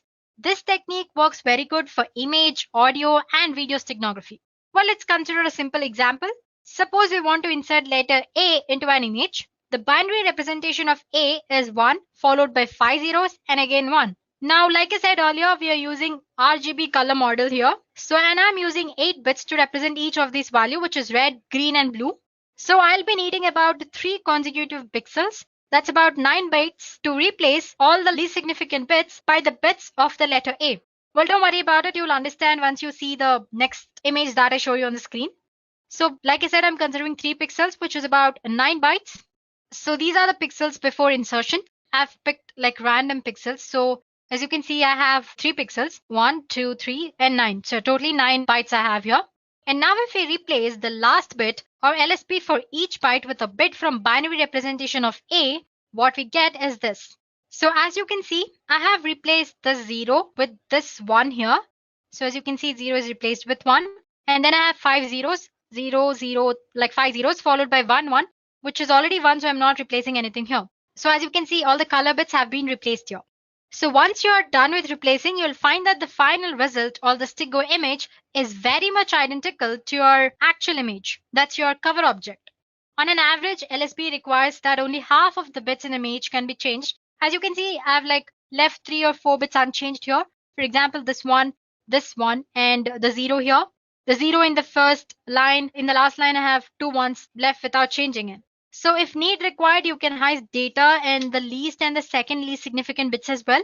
And still, the human eye would not be able to discern it. So guys, that's all about least significant bit steganography. Well, that's the concept. So to summarize, every pixel can be represented using different color models. Well, in this demo, I've used RGB color model, and each of these values are represented using 8 bits. while you can use a different number of bits as well. And this number of bits used usually determine the color which pixel displays. Like I said, we have used 8 bits here. And in a binary format, we have least significant bit and most significant bit. Like I said, changing most significant bit makes more changes to our final value, but that does not happen when we change the least significant bit. So we made use of that point. So basically the least significant bit steganography make uses of the fact that changing LSB doesn't make much change to our actual image. So it replaces the LSBs in the cover object by the binary bits of secret message. So there you go, guys. Now you know the theory part of the concept. It's time to perform a small demo. In this demo, we'll see how to use the concept of LSB steganography and hide secret text in an image. So here are the steps involved. First, to encode the text into image, the program loads an image and looks or considers each pixel hexadecimal's value. Then the program asks you for the secret text and converts it into its binary form. And then one by one, it stores the secret message bits into LSB of image pixels, which is our blue value bits of RGB model. After the message is embedded into an image, program adds delimiter to the end to determine when the text ends. So here ends the encoding process. Suppose you want to retrieve the data, then the program extracts all the zeros and ones from the stego image until delimiter is found, and there goes our secret message. So these are the steps we'll be performing in the program. So guys, this is what a program does. Well, to summarize, it takes our image, it converts that into hexadecimal values, it takes our secret text and converts it into its binary value, then replaces the LSB of cover image with the bits of secret message. Once it does that, it adds some delimiter at the end so that we know that this is where the text ended. So this is how encoding is done. Suppose you want to retrieve the message, all you have to do is extract zeros and ones from the stego object and convert the binary form into string format. That way you can get your secret message, or the receiver can extract the secret message. Well, I'm using the code which I found in GitHub. And suppose if you guys want to experiment as well, please do post your email IDs in the comment section below and we'll get back to you with the code. Now let's get started with the demo. So guys, I'll be using my Ubuntu system here. So as you can see, I have a code. Let me show it to you guys. I have code here and I have certain images of different formats. I have one of JPG and one of PNG as well. Okay, let me delete this file, move to trash. So going back to terminal, let me show you guys the code first. The file name was hide py. Okay, I think I've misspelled it wrong anyway. Let me just check it anyway. It's HID. Silly mistake, hide.py. Here we go, guys. I already have code because I've already extracted it from Git and I'm using it here. So I'm just going to explain you the basic concept of how this code works actually. So like I said, we're going to convert our image into its hexadecimal format. So I have a code which converts RGB values to hexadecimal values. Before that, since we're using images here, we need to import certain libraries. We need Python library image or PIL, which is below. Well, if you're using Windows operating system, you need to separately download it. But if in Ubuntu, it comes by default. And suppose if it doesn't work, let me go back. Well, if it doesn't work, all you have to do is make sure you have Python 3 version installed. For that, check Python 3 version and make sure you have pip installed. Again, you can check using version command itself. Okay. So as you can see, I have pip installed. And suppose if you don't have, please do install it. The command is simple. All you have to do is the sudo apt install python 3 pip. That's it. Just click enter and it'll install. I'm not doing it again because I already have it installed like you guys saw.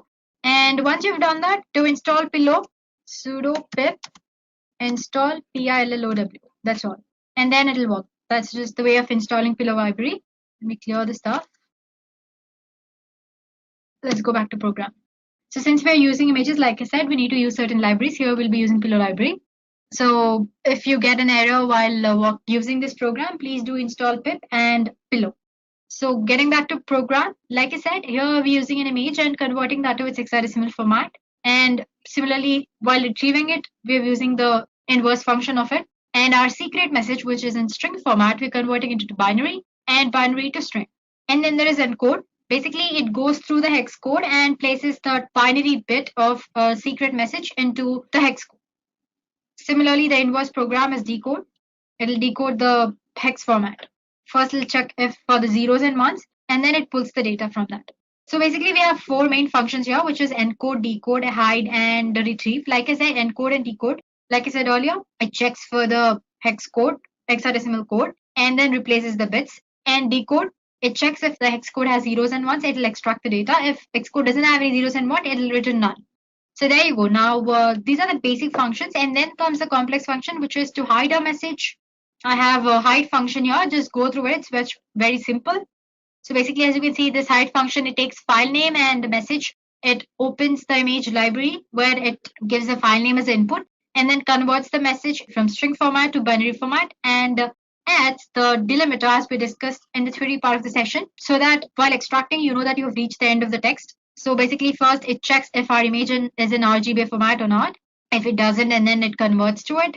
And then there it goes. And basically, it takes each and every bit, checks if the bit is in proper format, if the actual bit of the secret message can fit into this and all that, and then replaces the bit. And once it has encoded the secret message completely into our image, it returns a message saying completed. If the mode of the image or if your file doesn't exist, and for all that, it returns a message saying incorrect image mode, couldn't hide. Now, the retrieve function is as very simple, the most simple one. It's taking the file name from which you'll have to extract the data. If it checks first, it checks if it's in the RGA format. I mean, that's red, green, blue format. And if it's not, it's going to convert into it properly. And from there, it's going to extract the data. And then it retrieves all the zeros and ones until it finds delimiter. Once it has found the delimiter, it gets to know that it has reached the end of the text, and then it displays the message success. Otherwise, it will give you an error message. Finally, we have our main function. So basically, we're going to give like string. You have switch option while writing code, right? Either in Java or C++ anyway. Just like that, I'm going to give a code. Well, it's not going to display to the user, but anyway, it's in this code. According to the code, you need to use a command like Python, the file name, as in the file name and which contains the code, -e to embed the data, and the image and the text which has to be embedded and all that. Oh, we'll get to know when we actually perform the demo. So let me just summarize what we've learned in the code again. So just basically go through it. It's very simple. So like I said, we are using Pillow, a library. For that, we need to install it properly. If not, the program doesn't work. So make sure you have Python, and after that, install pip, and through pip, install Pillow. And like I said, we're converting our image into its hexadecimal format using this function, and inverse using this function, and our secret message to binary and binary to string. Encode, it basically checks for each and every hexadecimal of our image and replaces that by 0 or 1 of a secret message. And then you have decode. It checks if the hexadecimal code has zeros or ones. If it does, it extracts the data. Otherwise, it returns none. And then there's our hide image, which actually embeds the data into our image. So it'll take file name and message as input. It checks if the image is actually in RBF format. And before that, it converts our message into binary format and all that.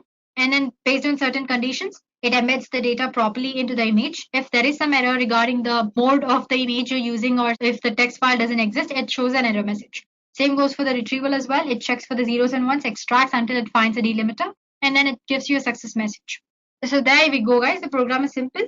So if you guys want a copy of the code, and please do post your email ID in the comment section below, and we'll get back to you with the code. Now that you've understood the code, let's go ahead and see if this works properly. For that, I'm going to exit. Before that, like I said, I have my few images here, dogs.jpg, then cat and cube and all that. I need a text file to hide, right? So here I go. Okay, I've just typed some random message. Board meeting is on Tuesday. Please do send weapons, lawyers, and food. So I'm going to save it in my home page itself. Let me just give it a name, msg.text, and click. Let me close it. So now going back to files, as you can see, I have a file here which says msg.text. Now I'm going to use a docs.jpg, the image. Oh, sorry, I forgot to tell you this program only works for PNG images, so I can't use docs image. Let's take cube.png. So Python, because we are using the Python code, I meant the file is in Python format, right? Python, and the file name is py, e to embed, and the file name, which is cube.png. Enter a message to hide. Well, basically, this doesn't actually take a file which contains the message. It directly asks you to enter the message to hide.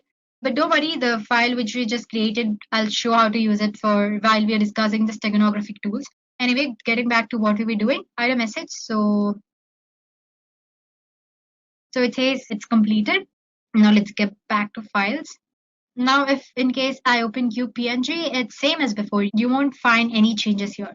Getting back to terminal, if I want to extract the message, -D and enter. Success. It says the message is extracted, which is hi, 10 weapons. Do you know where? So that's easy, guys. Well, it's a very simple program. It's just taking an image. Is asking you to enter the message, and it's embedding in that. So, well, you can take this as a base code and create your own code, which performs many things, or advanced steganography as well.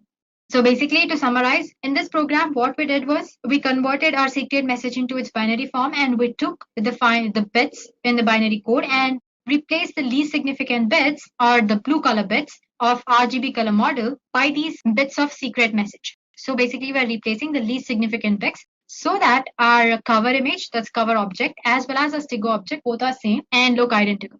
Now let's get back to PPT. So guys, earlier we discussed about the ancient steganographic methods. There are various ways of achieving the steganography in this digital communication world. However, you do not need to perform coding to achieve this. There are various software tools are available for steganography. This software can hide your secret message behind the image file or audio file or video file or any kind of file, basically. So we are going to take a look at few such tools, and I'm going to show you how to use them, maybe at least 2 or 3. So there we go. The first tool is Stigo Suite. Basically here you can hide any kind of text inside an image. Then you have Stigo Hide. It hides a secret file in an image or audio file. Then you have Steganography. It's a free software where you can hide your files inside BMP images or WAV files, that's WAV files. And then there is Suite Pixel, which works as in it's similar to other tools where you can hide data and images, but the way it works is slightly different. I show you how it actually works, so don't worry about it for now. Then there's OpenPuff, where you can conceal all the files in an image, audio, or flash files. Then Camouflage, tools that let you hide any type of files inside any other file. So these are very few. There are other tools outside as well. As for today, we're going to explore 3 to 4 tools, which is Stigo Suite, other one is Stigo Hide, then Steganography, and Suite Pixel. So there we go, guys. Let's begin with Stigo Hide. Let's go back to our Ubuntu. So this Tech Hide is an open source steganography software that lets you hide your secret file, an image or audio file. You will not notice any change in the image or audio file. It is a command line software. Therefore, you need to learn the command line to use this tool. And therefore, I have come back to Ubuntu here. So I've already have it installed. It's very easy to install. Apt-get install Stigo Hide. It'll install. Use the command just sudo apt-get install Stigo Hide and click enter. I'm not doing it. It's going to take time. Since I've already done it, I'm going to straight away use it. So Stigo Hide. Well, as soon as you enter the command Stigo Hide, it'll show you the help command related to the Stigo Hide. So basically, it says the first argument should be one of the following. That is, either you should embed the data or extract the data. And you have various options that you can add in commands to use your cover object or the Stigo object or your secret message. And you have options to compress and encrypt the file before actually putting it into an image for hiding it as well. And then suppose if you want entire information about your file after encrypting it, you can use different commands as well, which, for example, you have info command here. If you use that command, it'll display all the information about your file. And when you're trying to embed data, it'll ask you for a passphrase. Basically, it's nothing but just like key. You can think of it as a key or a password. Basically, it's making sure that you're the right user who has hidden the data or extracting it. So, well, to make it easier for people using it, they also have given few examples here. So, usually the command begins with Stigo Hide, the command name, and embed to embed the file. -cf refers to your cover object. It's the name of your cover object. And then you have your secret message. And for that, you're using -ef. Let's do that. So Stigo Hide, embed. Before that, let me go back to files. So I'm using this docs JPG and the message.txt, which we created earlier. Embed -cf. So that's docs.jpg and -ef, which is our msg.txt, right? Cool. It says enter passphrase, which let's say ABCD. It says embedding and it's done. Now to check if it's done that properly or not, let's go back to files. I'm going to move it to desktop. Click on enter. Cool. Now let's go back to desktop. Here is our file. Now to extract, I'm using extract command. Before that, I need to go to my desktop, right? Because that's where my file is stored. Here we are, and Stigo Hide extract. SF is what you use to extract your stego file. You can see it in the help session. And the name was docs.jpg. It's asking for the passphrase, more for security purposes. So it says extracted to message.txt. Now to check the file, you need to go back to desktop because that's where our file should be. And if you open that with editor, there you go. We have successfully extracted the data from the image. Now let's try a few other commands. Let me come back. Okay, let me try it here. Tag hide. What was that? Info command, right? Info. And let's say, so as you can see, it's extracted the information about the file. It's in format, its capacity, and it says you want to get information about the emitted data as well. Why? Could not extract any data with the data phrase because already extracted the secret message from that file. Well, if you hadn't extracted, then maybe it would have showed the embedded content as well. So that's how you use a steg guide. You have multiple other options as well. Like for example, when you're trying to embed, it asks you for the passphrase, right? Instead, if you don't want it to ask like this, you can use -p command and enter the passphrase. You can add it in the command itself here. And then it actually skips that step and actually goes back to this embedding message done step. So yeah, that's all about steg hide. Now let's go back to other tools. So the next tool we'll be using is a stego suite. It is a free steganography tool which is written in Java. And with stego suite, you can easily hide in confidential information and image files. So I have a file called sample here. I have certain images. It's in JPG format. It's a BMP file. And then there is a PNG file as well. So first tool that we're going to explore is stego suite. So stego, yeah, there we go. This is the stego suite tool. It looks very simple. Basically, there's nothing here. So click on File, Open, and select the file in which you want to embed the text or the secret data. Let's go back to sample, and here I'm using this PNG image. Open. Here it's ask you for the text which you want to embed in the image. So this is the secret text I want to hide. If you want, you can give the password and embed. It says embedding completed. The file is saved to desktop sample image embed.jpg. Let's go back and check sample, and here we go. You have an image and properties. It's a JPG file. Let's try opening it. There you go, guys. It looks similar to our actual message. Well, it doesn't look different at all, but the data is actually hidden inside it, right? To know that, all you have to do is let's just rename this. Let's say image E. That's the embedded format of our image. It says the image is open. Okay, I'm gonna close stego suite. So yeah, you can see the image here. Let's rename it image E. Now, if you want to retrieve the message, stego suite, file, open, select the file in which the text was embedded, which is image E, and open. Enter the password, which is and extract. So as you can see, it has extracted the text message, which earlier I hid into the image. Hey, this is a secret test I want to hide. Well, go ahead and try to use it. It's fun. It doesn't have any other functionalities apart from these. It's a very basic, simple tool. Let's go to our next tool, which is steganography. Well, it's a free software that can be used to hide secret files in BMP, that's bitmap images, or WAV files. Use of this tool is very easy. You can just open the software, load any BMP image or WAV file to its interface, and then add a file which you want to hide. And this also supports encryption, multiple formats. Well, instead of telling all this to you, let me just show it to you. So as you can see, I have it already installed. It's just one-step installation. And to add the file, as in to encode, you need to click on this add files option. To extract, you can use this. First, let's try to add files. So the first name, all you have to do is load your BMP or WAV file. And sample, I have one BMP image. I'm gonna load it, open. Well, as you can see, this size is slightly bigger. Click on next here. So now that you've loaded your cover image, you'll have to load the image or the file which you want to store in this cover image. For that, you click on add file option here. Let's say I want to store this image. Let's try open and next. So as I said, it shows different encryption formats here. So you can select from various algorithms like RC4. Then you have triple DS, DS, triple DS with 1112 and many other formats. And it's asking for the password. Give some password. Click on next. So the embedding is done. It's asking you to name the file. Let's say bird and save. So the final file is similar to the actual BMP image. You can't make out any changes, right? But there is a secret data which is hidden inside it, which is another image. Now let me close, finish. Let's try to extract it.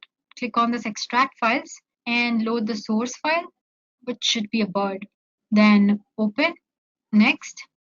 It's asking for the password, so A, B, C, D, that's what I'd give it.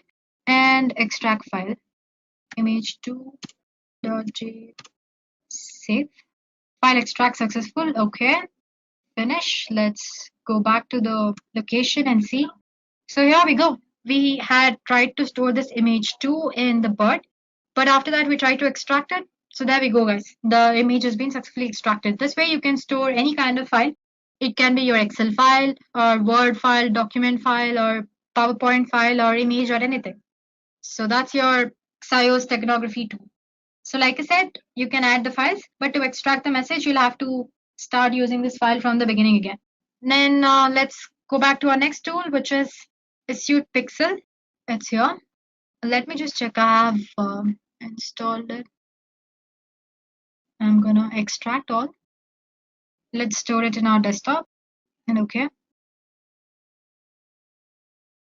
Now, if we go to desktop, this is our application, Pixel. Click on that. So guys, even this is a tool where you can store any kind of hidden information, but it has a different approach when compared to other tools. It uses image file as a key to protect your hidden text inside an image. That is, to hide and unhide text inside an image, you need to enter another image as a key. So as you can see, you have three images here: original image, that's your target image, and delta image, which acts as a key. Instead of giving some password or anything, it takes another image as a key or passphrase. So open original image, desktop, let's go to samples. Let's try fly. Now you need to enter the message, hi. This is the text I want to hide. And here I'm clicking on encrypt message. Save image. Let's try and save it somewhere else, desktop. Let's store it in the documents. File name, my image, and save. Now let me open the thing again, or you can just say reset, exit here. Now if I open the application again, let's try to extract what we just hid. So open the original message, which is in desktop, right? Sample, that's flying, open, decrypt image. So there you go. So let me show it to you again. All you have to do is reset, click on the open original image, give the original image which you try to encrypt, that would be flying, and open, and then say decrypt image. So like I said, it uses an image as a key to extract or hide anything inside your image. And now give your actual image as in the encrypted encoded image or your stego image, and click on open. Yeah, and just say yes. So as you can see, it has extracted the data which I was trying to hide. So I'm sure you might have observed, right? The way it functions is slightly different from other steganographic tools, right? Sample, that's flying, open, decrypt image. So there you go. So let me show it to you again. All you have to do is reset, click on the open original image, give the original image which you try to encrypt, that would be flying, and open, and then say decrypt image. So like I said, it uses an image as a key to extract or hide anything inside your image. And now give your actual image as in the encrypted encoded image or your stego image, and click on open. Yeah, and just say yes. So as you can see, it has extracted the data which I was trying to hide. So I'm sure you might have observed, right? The way it functions is slightly different from other steganographic tools.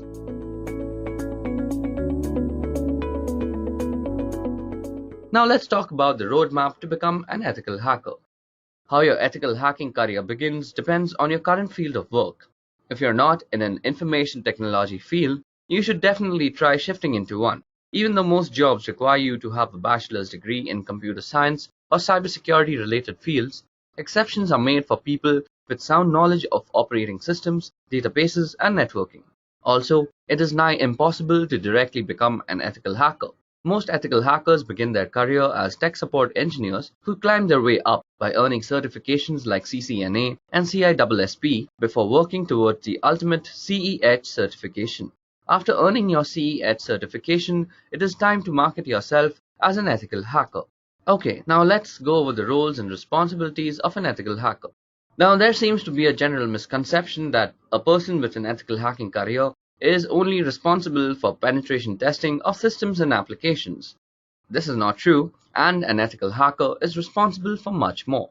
For example, he is responsible for scanning open and closed ports using reconnaissance tools like Nessus and Nmap. Scanning is a set of procedures for identifying live hosts, ports and services, discovering operating systems and architecture of target systems, identifying vulnerabilities and threats in the network. Network scanning is used to create a profile of the target organization. Secondly, it is the responsibility of an ethical hacker to engage his organization's member in social engineering awareness activities. Social engineering for the purpose of general hacking has proven to be one of the most effective ways over time, and knowing how to avoid any form of social manipulation is key to organization security. Thirdly, an ethical hacker also gets to test new patch releases and software updates pertaining to the company's product and peripherals. It is their responsibility to identify any vulnerability that might exist in the patch and notify the appropriate team to fix them. Fourth, ethical hackers are also responsible for building and maintaining effective intrusion prevention systems and intrusion detection systems. They will also try to evade IDS and IPS systems, firewalls, and honeypots just to demonstrate how they could be attacked. Intrusion detection is the process of monitoring events occurring in your network and analyzing them for signs of possible incidents, violations, or imminent threats towards your security policies. Intrusion prevention, on the other hand, is the process of performing intrusion detection and then stopping the detected incidents. These security measures are available as IPS and IDS systems, which become a part of your network to detect and stop potential attacks. Last but not the least, ethical hackers are responsible for employing strategies like sniffing networks, bypassing and cracking wireless encryption, and hijacking web servers and web applications for testing and security of a system. An ethical hacker strives to replicate the working of a black hat hacker by analyzing the defense protocols and social engineering aspects of an organization. His job is to make sure an organization reacts to these situations well enough if they're not already doing so. Okay, so those were the roles and responsibilities of an ethical hacker. Now let's go over the skill sets that you might need to become an ethical hacker yourself. Now, a person with an ethical hacking career is expected to be proficient in database handling, networking, and operating systems, and also have excellent soft skills as they need to communicate problems regarding security to the rest of the organizations.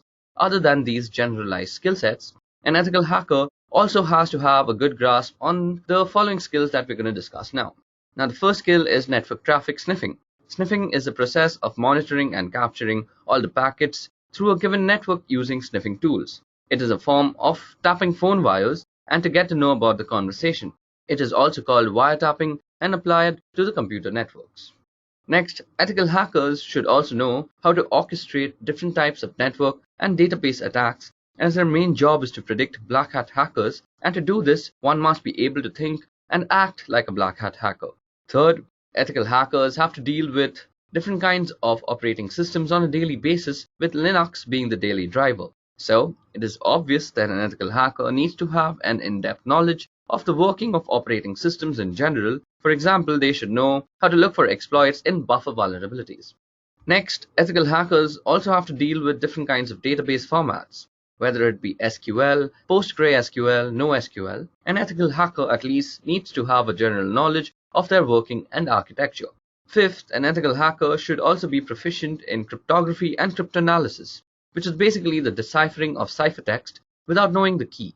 This is also the fundamentals of password cracking using different methods like brute force, dictionary attacks, rainbow table attacks, and so on. Now, ethical hackers generally are endowed with the responsibility of network traffic monitoring. Therefore, they must be proficient in intrusion detection and prevention techniques, session hijacking knowledge, and an overall in-depth knowledge of networking in general.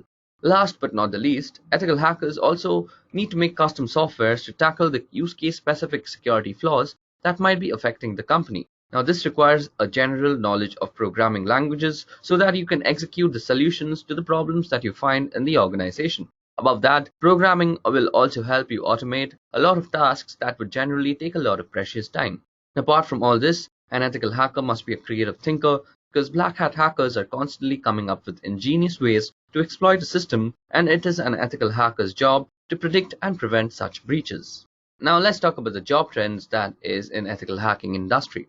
Now, as I had discussed in the beginning of this video, cybersecurity has emerged as a high growth field of 2017 and possibly of the entire decade.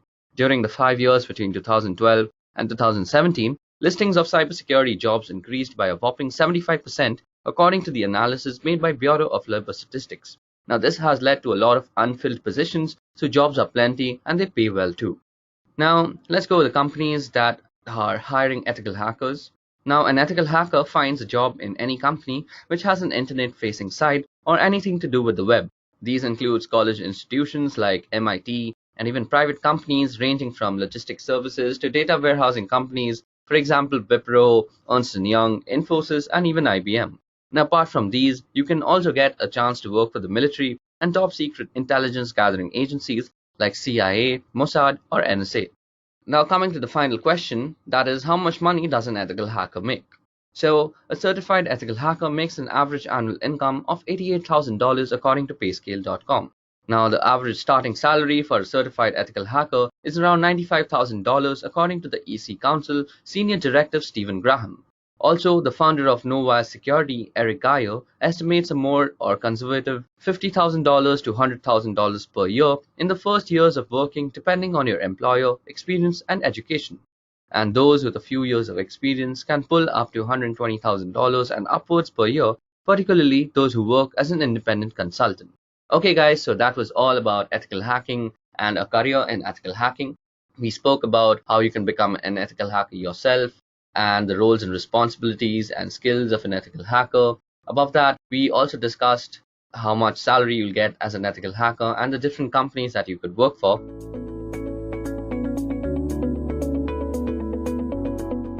So the first question is, what do you mean by cybersecurity? So as an interviewee, I'd expect that the candidate should first tell me the need for cybersecurity, his views on cybersecurity. So the candidate should be like this. Today's generation lives on the internet, and we general users are almost ignorant as to how those random bits of ones and zeros reach securely to our computer. For a hacker, it's a golden age. With so many access points, public IPs, and constant traffic, and tons of data to exploit, black hat hackers are having one hell of a time exploiting vulnerabilities and creating malicious software for the same. Above that, cyber attacks are evolving by the day. Hackers are becoming smarter and more creative with their malware, and how they bypass virus scans and firewalls still baffle many people. Therefore, there has to be some sort of protocol that protects us against all these cyber attacks and makes sure our data doesn't fall into the wrong hands. This is exactly why we need cybersecurity. Now, for defining cybersecurity, here goes. Cybersecurity is a combination of processes, practices, and technologies designed to protect networks, computers, programs, data, and information from attack, damage, or unauthorized access. Okay, so moving on to the next question is, what do you have on your home network? So, a home network gives you a test environment for experimentation. Active Directory, domain controller, a dedicated firewall appliance, and a net-attached toaster. As long as you are learning and fiddling with it, that's what matters. I've augmented the router my ISP provided with an Apple AirPort Extreme, which provides better wireless performance to some devices. From there, I've extended the wired part of the network into two parts of the house using 5-port Ethernet switches, my office and living room, each with 4 devices. In the office, I have a network-attached storage device, which provides shared data folders to every device for movies and TV streaming anywhere in the house, as well as backups. In the living room is a range of gaming consoles, a TiVo box, and an Android media player. Despite owning a smart TV, it's not hooked into my network simply because the device we own do a far better job of anything the smart TV offers. Okay, now moving on to the next question is, what is encryption and why is it important? Well, a process of converting data into an unreadable form to prevent unauthorized access and thus ensuring data protection is called encryption. Encryption is important because it allows you to securely protect data that you don't want anyone else to have access to. Businesses use it to protect corporate secrets, governments use it to secure classified information, and many individuals use it to protect personal information to guard against things like identity theft. Okay, so that explains encryption and why it is important. Moving on, tell me the difference between symmetric and asymmetric encryption. Okay, so if we compare on the basis of keys, Symmetric encryption has the same secret key for both encryption and decryption, whereas asymmetric uses different keys for encryption and decryption purposes.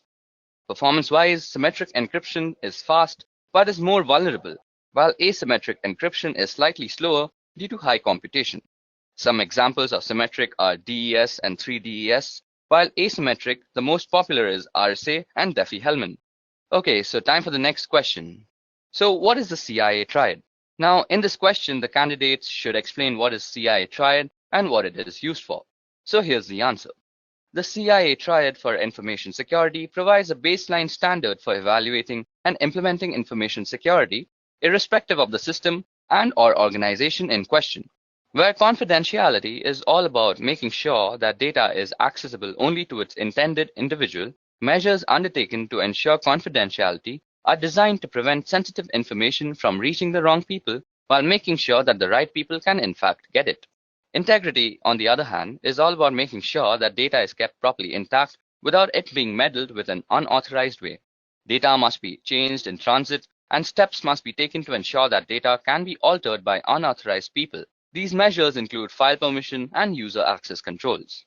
On the topic of availability, well, it is all about making sure that data and computers are available as needed by authorized parties. Moving on to the next question is, what do you understand by risk, vulnerability, and threat in a network? Well, threat refers to someone or something with the potential to do harm to a system or an organization. Moving on, vulnerability refers to a weakness of an asset that can be exploited by one or more attackers. In other words, it is an issue or bug that allows an attack to be successful. Last but not the least, risk refers to the potential for loss or damage when a threat exploits a vulnerability. Okay, the next question is, how do you report risk? Well, risk needs to be assessed first before it can be reported. There are two ways you can actually analyze risk. The first is, it can be either quantitative or qualitative. This approach is suitable for both technical and business guys. The business guys will see the probable loss in numbers, while the technical guys will monitor and assess the impact and frequency. Now, depending on the audience, the risk can then be reported. Moving on, how do you differentiate between IPS and IDS systems? Well, first of all, IDS stands for Intrusion Detection System, and IPS is Intrusion Prevention System.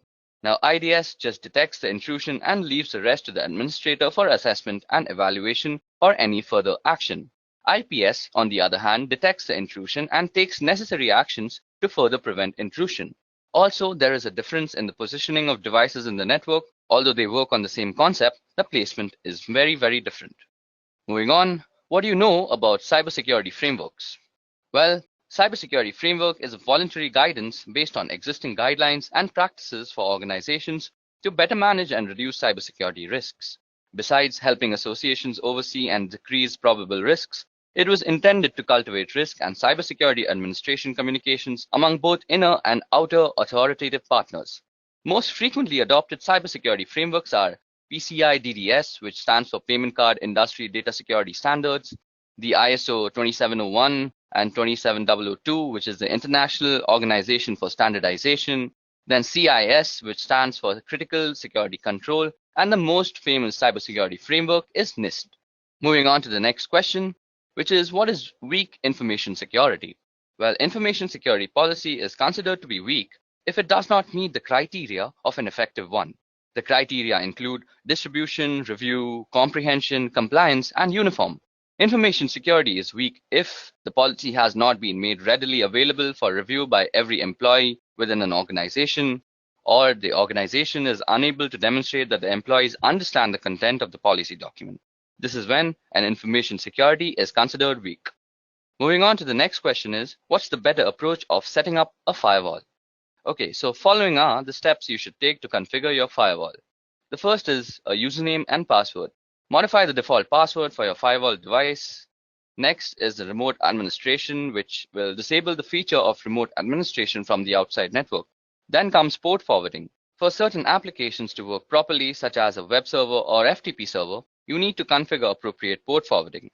Next comes the DHCP server, which is installing a firewall on a network with an existing DHCP server will cause conflict unless the firewall's DHCP server is disabled. Then is logging. Now, in order to troubleshoot firewall issues or potential attacks, you want to make sure to enable logging and understand how to view the logs. last but not the least, we need to actually go through the policies. Now, if you want to have solid security policies in place, make sure that your firewall is configured to enforce those policies. Moving on to the next question is, can you explain SSL encryption?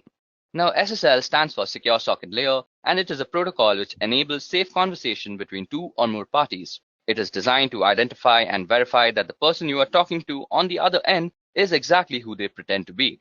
We also have HTTPS, which stands for Hypertext Transfer Protocol Secure, which is actually HTTP combined with SSL, which provides you with a safer browsing experience with encryption. So this is a very tricky question, but SSL wins in terms of security. Moving on, which one is more secure, SSL or TLS? Well, SSL is meant to verify the sender's identity, but it doesn't search for any more hazards than that. SSL can help you track the person you are talking to, but that can also be tricked at times. TLS is another identification tool just like SSL, but it offers better security features. It provides additional protection to the data, and hence SSL and TLS are often used together for better protection. Moving on, what are salted hashes? Well, salt is actually random data. When a properly protected password system receives a new password, it creates a hash value of that password and adds a random salt value. Then the combined value is stored in its database. This helps defend against dictionary attacks and known hash attacks. Example, if someone uses the same password on two different systems and they are being used using the same hashing algorithm, the hash value would be same. However, if someone of the system uses salt with the hashes, the value will be different. Moving on to the next question, which is, how can identity theft be prevented? Okay, so the following steps can be ensured to actually prevent identity theft. First of all, ensure a strong and unique password. Secondly, avoid sharing confidential information online, especially on social media. Third, shop from known and trusted websites only. Fourth, use the latest version of the browsers. Fifth, install advanced malware, spywares, and tools. Next, use specialized security solutions against financial data, and always update your system and software. And last but not the least, always protect your social security number.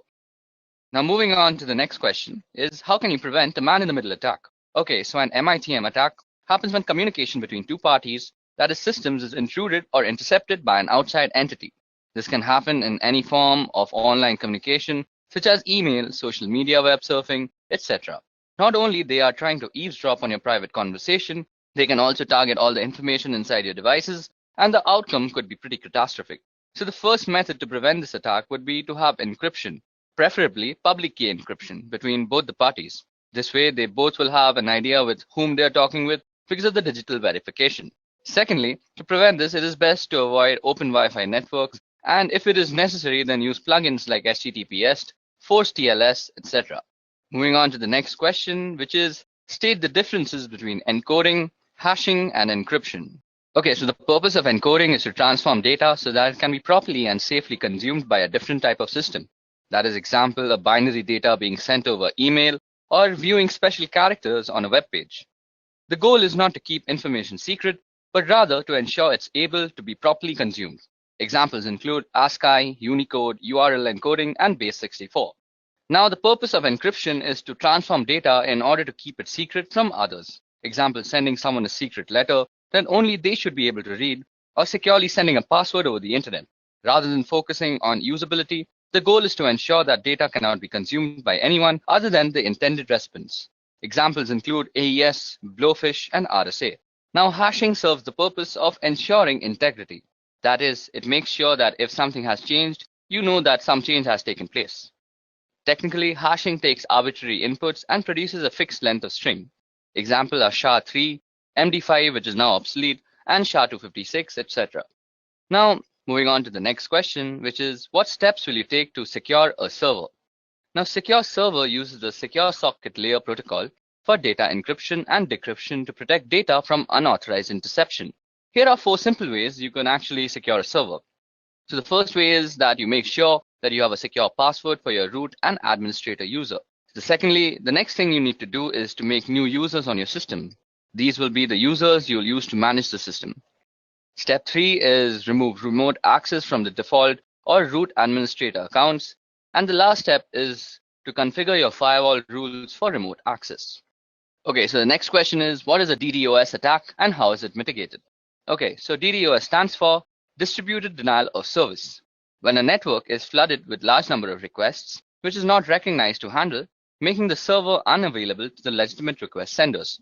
DDoS can be mitigated by analyzing and filtering the traffic in the scrubbing centers, and the scrubbing centers are centralized data cleaning stations wherein the traffic to a website is analyzed and malicious traffic is removed. Okay, so the 20th question is, why do you need DNS monitoring? The domain name system allows your website under a certain domain that is easily recognizable, also keeps the information about other domain names. It works like a directory for everything on the internet. Thus, DNS monitoring is very important since you can easily visit a website without actually having to memorize their IP addresses. DNS has an important role in how end users in your enterprise connect to the internet. Inspecting DNS traffic between clients' devices and your local recursive resolver could be revealing a wealth of information for forensic analysis. DNS queries can reveal both botnets and malwares connecting to the CNC server. So this is why DNS monitoring is very essential. Moving on, what is a three-way handshake? The TCP three-way handshake in transmission control protocol is the method used by a device on a network to set up a stable connection over an internet protocol-based network. TCP's three-way handshaking technique is often referred to as the SYN, SYNAC, or more accurately SYN, SYNAC, and ACK because there are three messages transmitted by the TCP to negotiate and start a TCP session between two computers. Moving on to the next question is, what are black hat hackers, white hat hackers, and gray hat hackers? So like all hackers, black hat hackers usually have extensive knowledge about breaking into computer networks and bypassing security protocols. They are responsible for writing malware, which is a method used to gain access to these systems. Their primary motivation is usually for a personal or financial gain, but they can also be involved in cyber espionages, protests, or perhaps just addicted to the thrill of cybercrime. Now, white hat hackers choose to use their power for good rather than evil. Also known as ethical hackers, white hat hackers can sometimes be paid employees or contractors working for companies as security specialists that attempt to find security holes via hacking. They employ the same method of hacking as black hats with one exception, that is they do it with permission from the owners of the system first, which makes the process completely legal. Now there comes grey hat hackers. As in life, they are grey areas that neither black nor white. Grey hat hackers are a blend of both black hat and white hat hackers. Often grey hat hackers will look for vulnerabilities in a system without the owner's permission or knowledge. If issues are found, they will report them to the owner, sometimes requesting a small fee to fix the issue. Okay, now moving on. How often should you perform patch management? Well, patch manage should be done as soon as it is released. For Windows, once the patch is released, it should be applied to all machines not later than 1 month. Same goes for network devices. We should patch it as soon as it is released. And proper patch management process should be followed too. Question number 24. What do you know about application security? Application security is the practice of improving the security of applications using software, hardware, and other procedural methods. Countermeasures are taken to ensure application security, the most common being an application firewall that limits the execution of files or the handling of data by specific installed programs. Moving on to the next question, which is differentiate between penetration testing and software testing. Now, penetration testing helps identify and address the security vulnerabilities, whereas software testing focuses on functionality of the software and not the security aspect. A good penetration tester truly thinks differently than the other two. They don't care about the proper behaviors of the system or software, and they are crafty, looking for that one small chink of vulnerability that was not mitigated. And software security testers generally have a fair amount of crossover, as they usually know the full details of the system or software, and they know how it's supposed to properly behave when properly used. And they can test for a lot of the common end user misbehaviors. Moving on, when to use traceroute or traceroute. So traceroute is a command which can show you the path a packet of information takes from your computer to the one you specify. It will list all the routers it passes through until it reaches its destination, or fails to and is discarded. In addition to this, it will tell you how long each hop from router to router takes. Now, when you connect to a website, say howtogeek.com, the traffic has to go through several intermediaries before reaching the website. The traffic goes through your local router, your internet service provider's router, onto larger networks, and so on. Okay, so moving on to question number 27, which is tell me something about the common cyber attacks that plague us today. I'm going to be discussing 8 cyber threats. Firstly, it's malware. Now, malware is an all-encompassing term for a variety of cyber threats, including Trojans, viruses, and worms. Malware is simply defined as code with malicious intent that typically steals data or destroys something on your computer. Next is phishing. Now, phishing, often posing as a request for data from a trusted third party, phishing attacks are sent via email and ask users to click on a link and enter their personal data. Phishing emails have gotten much more sophisticated in recent years, making it really difficult for some people to discern a legitimate request for information from a false one. Phishing emails often fall into the same category as spam, but are more harmful than just a simple ad. Next is a password attack, and a password attack is exactly what it sounds like. That is a third party trying to gain access to your system by cracking a user's password, usually using some algorithm like brute force, dictionary attacks, or software which is a keylogger. Next is a DDoS attack, and a DOS attack focuses on disrupting the service to a network. Attackers send high volumes of data or traffic through the network until the network becomes overloaded and can no longer function. Next is a man-in-the-middle attack, and a man-in-the-middle attack is an attack where somebody is impersonating the endpoints in an online information exchange. For example, if you're a banking online, the man in the middle would communicate with you by impersonating your bank and communicate with the bank by impersonating you. Next is drive-by downloads, and this is a malware which is actually implanted into a legitimate website, and a program is downloaded to the user's system just by visiting the site. It doesn't require any type of action by the user to actually start to trigger the download. Next is malvertising, and malvertising is actually malicious code which is hidden behind advertisements on websites, and it is also downloaded to your system without your knowledge. Last but not the least is rogue software, which is malware that masquerades as legitimate and necessary security software that will keep your system safe. Okay, so moving on to the next question is, what are different OSI layers and what is the job of the network layer? Okay, so OSI, or Open System Interconnection, is a reference model for how applications communicate over a network.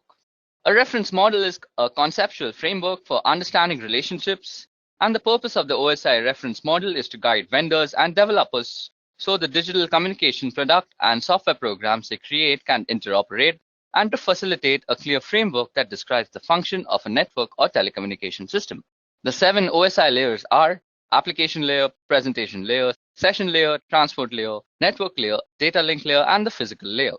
Okay, so the network layer is actually used for controlling the operations of the subnet, and the main job of this layer is to deliver packets from a source to a destination across multiple links. Moving on to the next question, which is, how would you reset a password-protected BIOS configuration? Now, since BIOS is a pre-boot system, it has its own storage mechanism for its setting and preferences. In the classic scenario, simply popping out the CMOS battery will be enough to have the memory storing these settings lose its power supply, and as a result, it will lose all its setting. Other times, you'll need to use a jumper or a physical switch on the motherboard. Still other times, you'll need to actually remove the memory itself from the device and reprogram it in order to wipe it out. The simplest way by far, however, is if the BIOS has come from the factory with the default password enabled, try the whole word password. Now for question number 30. What is cross-site scripting, or XSS? Now XSS refers to client-side code injection attacks wherein an attacker can execute malicious scripts, also commonly referred to as malicious payload, into a legitimate website or web application. XSS is amongst the most rampant of web application vulnerabilities and occurs when a web application makes use of unvalidated or unencoded user input within the output it generates. By leveraging XSS, an attacker would exploit a vulnerability within a website or web application that the victim would visit, essentially using the vulnerable website as a vehicle to deliver a malicious script to the victim's browser. Now, what is data protection in transit versus data protection at rest? So the answer to that is that data in transit, or data in motion, is data actively moving from one location to another, such as across the internet or through a private network. Data protection in transit is the protection of this data while it's traveling from network to network or being transferred from a local storage device to a cloud storage device. Wherever data is moving, effectively data protection measures for in-transit data are critical, as data is often considered less secure while in motion. Now, data at rest is data that is not actively moving from device to device or network to network, such as data stored on a hard drive, laptop, flash drive, or archived/stored in some other way. Data protection at rest aims to secure inactive data stored on any device or network. While data at rest is sometimes considered to be less vulnerable than data in transit, attackers often find data at rest a more valuable target than data in motion. The risk profile for data in transit or data at rest depends on the security measures that are in place to secure data in either state. Moving on to question number 32 is tell me the differences between cybersecurity and network security. Okay, so cybersecurity describes that the policies and procedures implemented by a network administrator to avoid and keep track of unauthorized access, exploitation, modification, or denial of the network and the network resources. Network security describes the process and practices designed to protect network, computers, programs, and data from attack, damage, or unauthorized access. In a computing context, security includes both cybersecurity and physical security. While cybersecurity is concerned with threats outside the castle, network security is worried about what is going on within the castle walls. The cybersecurity specialist is the crusading knight defending the kingdom, and network security focuses on the barbarians at the gate and how the castle connects to the world around it.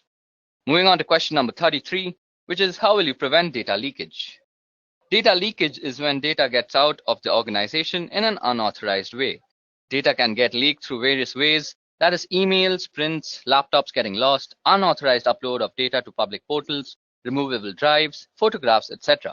A few controls can be restricting uploads on internet websites, following an internal encryption solution, restricting the mails to internal networks, or restriction on printing confidential data, etc. Moving on to the next question, which is what is ARP and how does it work? Okay, so Address Resolution Protocol, or ARP, is a protocol for mapping an internet protocol address to a physical machine address that is recognized on the local network. On the topic of how it works, when an incoming packet destined for a host machine on a particular local area network arrives at a gateway, the gateway asks the ARP program to find a physical host or MAC address that matches the IP address. Now the ARP program looks into the ARP cache, and if it finds the address, it provides it so that the packet can be converted to the right packet length and format and send it to the machine.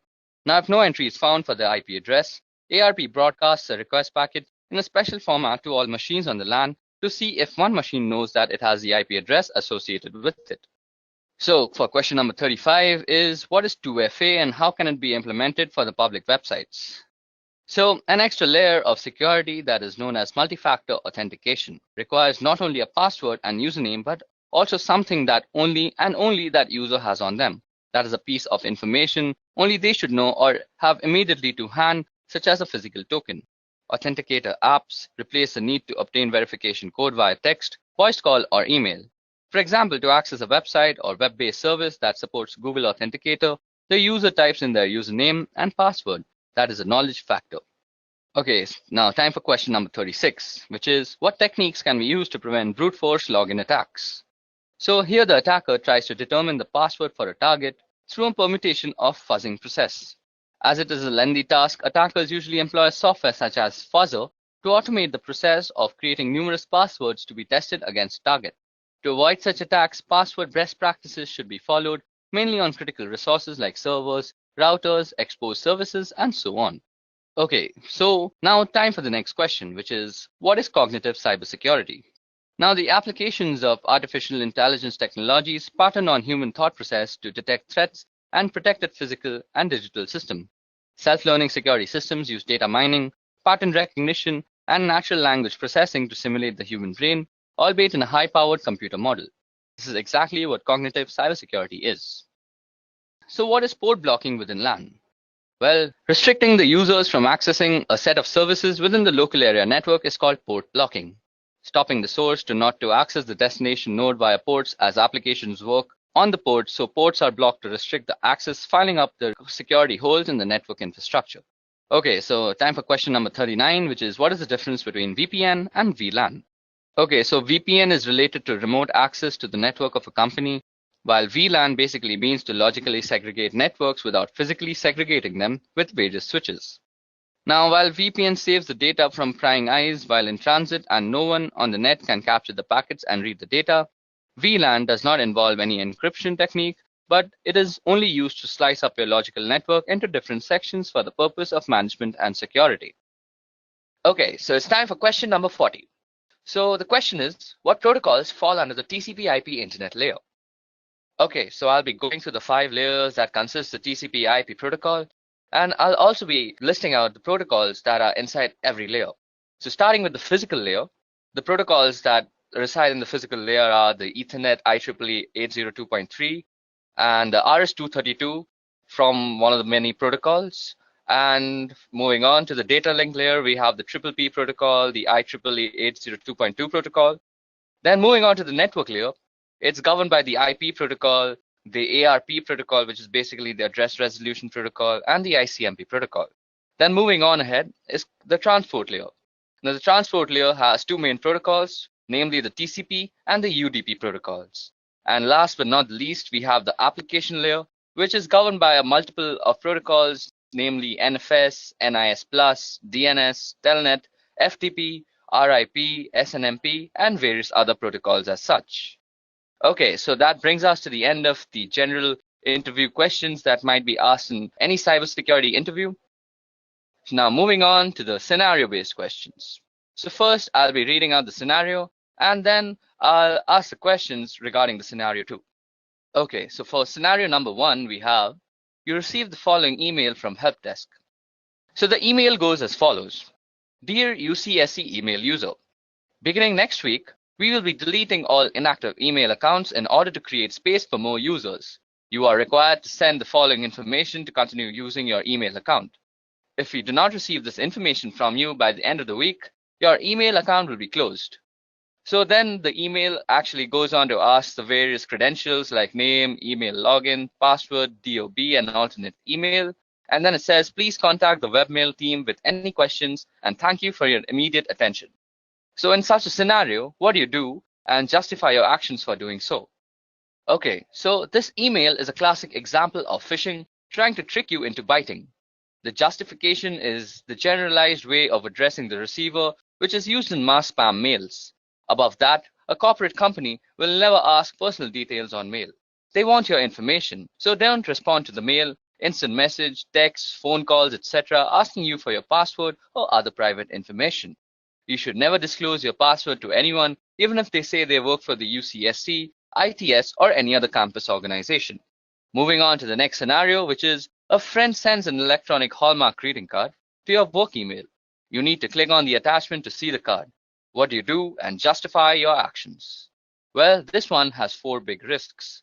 Firstly, some attachments contain viruses or other malicious programs. So just in general, it's risky to open unknown or unsolicited attachments.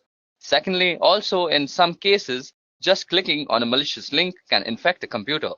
So unless you are sure a link is safe, don't really click on it. Third, email addresses can be fake. So just because the email says it is from someone you know, you can't be certain of this without checking with the person. Fourth, finally, some websites and links look legitimate, but they're really hoaxes designed to steal your information. So what we have to do is actually not click on the email and actually ignore it completely. Moving on to the next scenario, which is one of the staff members in ITS subscribes to a number of free IT magazines. Among the questions she was asked in order to activate her subscriptions, one magazine asked her for a month of birth, a second asked for a year of birth, and a third asked for her mother's maiden name. What do you infer is going on in this situation and justify? Well, all 3 newsletters probably have the same parent company or are distributed through the same service. The parent company or service can combine individual pieces of seemingly harmless information and use or sell it for identity theft. Then it is even possible that there is a 4th newsletter that asks for a day of birth as one of the activation questions. Often questions about personal information are optional. In addition to being suspicious about situations like the one described here, never provide personal information when it is not legitimately necessary or to people or companies you don't personally know. So now time for scenario number 4. Well, in our computing labs and departments, print billing is often tied to users' login. People log in, they print, and then they get a bill. Sometimes people call to complain about bills for printing they never did, only to find out that the bills are indeed correct. So what do you infer is going on in this situation and justify your inference? Sometimes they realize they loaned their account to a friend who couldn't remember his or her password, and the friend did the printing and thus the charges. It's also possible that somebody came in from behind them and used their account. Now, this is an issue with shared or public computers in general. If you don't log out of the computer properly when you leave, someone else can come in from behind and retrieve what you were doing and use your accounts. Always log out of accounts, quit programs, and close browser windows before you walk away from a general public computer. Now moving on to scenario number 5, we have that we saw a case a while back where someone used their Yahoo accounts at a computer lab on a campus. She made sure her Yahoo account was no longer open in the browser window before leaving the lab. Now someone came in behind her and used the same browser to re-access her accounts. They started sending emails from it and caused all sorts of mayhem. So what do you think might have gone wrong here? Well, the first person probably didn't log out of her account, so the new person could just go into the history and access it. Secondly, another possibility is that she did log out but didn't clear her web cache. This is done through the browser menu to clear pages that the browser has saved for future use. Time for scenario number 6 now. Okay, so 2 different offices on campus are working to straighten out an error in an employee's bank account due to a direct deposit mistake. Office number 1 emails the correct account and deposit information to office number 2, which promptly fixes the problem. The employee confirms with the bank that everything has indeed been straightened out. So what is exactly wrong here? Well, account and deposit information is sensitive data that could be used for identity theft. Sending this or any kind of sensitive information by email is very, very risky because email is typically not private or secure. Anyone who knows how can access it anywhere along its route. So as an alternative, the 2 offices could have called each other or worked with the ITS to send the information in a more secure fashion. Okay, moving on to the next scenario, which is the mouse on your computer screen starts to move around on its own and click on things on your desktop. What do you do in such a situation? A. Call your coworker over so they can see. B. Disconnect your computer from the network. C. Unplug your mouse. D. Tell your supervisor. E. Turn the computer off. F. Run an antivirus. Or G. All of the above. So we have to select all the options that apply in this situation. So the options that apply are B and D, which is basically disconnect your computer from the network and tell your supervisor. So this is definitely suspicious. Immediately report the problem to your supervisor and the ITS support center. Also, since it seems possible that someone is controlling the computer remotely, it is best if you can disconnect the computer from the network and turn off wireless if you have it until help arrives. If possible, don't turn off the computer. Okay, time for scenario number 8. So below are a list of passwords pulled out of a database. Now, which of the following passwords meet the UCSC's password requirement? Okay, so the third password, which is option number C, is the only one that meets all the following of the UCSC's requirement. It has at least 8 characters in length. It contains at least 3 of the following 4 types of characters, which are lowercase characters, uppercase characters, numbers, and special characters. And not a word is preceded or followed by a digit. So it's the third option which is correct in this situation. Moving on to the second last scenario we have for today is you receive an email from your bank telling you there is a problem with your account. The email provides instructions and a link so you can log in to fix your account and fix the problem in doing so. So what should you do? Well, we have to delete the email, and better yet, use the web client that is Gmail, Yahoo Mail, etc. and report it as spam or phishing and then delete it. Any unsolicited email or phone call asking you to enter your account information, disclose your password, financial account information, social security number, or any other private or personal information is suspicious, even if it appears to be from a company you are familiar with. Always contact the sender using a method you know is legitimate to verify that the message is indeed from them. Okay, so it's time for our last scenario of the day, which is a while back, the IT folks got a number of complaints that one of our campus computers was sending out Viagra spam. They checked it out and the reports were true. A hacker had installed a program on the computer that made it automatically send out tons of spam email without the computer's own knowledge. So how do you think the hacker got into the computer to set this up? Well, this was actually the result of a hacked password. Using passwords that can be easily guessed and protecting your password by not sharing them or writing them down can help to prevent this. Passwords should be at least 8 characters in length and use a mixture of uppercase, lowercase letters, and numbers and symbols. Even though in this case it was a hacked password, other things could possibly lead to this are that out-of-date patches and updates, the lack of an antivirus software or an out-of-date antivirus software, or clicking on an unknown link or attachment, or downloading unknown or unsolicited programs onto your computer. Okay guys, so that was it for the session on cybersecurity interview questions. If you all have any questions regarding any of the questions that were discussed here, please put a comment down below. If you all also want the PowerPoint presentation that's shown out here, you all can also comment for that. And if you all want any other cybersecurity related specific interview questions, please do comment for that. I'll make a video on them soon. That's it from me. Goodbye. I hope you have enjoyed listening to this video. Please be kind enough to like it, and you can comment any of your doubts and queries, and we will reply them at the earliest. Do look out for more videos in our playlist and subscribe to Edureka channel to learn more. Happy learning!